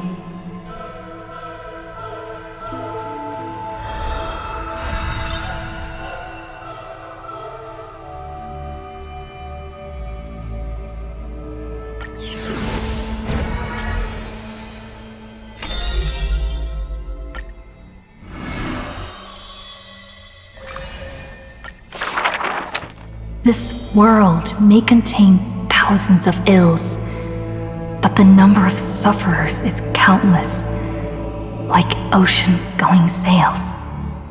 The father and daughter who inherited the sky wander this land's paths, and throughout the cities, they heal the unwell. Heirs of the sky who once reveled in martial might, why do you now soothe the world's blistering blight? The doctor responds with a smile as he cures the injury's agony. Father, why did our ancestors revel in warlike might? Because they only have a sorrowful past of lamenting wails. Then why are we here, soothing the blight? Because we have a future that needs protection still. The priest who parts dusk from dawn collapsed the sky and sealed her wings, and dwells in a place where time itself mends, bearing the promise to return to the Zenith Supreme. This is the Twilight Courtyard's story. And the father tells his daughter the tale of their line, next to the bonfire, lit in the wilderness where winds pine. Though he had told the story many times before, a light in the girl's eyes still shines. Maybe I will return to the sky one day.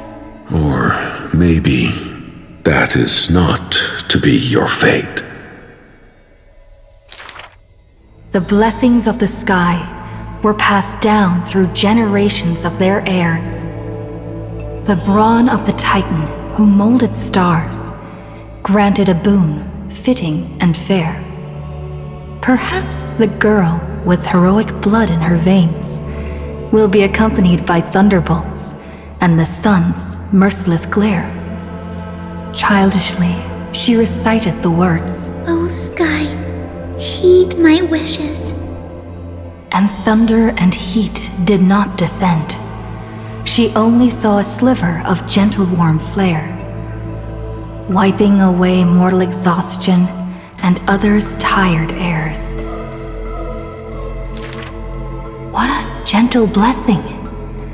All said that she must be a savior saint, bringing light to the land, even if faint. But where the girl's eyes often gazed was the wine-dark sky, gloomy and bleak. The god is also sick. That grand longing to save the world may be no more than the girl's feeble dream. But her father treated it as his greatest treasure and taught her all the ways of potions and creams. That girl therefore always accompanied the gentle master of healing and repair. And she brought glowing faint light to the night, dispelling pains and mending the world's pitchy blight. Father and daughter often rested in the silent courtyard under the giant tree. Yet today, at that place, only one solitary figure can be seen. On that night, the healer spoke to a visitor throughout the night. On that morning, he bid farewell to his daughter for the first time. He will heal the ill at a faraway place, where the end of days approaches, and no family of his should follow. You have learned the craft of healing and understood the blessing, but a light more radiant still is needed to heal the entire world. The departed healer never returned, and the girl never left.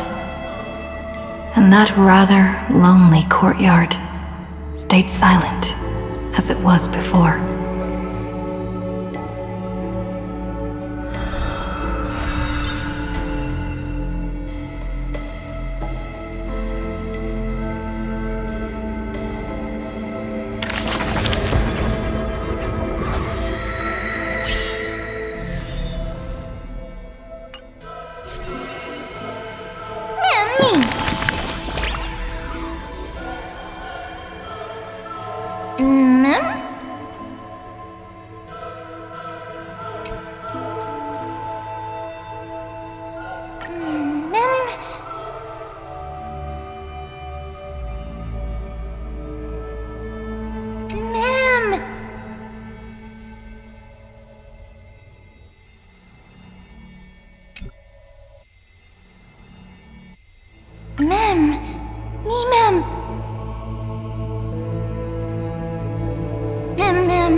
If every single scar equals a coin, then the girl always pursued would be worth her weight in gold.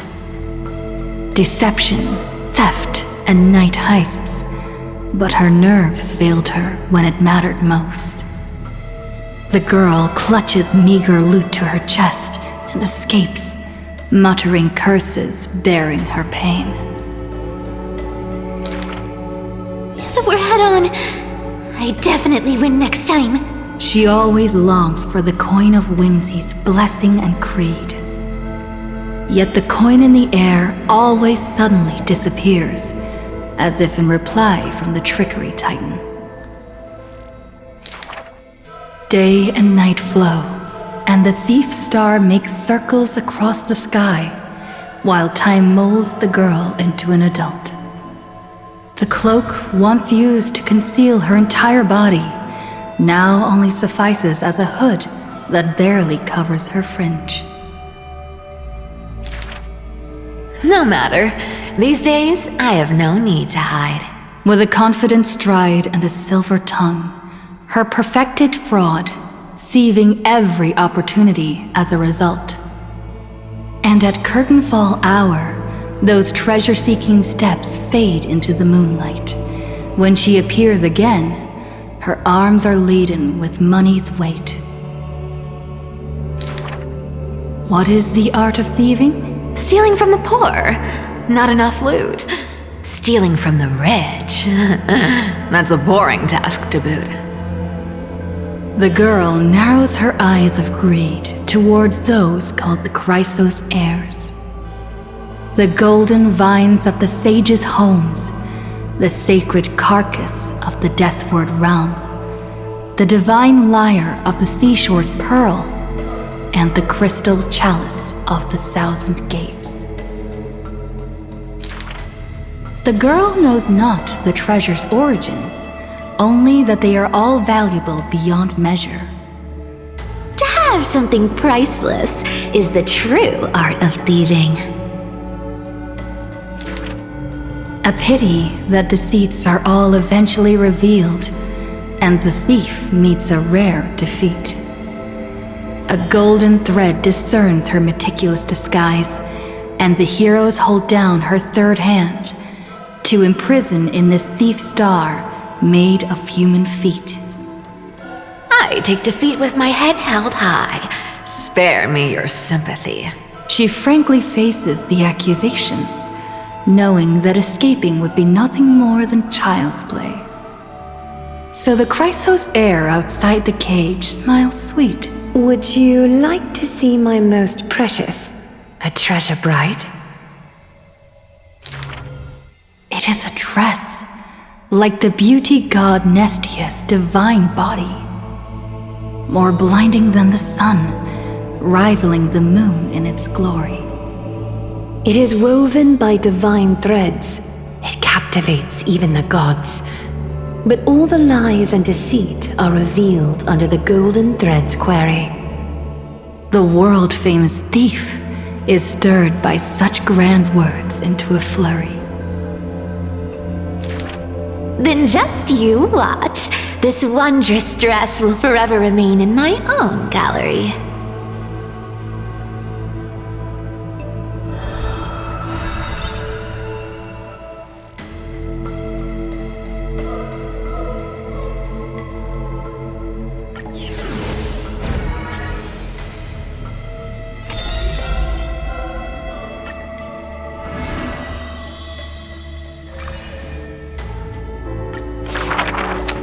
A good student, who often did stupid things. Was the assessment from the lithophagus sage. An excellent healer who fails at all scholarly means. Was the assessment from the noticed sage. A shining child who also burns away her own life's rays. Was the assessment from the erythrokeramist sage. A fool who was always wreathed in smiles, while drowning in a weighty and pitiful dream. Was the assessment from the Neusporist sage. The girl had visited all the schools during her time studying at the Grove. She refused to become a scholar, despite her exemplary grades. Instead of increasing this world's knowledge, I prefer to reduce its pain. While the sages faced her words in silence, the Neusporist sage alone decided to hire her as assistant post-haste. An apprentice who spends wisdom is more precious than scholars who hide knowledge away. The faded twilight courtyard, long eroded by time, now shelters a girl, the sole heir of her lineage. Loneliness accompanied her days, till the sage of the Caprists visited her and brought her a chromatic pony with a grin. It may be the Eye of Twilight's creation in times gone by, for it shines with the sky's rainbow hues within. Could it be the warlike winged beast of her father's tales? But the sleepy, dreary-eyed pony before her was soft as freshest plucked cotton. The girl still took this gift, for from the little creature, she smelled the scent of clouds distant. If it weren't for her, I would have suffered more accusations. The Newsporism sage says in admission, the scholar is coming to deliver arguments and reproach, often stopped before the door, not coming to fruition. For the girl before the door soothed their blazing anger, like the soft clouds, gentleness in cumulation. Do you know what sacrileges he has committed? The girl muddles her answers, yet her heart knows in full admission. Like you and me, he too wishes to heal all of this world's afflictions. The girl treated ailments for many years in the grove, composing her medical treatises into tomes. When scholars seek medical help, she realizes with a startle that kindness too can grow into its own bloom. By that time, the twilight already lost their eyes, and the world drowns in evernight, while the girl and the healer again traverse the world in gloom. Seeing the golden thread and ivy in the night, though it has been long since she recalled her past, she once again thinks of her childhood dream. Should the sun be dimmed by destiny's decree, then the dawn that heals the world I shall replace.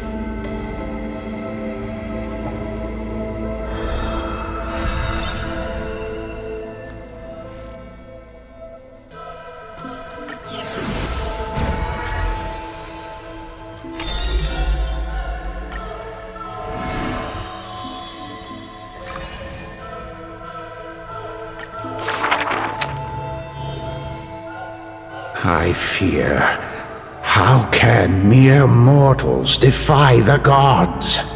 I worry, how can mortal bodies reforge the world anew? I suspect that the prophecy is simply a rumor.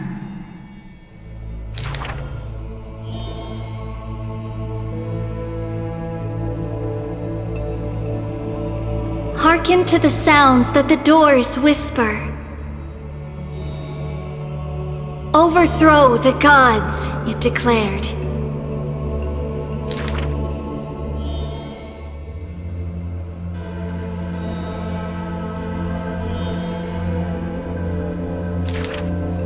Teacher, do not hesitate.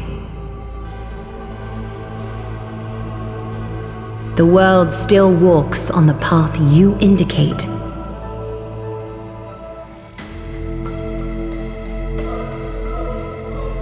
Restore the core flames, it declared.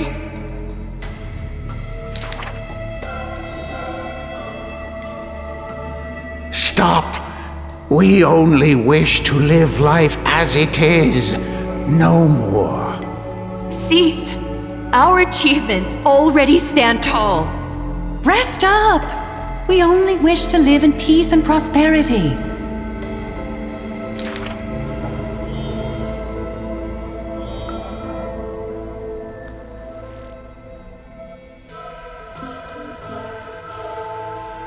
Hearken to the sounds that the doors whisper.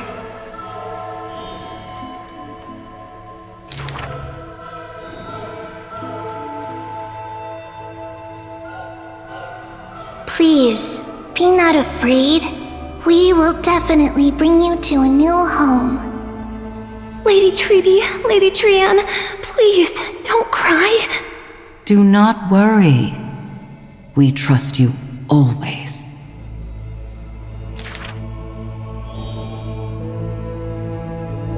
Bear the divine authority, it declared. Quiet Trinan has little to say. Lively Trianne loves to play, and well-behaved Treeby roams around all day.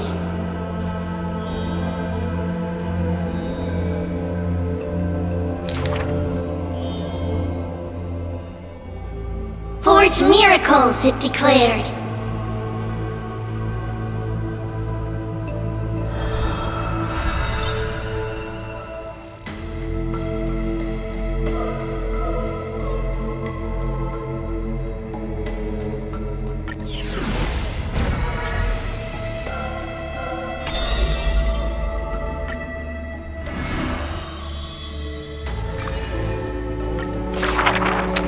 The two girls frolicked in the wheat fields, fleet as doe deer, making ripples in the shallow puddles and pools clear.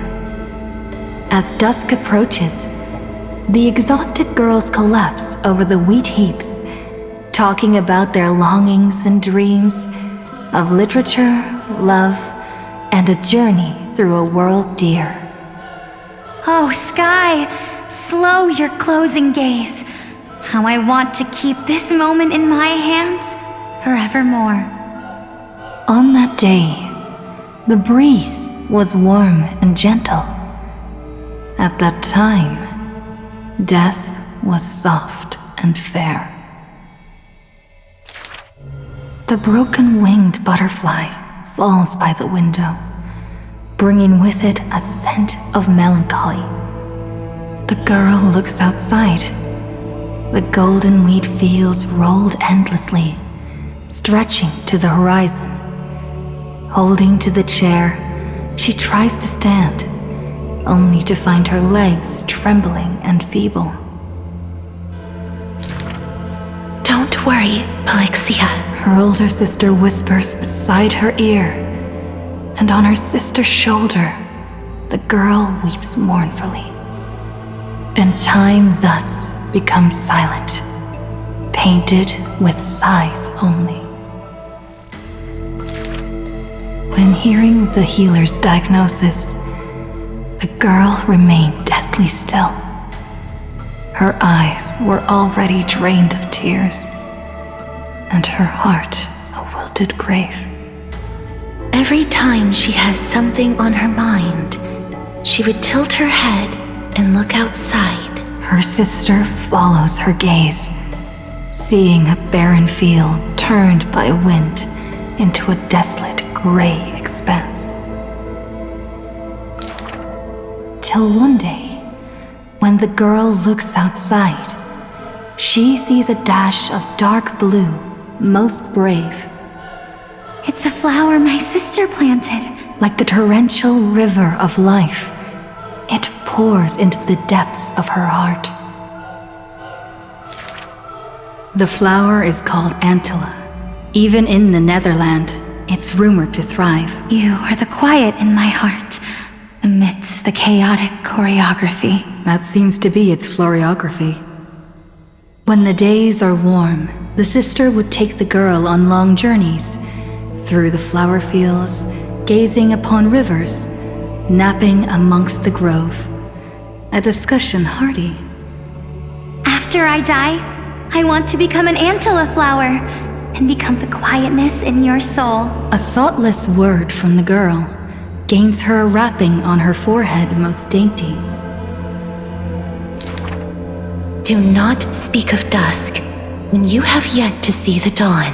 Dew drops from the petals as wind pulls on the leaves, and the two of them sit in quietude. The girl asks for the means to tend the garden, and while her sister sounds concerned, her heart is relieved. But the concern is well-founded. The girl tripped and fell into a mire, her gaze directly into the eyes of death. In that dark pool, bottom unperceived. I've been the weight upon my sister's wings. Let this be where it all comes to rest. The girl gives up her struggles, only to see a figure pierce through the water's surface. I won't allow you to walk through the dusk alone, or enter the night of no reprieve. Her sister sobs without end, and the girl has to gently hug her and softly relieve. And then, this distant memory turns bleary, difficult to retrieve.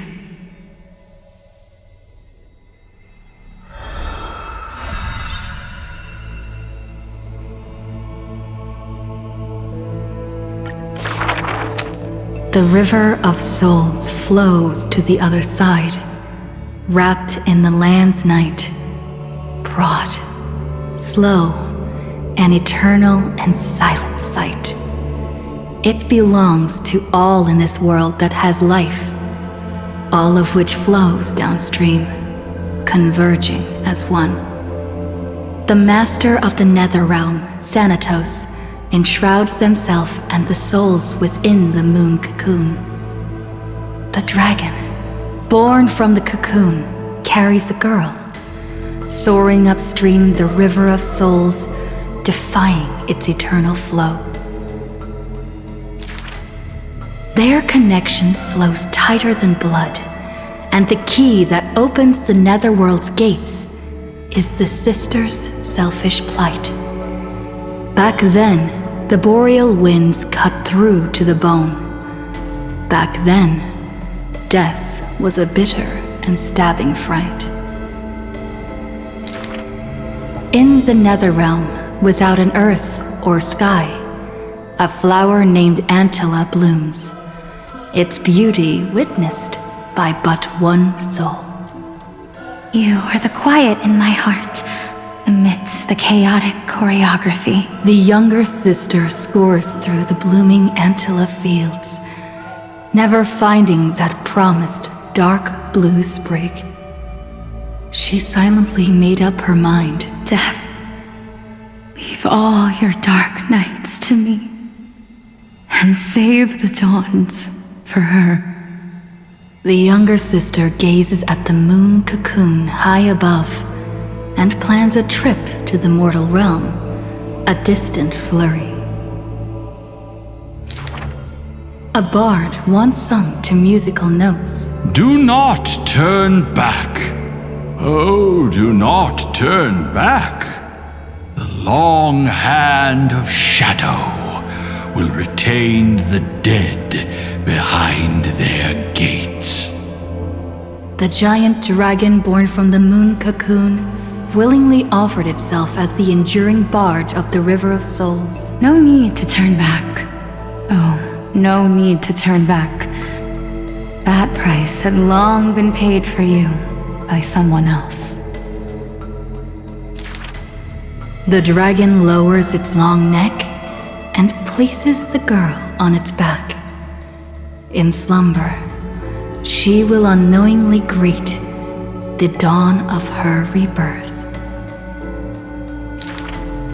The dragon flaps its wings in the chilly gloom of the floating dead upstream, ferrying from purity into grime, going from silence into roaring boom.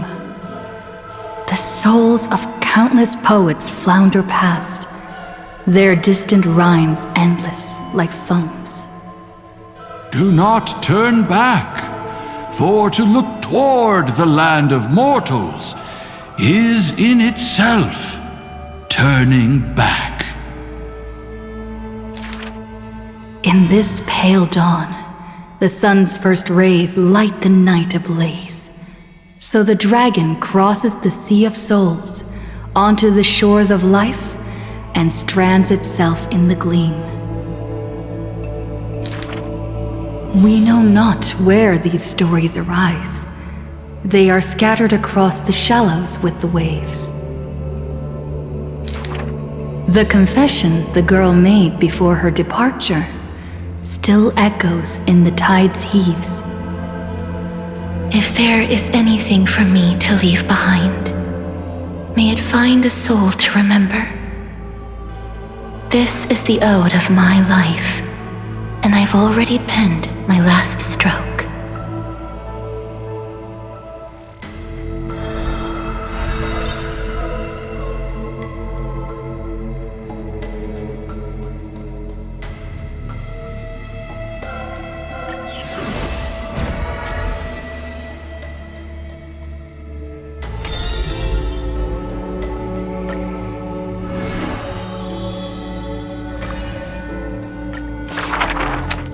As always, to perceive the man's fury, one must do so 7,000 paces away. The Kremnos he guards is once again shrouded by mist. Rust, blood, and fire are the ceremonial ode to the demigod. There is no one to witness or to give cheers of glory. The final Kremnos festival goes on without end. The victor shall embrace death and silence, and his glory will only be remembered by the defeated array. For that man, laws and seals no longer have meaning. War and battle never cease for a single minute, each passing day indistinguishable, morning and night entwined. The corpses pile up, filling ravines, forming mountains strong. He carved time with peak's edge and counted the fleeting years by fires of war. Sometimes the lion would climb to the hilltop to look down on the world and search for friends in longing. The distant heavens and earth stretched vast and boundless, but their endlessness felt ever more remote. Like Nikador, he cannot escape madness's clutches. Guarding the city alone and embroiled in war, the murmurs of the black tide constantly sound in his ears. Yet a flame soars up his chest every moment, casting a light upon the indomitable path behind him. Memories seal the echoes of the past as the man strides into battle, fists clenched fast. He is the wound this world must bear, the new king before whom old gods despair. As stated in Idonia's poems, humans are born with eyes closed to accustom to this world's light, and their sight fades in old age to reacquaint with night's anthems. But the man did not bow to the decay of time, rejecting the lure of death's call. With each return from the brink of death, his eyes burn with fury, fixed upon his foes, until everything suddenly faded away, like a surging black tide, swallowing all into nothingness. The world dissipates in the roiling black tide's requiem. Even the lion will one day die, a departure with no way back. With a sudden fall, his pierced chest hits the ground, and slowly flowing into the underworld is his golden blood departing his system.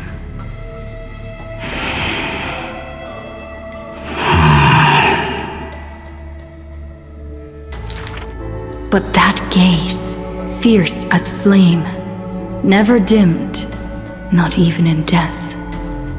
Looking beyond those flame-seeking figures, reaching far toward the endless horizon.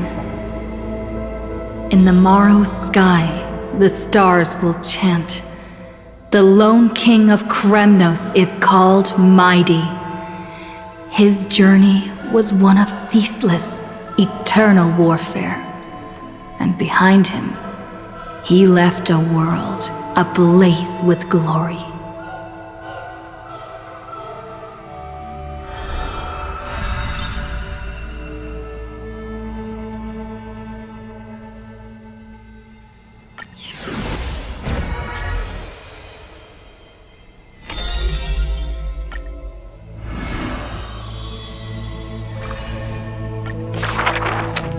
On the day that the grove fell, he accepted his defeat and demise, as if embracing truth and heresy. Believe in Titans, and you'll have a happy death. Deny the Titans, and you'll have a fulfilling death. Yet, as the lightened soul bids farewell to its heavy shell, a Titan made an untimely call. Do not be startled, child of humanity. You have a final query in this world. You finally came. He does not seem shocked and lets the core flame take over his shell. Be more punctual next time, if you will. Upon his first meeting with the Titan, the blasphemer is already on his best behavior. And towards the suggestion to reforge his body, he paid no mind. I have so kindly offered you the best body. So why do you insist upon your mortal imperfection? The scholar replies in candor. Only by retaining the various flaws can my humanity be preserved in rigor. His form remains in the mortal realm, while his spirit walks the river of soul shores. Between life and death, he fatigues, dwelling in the child of humankind's thoughts and senses. The Titan cannot bear to remain a mere spectator. Why not ask me your questions, child of humanity? I am rich in wisdom, and shall speak with no ambiguity. As though an unspoken pact, the scholar asked the god about all things, feigning a humble quest for knowledge. Do you treat me just as a way to answer questions? A mere machine? The Titan got what they asked for. You should thank me, for good questions are rarer than good answers. Compared to the joy of a new life, the scholarly breakthrough, carried home alongside death, filled the scholar's heart with more fervor. He returned to the Scourged Grove many times, and the black tide followed. Despite his defeats, he never sought help or permission. But at every desperate moment, the Titan would eventually take over one half of his body. The union of man and god, a flawed and clumsy choreography. It happened but once, a perfect harmony. One man, one god, speaking in one breath. Stop stepping forward at the same time as me. The Titan once revealed the secrets of mixing life, a boon seemingly a blessing, but full of malice. What a tempting bait. But that's not my desired chalice. Divine power is within his reach, but the scholar is not moved by that essence. This long and abnormal temptation is also a trial of elevation. For the sage can achieve all things, but shortcuts alone he abhors with silence.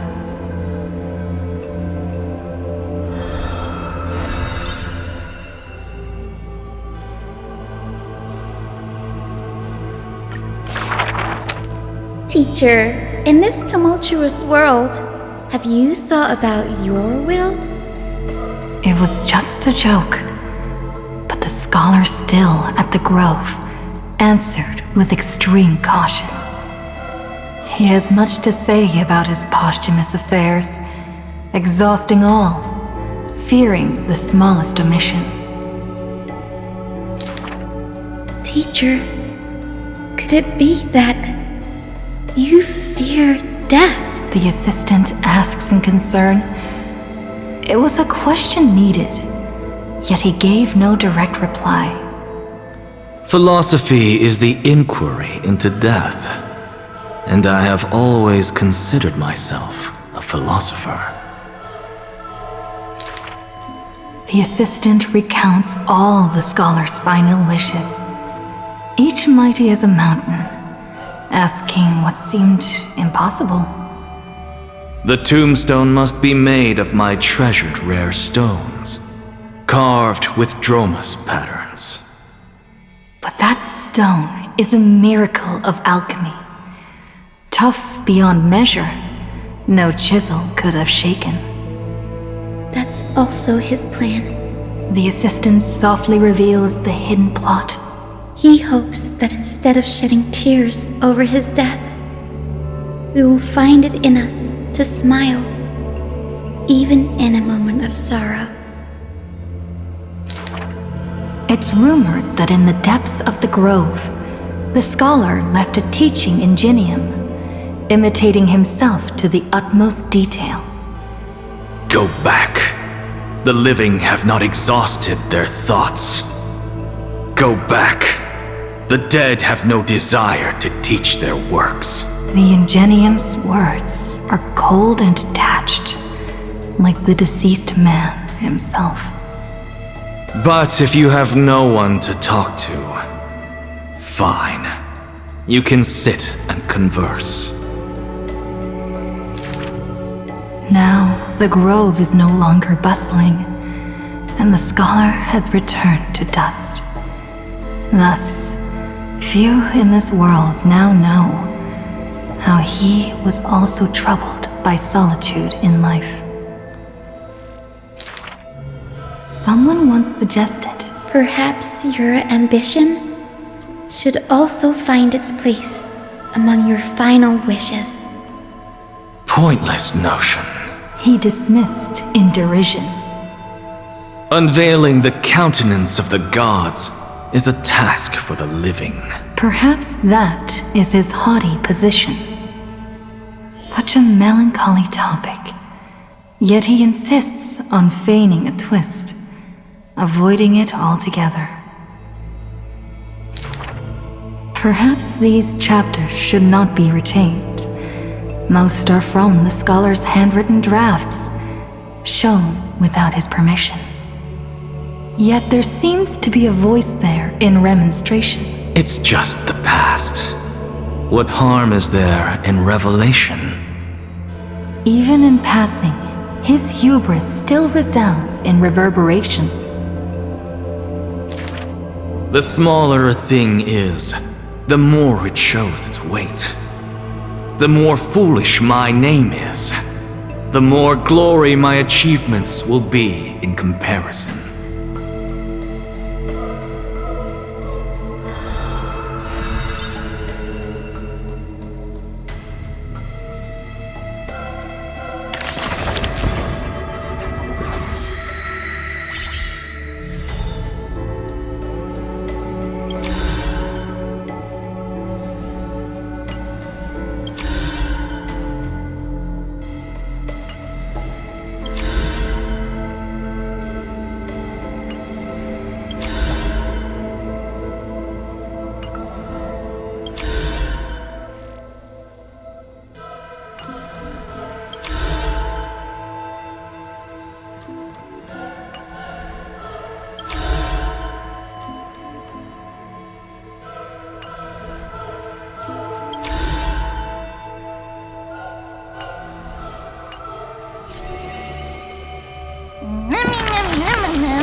You carry the faint scent of distant lands. Would you like a bath, noble hero?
Tweedle tree bee, be a good girl and open the door.